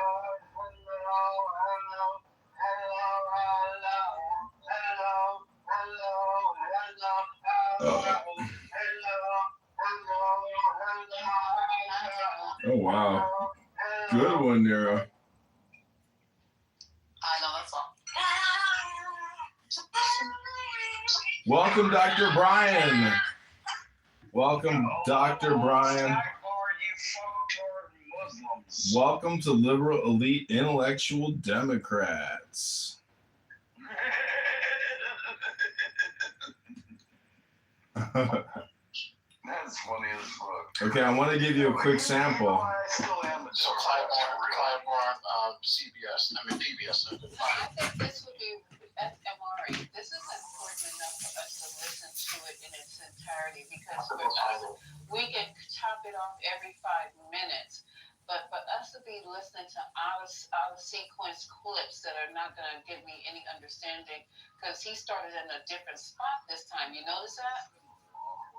So let me, I do apologize. Let me see if I can bring this up in the YouTube long format. And just so that you know, it's called Firing Line, right? With Margaret Hoover, right? Oh, okay. He's with Margaret Hoover? Okay. No. That's okay. She's a guest with you. Okay, so I would like us to be able to hear it. No one has any place to go. This is Friday night. And if they're talking about Jim Crow and Clyburn is a good interview. I mean, he's gonna say something right off the cuff. I mean, you know what I mean? He doesn't hold back too much. So I think it's worth us listening to it. Anybody disagree? And then we can move on from there and continue having this conversation. I think it's worth saying. So South Carolina, I mean, I think I know who said, Mark said this. I mean, and then another lady who another part, Sandra, another part of the country. It's worth noting that. I mean, the United States is a pretty big place. There's a lot of different people, a lot of different views and ideas. South Carolina, I mean, there's slave force there. My great grandmother was from Spartanburg, South Carolina. It's a pretty racist place. I don't think South Carolina is represented all of the United States. I think we need to take that note. We're looking through the land of the first Black American in 1971 is being advised to a governor in South Carolina. Right? That's we're talking about the same guy. Hey, Daryl. Yeah, Lisa, I have an answer to your question about the clip. Okay, I found the clip on YouTube. The interview was done in January this year, so before the Supreme Court issued its decision in the Calais case. Brother, I just wanted to correct you on that fact. What? So the Jim Crow laws didn't come before 19. Oh yeah, I'm talking. Yeah, so there's nothing to correct. Wait. Oh, sorry. No. Mute up. When I'm done, then you can talk about what you want to talk about. Okay. I'm talking about a YouTube clip. Mute up, please. You too, Chris. Mute up. You guys mute up on the stage if you're not. Don't mute. Don't yell at me, gay boy. Mute. Whoa. Stop, you guys. We're not going to do that. This is a long night. Y'all already hyped up and. Yeah, so, Lisa, the clip was posted on YouTube in January this year. It's about 30 minutes long. I can post a link in the chat. I don't know if you guys want to listen to 30 minutes, but it's Jim Clyburn talking about America, race, and where we're going in terms of civil rights. It's a bunch of stuff. So here's the. Okay, you guys have the link. Omar, you have the link. Yeah, I mean, I don't know if I can play 30 minutes of what's that, but we could try to, because you might not got nowhere to go, but I definitely got to run up and down those stairs. I just posted the link. It said firing order with Margaret Hoover, and that's what I found. I'm about to settle in and go to a cigar lounge. Listen. All right, so 27 minutes. You don't have to play the whole thing, but I believe that's where Rhombus got the clip from. So. And we can just stop it. Okay, so we can stop this clip gonna take a little too long every 5 minutes. I'm not sure. So you want to run Amari every 6 minutes? I think Rhombus said he'll run it. Okay, yeah, so I'll run it every 6 minutes. Okay, so every 6? Yeah. Oh my God, what are you guys like? No, seriously, because I'm trying to get to the 3 minutes. We'll be forever. Well, we're not trying to get through. Are you trying to get through this whole thing today? Oh Lord. Okay, go ahead, Rhombus. Start it. Do every 5 minutes. Is it 5 okay? Oh yeah, 5 times 6 is 30. So yeah, that's fine. All right, that's 5 minutes, y'all. You guys need to. ADD is for real, and I think RFK. Just relax. We might hear something that's going to help us with the conversation, or maybe help you make some informative decisions about what's going on with voting and should you vote and what's actually happening. This is informative. Look at it that way. Informative. Not if you're listening to mentally ill people. Who are you considering mentally ill, sir? The homosexuals. Oh my God, I can't. No. I just cannot tonight. Sir, can you keep your I moved him to the audience. That was absolutely called for, and that's not what this room is about. Okay, this is just too much. I cannot control the crazies. So, all right. Don't even try to control the crazies. No, I'm not. You see what I'm doing? I'm trying to find something to eat. And I'm just trying to get you guys to have a room until I get home. That's some of the mods agree with what I say. That's why they brought me back up. Oh, okay. Well, those mods are not going to speak up. So, and can you just not talk until we get through 5 minutes of this? Also, a mod that dropped you, It's that. Come back up. Yeah, and I just realized that, I dropped it again. It will stay that way. My bad. I do apologize, everyone. Talk about hypocrisy. You know, I make mistakes. I'm not perfect. We're playing at 5. man, calm down. Go ahead, man. What? Let me get little out of here first.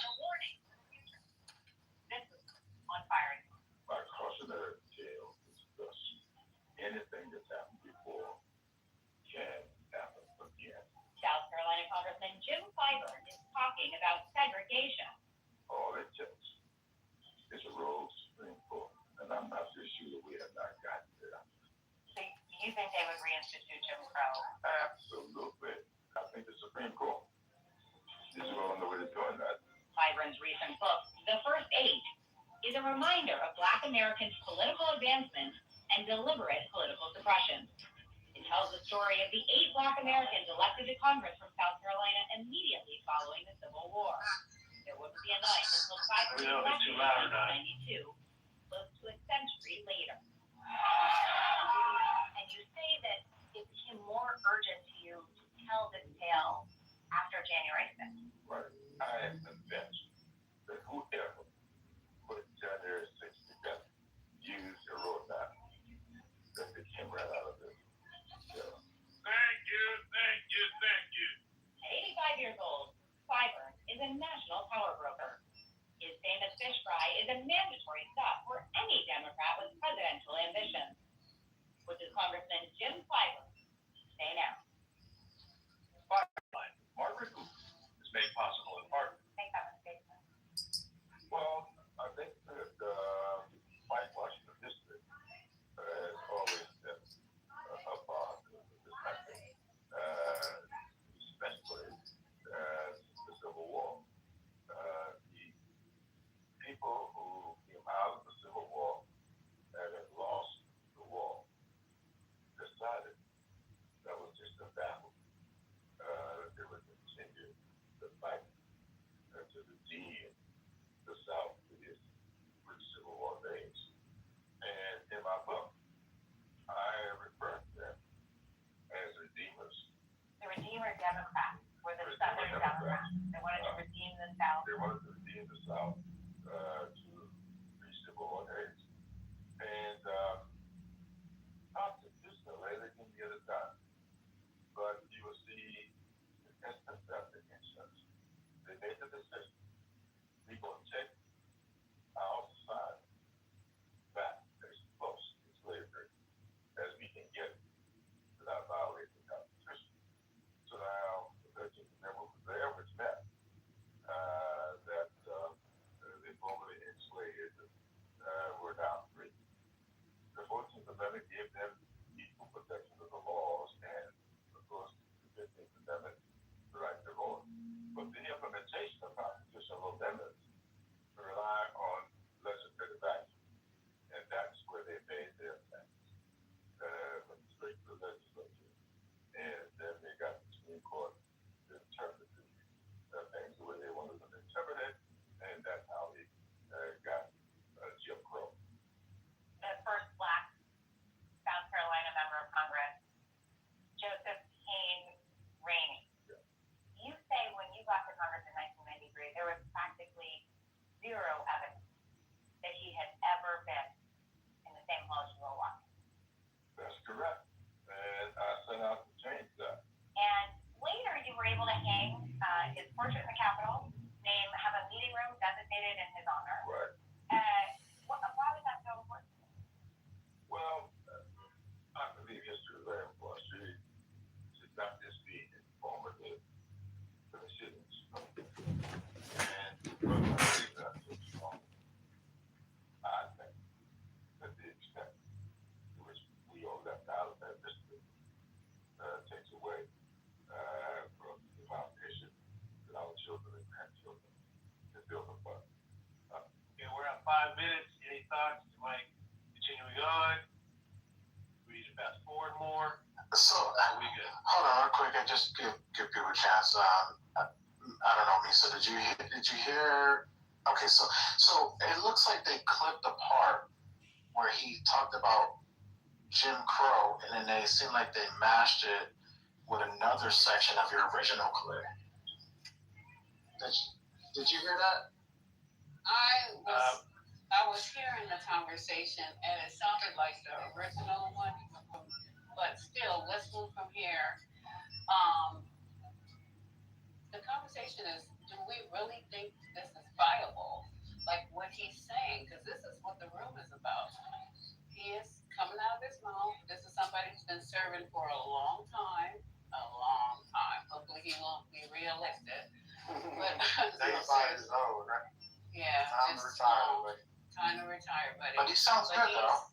He does, but he should be what do they call emeritus right now? Yes. He should be bringing somebody up behind him. He should be on his porch drinking lemonade, riding the wave. So. No, he should be pouring all this knowledge into somebody who can come up behind him. While drinking lemonade. Yo, don't forget the lemonade. You guys are just or sweet tea. Silly tonight, right? I really That's like gonna be the silly room. It's gonna be the silly room, or in the hall. I think that there's more. I think that there's more interview to be listened to. So she will ask that the question that we originally heard again, and then that was when the rest of the context will kind of roll out. But she's kind of teasing out some of the conversation, and this is that kind of like the first time we heard the word slavery come out of his mouth, because the last one he didn't say slavery. He said they don't want slavery. They want as close to Jim Crow as possible. But what I heard just now, he said they want to get as close to slavery as possible. Right. He's talking about Rainey though. He's talking about the congressman. So when he was talking about that, he was talking about in that context. That's what I heard. So I mean, I didn't realize he was the person that got the picture in the halls of Congress. So shout out to him. That was something that I wrote down. That he did, that he was a big part of. So shout out to him for that one. So. I'll roll out another Go ahead and press play again if you quick. And Lisa, you got to mute up because I can hear them. Okay, sorry. They're trying chicken wing feathers on it. Okay. But we said that that's what they said. So don't be surprised that he said slavery, because that's what we said earlier, over an hour and a half ago. We said they said slavery. But you didn't have to say Claremont. He said it. Yeah, so I get what you're saying. But go ahead. But he didn't say slavery, and the Republicans trying to bring it back in that sense, though. So you're still distorting it. But go ahead, Roberts. We're here. I have grandchildren. I have great granddaughter. I think it's important for her to know who she is and from where she came. Robert Small was one of your first dates. With Lord enslaved, he became a Civil War hero. Right. You called him, quote, the most consequential South Carolinian who ever lived. Yes. Why? Because he was. What did he do? Right. Well, Robert Smalls was born enslaved. His mother never told who his father was, but he did. His father was not African American. And he put together a scheme to escape from slavery. He met with Abraham Lincoln. Yeah, he escaped in May. In August, he sits down there and like Smalls had become a celebrity all over the country, having escaped slavery in the way he did, having been rewarded with his freedom, and with significant amounts of money. He was asked to go to Washington, sit down with Abraham Lincoln, and get permission for blacks to serve. And he left Washington having convinced Lincoln to do that. And Lincoln authorized him to go back to South Carolina and recruit 5,000 soldiers that turned into 40,000. And Abraham Lincoln said himself, and it's in the book, were it not for these soldiers, they would not have won the war. So I believe that war changed direction because Robert Smalls was really playing the back to them. There's one of the first dates whose story you say, quote, gives me the greatest pause, that's Robert the Large. Yeah. And so how is he different? He was born a free black. He's from a family from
build up these men and to remind this next generation of our history. Yeah, these things evolve.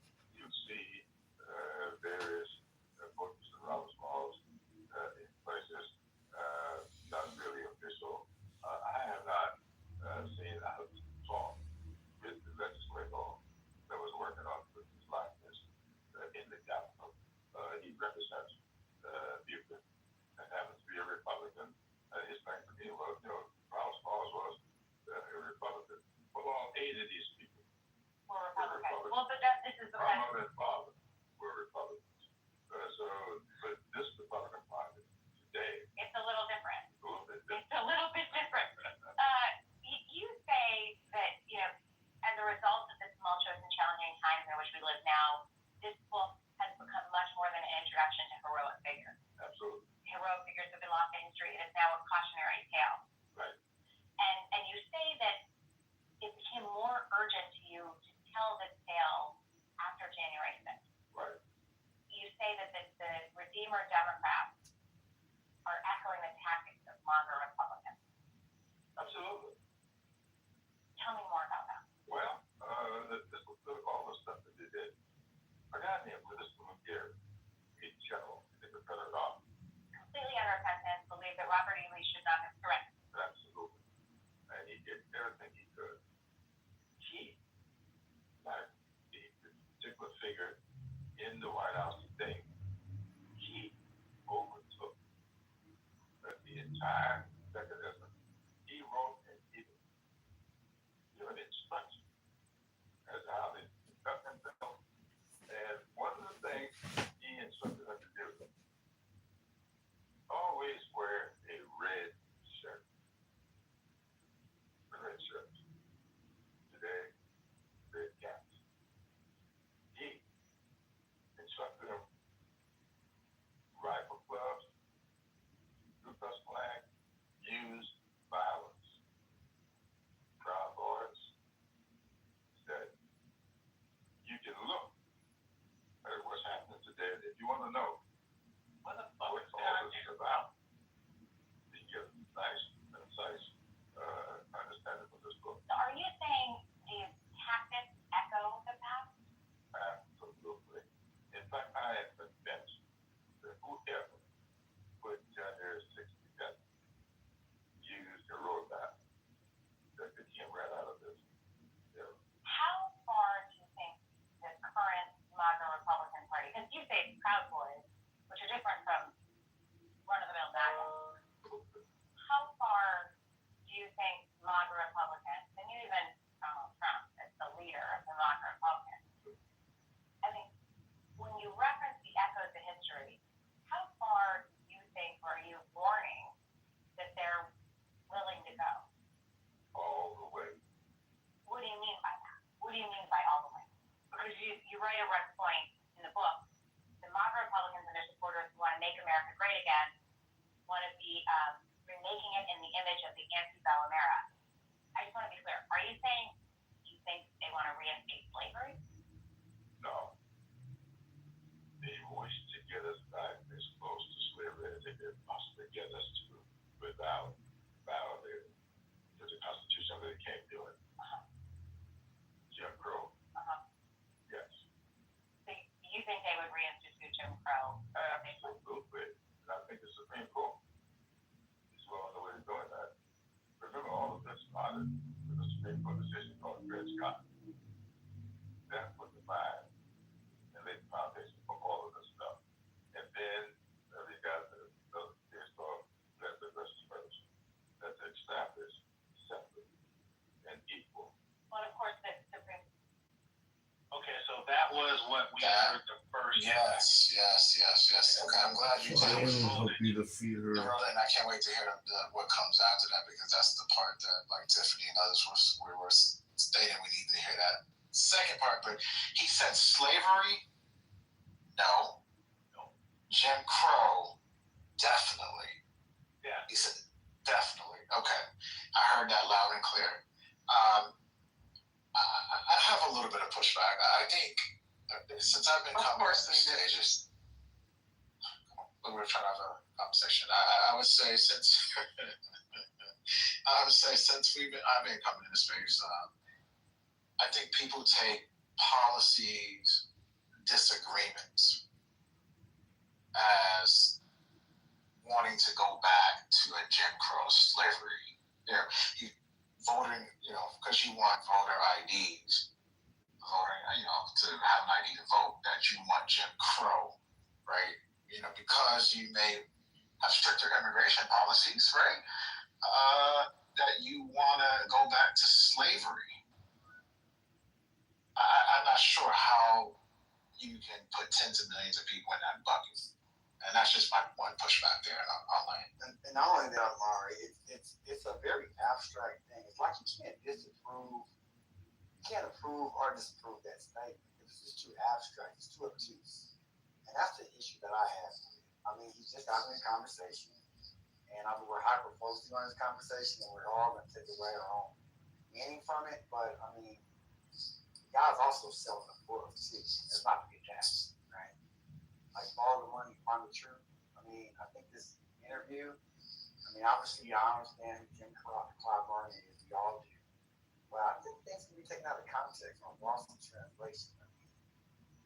I want to know where's the book? Did the book get published around this time? Is he on a book tour? What if we came out and found out this guy gave the same interview 30 different places at little Rotary clubs, Kiwanis clubs, all over South Carolina? Would we give it the same amount of? Okay, I got issues with that, because the thing is this: everybody who was going through this administration, even the first time, has written a book, right? There are, I think, multiple reasons for that. One, you want to get that person's perspective. It's selling. If you're living in a MAGA world, you're going to get fired, right? So this is going to be his last hurrah getting paid. Secondly, it needs to be archived from multiple perspectives, as many perspectives that have the closest to the power as possible, adjacent, direct, indirect as possible, so that we can get the most accurate depiction of what is really going on from the many different angles. It is of service that we get this black man's perspective down, right? And he gonna make some money on the side, okay? It's Friday. It's Friday. Come on. Now, Robert, let me just have a little quick. I'm going to add to that, and I really want to pass the mic. But here's the other thing that's interesting. It reminds me of the book that I was talking about earlier that people would say was so irrelevant to what I was trying to say. I don't know why, but how he described, because I just read about this guy, Robert Small. I didn't know this guy existed, and I went and I read about him, and I shared the link. I'm a speed reader, right? I'm like, damn, this Robert Small did that during actual slavery. This guy actually got a freaking Confederate ship and drove it to the Union side that had cannon and munitions during the slavery time. Right? And not to mention, another little nuance fact that we just kind of mentioned there, he had kind of like a priority status or a preferential status. He was Haitian, born free. I think they're saying here that he actually, one thing they're saying he's a slave, but he volunteered to be a worker to get a better context. He had slavery, he agreed, he was a freaking Confederate apologist. Let's not forget that part. And he flipped sides after the Civil War. And he served in the state legislature. Very interesting thing that any black person could do something like that back in the anytime after the 1860s or anytime. And then he served the U.S. Treasury, the U.S. Representative as well, during a time really right before Jim Crow, right? Jim Crow came after 1865, right? Because these were the things that put black people back in chains, mass incarceration, all these other things. Someone said, what am I insinuating? I'm not trying to insinuate anything. I'm like, look at the facts. Guys, I'm going to say it this one, I'm going to say it plainly. Nobody's going to give you shit. And it's interesting that we know that when it comes to our own macro lives. Like, is somebody just going to give you a degree? Or you have to go out there and earn it, right? Somebody's going to give you freedom, or you're going to go out there and take it. Guys, white people didn't give us shit, okay? We fought for our freedom. We died for our freedom, and that's just the facts. We killed people for our White freedom. people didn't give a shit. We heard a lot of fellas. Quote of the night. I don't know where something. We fought and died for our own freedom. We didn't do it together, ladies and gentlemen. Our people did it all by ourselves. Hello. Republican Party of the past that his parents were, and Mr. Smalls was in the current Republican Party. Because no matter how many times people try to dispel that nasty little rumor, it will persist. I also think it's interesting that I actually just appreciate his perspective. I was reminded that this is an elder, and we don't really know what he's gone through. And it's kind of amazing that he reached that point in his life.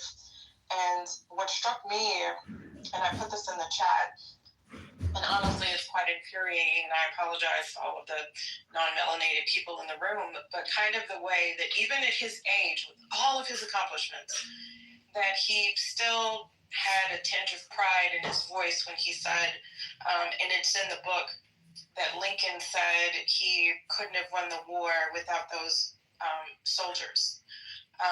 As if we're still looking for some kind of approval from people that we know largely are not even worthy of seeking such, or telling us that we're not enough, or telling us that we're not worthy.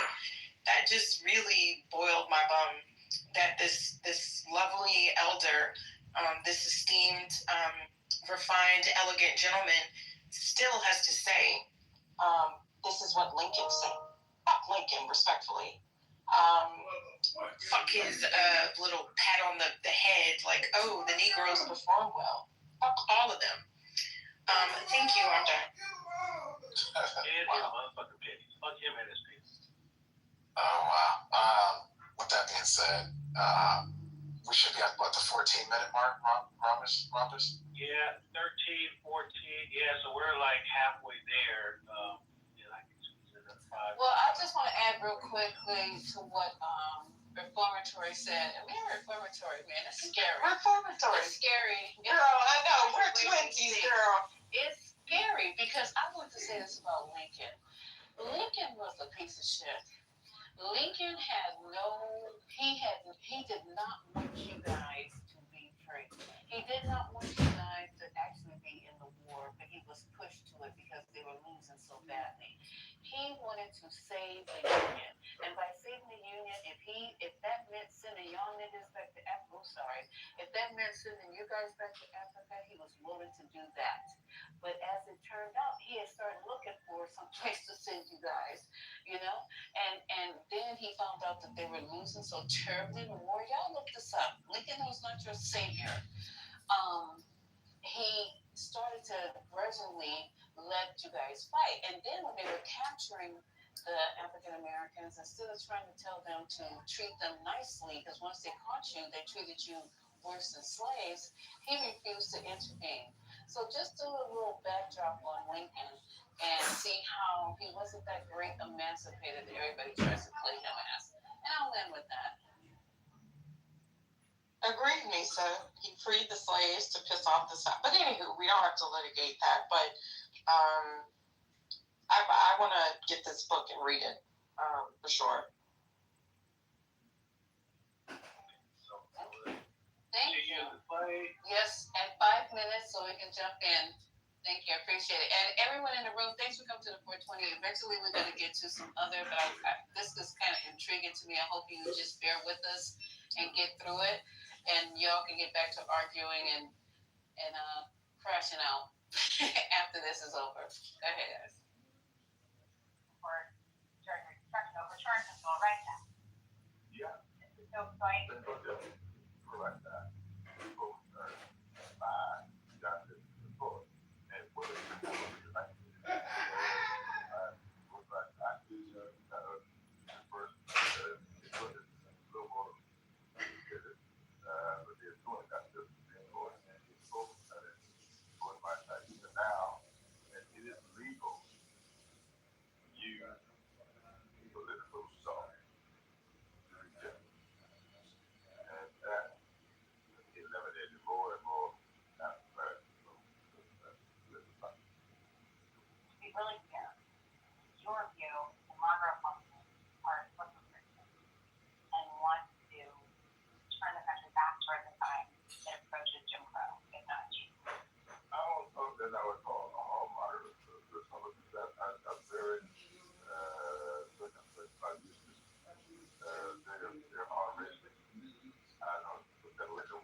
applied to the group because it was a group that was denied the right to vote. Do you remember that debate? Yes, I do.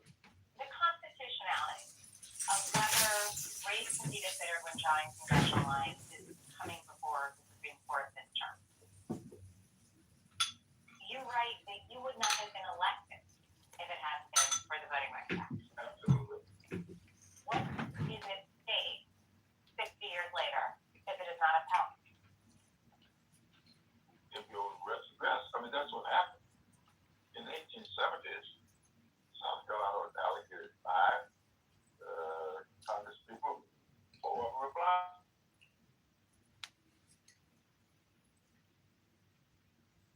Facts by any means necessary, and that was I still to this day don't know how much of that was just propaganda to rally the support of the people to find like a common boogeyman versus they all actually believe this. I really don't know. I mean, But- I'm not. But that's I'm very not similar making to the left here today. But I'm not making this up, guys. Like, it's every 3 hours I have another incident, and it's coming from people with that are just extreme, and you hear it on here. You've got to put antenna up when you hear it, and so this one's from the left, and They're definitely here. yeah. And we should not underestimate it. And you know, I've seen more far left. She was indeed a sweet flower of love. Terrorist attacks than from the right. To be fair. It's not historically. It's not quite. I mean, right wingers. So left wing will cause mob violence. They will have large protests. They'll assault people, especially when they can outnumber people. But traditionally, and I'm just being fair, this is where the right wing extremists were different. Who were the people that would go into a black church or a synagogue and shoot up people because of who they are, or a Walmart, or that store in Buffalo because a lot of black people live there? It was the right. I mean, the right wing did have. You didn't really quite see that type of violence where they were just going to execute people because of who they are. Because of their religion or race, like you would see on the right. That is where I would say traditionally right-wing extremists are far more violent when they would commit attacks. However, they're far and few between. But the left they mobilize a lot more often in large numbers. A lot of violence ends up happening when they do that. But you don't really see mass shootings and that kind of stuff that you would see with the far right. I don't know what else to call them. That's what I'm saying. Those mass shootings, I mean, we're seeing them. And we're seeing from which group they're actually coming. I'm sorry, it's usually. I mean, you had some trans people that are, I don't know if trans men, trans women that have had their little streak the last year and a half or 2 years. That I would say are more on the left. Other than that, like they're kind of anomalous. Before then, it's generally been right-wing people that do these mass shootings. And even like if we look at the Boston Marathon bombers, I don't even know if you can put them on a left versus right because it was just like that's Islamic. Well, that was a terrorist attack. No, Sarnaya was driven through a sense of Islamic extremism. You got Exactly. It's not like I don't even consider that left versus right. It's more, at least in American it's not left context. versus right. It's like radical versus not radical.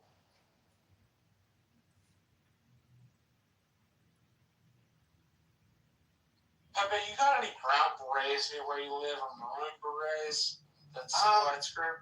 I mean, that was back in the day. So I'm trying to think of what you call.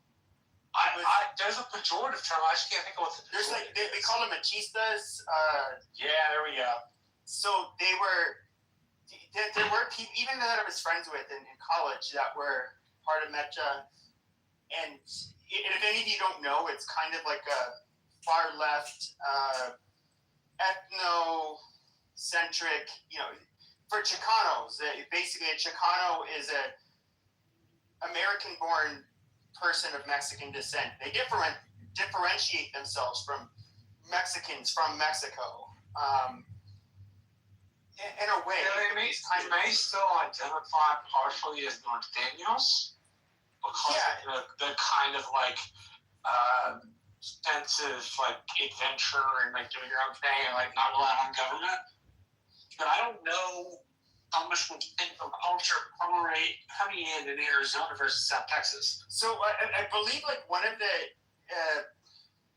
there was a university professor, which New Mexico is interesting because you've had people of Spanish descent that have been living there for 500 years, and their Hispanic population didn't really grow due to immigration. They've always been a majority Hispanic. But there was a professor from there, and he did the whole Aztlan, the whole, basically he really pushed the whole idea that the Southwest United States should remain Mexican. It's our inheritance, and you had this big, like in the 60s, you got a lot of these different movements that came out. And I forget that fucker's name, but even the mayor of LA, he was a former mayor of LA. Garcetti? No, he was a Mexican guy. He was the one who I forget what he did to Rush Limbaugh's girlfriend. Villegas. Yeah, and so he was a member of them, and they did they sabotaged some train tracks in LA or near LA and caused a terrorist attack. I mean, they were kind of militant, like a lot of groups back in like the Black Guerrilla Family or militancy went kind of hand in hand in the 60s with political groups. I mean, the 60s were a super violent time in America. If we think now it's violent, that was a lot. You remember the Weathermen that wanted to blow up the subways underneath the Capitol? I mean, they caught that. They caught them doing it. I remember asking my dad. He was in his teens and 20s in the 60s, and in 2020, I remember asking him, I don't know, was our country more politically chaotic or violent now or then? And he had a really hard time, answering it. So, in some ways, we were worse. It's the Weather Underground. I was SSDS. Yeah. And the Democratic Society, something like that, right? Yep. You actually had some, a lot of them were pretty privileged white kids that were socialists. Yeah, but, they were privileged white kids. I mean, like Columbia, they were. But they were very smart. These were really smart guys, like Bill Ayers. Hey, Jerry Rubin and Abby Hoffman and Dave Dillinger and Tom Hayden. I'm trying to remember if I can get all seven. Who am I missing? Rennie Davis. I mean, they were really bright. If you look at who went on trial. Who's the one? Chicago 8 became the Chicago 7. Oh, and Bobby Seale, right? Right. Who we left out? Wait, Dave Dillinger, Rennie Davis, Abby Hoffman, Jerry Rubin, Tom Hayden. I'm missing one. Can't think of it. You named 6? Yeah. Anyway. Okay, Lee Ryder. Right. No, they were all really bright. And I remember this was maybe 15 years ago. Megyn Kelly had Bill Ayers on her show on Fox, and she's trying to grill him. And I just remember just kind of being amazed at how intelligently he could answer and respond to her questions. And of course, he's doing this in a way where he could possibly get in trouble if he. Legally, if he answers some of her questions the wrong way. And I was just, and Megyn Kelly, it seemed like she was just she didn't know what to do. And I was thinking wow, this is a sharp motherfucker. And when you get... He's very smart. He has a PhD. He's a tenured professor. Yeah, but he's probably actually... retired. Yeah, but he's actually, in my opinion, a very smart guy. And he was one of Obama's advisors before. Well, I mean, the rumor is, and I don't know how true it is, that he wrote Dreams of My Barack Father. Obama's book. Yeah. But, he's but that's actually, if you think about it, imagine you had these smart people that were committed to being terrorists. The world's a pretty dangerous place. Well, that's the Weather Underground. They split up SDS. They were part of SDS, but then they split it up and they created the Weather Underground. They destroyed that organization, SDS, in order to form the Weather Underground, which was about bombing. There's still people to this day, if you go on the FBI's website, that have not been found. I'm dumbfounded. Like after decades, they've not been able to track these people that have been involved in some of those attacks. They've not been. Nobody believes they ended up. I didn't know that actually. I thought they all came above ground. They had really good lawyers. A lot of those people, when they came above ground, they showed that the FBI had done illegal wiretaps, and that's why they did minimal jail sentences. Well, no. So there was an MTA officer in New York City who, there was 2 women, I believe, involved in that attack, and they ended up. I forget what they did. Some kind of terrorist attack. But they severely injured this one officer, and of course, even when it says, while they're still looking for her, she has a photographic memory, is estimated to be, a genius, something like that, and nobody since the 70s.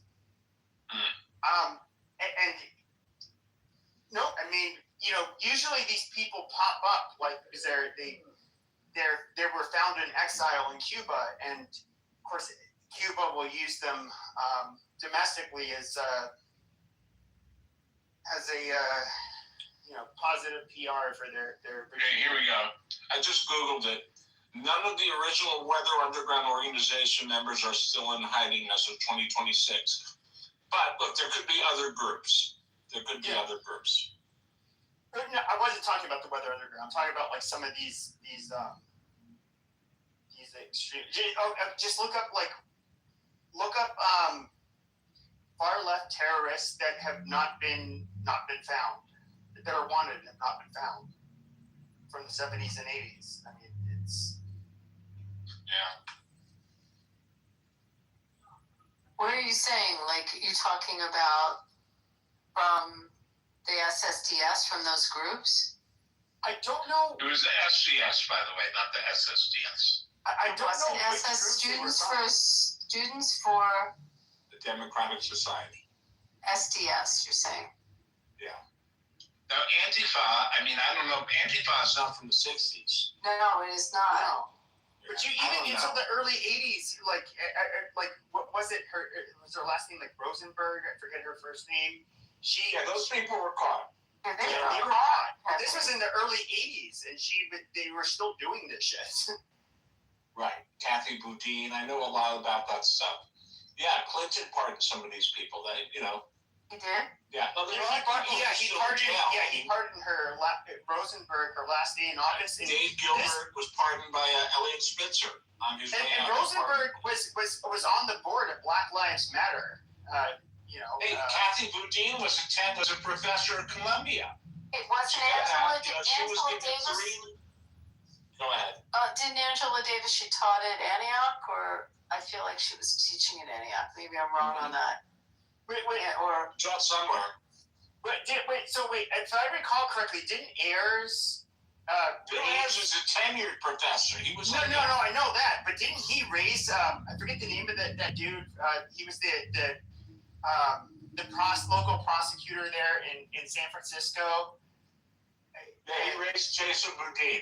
Yeah, and that was her son, and Jason Boudin is the son of 2 left-wing terrorists, Dave Gilbert and Kathy Boudin.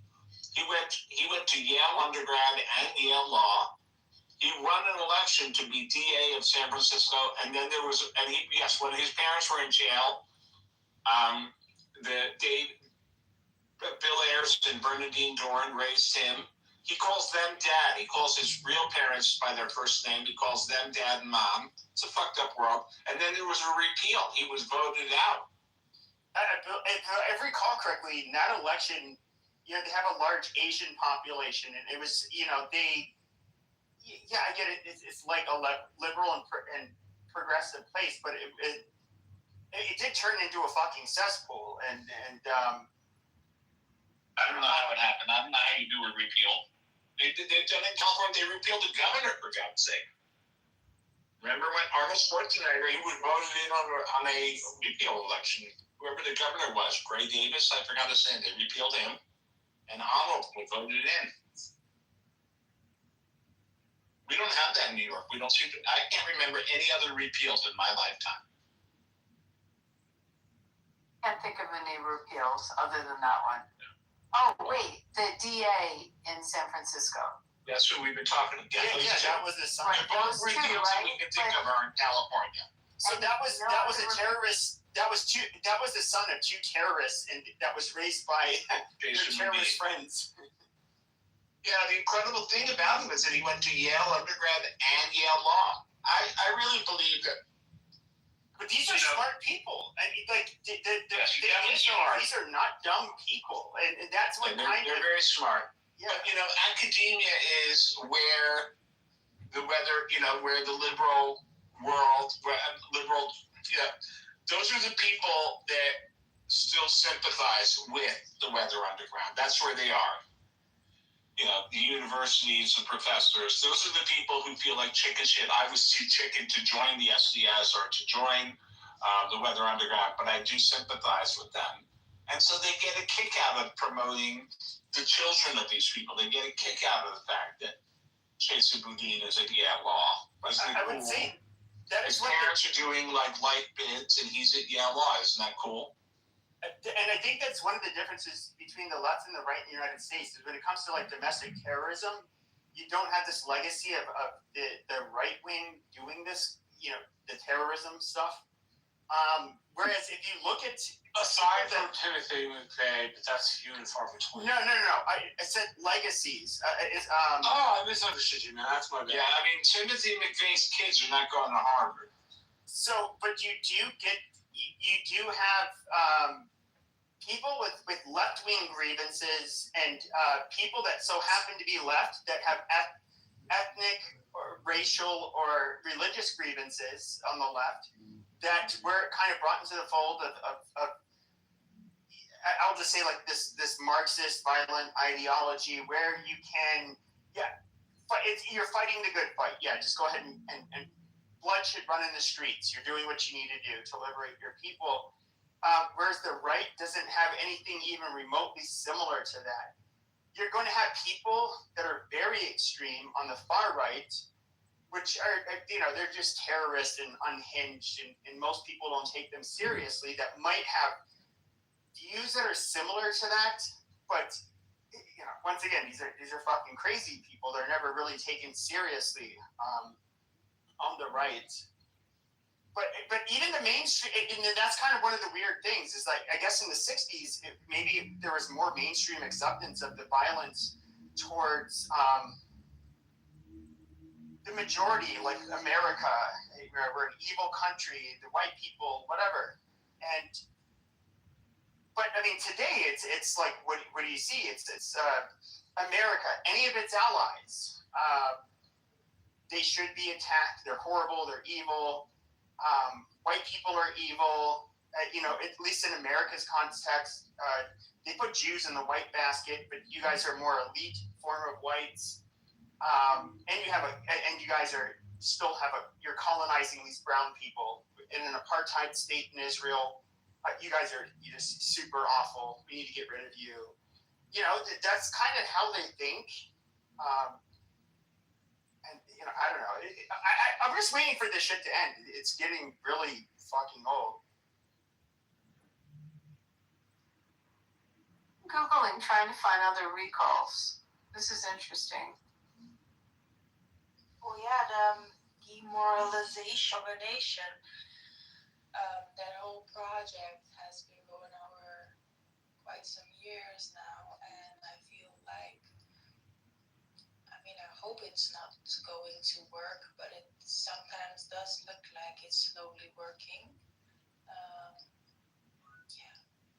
But I understand, like, when Yuri Best, you know, I'm sure you know about this, and how, like, awestruck he was that he was talking about how they try to demoralize countries. This is a defector from Russia who worked for the KGB. You know, basically they would,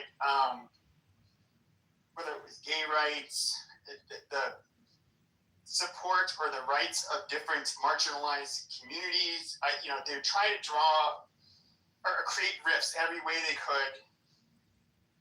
But that was only a strategy to cause the downfall and social collapse of a country so they could take over. It wasn't an ideology they actually cared about. It was just these ideologies were only designed to destroy societies, not build them. But, you know, but who today would really be trying to benefit from that, except for the people who are, like, I don't know, the useful idiots that are still believed in their propaganda and the offshoots of it that are maybe professors today. I don't know that The alliance. But who's going to come in and take over? That's the hard part. Yeah, you never know who's going to be the end victor, but you do know that there is an alliance between several parties, actually.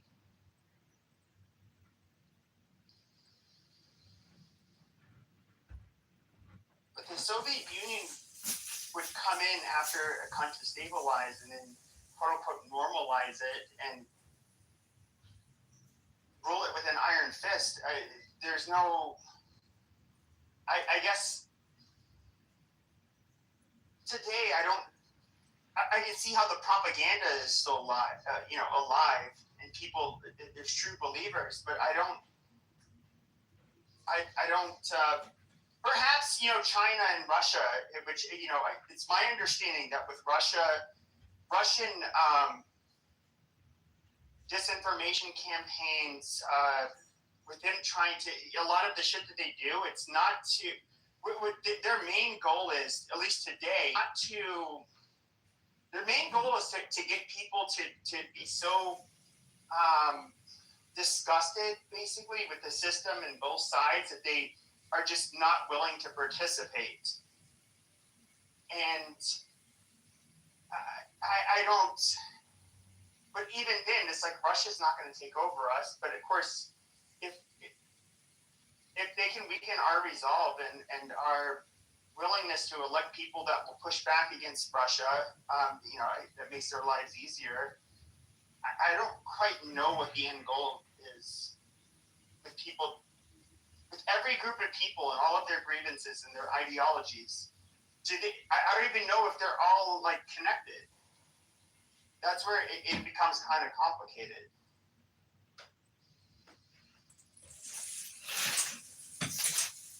How about Cuba?